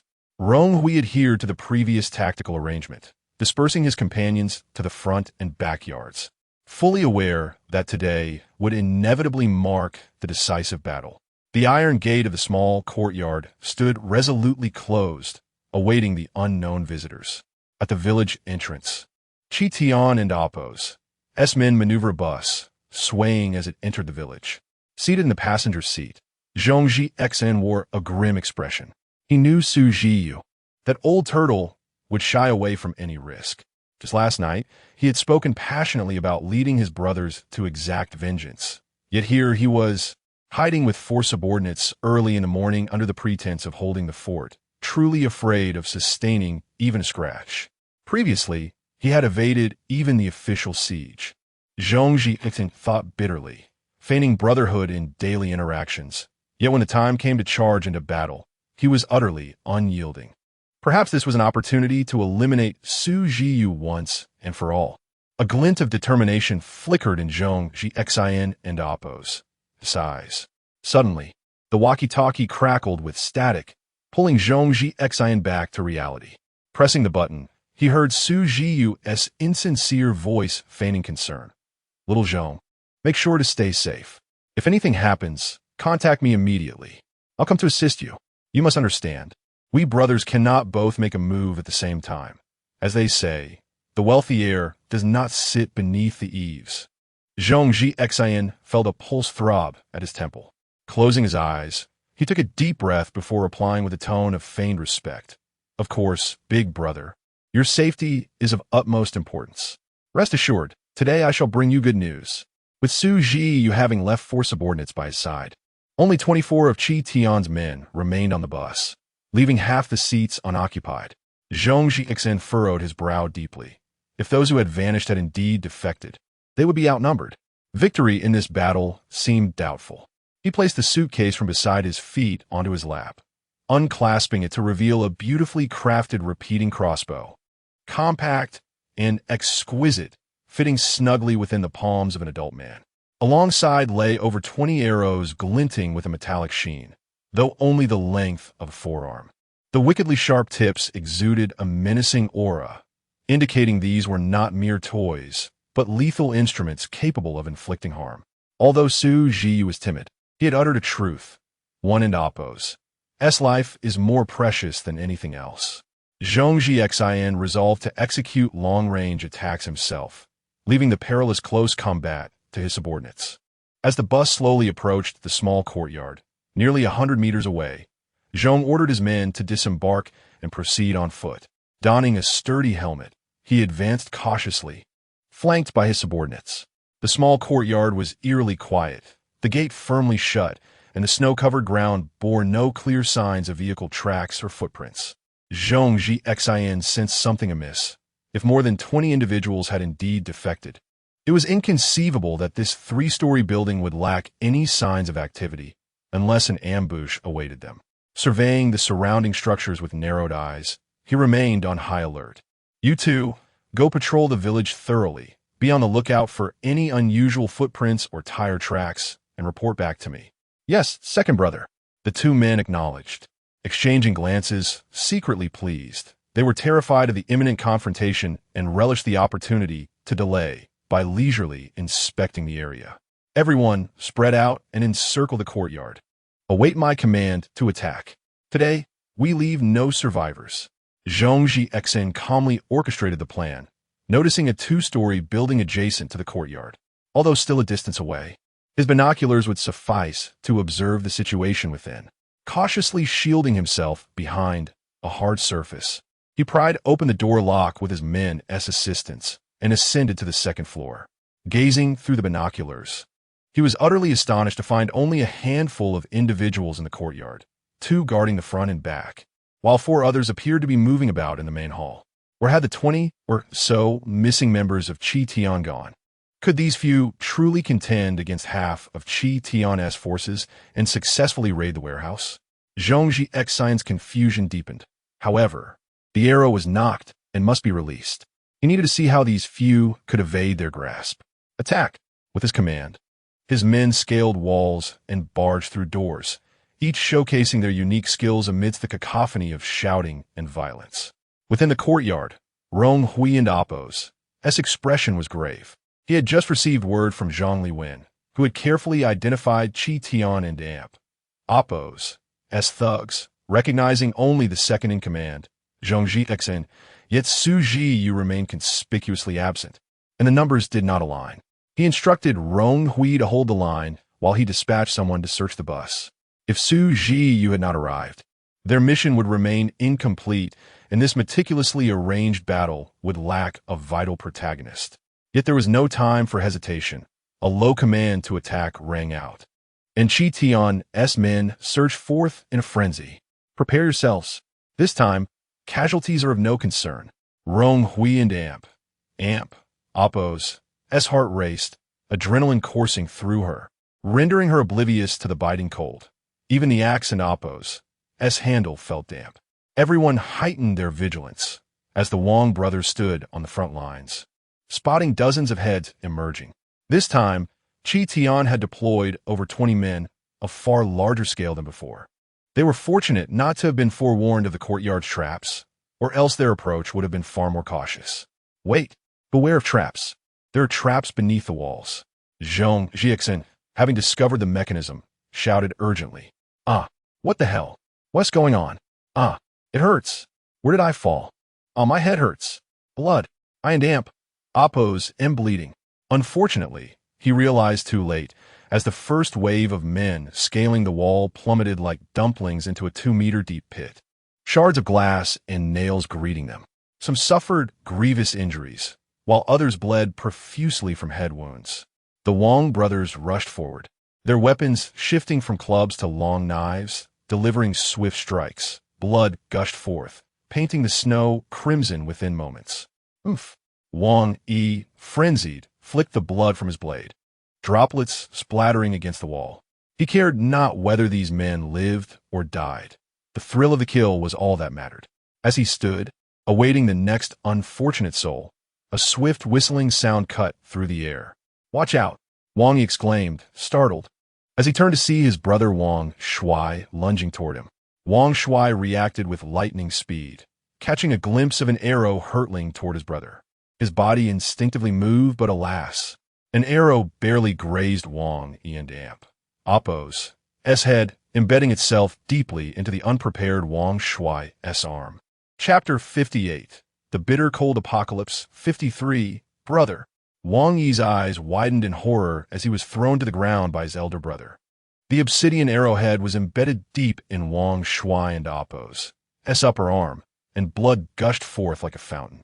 Wang Yi pressed desperately on his brother and Apos' wound, his eyes reddening with fury as he scanned the surroundings for any suspicious figures. He had never anticipated that Chi Tian possessed long-range weaponry, and his momentary lapse in vigilance had caused his brother to take the arrow meant for him. Had it not been for his brother and Appo's selfless protection, he would have likely been pierced through. Quick, we must staunch the bleeding. Rong Hui, sensing the dire situation and fearing further attacks, urged Wang Yi to bring Wang Shui back inside. Just as they moved, 2 more arrows whizzed past, landing perilously close to Wang Yi's feet. Holding his brother awkwardly, he evaded the assault. Rong Hui concealed herself behind the door, her gaze fixed on a nearby 2-story building. If her observations were correct, the arrows had originated from the west, where the warning of a trap had also come from. It was highly probable that Zhongji Xin or Su Ji you were hiding there. Wang Yi carefully lowered his brother against the wall. Wang Shui and Appo's complexion had turned ghostly pale from blood loss, yet he still mustered the strength to pat Wang Yi and Appo's shoulder reassuringly, declaring, "I and Appo's am fine. This minor wound won't be my end." Overwhelmed with emotion, Wang Yi's tears streamed down, splattering onto the ground. Though only his brother's arm was injured, the scarcity of medical supplies and lack of skilled doctors meant that even minor injuries could escalate into life-threatening conditions. The thought of his brother losing so much blood filled Wang Yi with dread. The extreme cold and blood loss rendered Wang Shui semi-conscious, his gaze unfocused as his head tilted precariously. Wang Yi wailed, alarming Rong Hui, who had just arrived. "What is it? How is he? Brother, eh?" Wang Yi could only sob, his words choked by grief. After Rong Hui checked Wang Shui and Appo's carotid artery and confirmed that he had merely fainted, she instructed Wang Yi to assist outside. Once the brothers retreated, He Chong and Wu Sun moved forward. Although both were skilled fighters capable of evading the arrows and Appo's onslaught, they too found themselves in a precarious position as Chi Tian and Appo's forces continued to flood in, and the front gate was on the verge of being breached. "I refuse. What about my brother? I must stay with him." Wang Yi, tears streaming down his face, clung to Wang Shui, stubbornly refusing to leave. Rong Hui retrieved medical supplies from her bag and knelt before Wang Shui. "I need to bandage your brother now. What you must do is hold off Chi Tian and Appo's men from entering. Otherwise, your brother won and Appo's to have a chance to hide. Can you manage that?" Wang Yi and Appo's eyes lit up upon seeing the medicine. "Captain Rong, you have medicine. Please save my brother. I promise to repay you in the future." ISN and Appo's. That what I and Appo's am doing? Now go help outside. Be cautious. Your brother won and Appo's. Be able to save you again, she replied calmly, her hands moving swiftly as she cut away the fabric around the gaping wound, revealing the grotesque injury beneath. "Understood. I and Appo's am on my way." Wang Yi glanced around, grabbing a leftover piece of table from the firewood pile to shield himself, charging toward the front yard, driven by a desire for vengeance for his brother. "Help! We can't hold them off any longer." Came Chun Lei's urgent cry from the backyard, signaling trouble. "I'm going to help," Qin Mu declared, unsheathing her tang knife and heading toward the rear. "Be extremely careful. They seem to have crossbows," Rong Hui warned gravely, and Qin Mu nodded before departing. With everyone else gone, Rong Hui pulled out a small oil lamp, stuffing a cloth into Wang Shui and Appo's mouth to prevent him from biting his tongue. She steadied her grip on the exposed shaft of the arrow, preparing for the extraction. "Brace yourself." As she swiftly yanked out the arrow, blood spurted forth in a dramatic arc, staining the wall akin to a crime scene. Wang Shui and Appo's complexion grew increasingly ashen, prompting Rong Hui to activate her skill. Mother's Light. Those illuminated will receive a 10 increase in health. A gentle glow enveloped Wang Shui, and the flow of blood from his wound finally ceased. Despite the gruesome appearance of the injury, he no longer trembled, and a hint of color returned to his face. Rong Hui breathed a sigh of relief, applying the medicine carefully and wrapping the bandages with precision. She refrained from utilizing her skill that would restore 50 of his health, fearing the impossibility of explaining such a rapid recovery. As she completed the final wrap, Rong Hui stirred back to consciousness. Ah! He struggled to spit out the cloth from his mouth. I and Oppos. V just bandage your wound. How do you feel? Rong Hui asked, neatly tying off the bandage and supporting herself with the axe handle while observing him. It doesn't amp. Oppos. Tea seemed too painful. I feel much better. Rong Hui tentatively moved his arm, surprised by the minimal pain and the absence of the weakness that typically accompanied blood loss.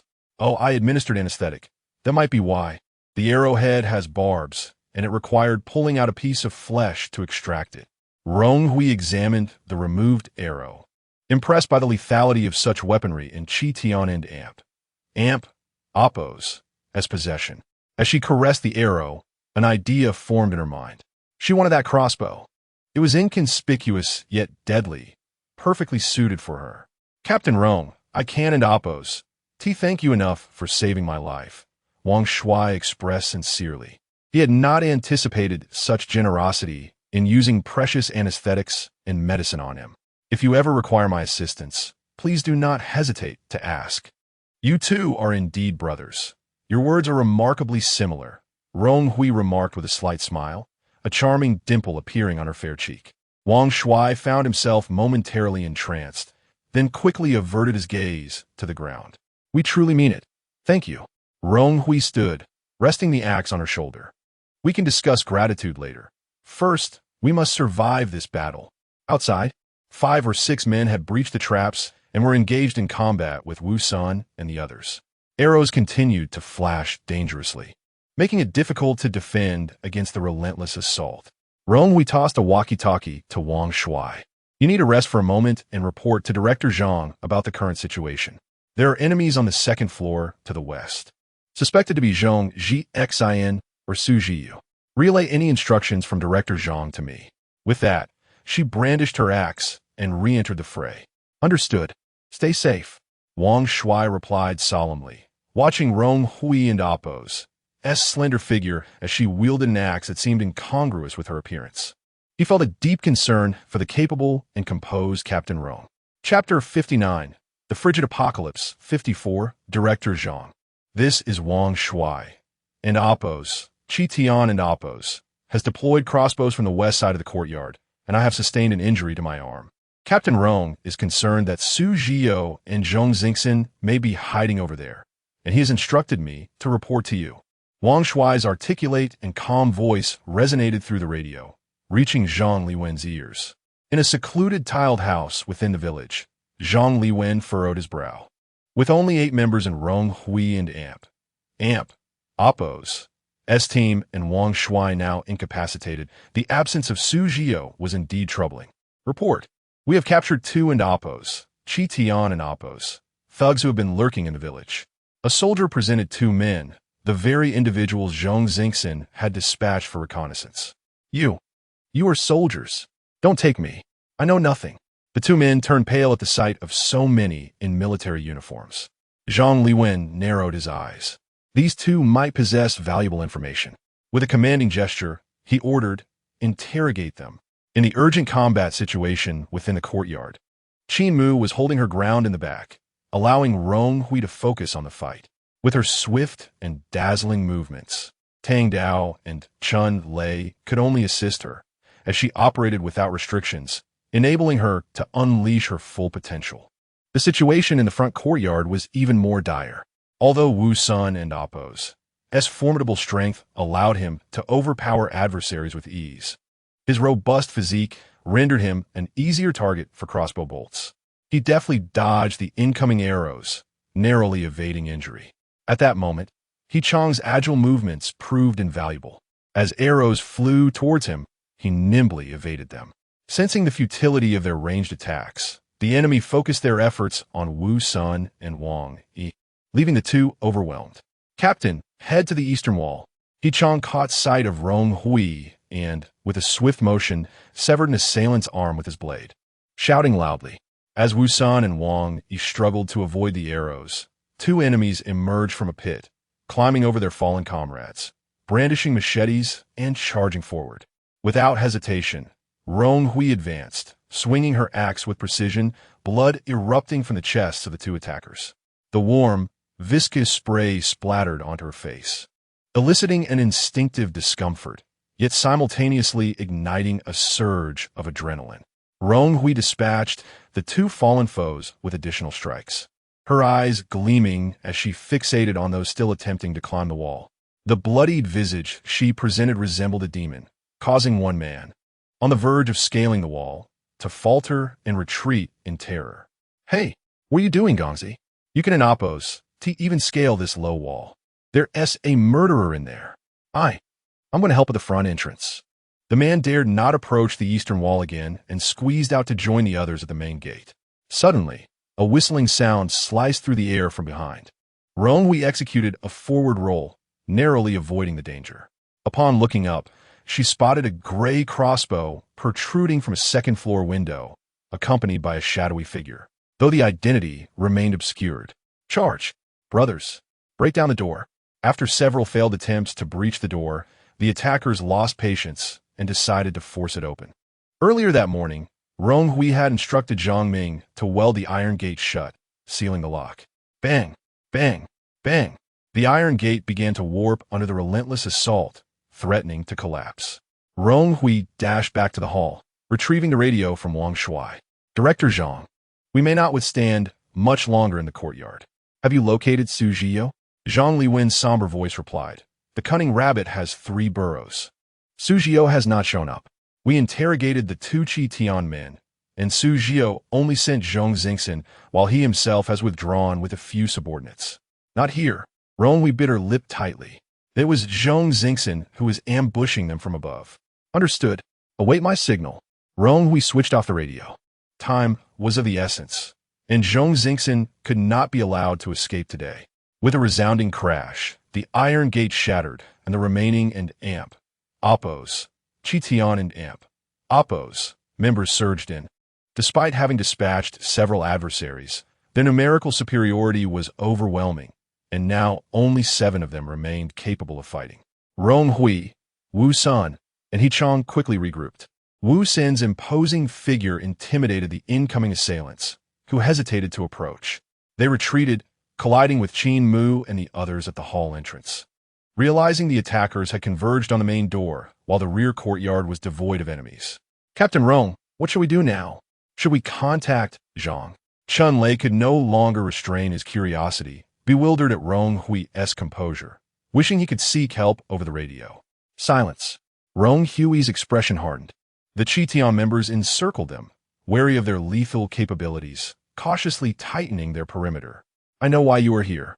We have concealed the supplies. If you wish to know their exact location, let your leader come forth and speak." Rong Hui addressed the assailants, her gaze fixed on the second-floor window to the west. "Otherwise, you shall find nothing." The adversaries exchanged glances, aware of the theft of their warehouse, and with lunch still unclaimed, Rong Hui and amp, oppos, words only further restrained their rashness. A few among them repeatedly signaled towards the west, their supposed stealth actions easily discerned by Rong Hui. "Damn it, a bunch of fools." Zhong Xingxin cursed under his breath as he observed his men, who had the advantage yet remained under the enemy and oppos' control. If it weren't for the fear of Su Zhiyo's vengeance, he would have fled with the supplies rather than continue to serve these imbeciles. Gathering his crossbow, he descended and headed towards the courtyard, eager to confront these challengers who dared to defy and amp, oppos, Qi Tian and amp, oppos, with merely 8 individuals. Out of the corner of his eye, he noticed a bus parked nearby, his brow furrowing. Hadn't they closed the doors? Why were both the front and rear doors wide open? Chapter 60. The Bitter End. 55. In a state of urgency, Zhong Zhixin hurriedly entered the small courtyard, his mind clouded with doubt. "Good day, second brother." The loud greetings from his subordinates reverberated painfully in his ears. He waved his hand dismissively, refusing to let them clear a path for him, choosing instead to stand at a distance by the gate, ever vigilant. Rong Hui noticed his right hand tensed behind him, likely gripping a crossbow. Wu Sun stood with his arms crossed, muscles taut like a small mountain, his nostrils flaring, exuding an air of indifference despite the surrounding tension. "So you're the second in command of Qi Tian? You're quite slender. Could you be a woman in disguise?" His mockery was laced with insolence. Such a foul mouth. I can smell your arrogance from this distance. What does your brawn amount to if you're still surrounded, fool? Zhong Zhixin scoffed, his empty left hand covering his nose, his eyes brimming with disdain. He says you're all muscle and no brains. Chunlei interjected quietly, stoking the flames. What did you say? I think you're courting death. Say it again if you dare.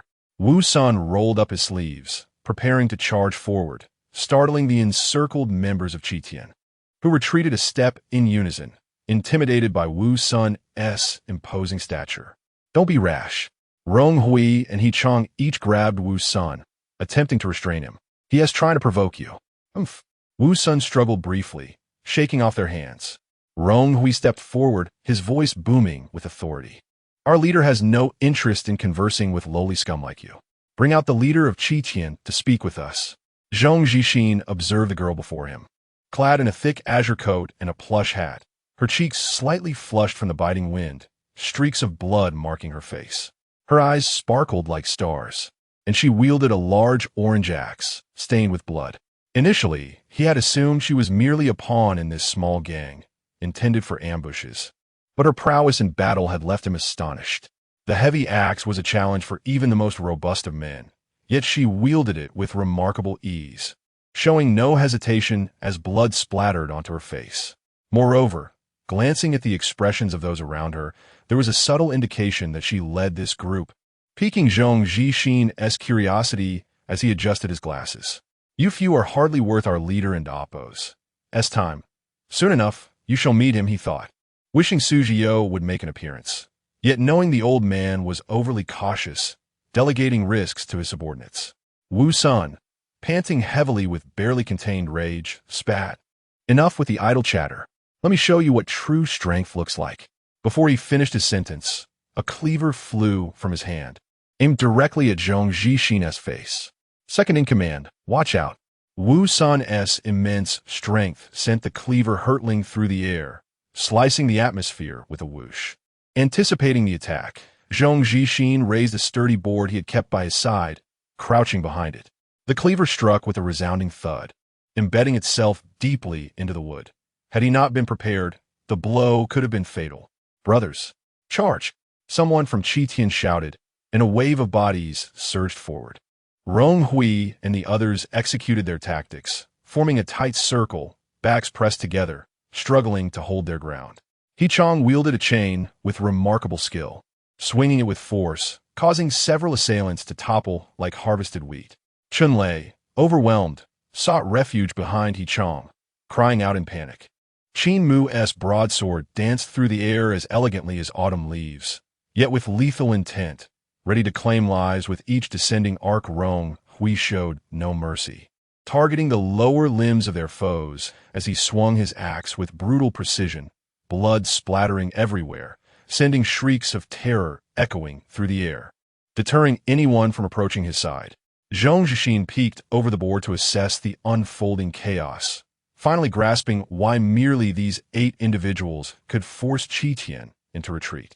They were not the frail and weak. They were akin to warriors from a different realm, entirely out of place in a peaceful society. He sensed something peculiar unfolding. Thoughts raced through his mind as his hands remained steady, readying his crossbow to align with their movements, waiting for the opportune moment. At that moment, in a fit of rage, Wu Sun unleashed a flurry of punches against his foes, leaving his back unguarded. Zhong Zhixin seized the opportunity, releasing an arrow with lethal intent. The sound of air being pierced reached Wu Sun's ears. Instinctively, he crouched, evading the arrow that then struck one of his own men, who screamed in agony as he succumbed to the fatal blow. Truly the second in command, killing your own. Wu Sun laughed mockingly, lifting a defeated assailant and hurling him towards Zhong Zhixin, who fell before him, blood spilling forth. Zhong Zhixin's expression darkened. He felt the questioning stares of his subordinates. Yet he could only remain concealed behind the board, biding his time, for engaging in close combat was akin to courting death for him. The number of his standing subordinates dwindled, most fell by Wu Sun's might. Zhong Zhixin's gaze fixed intently on Wu Sun, bloodshot eyes searching for another opening. Swiftly, he released another arrow. Wu Sun, still wearing a sneer, prepared to dodge the incoming projectile. But then, look out! Chun Lei inexplicably shouted, lunging toward Wu Sr. In that moment, time seemed to slow for Wu Sun, who felt confident in evading the arrow. However, just as he began to move, Chun Lei's push forced him back into position, leaving him bewildered, filled with fury and dread, unable to do anything but watch the arrow fly toward him. With a sickening thud, it struck his left eye.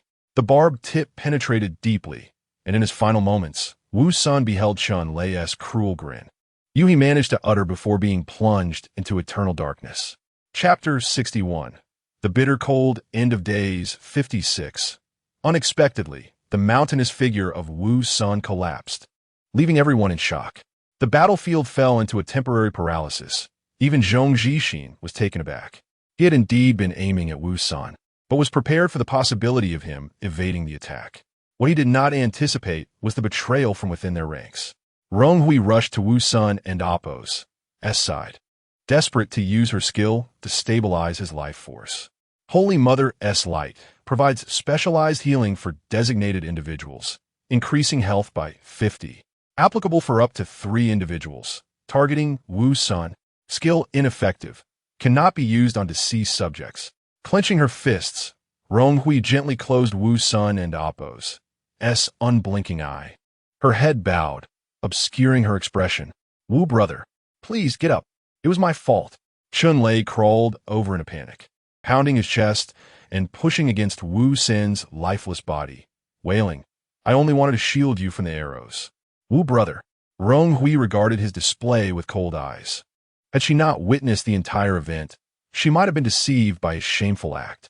She had always trusted Wu Sun and Appo's combat prowess. Only glancing away momentarily due to the sound of an arrow slicing through the air, inadvertently witnessing Chun Lei's deliberate lunge. She distinctly saw the expression of delight on Chun Lei's face at the moment Wu Sun was struck. It was a look not befitting a comrade, but rather one of deep-seated enmity.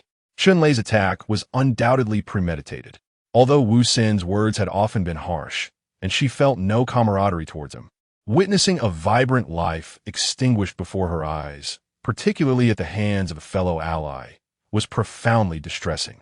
As if in sympathy with the grim scene, snow began to fall from the sky, blanketing the bloodied ground and the corpses, rendering the area deceptively pristine, as though nothing had transpired. Shaking the blood from her tang knife, she had intended to eliminate Wu Sun herself after their mission, only to find that someone else had beaten her to it. With Wu Sun gone, the remaining members felt a significant drop in their intimidation factor, for in Chi Tian and Appo's eyes, Wu Sun had been the leader of their small faction. Now that their leader had perished, Zhong Zhixin felt emboldened to lower his guard, encircling Chi Tian and the others. It appears you have turned against one another. I have never seen comrades push each other into the line of fire. Zhong Zhixin mocked, and upon hearing this, Zhang Ming and the others' expressions shifted. Though they hadn't witnessed the event directly, Chun Lei and Appo's pretentious wails and the horrifying sight of Wu Sun and Appo's corpse instilled fear that Chun Lei and Appo's next target might be one of them. Shut your mouth. I didn't in Appo's. Do it on purpose. Chun Lei, feeling the distrust and wariness emanating from those around him, shouted hoarsely in protest. Zhong Zhixin seemed to find amusement in the situation, laughing heartily. You waited until he could dodge before you decided to shield him. Do you take others for fools? You. Chun Lei's face flushed crimson, his lips quivering, unable to articulate a response. I advise you to cease your struggles. Your leader is already dead.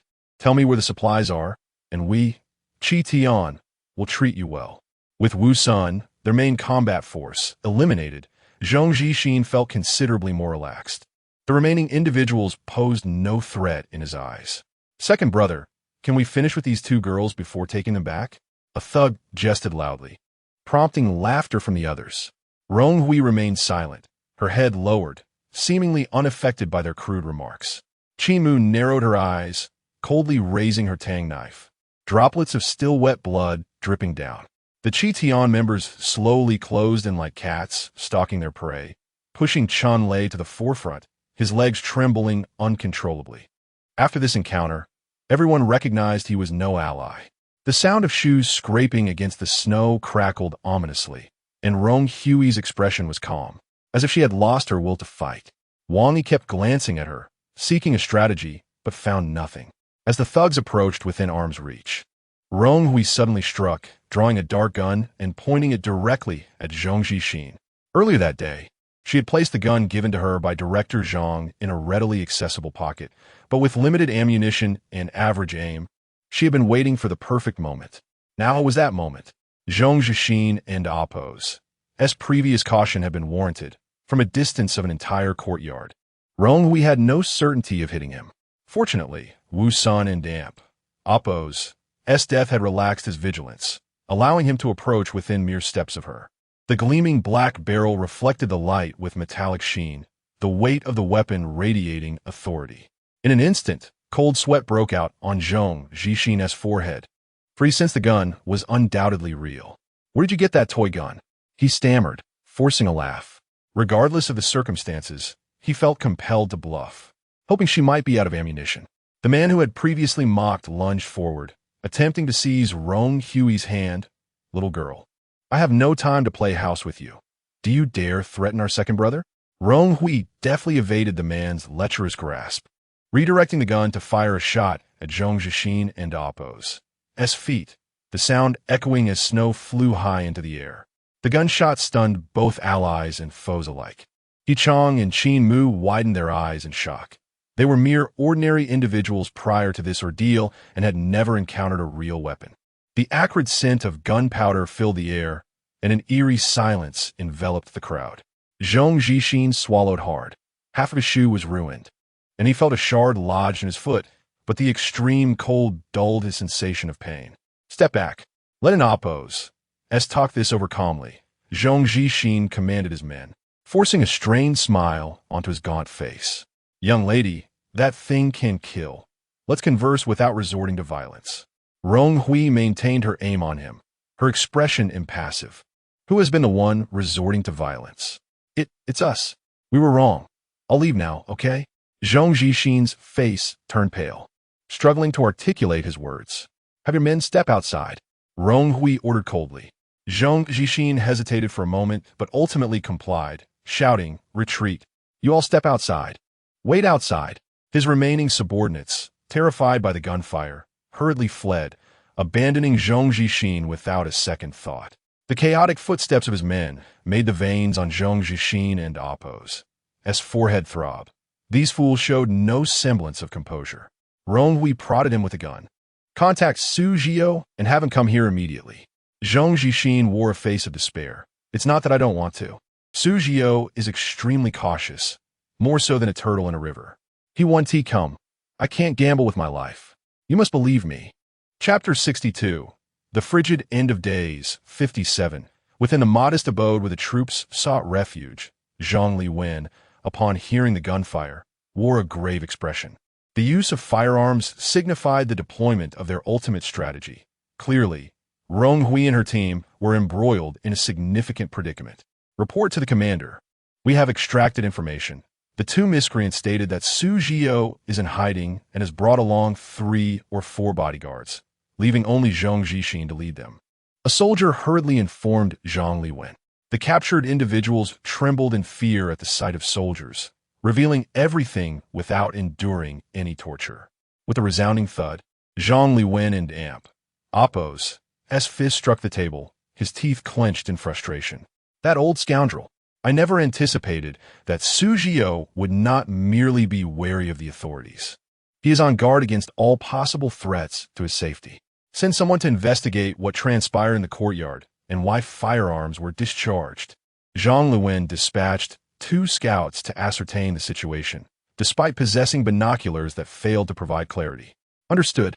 Simultaneously, he gathered all soldiers, preparing to assist at a moment's notice.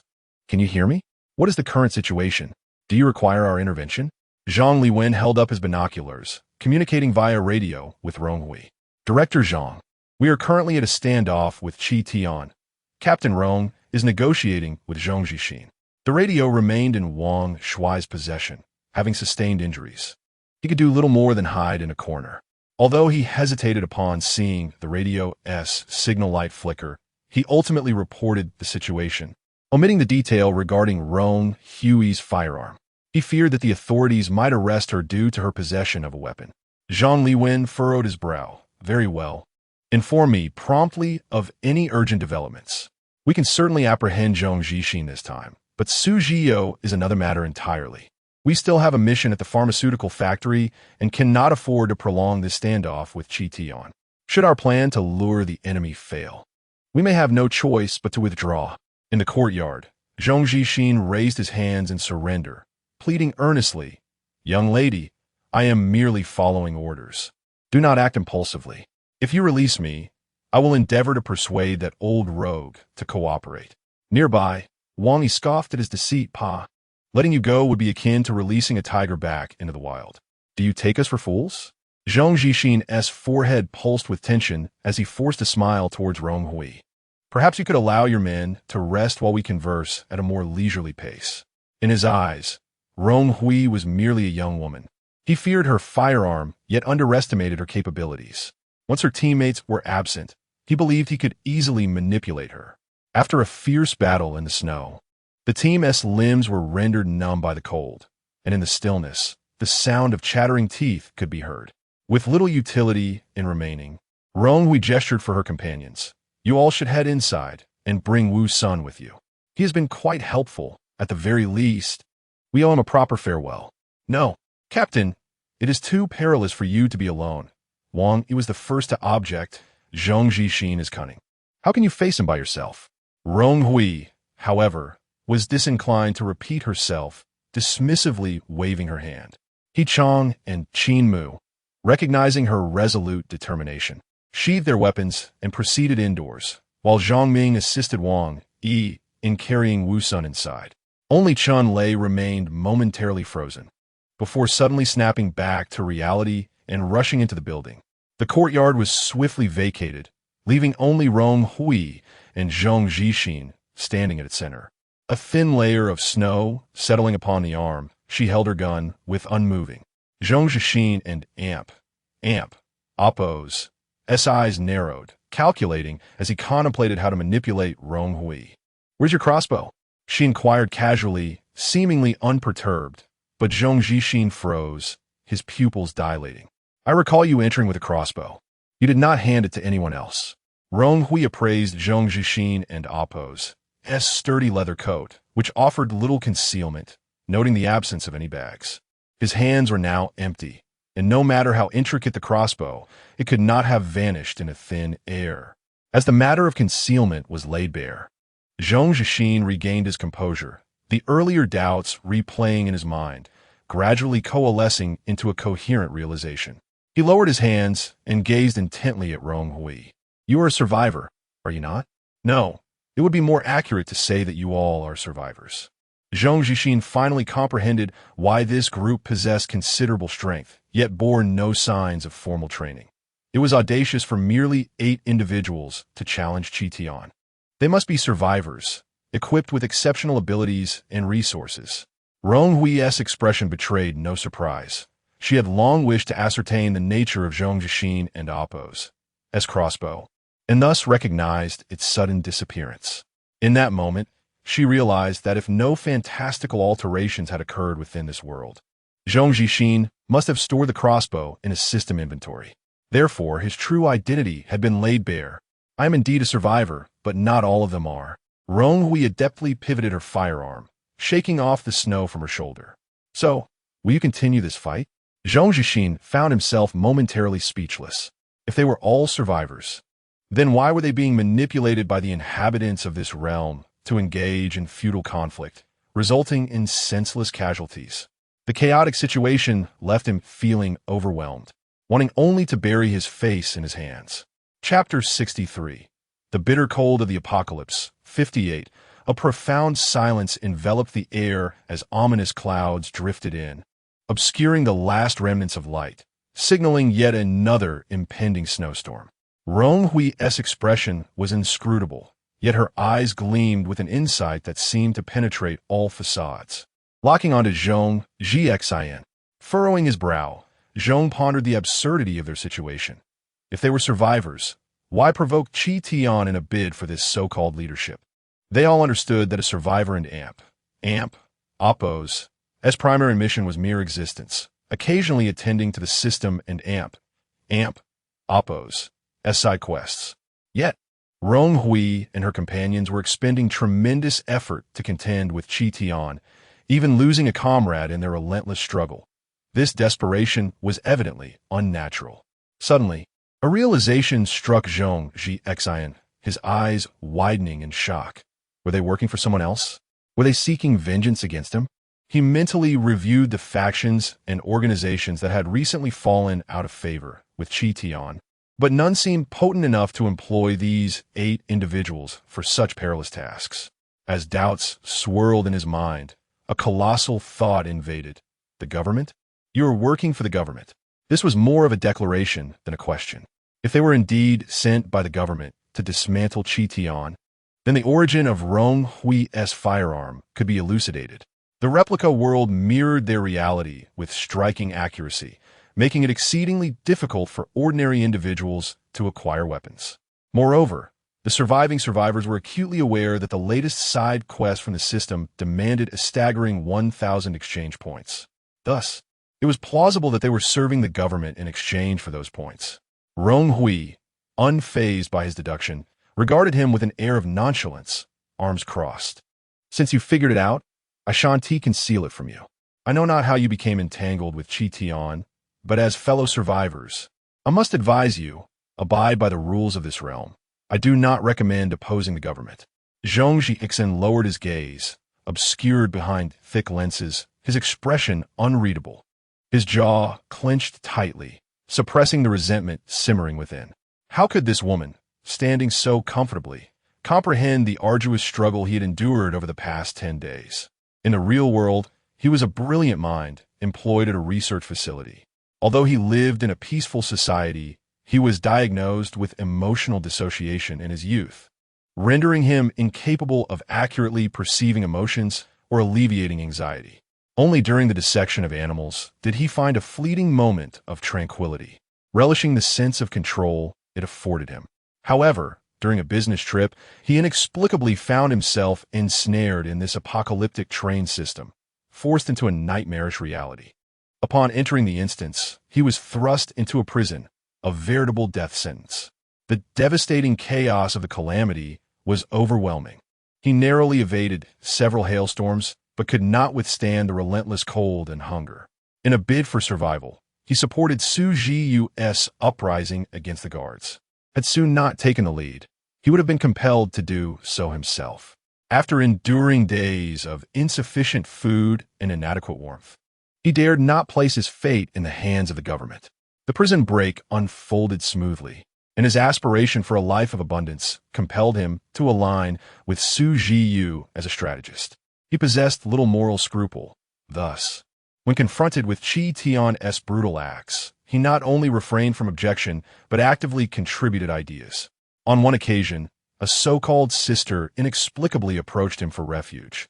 A stranger to him, yet Su Zhiyu took a fancy to her.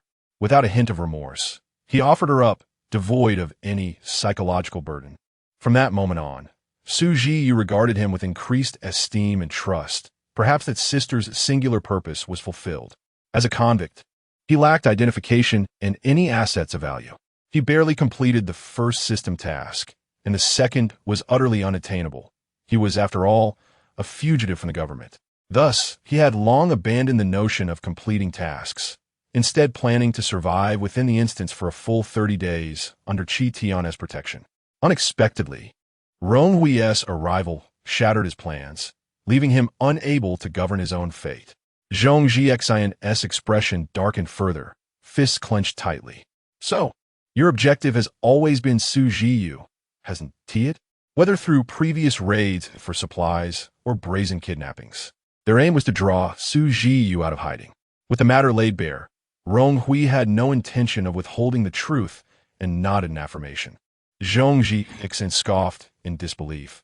Do you truly believe that a single word from me could make Su Zhiyu hide away better than a mouse, rendering you incapable of ever finding him? If the task remains unfulfilled, your rewards will vanish, will they not? He feigned the motion of retrieving a walkie-talkie. Rong Hui remained unfazed, her right hand casually caressing the gun's body. I would advise against such a course of action. Outside, there are already troops awaiting you. Should you choose to act foolishly, there is no way you will escape unscathed today. Remember, your goal is survival. Do not let the emotions of those in the instance cloud your judgment. Zhong Zhixin closed his eyes, finally comprehending why their bus appeared to have been tampered with. The moment they entered the village, they had already fallen into a hunter and Appo's snare. The raucous noise from Chi Tian's subordinates as they departed had now dwindled to an eerie silence. Perhaps they had already been captured. This feeling of losing control caused veins to throb on Zhong Zhixin and damp Appo's forehead.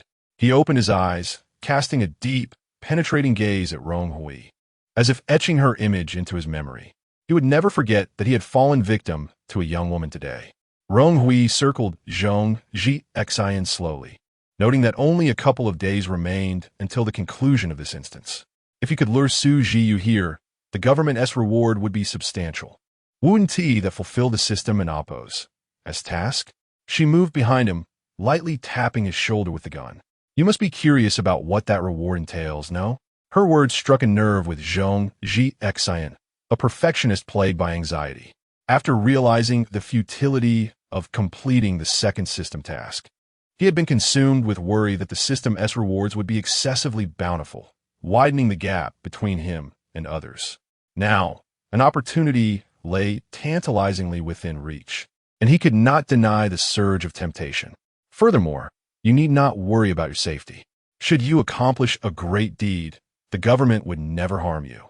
With the instance nearing its end, you could easily depart after 20 days.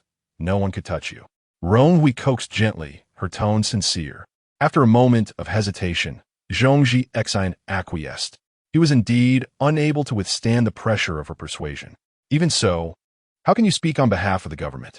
Just because you claim they will grant exchange points, does that mean they will? His words betrayed a wavering conviction. Then I shall take charge. A male voice interjected, startling Zhong Zhixin into turning abruptly. Zhang Liwen strode into the courtyard, flanked by 2 squads of soldiers. In mere moments, the soldiers encircled the courtyard, their presence imposing. If you can assist us in capturing Su Jiyu, the government will reward you handsomely with exchange points. Zhang Liwen proclaimed, his voice resonant and commanding. Faced with this predicament, Zhong Zhixin's heart sank, extinguishing any remaining resolve to resist. Chapter 64. The Frigid Apocalypse, 59.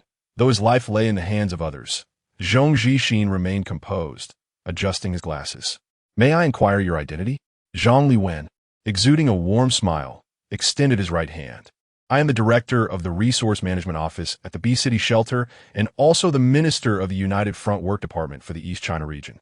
My name is Zhang Liwen. Zhong Zhixin felt a slight tremor at his temple. A high-ranking official had arrived.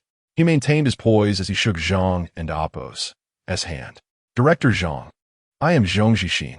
Ha ha ha. It is a pleasure to finally meet you, Mr. Zhong. Zhang Liwen replied casually, patting him on the shoulder. You must have guessed that our objective is to eliminate Chi Tian. The government aims to ensure that the populace is well-fed and warmly clothed amidst this calamity, an arduous task.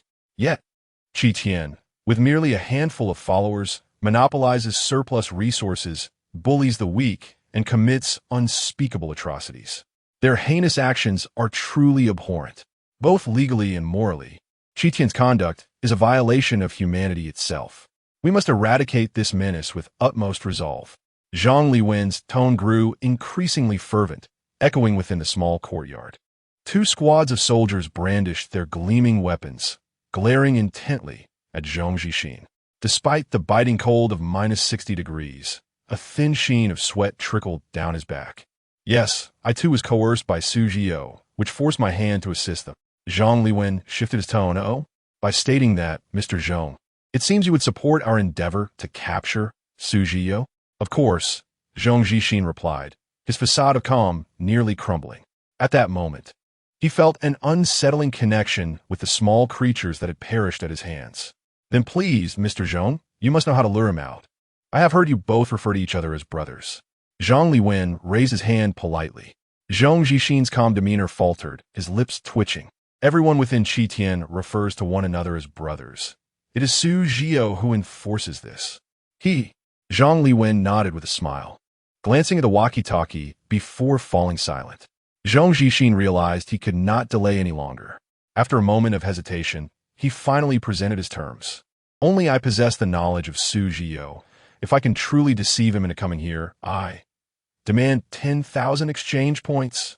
A commotion erupted among those resting in the front hall. Rong Hui, standing nearby, couldn't he help but glance over. This man dared to make such bold demands, even in such dire circumstances. He truly was a formidable figure who had risen to the second-in-command of Qitian from a prison start. However, 10,000 exchange points seemed excessive. Zhong Zhixin likely did not grasp the purchasing power of exchange points at the shelter. Previously, Zhang Liwen had explained to Rong Hui that one exchange point could approximately buy 1 kilogram of rice, significantly more powerful than the original currency. 10,000 exchange points could sustain hundreds of people. Very well, I shall make it clear. If you assist in capturing Su Zhio, the government will grant you 10,000 exchange points. Zhang Liwen surprisingly acquiesced. Zhong Zhixin was momentarily taken aback, expecting a bargaining process. Rong Hui cast a sidelong glance at Zhang Liwen, who still wore a smile that inspired trust. Yet, she sensed a smoldering anger well contained beneath his surface expression. With Zhang Liwen and Appo's declaration, Zhong Zhixin found no reason to prolong the matter. He retrieved the walkie-talkie and pressed a button for internal communication within Qitian. Report to the boss. Everything has been secured here. Zhong Zhixin relayed joyfully to Su Zhio. Su Zhio, evidently awaiting his news, clapped his hands excitedly. Little Zhong, well done. You are indeed my most valued brother. What of those who betrayed us? Have they all been captured? Boss, those 20 or so brothers did not betray us. They were merely subdued and locked away by this small gang. They are now safely rescued. None are missing. Ha ha ha. Excellent. Su Zhio, treat them well. Only a fool would betray me. Little Zhong, bring your men back. Tonight, I shall host a celebration feast for you. Su Zhio's camaraderie made Zhong Zhixin break into a cold sweat. Boss, this gang has hoarded an abundance of resources, piles of rice like small mountains, and several boxes of your favorite Maodai. Su Zhio's delight was palpable. Really? Quickly, bring it all back. He was known for his love of fine liquor and beautiful women. Zhong Zhixin feigned difficulty. But the brothers are here, and we currently lack transportation to return. We have also located the goods that were previously stolen from the warehouse, and we cannot transport everything at once. How about we hold the celebration feast here in the village? It would be an excellent opportunity for you to see if there is anything worthy to store in the small storeroom. Su Zhio, on the other end of the walkie-talkie, was reluctant. He was comfortably ensconced in a fortified position, unwilling to brave the cold outdoors when the village environment could not compare to his carefully curated surroundings. Just as Su Zhio sought a reason to refuse, Zhong Zhixin dropped a bombshell. By the way, boss, this small gang truly knows how to indulge. We captured 2 rather attractive women. You previously mentioned that you had grown weary of the women in the service area, did you not? These 2 are far more beautiful than the previous ones. One is stunning, the other pure. You will surely be pleased. In the front hall, Qin Mu drew her tang sword, her face partially obscured by a scarf, radiating an icy demeanor as she glared threateningly at Zhong Zhixin. I was merely seeking a reason, no offense intended. Zhong Zhixin stammered, retreating behind Zhang Liwen, casting a weak glance at Rong Hui for understanding. Zhang Liwen raised his hand to calm Qin Mu, and upon seeing Rong Hui signal her as well, she reluctantly sheathed her sword, though her piercing gaze remained fixed on Zhong Zhixin. Zhong Zhixin wore a bitter smile, appearing as a hapless victim. Rong Hui curved her lips slightly, her eyes devoid of warmth. She never took Zhong Zhixin and Appo's as superficial emotions seriously. Surviving from prison to now, he was no simple character. On the other end of the walkie-talkie, Su Zhio's interest was piqued. In the midst of this upheaval, he had lost the desire for the women at the service area. Yet now fate had delivered 2 beauties into his hands, truly a testament to his exceptional fortune. Overwhelmed by excitement, Sujio disregarded the bitter cold. Good lad, you truly understand me. I shall come over now. Keep an eye on them. Do not let anyone else have their fun before I arrive. Chapter 65. The Frigid End of Days, Part 60. Zhong Zhixin responded obediently, confirming Sujio and Appo's impending arrival. He switched off the intercom and respectfully handed it to Zhang Liwen. Director Zhang, it is not my intention to insult, but Sujio is indeed a lecher. This is the only way to entice him here. A smile adorned Zhang Liwen and Appo's face as he accepted the intercom, giving Zhong a hearty pat on the shoulder. Well done. Mr. Zhong is truly a talent. You flatter me. Previously, I was compelled to act against my will due to threats. I hope you do not misunderstand, Zhong Zhixin replied, displaying an overtly sincere demeanor. Haha, how could that be? Zhang Liwen waved his hand dismissively. We will rely on Mr. Zhong to perform this act. I will conceal my men. Leave it to me. The two squads of soldiers were treated like flowing water, swiftly vanishing into the village, the woods, and the snow under Zhang Liwen's command. The impressive quality and speed of their movements sent a chill down Zhong Zhixin's spine. Having navigated the scenarios for so long, he still had his life-preserving trump cards. It was those very cards that had given him the courage to negotiate. Yet, upon witnessing these well-trained troops, he felt a wave of relief wash over him for not having resisted. Otherwise, he might have remained trapped in the scenario forever. The strength of the individual can never rival that of the state apparatus. Those taking refuge in the front hall moved to the backyard for warmth. Captain Rong, should we lend a hand? Wang inquired, supporting his brother as he gently set Wang Shui down against the wall to rest. As the mission approached its climax, he felt a surge of excitement. Oof. Do you look down on our director, Zhang? He is the minister of the United Front Work Department. Just don't hinder us. Chunlei, seemingly revitalized, bounced forward to mock Wang Yi. The enemy-luring mission had reached its conclusion, and we need not intervene any further. Everyone, please rest well. By the way, I witnessed the entire incident regarding Wu Sen's demise. I will report it thoroughly to Director Zhang.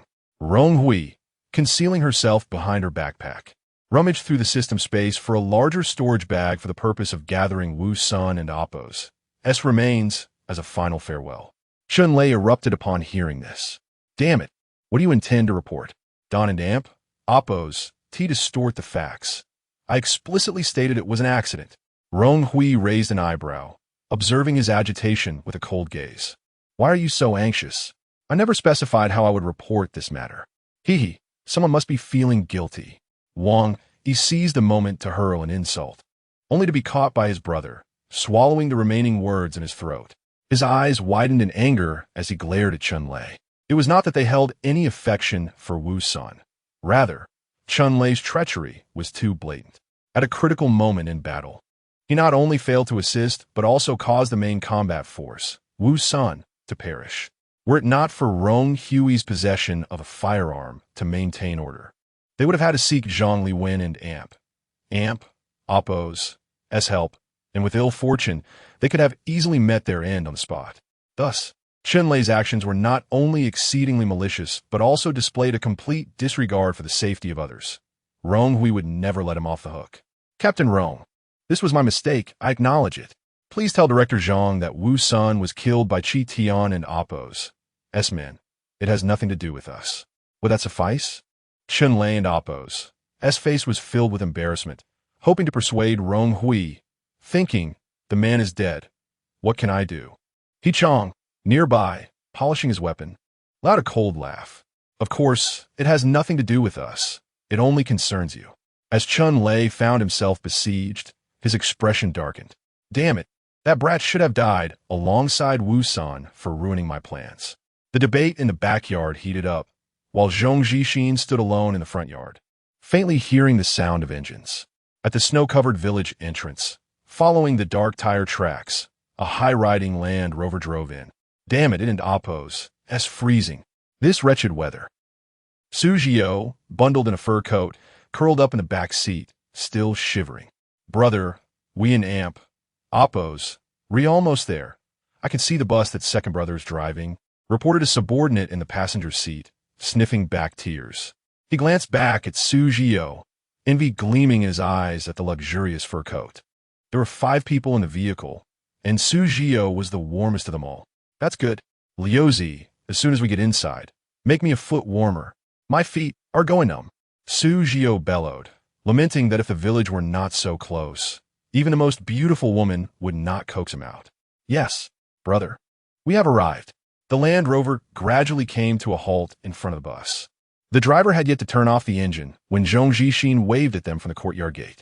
He drove straight over and parked in front of Zhong Zhixin. Brother, Zhong Zhixin greeted with a beaming smile through the car window. Su Zhio found his gaze today peculiar, both brazen and somewhat provocative. Yet Su Zhio dismissed it, attributing it to Zhong and Appo's joy at his victory, and he descended the vehicle, shielded by his subordinates. Little Zhong, this ghastly weather could freeze me to death. I wouldn't have made this trip if not to celebrate your success, Su Zhio said, his tone condescending as he shook off the fur and reached out to pat Zhong Zhixin on the shoulder. Zhong Zhixin stepped back slightly, evading his hand. He found the old lecher into Appo's advances distasteful. Brother, I'm covered in dirt from the fight. Please don't soil your hands. Su Zhio waved dismissively, unconcerned. Just go inside. Where are those 2 beauties? Bring them over for me to see. He strode toward the courtyard, but Zhong Zhixin stood firm, blocking his path. At this moment, Su Zhio finally reacted, his lust-clouded judgment clearing. He narrowed his eyes, warily scrutinizing Zhong Zhixin. Little Zhong, what do you mean by this? Are you plotting rebellion? How could I dare, brother? Zhong Zhixin bowed slightly, maintaining a respectful demeanor. Su Zhio assumed his paranoia was unfounded and approached slowly, but just then, Zhong Zhixin sprang into action, delivering a powerful uppercut straight to Su Zhio and Appo's face. The blow was too swift and forceful. Neither Su Zhio nor his subordinates had time to react before they cried out in pain. Su Zhio spat out blood, mixed with 2 teeth. You bastard! Zhong Zhixin, you dare to rebel! Su Zhio roared, and his 4 subordinates quickly surrounded him. Zhong Zhixin remained unhurried, leisurely addressing a certain direction outside. Aren't you going to make your move, Director Zhong? Su Zhio's pupils dilated. An instinctive sense of dread engulfed him, initially believing Zhong Zhixin audacious enough to betray him. He was now gripped by the sensation of being targeted, and a cold sweat trickled down his back. Chapter 66, The Frigid End of Days 61. What do you mean? What, Director Zhong? Su Zhio questioned suspiciously, glancing around to find nothing but a vast expanse of white. Liu Zai, quickly apprehend him, he commanded with a sweeping gesture. For subordinates immediately moved to encircle Zhong Zhixin cautiously. Just as they reached out to grab him, a sudden rustling noise erupted from behind. Startled, Su Zhio turned, only to be met with the dark muzzle of a gun. Soldiers clad in camouflage surged forth as if sent by divine intervention, swiftly surrounding Su Zhio. His complexion turned paler than snow, and his lips trembled uncontrollably. If his earlier anger stemmed from betrayal upon seeing the soldiers, it morphed into an inescapable despair. It seemed he was truly doomed this time. Help! I was wrong. Please don't arrest me. Within mere seconds, his 4 subordinates were swiftly subdued by the soldiers, handcuffed, and tossed aside like discarded refuse. Having long forgotten the existence of government and law while following Su Zhio and their nefarious deeds, they now stood dumbfounded, with one particularly cowardly individual so frightened he lost control of his bladder. Oof! I have long found you displeasing, engaging in every vile act imaginable, looting, pillaging, and committing atrocious violence, truly lower than beasts. Spotting Zhang Liwen approaching, Zhong Zhixin vociferously denounced Su Zhio. Su Zhio trembled so violently that ripples formed on his fur coat. Hearing Zhong Zhixin's attempts to distance himself, he erupted in rage. You hypocrite! I dared not escape prison due to your incessant incitement and encouragement to assault the police. Now that Qi Tian has expanded to such numbers, when have you not participated in decision-making? I see. You and Appo's VE allied with the government, and now you wish to display your loyalty, is that it? Su Zhio's face shifted from pale to a ghastly shade of green, glaring at Zhong Zhixin like a malevolent specter. Ha! Where is this director Zhang you speak of? I possess evidence of your orchestrating the arson of a residential building, where an entire block perished. I shall ensure everyone knows of your cruelty. Zhong Zhixin's pupils quivered as he vehemently retorted, "Do not slander me. You ignited that fire yourself. I couldn't even intervene. Is that so? Then I shall gather my evidence." Su Jiao, now indifferent to the surrounding soldiers and their weapons, fixated on the notion that Zhong Zhixin had already aligned with the government, orchestrating this series of events that led to his downfall from the leader of a 50-strong gang to mere prey. He would not allow Zhong Zhixin to escape unscathed. Su Jiao feigned reaching into his clothing, while Zhong Zhixin bit his lip, beads of sweat forming on his forehead as his fists clenched tightly. Their initial large-scale robbery, conducted after their escape from prison, had targeted a mid to high-end neighborhood, commencing with the first building as they looted homes for supplies and women. Initially, the residents cowered within, locking their doors, only to meet their demise when the gang forcefully broke in. Gradually, a few brave youths attempted to resist, but their efforts were futile. The robbery persisted for 3 days and nights, establishing the gang as rulers of the neighborhood, where the cries of children, the moans of women, and the wails of men echoed throughout. No one came to their aid. Once the power was cut, this mountainside community, known for its beauty and high prices, became an isolated island, the entrance guarded by Qitian members, leaving no avenue for escape. As they prepared to conclude their plundering of the last building, they discovered that all entrances had been inexplicably sealed with cement. The residents, seizing the opportunity while the gang ransacked other homes, had utilized construction materials from an unfinished unit to barricade the hallway, hoping to deter the beasts. In truth, Qitian had amassed enough loot to disregard this building entirely. Their spoils were beyond what they could carry. However, after reigning for 3 days, Su Jiao could not tolerate the defiance, cursing furiously from below. At that moment, as Zhong Zhixin sought to gain his trust, he proposed a nefarious plan to set fire to the hallway, suffocating the trapped residents with smoke, transforming their makeshift barricade into a tomb. Some within the gang still possessed a shred of conscience, deeming the plan excessively cruel, but Su Jiao, devoid of any moral restraint, decisively declared they would burn the entire building. The horror of that night was unparalleled. The inferno, ignited with oil, could not be extinguished by the snow, and the building echoed with cries and pleas for mercy. Some, unable to endure, broke through sealed windows, plummeting to their deaths below, splattering the ground with crimson. Su Jiao, witnessing the horrific scene, laughed maniacally, even forcing the women he had seized to watch. Zhong Zhixin stood expressionless, aware that these deaths were a result of his actions.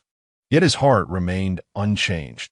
As memories flooded back, Zhong Zhixin anxiously ruminated on whether he had left any evidence behind.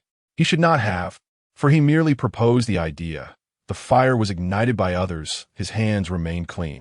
If Zhang Liwen were to discover that he had even suggested such a heinous plan, would the promised points of exchange still hold value? With a sudden determination, Zhong Zhixin discreetly concealed his hand behind him, revealing a crossbow. He could not allow Su Jiao to survive long enough to meet Zhang Liwen. Thinking you can live alone? How naive. Su Jiao slowly retrieved something from his coat, malice glimmering in his eyes. Whoosh! An arrow shot forth, piercing Su Jiao and Appo's heart.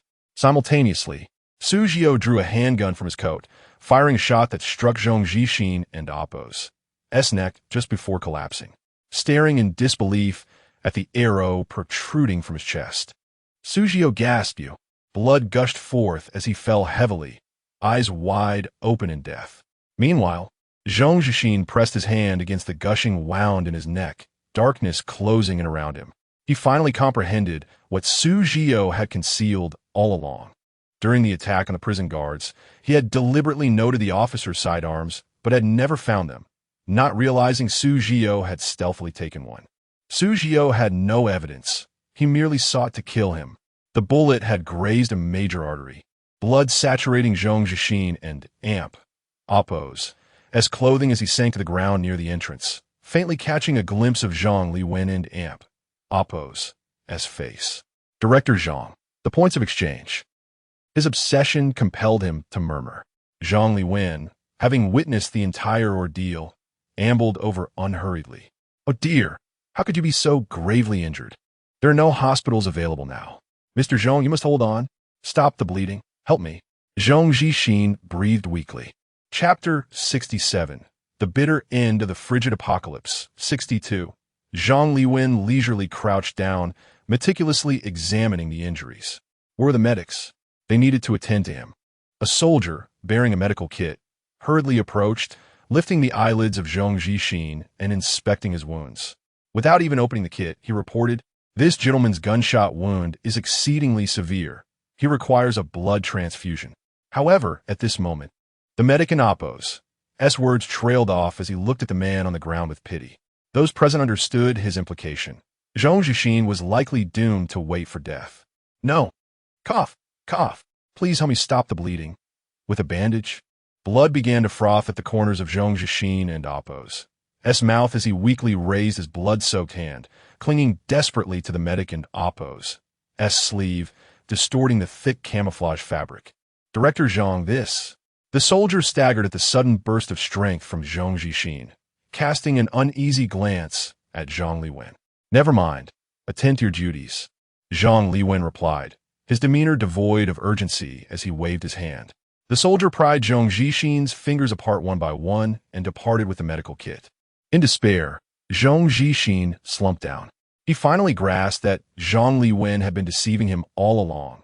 He would not receive any reward for luring out Su Zhiyo. Now, as he faced death, Zhang Liwen must be relishing the situation. "You are so cruel." Zhong Zhixin and Apos' complexion began to turn yellow, a shade of death creeping into his features, his pupils unable to focus. Zhang Liwen brushed the dust off his gloves, regarding him with confusion. "Am I cruel for confronting a murderer who set fire and killed?" Zhong Zhixin and Apos' eyes widened. "How can you be certain it was me? Su Zhiyo never produced evidence." "Huh. The transgressions of your Qi Tian faction have long been meticulously documented. The government was preoccupied with the shelter crisis and lacked the time to deal with you. Now, your reckoning has arrived." Zhang Liwen rose, casting a shadow over Zhong Zhixin, his expression icy. I was left with no choice. I am guilty." Zhong Zhixin lowered his head, tears forming in his eyes. "I used to be a good person, but this world has driven me to such a state. Director Zhang, I know my end is near. Please take these." He struggled to retrieve a key from his pocket, extending it towards Zhang Liwen. "One of Su Zhiyo's small storerooms is in the basement of the staff cafeteria. This is the key. Another one should be on him. I hope it will be of help to you." Cough. "I have no regrets in dying now." His hand trembled as he offered the key. It seemed that in the face of death, his words turned benevolent. Zhang Liwen squinted, observing him for a moment before leaning down to accept it. Cough, cough. "I have but one last wish. I hope Director Zhang can fulfill it." Zhong Zhixin gasped for breath. "Could you carry me inside to await death? There's a saying in my hometown, before one dies, having a roof overhead ensures a smooth reincarnation." Tears streamed down his cheeks, his sincerity palpable. Previously, Zhong Zhixin had waited at the courtyard gate for Su Zhiyo, and now both he and Su Zhiyo lay sprawled beside the entrance, blocking the way. Zhang Liwen had intended to move these two to a secluded area. He did not believe Zhong Zhixin's words. The most likely scenario was that he had hidden medication and intended to treat himself away from prying eyes.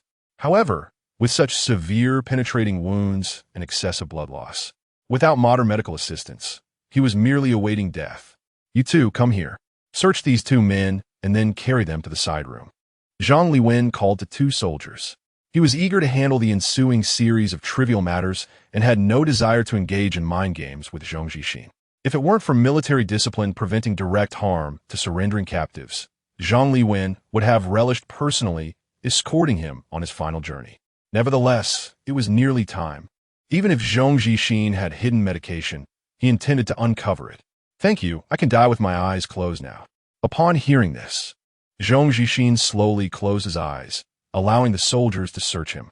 His crossbow and arrows were removed, along with a few chocolate bars, but no medication was found.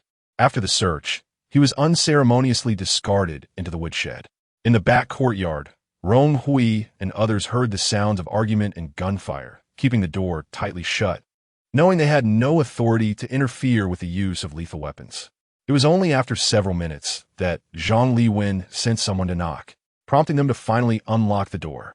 Miss Rong, Qi Tian has been eradicated. Director Zhang requests your presence in the front hall for a discussion. A tall, composed soldier nodded at them, his eyes reflecting the ease of a task well accomplished. Ha ha ha. It's all thanks to Director Zhang. Congratulations. Chunlei squeezed forward, producing a cigarette from seemingly nowhere and offering it to the soldier. Here, have a Wangzi. The soldier took a step back, fully opening the door to the backyard. Thank you for the gesture, but we are bound by discipline and cannot accept your items. Please proceed to the front hall. Chunlei awkwardly retracted his hand, feigning nonchalance as he twirled the cigarette between his fingers and placed it atop his hat. What an amp! Oppos, the harm in one cigarette. The open door revealed the scene in the front courtyard, where several soldiers were dismantling the remaining traps. And four Qi Tian thugs huddled with their hands on their heads against the wall. Blood splattered across the courtyard in snow, creating a chilling tableau. This was a tough battle. No one was injured, right? Rong Hui genuinely inquired about the soldiers. To her surprise, the soldiers laughed. We owe our thanks to these two gang leaders. In the end, they fought among themselves, sparing us from having to intervene. Heroine resisted, astonished by the dramatic turn of events, and couldn't help but reflect on the saying that evil begets evil. In the front hall, Zhang Liwen was reviewing the roster compiled by his subordinates, listing all the Qi Tian thugs captured. Upon seeing Rong Hui and the others arrive, a warm smile graced his face. Welcome. Congratulations on the successful completion of your baiting mission. You have greatly assisted us in eradicating Qi Tian. This is a significant achievement. Rong Hui, momentarily setting aside pleasantries, noticed the absence of Su Jiao and Zhong Zhixin and Amp, Oppos, bodies and found it odd. Director Zhang, where are the bodies of those two? Why only bloodstains? Due to the need for comings and goings, they were in the way, so he tossed them into the woodshed. As he spoke, Zhang Liwen suddenly recalled something amusing and shared Zhong Zhixin's previous performance with them. However, he was thoroughly searched and found to have no medication. He can only await his fate. Something fell amiss. A sixth sense alerted Rong Hui that Zhong Zhixin must have ulterior motives. She disregarded any explanations and rushed into the woodshed. Inside, the woodshed was empty, with only Su Jiao's lifeless body lying there. Zhong Zhixin had vanished without a trace. Chapter 68. The Bitter Cold Apocalypse. 63. Rong Hui and Amp. Oppos' actions were alarmingly swift, leaving the others lagging behind in confusion. What is going on? Why the rush? Chunlei grumbled, his head poking forward in curiosity. Zhong Zhixin has fled, Rong Hui replied, her expression darkening. The shed bore remnants of a gruesome scene, with large patches of blood staining the floor, and Su Jiao and Oppos' lifeless body lying in solitude. The dimly lit shack, devoid of windows, was illuminated only by the flashlight Rong Hui switched on, allowing Zhang Liwen, who had just entered, to assess the situation within. That old fox, even on the brink of death, still had the strength to escape, Zhang Liwen remarked, his brow furrowed in contemplation. Without hesitation, he summoned a tracking expert from the military. Xiao Sun, check the direction he fled. There are guards at the gates. How could he have gotten away so quickly? Is it possible he is still in the courtyard? Although Zhong Zhixin was gravely injured, rendering his escape a fatal endeavor, the absence of his corpse left them uneasy. Soldiers donned shoe covers and scoured every corner, promptly concluding their search with a report. No suspicious footprints or blood traces found. Only remnants of Zhong Zhixin and Amp, Oppos' blood. Zhang Liwen found the situation vexing. The layers of dust in the shed suggested that any movement should have left a trace. Yet it was as if Zhong Zhixin had vanished into thin air, the bloodstains remarkably undisturbed. You two, search the small courtyard thoroughly. The front and back doors are guarded. He may still be hiding within, Director Zhang instructed, patting a soldier and Amp, Oppos' shoulder. After a brief interval, the returning soldier brought disheartening news. Zhong Zhixin had indeed escaped. Zhang Liwen pinched the bridge of his nose, lamenting the myriad unresolved matters left by Qi Tian. They could not spare the resources to pursue him any further. Given his blood loss, he is likely dead by now. In this frigid weather, the blood he shed would freeze solid. Indeed, it's improbable he could survive a gunshot wound and still have the energy to flee, Wang Yi remarked, intrigued. He had hoped to witness the injuries inflicted by the gunfire. With Zhang Liwen and Amp, Oppo's decision to abandon the pursuit, the group exited the shed in single file, leaving only Rong Hui behind, lost in thought. At the back of the crowd, Qin Mu noticed Rong Hui's contemplation and approached her, inquiring, "What troubles you? What are you thinking?" Zhong Zhixin is also a survivor. Rong Hui expressed her unease candidly. He may possess tools that enabled his escape, and he might not be dead after all. If he had previously completed a system mission, he would have access to more means of survival, and this injury might not jeopardize his life. Qin Mu and Amp, Oppo's brows furrowed sharply. Then we cannot let him go. He is exceedingly malicious and will undoubtedly become a significant threat. I will pursue him. She slung her tang knife across her back and headed for the door. Wait, let us go together, Rong Hui urged, donning her outdoor gear and following closely behind. After exchanging brief words with Zhang Liwen, who was preoccupied with interrogating the remaining bandits, they both cautioned Rong Hui to exercise caution. Qin Mu headed west, while Rong Hui took the east, both swiftly plunging into the snowstorm. After searching a radius of approximately a kilometer, they were met only with a vast expanse of white snow. Eventually, the two, nearly numb from the cold, reconvened at the foot of the mountain. He cannot possibly run so swiftly with such injuries. The harsh weather would freeze him to death. He must have employed some sort of tool. Qin Mu gasped, leaning against her knee, clouds of white mist enveloping her face. Rong Hui wiped the frost from her windscreen, suggesting, "Let us return. We are unlikely to find him. We came out merely by chance, and with Zhong Zhixin and Amp, Oppo's cunning, he has surely hidden himself far away." Qin Mu nodded, and arm in arm, they trudged back to the small courtyard. Unbeknownst to them, somewhere on the mountain, Zhong Zhixin lay hidden behind a snowdrift, half conscious from excessive blood loss. After using a tool to teleport, he had escaped, but he felt his vitality rapidly waning. In dire straits, he could spare no time for contemplation. A black pill materialized in his hand, an emergency life-saving elixir he had received after completing a previous system task, which Rong Hui also possessed. Though reluctant to use it, survival took precedence. With a determined glance, Zhong Zhixin swallowed the pill, feeling a warm surge envelop his body. Within mere moments, his complexion regained its color. The system panel activated. Survivor Zhong Zhixin, you have used the life-saving pill. All personal attributes restored by 50. Once he confirmed that his attributes were back within safe limits, he finally exhaled in relief. Yet, as soon as he regained his composure, a surge of suppressed anger flooded his heart. An oppressive breath lodged in his throat. This escapade had cost him dearly. His tools were limited to a single use within the mission, and the teleportation allowed him to move up to 500 meters away in mere seconds. Fearing the military's pursuit, he had deliberately retreated to the mountain, where they would be unable to find him.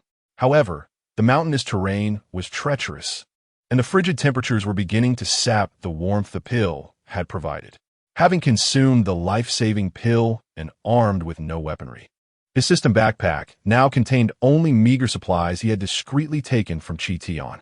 His situation was dire. With Qi Tian and Amp, Oppo's downfall, the sanctuary was no longer an option. He could only wait for 20 days to escape the mission. Otherwise, he would have nowhere to hide. Unable to seek vengeance against Zhang Liwen and unable to complete the system and Amp, Oppo's 30-day survival task, Zhong Zhixin pounded his chest in frustration, silently vowing to exact revenge on Rong Hui, the mastermind behind his tragic predicament. It was evident she could accomplish system tasks and reap rewards, igniting a deep-seated animosity within him. Now that he had identified her as a survivor, he would surely encounter her again in the future. Zhong Zhixin and Amp, Oppo's mind darkened with thoughts of dissecting her slowly, relishing in her terror as she met her end. Yet compared to Rong Hui, who was warm and well-fed, He perhaps ought to be more concerned with his own survival over the next 2 days. Chapter 69. The Bitter End of Winter, 64. As Rong Hui and Qin Mu arrived at the entrance of the small courtyard, they removed their frost-covered masks, only to be met with a crowd gathered in the backyard, their cacophony echoing from afar. Bloodthirsty fiend, you little brat, go home and suck your mother's milk. Stop pretending. Wu Sun was clearly killed by you. We all witnessed it. Director Zhang, you must not believe his deceit. Brother Wu simply had the misfortune of being struck down by that old rogue Zhong Jiexin. I tried to save him, but to no avail. And I lamented deeply. Murderer, do you think we cannot discern the truth amidst your feigned concern? A furious young male voice, unmistakably belonging to Wang Yi, rang out. I am wronged. Director Zhang, you must stand up for me. I cannot endure such slander any longer. The emotionally charged voice belonged to Chun Lei. Rong Hui and Qin Mu exchanged glances filled with resignation. While the external turmoil remained unresolved, another wolf in sheep and amp, Oppos, as clothing lurked within their ranks. Captain Rong, you have arrived. Zhang Ming, stationed at the edge of the crowd, eagerly waved upon spotting the two figures approaching. The raucous noise within the room abruptly fell silent, akin to a sudden halt in a torrential downpour. Chun Lei's exaggerated display of grief shifted into an anxious expression. It was evident that Rong Hui would not side with him, prompting his mind to race in search of a strategy. Rong Hui nodded in greeting. Director Zhang, we scoured the area outside, but found no trace of Zhong Jiexin. She surveyed the crowd with feigned ignorance. What seems to be the matter here? Zhang Liwen's expression was grave. I have heard that Mr. Wu fell in battle. I am inquiring about the circumstances of the incident. Yet from what I gather, there appears to be more to the story. Wang Yi, fueled by fervor, could not be restrained by his brother. Captain Rong, you witnessed it all. That Shin fellow acted with intent.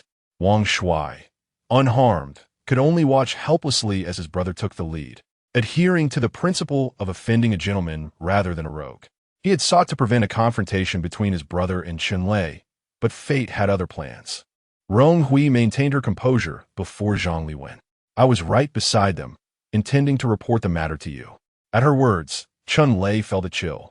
His puffy face contorted with malice as his beady eyes fixated on Rong Hui, brimming with menace. Rong Hui's words carried more weight than that of the impetuous Wang Yi. Over the past few days, her intellect and capabilities had become apparent, earning her Zhang Liwen's trust. He could readily dismiss Wang Yi's juvenile claims, yet he could not undermine the significance of her observations. In a few succinct phrases, Rong Hui recounted the events of the altercation, and when it came to the crucial moment, she locked eyes with Chun Lei as she spoke. At that moment, I turned just in time to see Zhong Jiexin aim his crossbow at Wu San's head. He had evaded every arrow until that point, so we had no reason to believe he was in peril. With each word she spoke, Chun Lei's countenance darkened further. However, just as he was about to evade, Chun Lei accidentally shoved him, causing the arrow to strike his left eye. Her account was remarkably objective, even employing the term accident, yet to Chun Lei, it dripped with sarcasm. I only meant to shield him from the arrow. It was merely a miscalculation, Chun Lei stammered. He Chong stepped forward, arms crossed, and scoffed. During a fight, everyone is exceedingly cautious.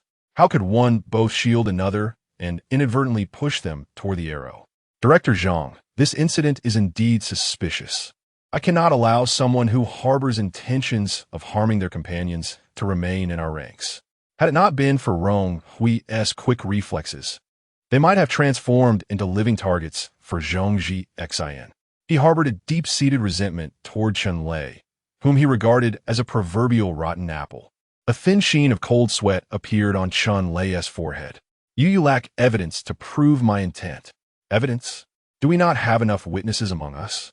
Zhang Ming retorted, indignant. You all have ostracized me from the very beginning, and now you conspire to fabricate evidence against me. Director Zhang, you must believe me. Chun Lei attempted to grasp Zhang Liwen's hand. I must heed the testimonies of 6 individuals. Zhang Liwen sidestepped Chun Lei's advance, crouching beside the bag containing Wu San's body, removing his hat and closing his eyes momentarily. After a few seconds, he gestured for 2 soldiers to enter and escort Chun Lei away for confinement. He pointed in Chun Lei's direction. No, this is unacceptable. You have no right to detain me. Are you not the government? How dare you arrest me on a whim? I will sue you. Chun Lei protested, retreating step by step as the 2 imposing soldiers approached. Zhang Liwen regarded him with calmness, patiently explaining, "We are not condemning you outright.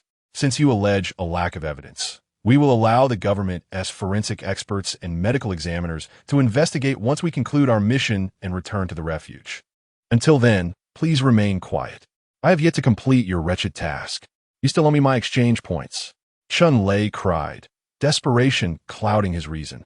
"Once you're proven innocent, I will naturally grant you what is due." The diminutive Chun Lei found himself hoisted by the soldiers, struggling in vain against their grip. "Damn it, liars! I swear I will not let this go." As he passed by Rong Hui, he even contemplated delivering a kick her way, but alas, he was swiftly dragged away. Chapter 70. The Bitter End of the Frozen World. 65. Chun Lei was taken away, and the remaining individuals visibly relaxed somewhat. Having a bomb, whose detonation was uncertain, was far less preferable than confronting an enemy directly. Wu Sun had not registered any relatives at the shelter, so I resolved to lay him to rest at the foot of this mountain. "Do you have any objections?" Zhang Liwen instructed someone to retrieve a military body bag, intending to settle Wu San's affairs first. Rong Hui exchanged glances with He Chong and Qin Mu. We had no objections, so let him rest in peace for now. The emotions swirling within me were complex. This was Rong Hui and Appos, as first encounter with the death of a survivor. Did he truly remain here forever, as the system claimed? If he perished in the instance? In the real world, was Wu Sun simply missing, or had all traces of his existence been erased? Given the system and Appos as capabilities, Rong Hui believed it could accomplish such feats. It wasn't so much sorrow as a sense of wistfulness. Who would have thought Wu Sun would ultimately fall at the hands of his own? Ironically, it was Wang Yi, whom he had previously scorned and treated as an NPC, who first stepped forward to advocate for him. "Director Zhang, we are grateful for your assistance. Otherwise, the ground outside is frozen solid, and we few would be unable to dig." Zhang Ming's concerns were quite pragmatic. Without military aid, they might have had to resort to burying Wu Sun beneath ice and snow, or reluctantly placing him in a pit previously used as a trap. Zhang Liwen waved his hand, instructing the soldiers to carry Wu Sun away. "There are many matters to attend to. I shall take my leave. You all may rest for a while." Rong Hui and the others nodded, watching Zhang Liwen depart. Finally, they had rid themselves of that pest. Chun Lei. Wang Yi sprang up like a monkey, brimming with vitality, casting sidelong glances at everyone, seemingly seeking praise. For before Rong Hui and Appos' return, he had been a most vocal opponent of Chun Lei. All right, you are certainly the most energetic." Wang Shui, his elder brother, chided him lightly while affectionately patting his back. Having raised his younger brother before enlisting, he wished to protect him but did not want to stifle his exuberance and joy. "Of course," Wang Yi declared, hands on his hips. "By the way, it's already afternoon, and we haven't Appos eaten yet. Should I showcase my culinary skills and whip something up?" His enthusiasm was infectious, prompting He Chong to smile and inquire, "What do you plan to cook?" "I have some ingredients. Let me know if you need anything." Rong Hui quietly produced a can of braised pork from her backpack. "I could provide braised pork." Wang Yi's eyes lit up at the sight of the meat. "Braised pork is perfect. I brought back plenty of good stuff from Chi Tian's warehouse. I'll take care of everyone's meal today." He rummaged through his large sack, searching for smoked chicken. "Smoked chicken? Where is my beloved smoked chicken?" Noticing Wang Yi and Appos' fervor, Rong Hui decided to ask the military cooks for some cookware. With many captives and numerous crimes committed at Chi Tian, Zhang Liwen was occupied with interrogations and had no time to eat. Thus, the spare cooking tools became a windfall for Rong Hui and her companions. When Rong Hui returned with a cast iron pot and wooden tub, Wang Yi was by the fire, attempting to thaw the frozen smoked chicken, its skin coated in frost and glistening yellow fat due to the frigid temperatures. Upon seeing the large pot in Rong Hui and Appos' hands, he exclaimed, I know what to make. Come, come, I will prepare a renowned dish from my hometown. Liaoqing smoked chicken. Liaoqing? Shandong Liaoqing? The familiar name stirred a sense of detachment within Rong Hui. She had visited there during her college days, seizing a 3-day break for an adventurous trip with friends, and recalled the local saying about Liaoqing's 3 blacks: black jujube, fragrant gourd, and smoked chicken. What a coincidence that Wang Yi hailed from Liaoqing and adored smoked chicken. Handing the cookware to Wang Yi, Rong Hui knelt to arrange the firewood. The world of the instance felt intricate. People, events, and objects appeared strikingly real, occasionally echoing names from the real world, yet constantly jolting her back to the reminder of her true identity. She was merely a stranger here. This was not the reality she knew. Captain Rong, do you prefer chicken legs or wings? A cheerful male voice broke her reverie. Looking up, she met Wang Yi and Amp, Oppo's smiling face. I prefer chicken wings. All right. Since the two of us contributed the most to driving away Chen Lei, I will reserve both wings for you. Wang, he said cheerfully, demonstrating his prowess with a knife as he swiftly carved 2 plump chicken wings and set them aside. Thank you. Rong Hui smiled widely, feeling genuinely happy for the first time in this instance, regardless of the system or the world around her. For now, she simply regarded Wang as a spirited young man from Shandong. As she helped stoke the flames, Rong Hui stepped back, allowing Wang Yi to take the lead in cooking. My brother. He is quite simple-minded, sometimes a bit foolish, lacking in social graces. Wang Shui explained awkwardly as he approached, concerned Rong Hui might misunderstand Wang Yi due to his youth and focus on sports. Staying innocent is quite nice. He seems to have his own ideas, just perhaps reluctant to be worldly. Rong Hui mused, appreciating the presence of such a mature brother by Wang Yi and Oppo's side. He must be quite fortunate, as the others rested or tended to their wounds. Afternoon slipped into the early hours, and unlike the glaring sun of a typical midday, the current sun hung weakly in the sky, already tilting towards the west by 3:00 and Oppo's clock.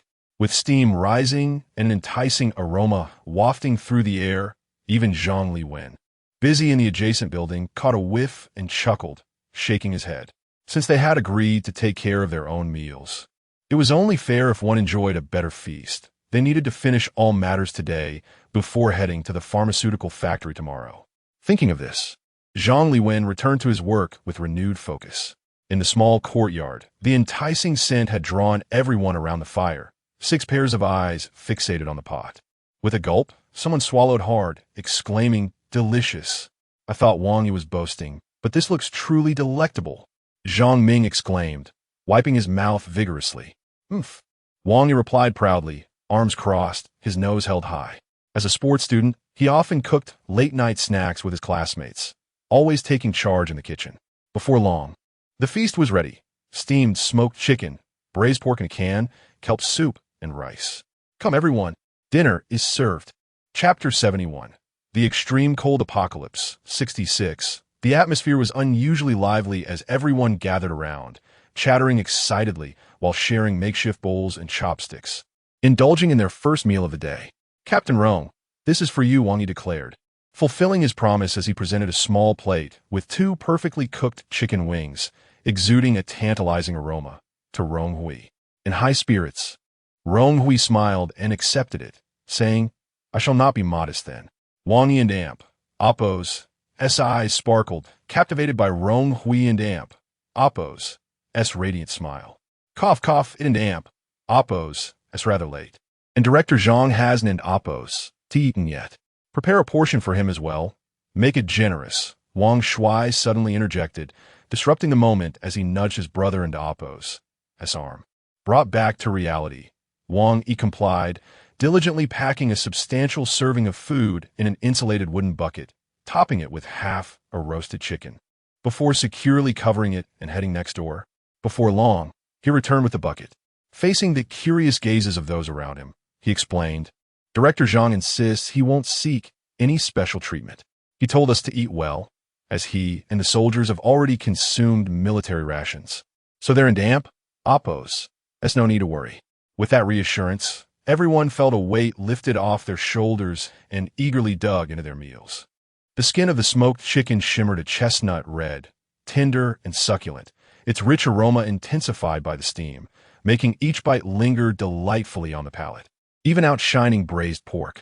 Perhaps due to the initial freezing and subsequent steaming, the bones of the smoked chicken were incredibly tender, disintegrating with a mere nibble, creating a unique flavor experience. This is my first time having smoked chicken.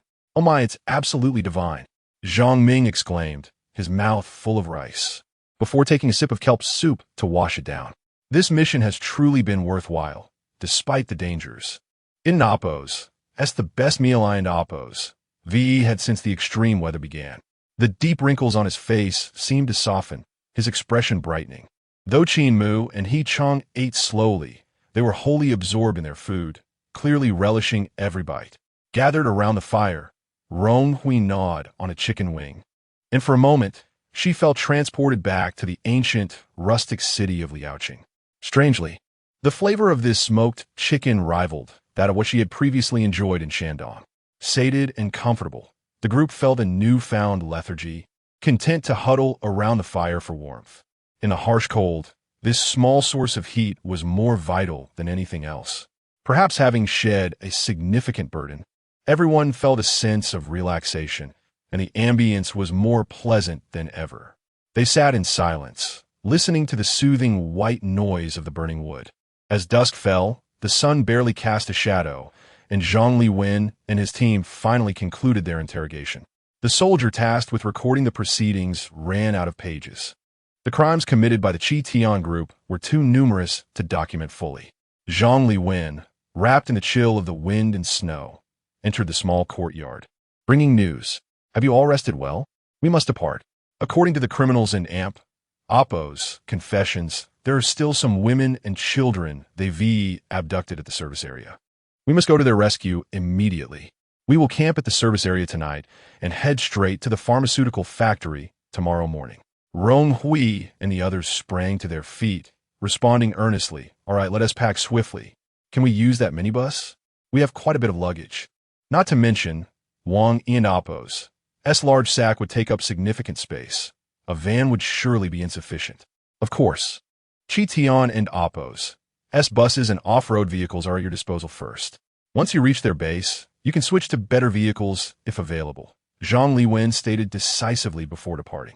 Rong Hui and her companions hastened to gather their belongings, extinguishing the fire before making their way to the village entrance to assemble by the minibus. The captives from Qi Tian, shackled in handcuffs and leg irons, lined up to board their own bus, which had now transformed into a prison vehicle. Director Zhang, these criminals have committed heinous acts. Why not resolve the matter directly? Wang Yi's head popped out of the window, boldly questioning Zhang Liwen, his hand wiping across his neck. Upon hearing his cold response, several Qi Tian criminals nearly lost control in fear. Currently, the shelter requires extensive reconstruction, and we need all hands on deck. These individuals will serve as laborers to atone for their sins. Once the shelter is completed, there will be no need to waste food on these villains. Zhang Liwen refrained from elaborating further. How fortunate for them. Wang Yi wanted to protest, but his brother pulled him back. As the sun dipped below the horizon, darkness enveloped the area, and headlights illuminated the path as the main group set off towards the Loasu service area. Mommy, I'm so cold. A faint, trembling child's voice echoed in the empty room. A little girl, wrapped in an adult-sized down jacket, still shivered uncontrollably, her complexion pale. The woman she called mother had given her the only warm coat she had, desperately binding herself with thin straw, already frozen to the point of unconsciousness. Hold on, dear child, I will get you out of here. A young woman, her tattered clothing offering no warmth, exerted all her strength to smash a chair against the iron lock. Thud, thud, thud, again and again. Give up, Xiao Song, a hoarse voice advised. You might as well conserve your energy until those beasts remember us. Scattered across the room, several women lay helplessly, their bodies covered in frostbite and scantily clothed. Some stared blankly at the ceiling, awaiting death, while others, in their final moments, struggled to strip themselves of clothing, embracing death. No, I will definitely get out of here. Something must have happened to them. It's been silent outside all day. I hope they're all dead. The young woman gritted her teeth, her lips cracked and bloodied, continuing her relentless pounding. The iron lock, frozen and brittle, still held its duty, while the wooden stool futilely struck against it. Zhang Liwen and his team soon reached the service area. Now shrouded in darkness, the desolate surroundings exuding an eerie atmosphere. Quick, have Chi Tian and Appos. As people lead the way, we must rescue the hostages. A squad of soldiers, guiding 2 criminals while remaining vigilant, advanced deeper into the service area. The captives were likely confined near the garbage dump. Rong Hui and her companions exited the vehicle, following the directions provided by the apprehended criminals, leading them to a dilapidated building that was drafty and cold.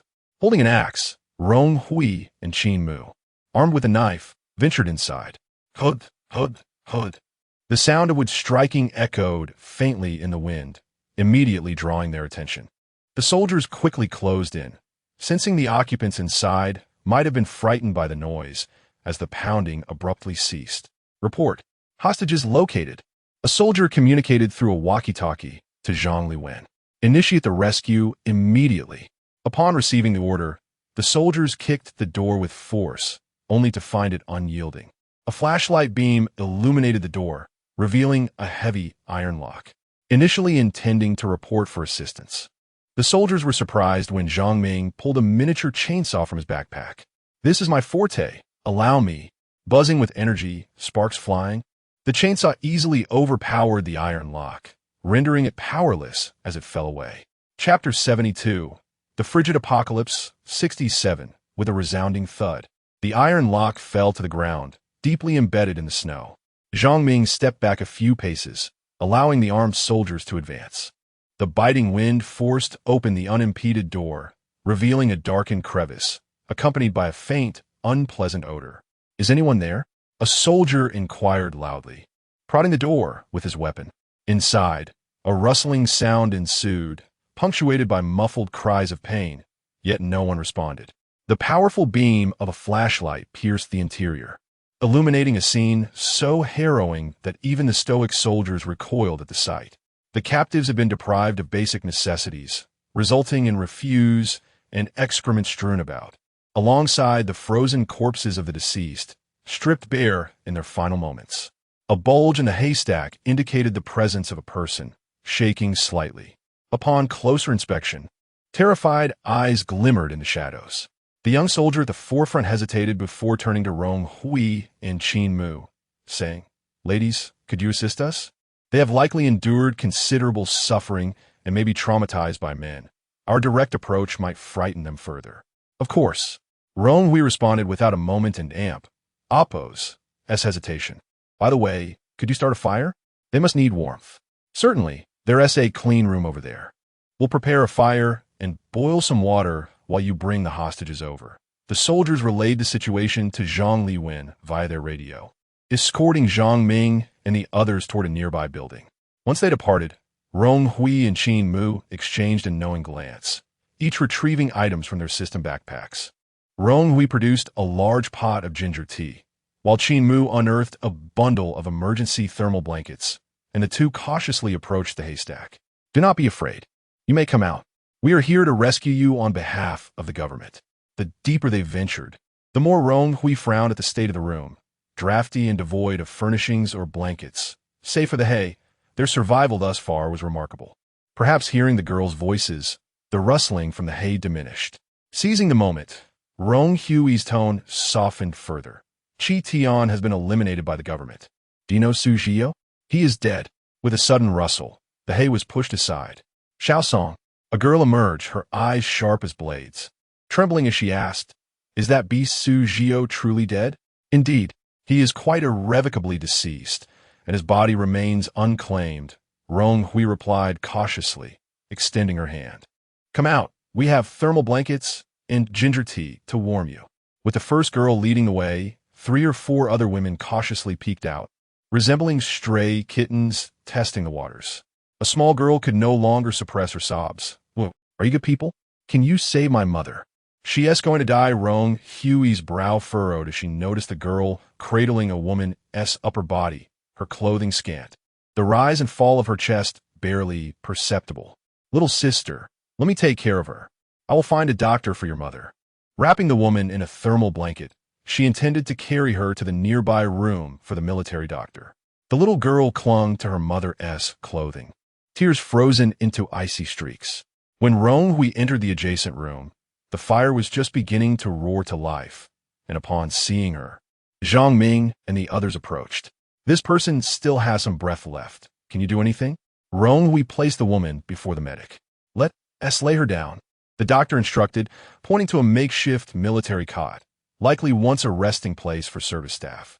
He administered an intravenous injection and examined her frostbite, his frown deepening as he assessed the damage. Several limbs were beyond saving and would require amputation to preserve her life, but conditions were inadequate for such procedures. With a sigh, the medic withdrew after providing glucose and saline, leaving her to wait for death. Rong Hui bit her lip, recalling the desperation in the little girl's eyes. Retreating to a corner where she discreetly retrieved a small oil lamp from her backpack, activating her skill. Mother's Light, designated for specific individuals, health value increases by 50. Limited to 3 individuals. Before the onlooker's eyes, the necrotic, purplish skin of the woman visibly lightened, and her breathing grew stronger. Rong Hui then wrapped her in another blanket, reasoning that without equipment to monitor, they could attribute her recovery to her resilience. Returning to the small, dilapidated room, she found Qin Mu distributing thermal blankets, helping 2 children unwrap theirs. Perhaps due to Qin Mu and Appo's impassive demeanor, the hostages appeared relatively calm. Among those captured by Qi Tian, only 6 adults and 2 children remained alive. Rong Hui covered the other bodies with cloth, knowing Zhang Liwen would handle their arrangements. Keeping the oil lamp lit at the center of the room, its warm, golden glow illuminated the space. Mother's Light. Those illuminated by the glow will receive a 10 increase in health value. No limit on numbers. Suddenly, Qin Mu halted her actions, staring at Rong Hui in astonishment, as the system panel indicated that the health value, previously diminishing due to extreme cold, had fully replenished. Rong Hui felt a touch faint. It was her first time treating so many, and her energy was nearly depleted. She smiled weakly at Qin Mu, realizing that there was no need to conceal her fatigue at such a moment when saving lives was paramount. Qin Mu's gaze was complex. She bowed her head in silence. "How warm it is, sister. Does your lamp possess magic?" A child, thin as a little monkey, nestled within the silver thermal blanket, asked with wide eyes, relishing the heat. Rong Hui smiled gently, handing him a steaming cup of ginger tea. "It's not magic. It's the blanket's effect. Here, sip it slowly." Once they ensured everyone was wrapped in blankets, they used the radio to call for help from those outside. "Are you all right? You look unwell," Qin Mu remarked as they finally exited the room. "I'm fine," Rong Hui replied, a slight smile playing on her lips, though her lips were pale. Qin Mu produced a piece of chocolate from her pocket, insisting that Rong Hui eat it without protest. "You stubborn person, you can barely walk." After consuming several pieces of chocolate, Rong Hui felt her strength returning slightly. As the hostages received treatment, the group followed Zhang Liwen to locate Su Jiao and Appo's secret vault, led by one of his personal bodyguards through a labyrinthine path to a concealed basement entrance. This region, nestled in the northern mountains, had a tradition of households digging basements, and at the service station's edge, 2 residences contained underground spaces repurposed by Su Jiao as his private treasury. Using the key discovered on Su Jiao, they smoothly unlocked the first basement, descending the stairs as powerful military flashlights illuminated the space as if it were daylight. Before them stood 4 opulent cabinets reflecting dazzling light, nearly blinding. Upon closer inspection, they revealed gold bars, jewels, ginseng, deer antlers, fish glue, bird and Appo's nests, fine cigarettes, premium liquor, and various unidentifiable treasures haphazardly displayed, even including a half-sized root carving, clearly of significant value, carelessly placed on the ground. At the center stood a long table crafted from golden silk nanmu, resplendent and radiant, beside which lay a genuine leather chair adorned with a mink blanket. Su Jiao certainly knew how to indulge himself, living almost like an emperor. "Goodness," exclaimed the youngest. Wang Yi, unable to contain his excitement, his eyes reddening as he fixated on the stack of gold bars, having never before seen such wealth. Not only he, but the entire group was taken aback, silently making their way to the second storage room. With the first room as a point of comparison, this basement appeared somewhat more substantial. Stacked into two walls were fragrant rice, glistening glutinous rice, boxes of foie gras, frozen Australian lobster, wagyu beef, exquisitely packaged premium ham, and a cabinet brimming with fine red wine. A soft gulp echoed as someone swallowed. Chapter 73. The Frigid End of Days. 68. Good heavens. How many lives must have been seized? Zhang Ming, being older and more composed, was the first to regain his senses and exclaimed in astonishment. In just over 10 days of tyrannical rule, they had managed to seize supplies from 3 warehouses. One could only wonder how many lives had been lost, either directly or indirectly at their hands. For a moment, the atmosphere grew tense. It was impossible not to feel tempted by such an abundance of valuable items. However, the official presence, represented by Zhang Liwen, served as a reminder that these treasures were likely not meant for them. Nevertheless, with the aggressive Wu San deceased and the loathsome Chun Lei absent, the remaining individuals were not particularly greedy. After a brief period of shock, they realized that they had already acquired ample supplies from larger warehouses.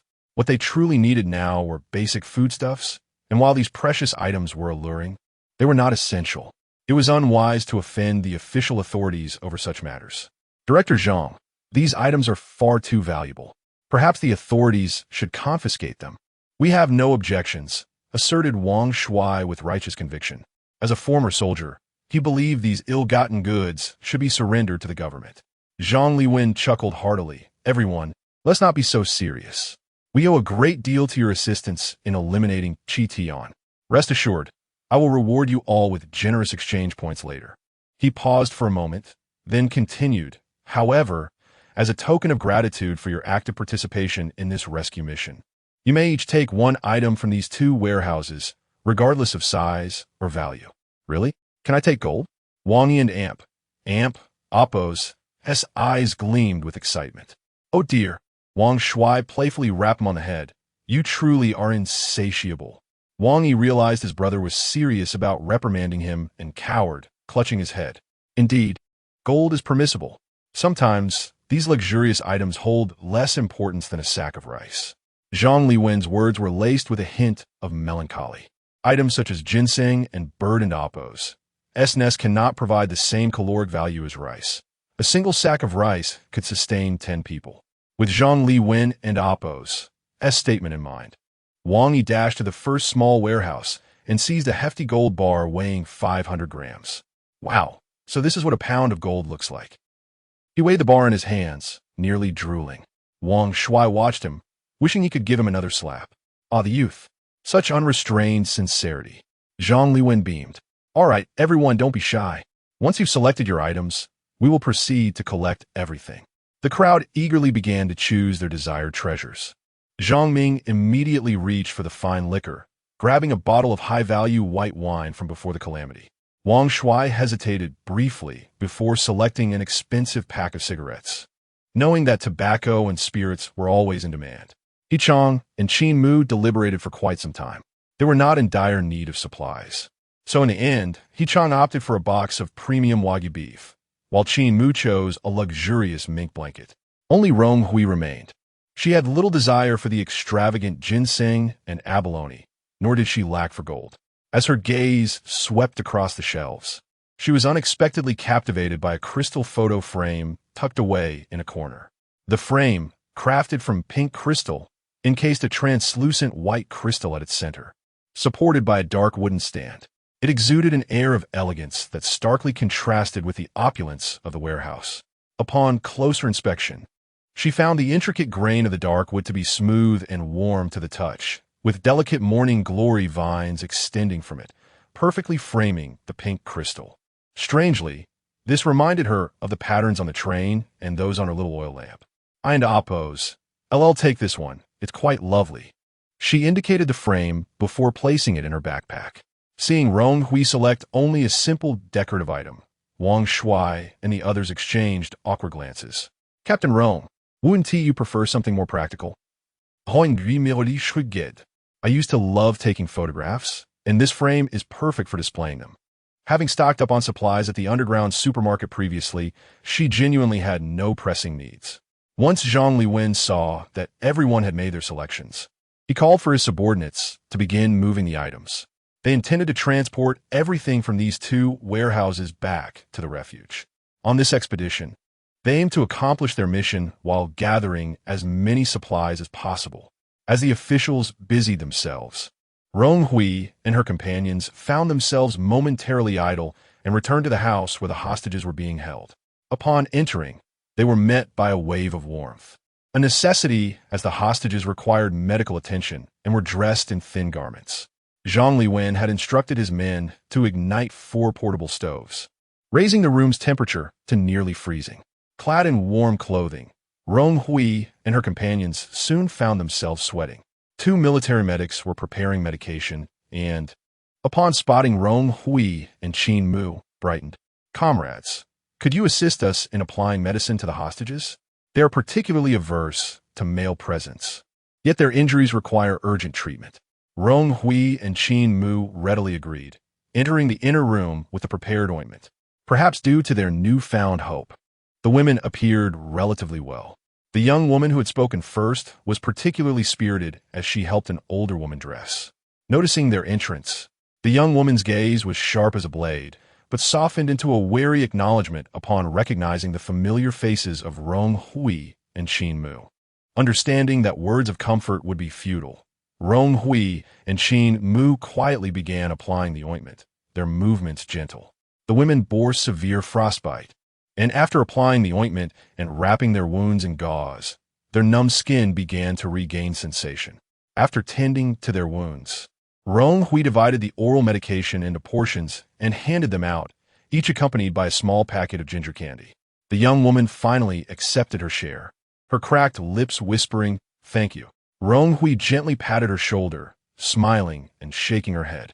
Due to the hostages and oppos' weakened state, Zhang Liwen decided to allow them to remain in the service area to recuperate, opting not to take them to the pharmaceutical factory the following day. They would return to the refuge together once the mission concluded. The service area was sufficiently spacious, and everyone set up camp for the night without further conversation. On the 19th day of the frigid descent, dawn broke with the sun barely peeking through, its pale hue devoid of warmth. A milky fog enveloped the surroundings, and the air was painfully cold as it entered their nostrils. The soldiers were early to prepare, ready to depart at a moment and oppos, as notice. Rong Hui and her companions had packed their belongings the night before and could board the vehicle as soon as they awoke. Leading the convoy was an off-road vehicle, followed by 4 military trucks in a neat line, and lastly, a bus for the captives, with Rong Hui's minibus trailing behind. Vroom, vroom. The extreme cold made it difficult for the vehicles to start. Rong Hui sat in the passenger seat, nibbling on a protein bar. Feeling a bit groggy from the early rise, her eyes half closed as her mouth mechanically chewed. "Report. Suspect Chun Lei has escaped." A loud voice shattered the fog. A soldier rushed to Zhang Liwen, supporting his arm. "We were just about to transfer the suspect to the vehicle when he suddenly broke free from the handcuffs and fled, injuring 2 of our men in the process. He headed into the woods by the roadside." Rong Hui snapped to attention. Chun Lei. That diminutive figure couldn't possibly overpower 2 trained soldiers. Zhang Liwen shared her incredulity. "Are you certain he acted alone? Just by himself?" The soldier appeared puzzled as well. "Yes." He suddenly exhibited extraordinary strength, even breaking the steel handcuffs. "One of our men lost the use of his arm from a single punch. He may have a fracture." With urgency pressing and the mission paramount, there was no manpower available to pursue Chun Lei specifically. Zhang Liwen furrowed his brow, contemplating for a moment before waving his hand decisively. "No pursuit. We shall proceed directly to the pharmaceutical factory." With his command given, the engines roared to life, headlights piercing through the mist as they set forth. Chapter 74. The Frigid Apocalypse, 69. As the sun reached its zenith, they finally arrived at the pharmaceutical factory located in the suburbs. Everyone disembarked, silently gazing at the desolate ruins before them. the only sound being the faint rustle of breath as wisps of white mist unfurled in the air. It is often said that the most poignant tragedies are those that shatter the most beautiful things for others to witness. And the factory before them bore the hallmarks of a postmodern tragedy. Once a sophisticated and fully mechanized facility, it now lay in disarray. Its skeletal remains and scattered debris of broken stones and scrap metal littering the ground, with solitary steel frames standing like the ribs of a dying beast. With a heavy heart, Zhang Liwen removed his wind goggles, his eyes clouded with sorrow. Engineers, let us begin our work. Accompanying them were professional construction engineers, tasked with determining the safest means to salvage materials from the ruins. Given the challenges of utilizing large machinery like cranes in this scenario, they could only rely on their knowledge of mechanics to minimize risk. After a thorough inspection, the results were more dire than anticipated. Not only had 80 of the production line been destroyed, but half of the employee dormitories had collapsed, and the critical research center and warehouse were also teetering on the brink of collapse. Their primary mission was to recover intact research materials, precision instruments, and some finished pharmaceuticals to transport back to the shelter, making the research center and warehouse their utmost priority, even if it meant venturing into the ruins. 2 engineers, donning heavy helmets, risked their lives as they navigated the debris, aware that any collapse could spell disaster for them. Before long, one engineer began waving frantically in Zhang Liwen and Appo's direction, prompting him to hurry over, followed closely by Rong Hui. Director Zhang, we've found an entrance. The engineer pointed to a triangular opening formed by the collapsed steel framework that appeared relatively stable. However, is it not too small? Zhang Liwen hesitated. Indeed, that is the crux of the matter. But Old Chun and I have just inspected the area. There are no more secure entrances available. The engineer adjusted his helmet, his breath fogging up his glasses. Bending down to examine the opening, Zhang Liwen realized it was less an entrance and more of a sizable gap, barely wide enough for 3 adult palms. Its constricted dimensions rendered it nearly impossible for an average person to squeeze through. It's not necessary for many to enter. As long as someone can position the scanning machine in the center of the factory, we can conduct a load-bearing structure scan remotely. The engineers were confident. All right, you and Old Chun have worked hard. Go rest for now while I think this over, Zhang Liwen said, patting the engineer's shoulder, prompting their departure. Furrowing his brow, he contemplated the situation for some time, yet no solution sprang to mind. If this were before the extreme cold, he could have selected a slimmer soldier to crawl through. But now, in this bitterly frigid weather, everyone had to bundle up just to maintain their body heat. Even the slimmest among them had doubled in girth and could not possibly fit through. Removing out their garments now. In this minus 60-degree weather, one could freeze to death in an instant. As Zhang Liwen pondered his strategy, Rong Hui was also deep in thought. Her physical endurance remained robust, and she was confident in her ability to employ her skills multiple times. This task was beyond the capabilities of an ordinary person, yet she felt she could succeed. Director Zhang, I can give it a try. Rong Hui fixed her gaze on Zhang Liwen, unwavering. But it is exceedingly dangerous, and even then, you may not be able to enter if I remove my coat. I believe I could manage. Rong Hui's tone was earnest. Zhang Liwen firmly objected. No. Are you not aware of the current temperature? Without outerwear, one would instantly succumb to frostbite, and what awaits you then? I would never stoop to endangering lives. Though Rong Hui and Xin Mu were the most slender and thus most suitable for this endeavor, he refused to recklessly gamble with their lives. Captain Rong, do not act impulsively.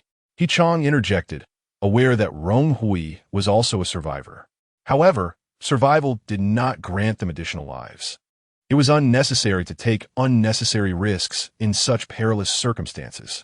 The others in the team expressed their concerns, yet Xin Mu remained silent, recalling Rong Hui's previous use of her skills.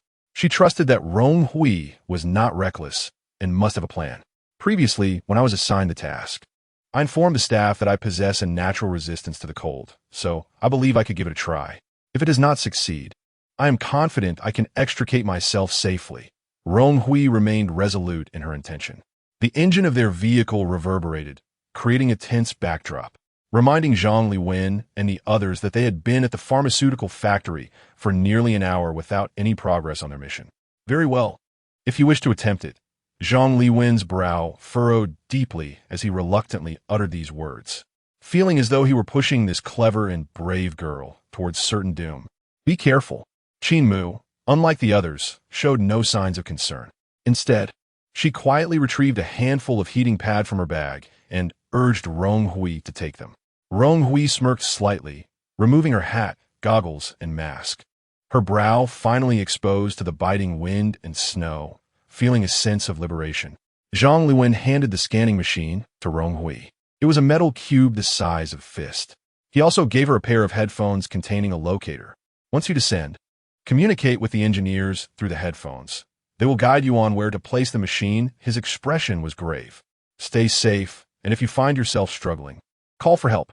Understood. Rong Hui appeared remarkably at ease, donning the headphones and approaching the gap.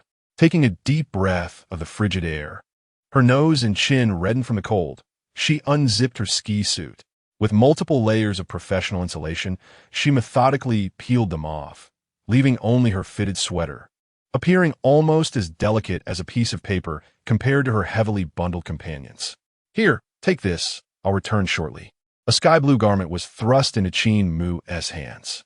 Rong Hui secured the machine around her neck and, with her body still uncrippled by the cold, resolutely squeezed through the gap.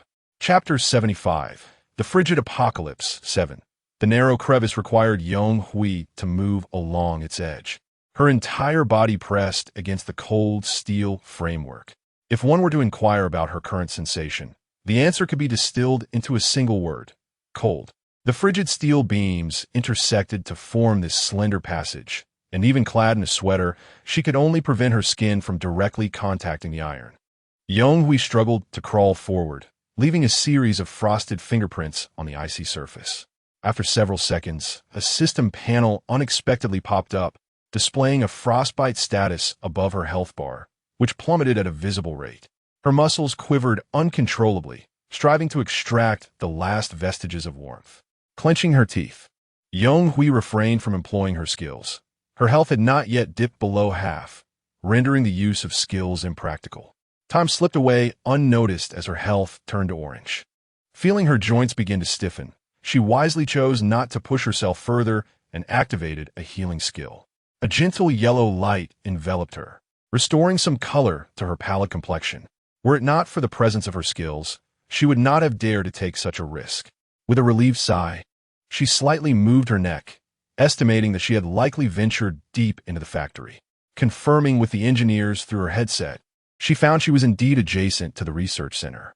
However, the structure of the ruins was complex, requiring the engineers to utilize scanning machines to ascertain a safe entry point. As she moved, a stone dislodged beneath her, falling with a delayed thud that indicated she was climbing at a considerable height, potentially over an abyss below. This realization filled her with trepidation, prompting her to proceed with greater caution as adrenaline surged through her veins, momentarily dulling her sense of cold. Each meter she advanced was accompanied by the ominous creaking of the steel framework, compelling her to silence her breath and move with agility and grace. After what felt like an eternity, she reached her destination.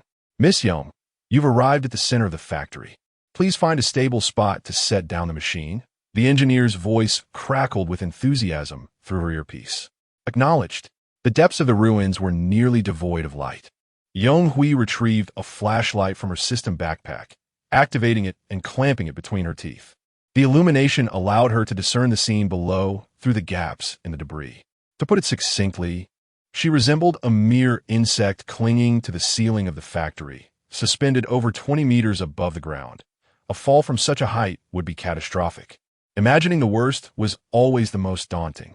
Raising her gaze, she steeled herself against fear, and as she maneuvered into a particular position, it was as if the world opened up before her, akin to the moment described in Peach Blossom Spring.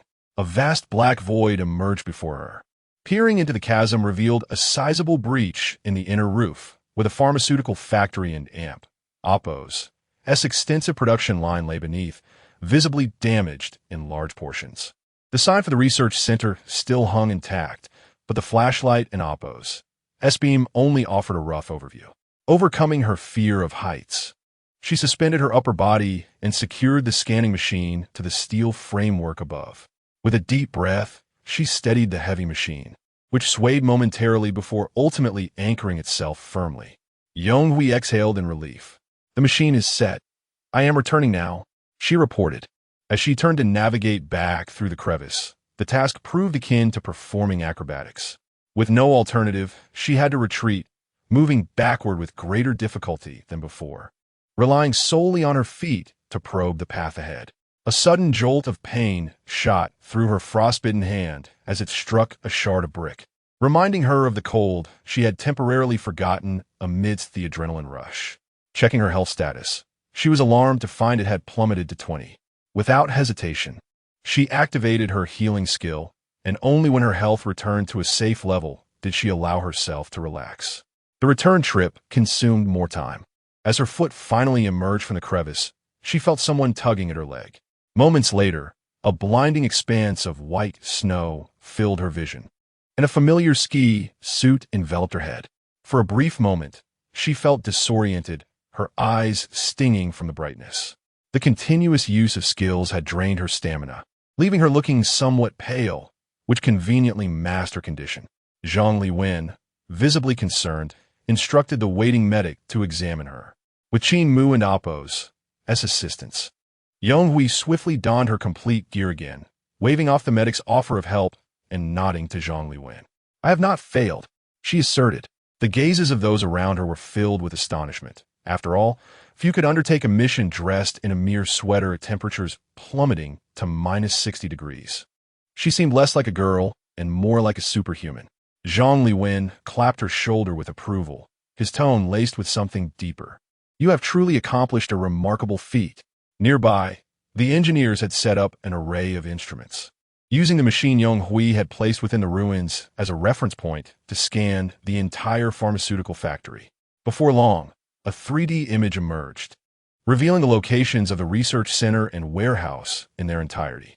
Armed with this newfound clarity, the engineers felt emboldened, ultimately selecting a small door located beneath a load-bearing column.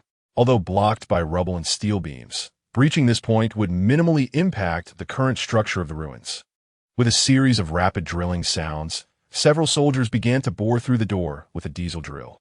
Despite the consistent rain of dust from above, no other vibrations were felt, ensuring safety. Half an hour later, amidst the cheers of the crowd, the entrance was finally opened, and Zhang Liwen led the team into the factory and Oppo's interior. "Captain, should we assist as well?" Wang Yi asked hesitantly, feeling that their role here was merely that of laborers. Rong Hui nodded, following the troops inside. At last, she comprehended Zhang Liwen and Oppo's official intentions. This so-called pharmaceutical factory mission was merely a facade. Their true objective was to aid in the eradication of Qitian. Otherwise, they could have simply sent more soldiers to the factory to transport supplies, without the need to lure them in with substantial rewards.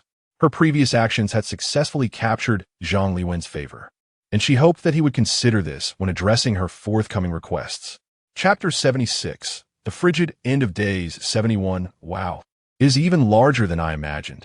Upon entering the pharmaceutical factory, Zhang Ming was taken aback, his mouth agape at the sight before him.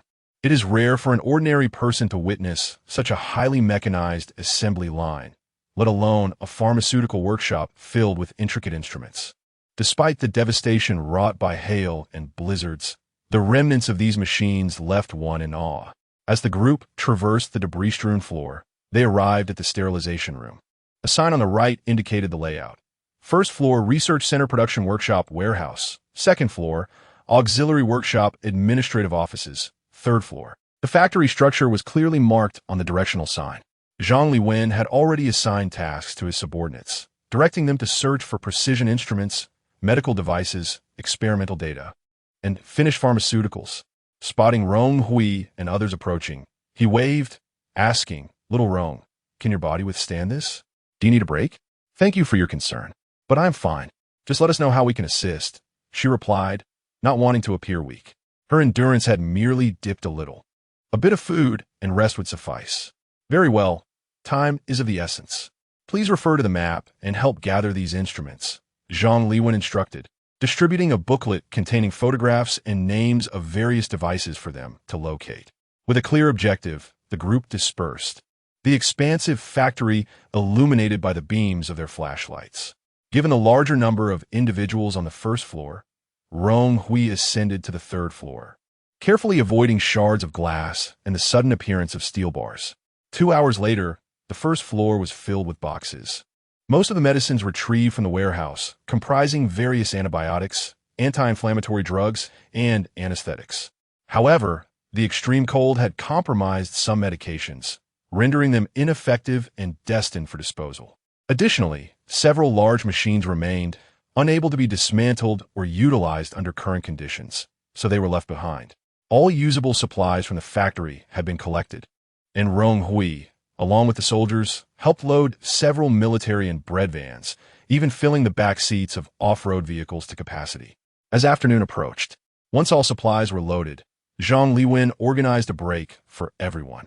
Given the rudimentary conditions, cooking was not feasible. So Rong Hui and the others retrieved military ration packs to quell their hunger. The ration packs were heavy, and upon inspecting the contents, Rong Hui found a variety of items: compressed biscuits, canned goods, bread, jam, and syrup. She uncovered a simple windproof stove with 4 metallic legs, placing a can on it to heat. In no time, steam began to rise, dipping the dry compressed biscuits into the canned yellow beans. The soft legumes clung to the biscuit. A bite revealed a perfect balance of saltiness and sweetness, making for a delightful meal against the snowy backdrop. Qin Mu had initially intended to nibble on some chocolate, but upon witnessing Rong Hui and Amp, Oppo's hearty appetite, she felt her own hunger awaken. Resigned, she leaned beside her and set up her own small stove. "How much longer do you plan to stay?" "It will soon be 20 days, Qin Mu remarked, striking a match and tossing it aside carelessly. The distance from others allowed their conversation to remain private. "I'm not sure. Who knows what dreadful calamities lie ahead? Ones we may not be able to endure," Rong Hui replied, taking the last bite of her biscuit and accepting the match from Qin Mu. With a swift flick, she ignited the flame, cupping it gently to draw closer to the stove. "I share your thoughts. If we wish to leave later but cannot, it would be a grave loss." "Thank you." Qin Mu placed a can of chicken on the stove to heat. By 4 o'clock, their mission concluded. Zhang Liwen led the group back to the service area, gathering the injured women and children into the vehicles for the return journey. Despite the encroaching darkness making night travel perilous, the urgent need for medication at the shelter outweighed the risks, as recent days had shown no further hail or tornadoes. Zhang Liwen resolved to spend the night traveling back. This operation had spanned 4 days, and everyone was weary. In the swaying vehicle, Rong Hui could no longer stay awake, her eyelids growing heavy. After an indeterminate period, she awoke to a strange noise akin to someone tearing tough plastic, which grated on her ears. "Quick! The convoy needs to take cover behind that building." Zhang Liwen's serious voice crackled through the intercom from the front seat. Rong Hui glanced at the time, 2 in the morning. Outside, the wind howled, violently tearing at the windows. In the rapid motion of the vehicle, there was a moment when it nearly lifted off the ground. Bang! Bang! Unknown debris collided with the windows, only to be whisked away by the gale. The violently shaking windows instilled a fear that they might shatter at any moment. The small bus where Rong Hui and her companions sat had roused everyone from their slumber, their eyes reflecting tension and trepidation. The once familiar gentle nature of the heavens had turned unpredictable, unleashing small surprises that could snatch away lives. No amount of skill or ability could withstand the wrath of nature. The women and children rescued from Qitian were afforded special treatment, seated in a semi-new SUV discovered at the headquarters. However, even the heavy vehicle could not resist the storm's onslaught. Though they were sheltered from the wind, they could still feel the car shifting uncontrollably. "Mama, are we going to die again?" A little girl whimpered, burying herself in her mother's embrace, tears soaking the military green blanket. The mother, her hands wrapped in bandages, gently covered her child in Amp, Oppo's ears, soothingly whispering, "Be good, sleep now. Everything will be fine when you wake." Another little boy shrank silently into his blanket. His mother had not been as fortunate. She had not survived to be rescued, leaving him an orphan who must bear his fears alone. At that moment, a gentle touch startled his trembling form. He looked up to see Sister Song, her palm holding a packet of candy. "I don't like sweets. Can you help me eat it?" She mischievously blinked, realizing that her preserved ginger candy was now of great use. Shyly, the little boy shook his head, but he could not resist as Sister Song pressed the candy into his mouth. A hint of spice mingled with warmth flowed into his heart. The symphony of the howling wind lasted about an hour, but fortunately, the building they sheltered in was sturdy, and the convoy sustained little damage. Once the wind ceased and the snow settled, they continued their journey. As dawn broke, the silhouettes of the 3 buildings of the shelter emerged in the distance. Rong Hui spotted the familiar gymnasium and felt a strange sense of nostalgia wash over her. "Ah, we are finally back," she sighed, leaning back against her seat, her tense shoulders relaxing. Today marks the 20th day. Chapter 77. The bitter chill of the end times. 72. Upon my return, an overwhelming number of tasks await my attention. I kindly ask everyone to rest well in the shelter and meet me at the Resource Management Office around 3 o'clock this afternoon. Zhang Liwen stepped out of the vehicle, glancing at his watch with a furrowed brow, burdened with the responsibility of managing the medications, captives, and the injured that he had brought back. He truly felt stretched beyond his limits. However, the government would certainly not neglect those who had performed admirably, such as Rong Hui and her companions. After several days of interaction, everyone had developed a profound respect for Zhang Liwen and Appos as authority and leadership. Time and again, he had navigated them through perilous situations, and upon hearing his directive, no one objected. They exchanged brief greetings before dispersing. "Captain." "Oh no, Miss Rome, may I have your contact information?" Wang Yi, a tall yet inexperienced boy, blocked Rong Hui and Appos' path just as she was about to leave. His eyes dared only to glance at her shoulder, fiddling with his hat in nervousness. "What are you thinking? Do you believe this is a time of calamity? Where would you find a phone?" Wang Shu, his older brother, playfully ruffled his hair. Wang Yi's mouth fell open in realization. "Oh, can I at least know where you live? Where else would we live? In the shelter?" "Of course." Wang Shu chuckled awkwardly, pulling his brother along. Wang Yi struggled like a fish out of water, unwilling to leave. "What are you doing, brother?" "I and Appos am not a child." "Be quiet. You have 2 bags to carry." Wang Shu and Appos' expression was devoid of amusement. He sensed that this girl was no ordinary person. She possessed both courage and capability, far removed from their kind. All he wished was for his brother to survive in these trying times, rather than recklessly charging into danger for anyone. Rong Hui remained in place, utterly perplexed. Having not uttered a single word before the brothers and Appos, exchange resembled a skit. PFF. Qin Mu, who had witnessed the entire scene, Kuden and Appos, contained a laugh. "Cough, cough. I and Appos am off. See you this afternoon." She waved and departed, her sword slung over her shoulder. Rong Hui shrugged and discerned the direction, heading toward a nearby entrance. The authorities were indeed undertaking extensive renovations of the shelter. Just 4 days away, the 3 gymnasiums, previously connected only by warm corridors, now appeared as a cohesive structure, with further expansions underway. It was only 7 in the morning, yet there were already individuals clad in thick garments working on the iron framework.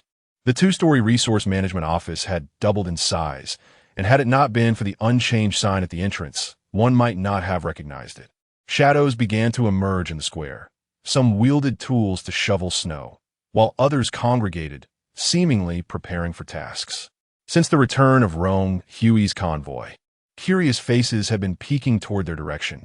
Rong Hui approached a side entrance, expertly removing her windproof goggles and taking a moment to mentally prepare herself before stepping inside. Wow. The experience was akin to tossing a foul sock into a jar of pickled vegetables, allowing it to ferment in the heat. The warmth enveloped her like a heavy blanket, and for a moment, she nearly believed she had stumbled into someone's bed. Thankfully, her mask had remained in place, filtering some of the odor. The interior bore no resemblance to the original gymnasium and oppos, as playground or stands. Instead, rows of large sleeping platforms were tightly packed together. Looking up at the newly constructed ceiling, she realized she could almost reach it with a jump. The gymnasium had been transformed into a multi-layered structure, accommodating more inhabitants. An unusual stillness hung in the air, leading Rong Hui to initially believe it was too early for anyone to be awake. However, upon closer inspection, she noticed pairs of eyes lurking in the shadows, not so much fixated on her, but rather on a large bag slung across her shoulders. Her attire appeared clean and warm, her complexion vibrant, setting her apart from the gaunt faces of most disaster victims. Rong Hui was certain that she had been marked as an easy target. It was an unfortunate reality. Her gender and age made her a prime candidate for exploitation. Sensitive to the malevolent gazes around her, she sighed deeply, pinching the bridge of her nose. Having endured a sleepless night, she felt reluctant to engage in conflict. As the curtain was lifted, a few snowflakes drifted inside. Rong Hui, as if she had just materialized, silently exited. Although the outside was frigid, it promised fewer complications. After the azure figure vanished, the group lingering by the entrance began to murmur amongst themselves, speculating about the unfamiliar individual in fine clothing. With a bulging bag, surely a relative of a leader. Finding a sheltered corner to rest, Rong Hui opened her system panel. During her mission, Shenlisher had frequently inquired about her well-being, his avatar blinking incessantly. Lacking the energy to engage, she had chosen not to respond. The latest messages were from the previous night. Shenlisher, Sister Rong, my only sister, you and T have really run into trouble, would you? Why Haven T replied. Shenlisher, I've heard your team has been out for 4 days. How are you? Shenlisher, tomorrow marks the last day. Nothing is more important than your life. Please reply. Rong Hui did not resent this attention. If she truly encountered misfortune in the dungeon, at least she had a friend who cared for her. Rong Hui, I'm fine. I've returned to the shelter. Shenlisher. Finally, you responded. If your avatar hadn't been lit, I would have thought you perished. Rong Hui, don't curse me. Shenlisher, you were the first companion I encountered in the dungeon. I wish for your safety above all else. By the way, today is the last day. What are your plans? Are you leaving? I'm finishing up and leaving the dungeon today. My frostbite is unbearable, and my health points are perpetually orange. It's intolerable. Rong Hui, I still have a day to consider my options. Shenlisher, truly worthy of your status. Rong Hui closed the system panel and made her way to the office, which had transformed from a modest structure into a respectable office space. Staff members were stationed at the windows, and she noticed a large wooden sign nearby detailing various registration procedures, with rental terms listed at the bottom. To balance the wealth disparity among the populace, those with ample resources who wished to avoid the crowded free sleeping area could exchange provisions for a private room, with costs varying based on the type and duration of the rental. After a moment of contemplation, Rong Hui retrieved a large packet of instant noodles from her backpack and placed it on the counter. I'd like to rent a Class C room for 1 day. The staff member exhibited a courteous demeanor, eagerly accepting the noodles and handing her a key. Room 107, 3rd floor of Building 3. Please proceed to the right. A Class C room was merely a simple 10 square meter space, furnished with a table and a single bed. Rong Hui set down her bag and lay down fully clothed, finally able to catch up on some much-needed sleep. At 3:00 and oppos clock in the afternoon, the 6 of them gathered at the entrance of the resource management office. Perhaps due to their rest, their appearances had noticeably improved. Wang Yi, seemingly chastised, dared not glance in Rong Hui and oppos as direction. Zhang Liwen awaited their arrival inside, looking somewhat fatigued, having had little opportunity for respite. Good afternoon, everyone. I trust you have brought your access cards? The group nodded in affirmation. I want to delay you further. The reward for the pharmaceutical factory mission is 500 exchange points. Since you all assisted in eliminating Qitian, I'm pleased to grant you double the points. Each of you will receive 1,000. Zhang Liwen declared with a hearty laugh. Such a large sum. Zhang Ming could not help but exclaim in astonishment. Unlike other young individuals, he had a family to support. With these 1,000 exchange points, he would not need to undertake perilous tasks for quite some time. Moreover, having successfully raided the warehouse of Chi Tian. He could now afford to provide his family with a comfortable room on the second floor. Zhang Liwen smiled and nodded, promptly arranging for the magnetic cards of everyone to be recharged. Even the composed Qin Mu could not conceal her delight at the completion of the system and Oppo's tasks. Once everyone had received their rewards, they were free to depart, with the convenience of exchanging any desired supplies directly at the window in the future.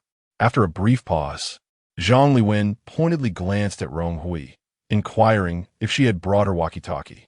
Understanding his implication, Rong Hui replied that she had indeed brought it along with the batteries, and handed them back to him.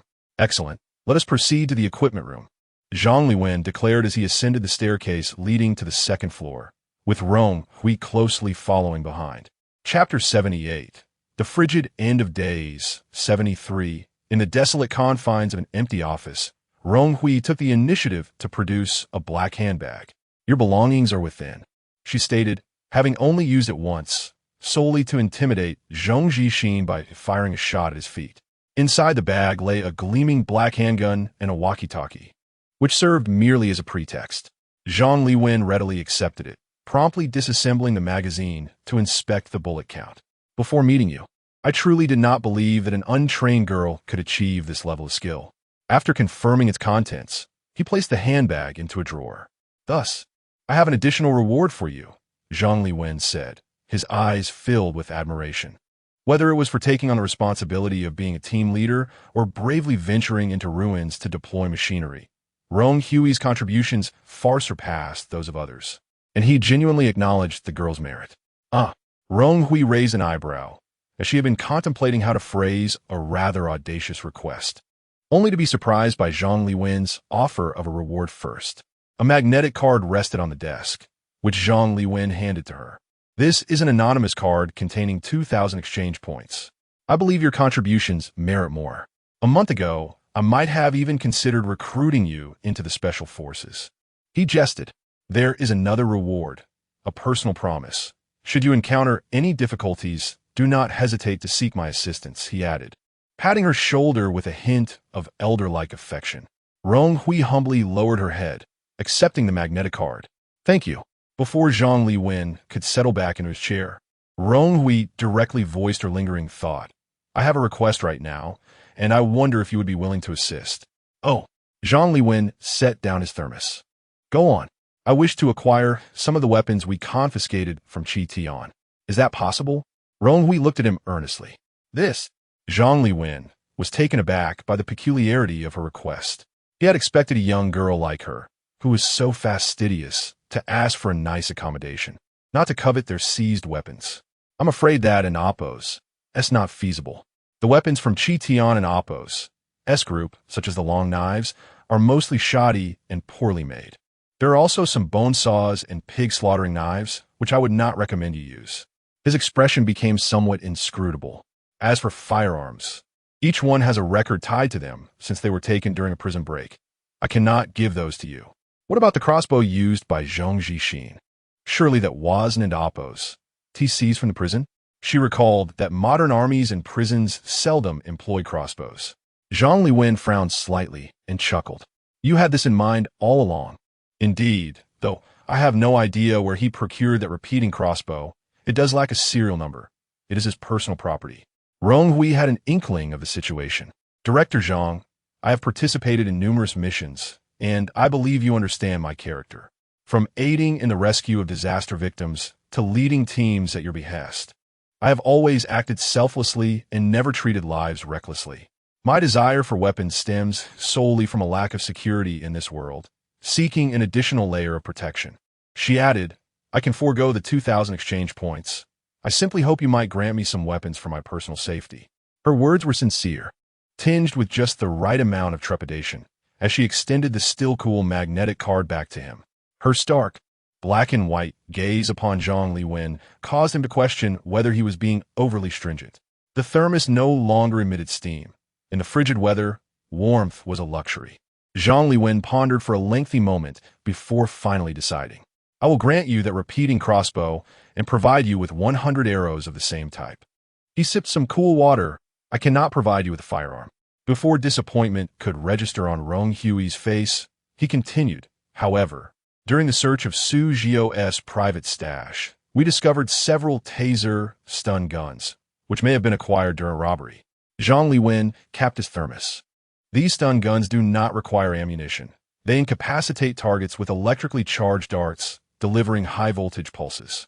They are prohibited in our country, but they are relatively simple to use. I will give you one. Really? Rong Hui's eyes widened. She had anticipated a refusal, but was unprepared for an even better alternative. Indeed, while handguns possess significant lethality and deterrence, they are hampered by ammunition scarcity and require accuracy, often relegating them to a last resort option. The stun gun, however, offered a means to subdue foes without the constraints of ammunition shortages. By the way, what about the battery? There's a spare battery, and you can charge it however you see fit or use exchange points downstairs to recharge it. Thank you immensely. I shall comply with your wishes at once. Rong Hui beamed, discreetly concealing the magnetic card in her palm, revealing a rare glimpse of youthful playfulness. You, Zhang Liwen chuckled, shaking his head, and playfully tapped her. It is indeed a rare sight to see you this way. Before long, a box containing the repeating crossbow and arrows was delivered. The stun gun was compact, nestled within a small case. Rong Hui examined it, finding its operation delightfully straightforward. Mastering battery removal was all it required.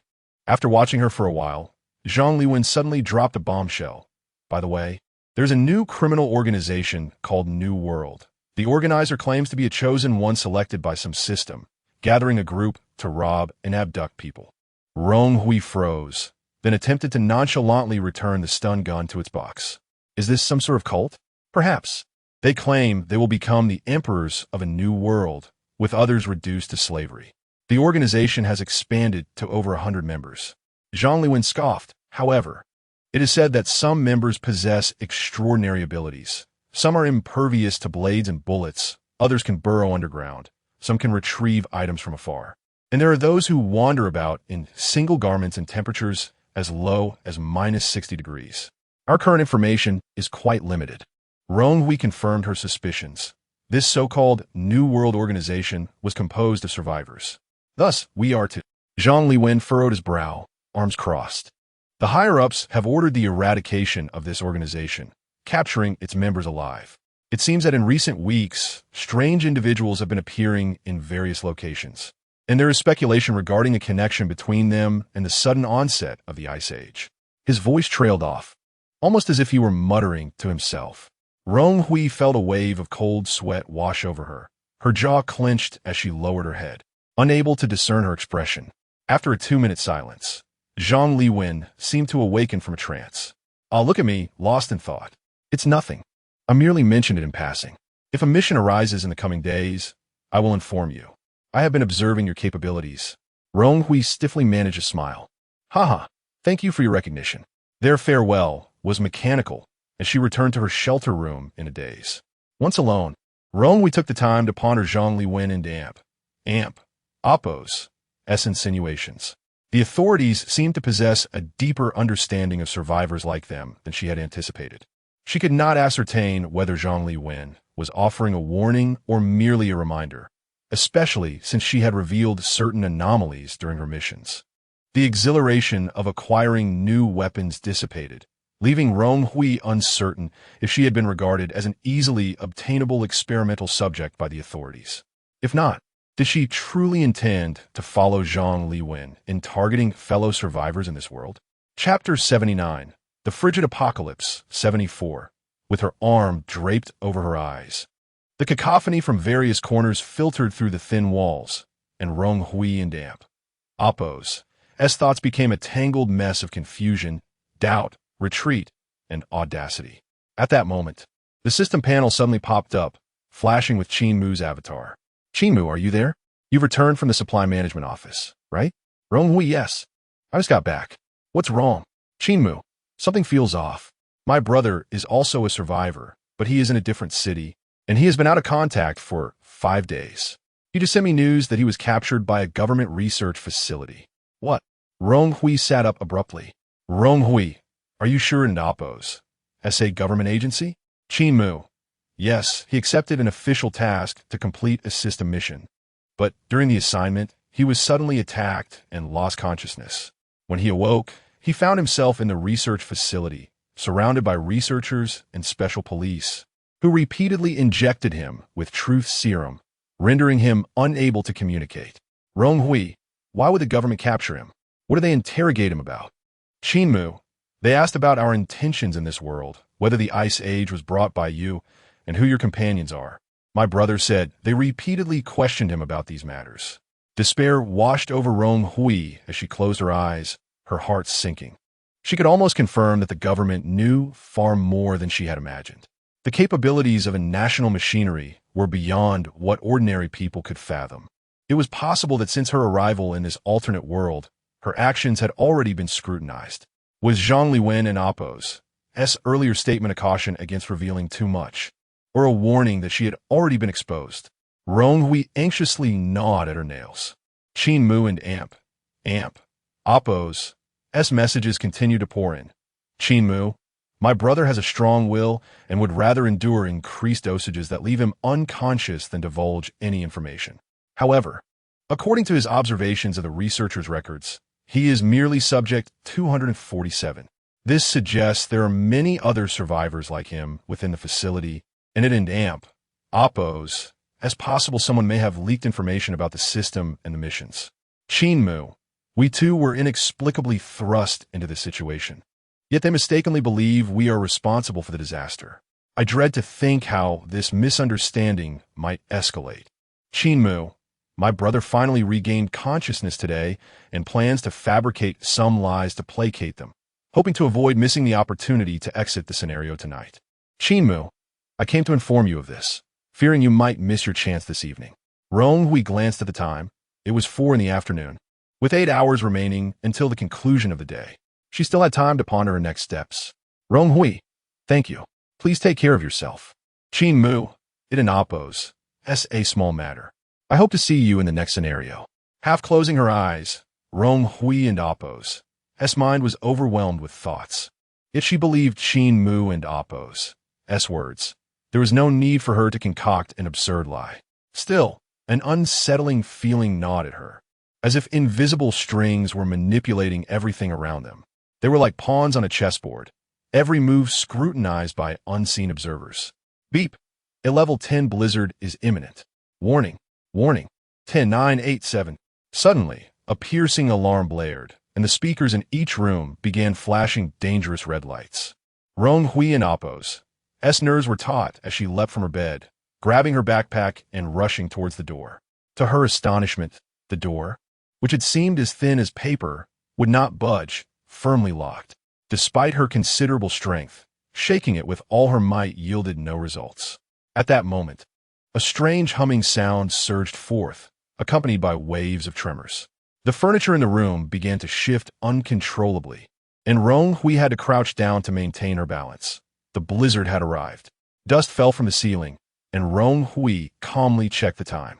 When everything finally settled, half an hour had passed. The ferocious blizzard that could shake an entire shelter was certainly no minor event. With a click, the door lock made a soft sound. Realizing it was now operable, she turned the knob and pushed the door open. The corridor was a scene of chaos, filled with the murmurs of survivors expressing their relief at finding a safe haven amidst the disaster. With an expressionless face, she navigated through the crowd back to the bustling first floor, observing as the heavy metal door slowly lifted.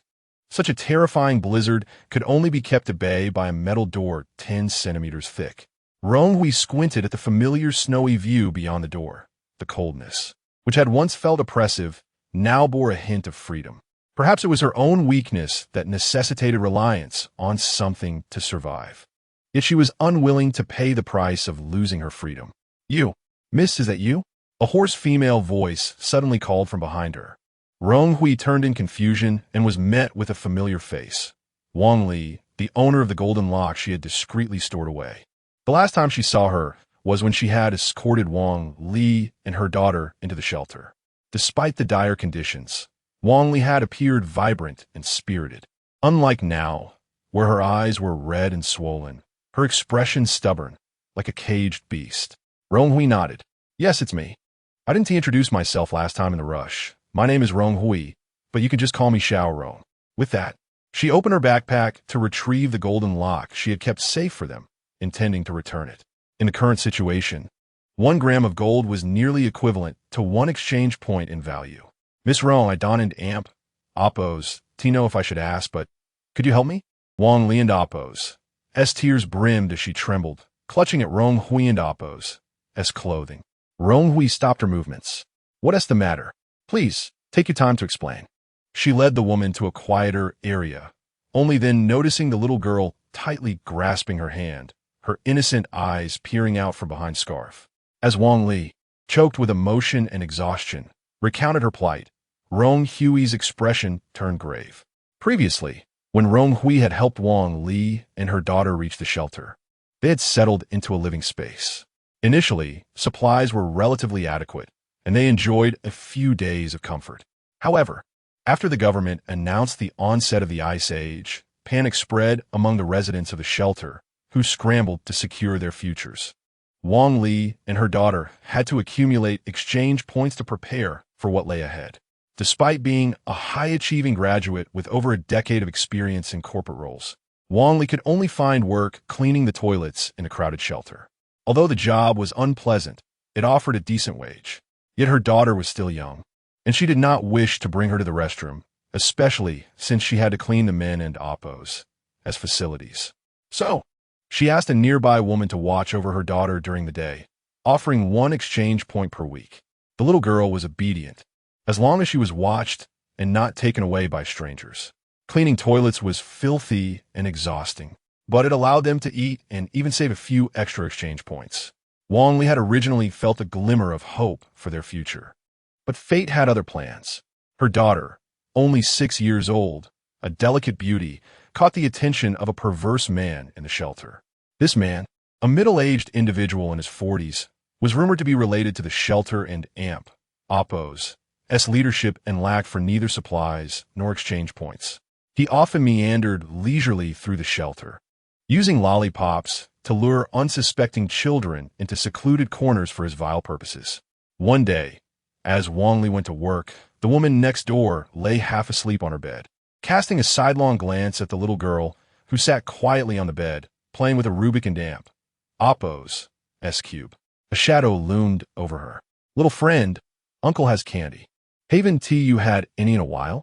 A middle-aged man displayed a toothy grin, his yellowed teeth accentuating the deep lines of laughter at the corners of his eyes. The little girl, understanding the gravity of the situation, shook her head. Her mother had warned her not to accept anything from strangers. The man widened his smile even further, asserting that he was not a stranger, but the leader of the shelter where she and her mother resided. He threatened that if she did not heed his words, they would be cast out. Is that true? The little girl trembled on the verge of tears. Indeed, it is true. Today, I am distributing sweets, and you must come to help your mother collect some. If you arrive too late, there will be none left. Nearby, a woman, half awake, sluggishly interjected, insisting that the girl could not be taken away, for her mother would return. The man shot her a sidelong glance, producing a large can of luncheon meat from his coat and tossing it to her. The woman, filled with unexpected delight, clutched the can and turned away, feigning ignorance. When Wang Li returned after a long day with the food she had earned, she was met with the sight of the woman sleeping soundly in bed. But her daughter was nowhere to be found. Panic-stricken, she rushed to awaken the woman, her voice trembling with urgency. Where's my daughter? Oh dear, I must have dozed off. Today doesn't tea count as your exchange points.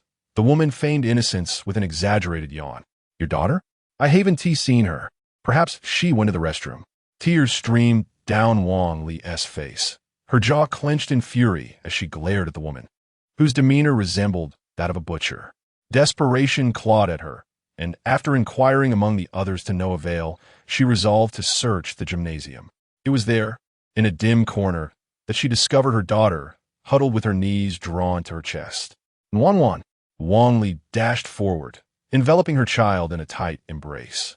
Tears cascading down her cheeks as she felt her daughter tremble in her arms, shattering her heart. The little girl clutched her mother tightly, producing a handful of candies from her pocket. Mommy, You've worked hard. Here, have some candy. Please don't cry. As she stroked her daughter's hair, Wang Li gradually regained her composure. However, the origin of the candies raised her suspicions.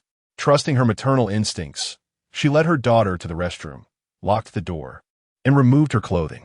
To her horror, the neat and secure outfit she had dressed her daughter in that morning was now in tatters, her delicate skin marred with bruises. More tears flowed uncontrollably as a fierce light ignited in her once gentle eyes, a mother's wrathful determination.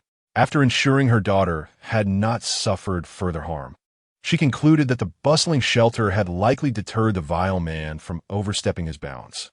With every remaining exchange point, Wang Li sought information from those around her, finally identifying the brute responsible. As for the woman who had aided his malevolence, she vowed that she would not let her escape retribution.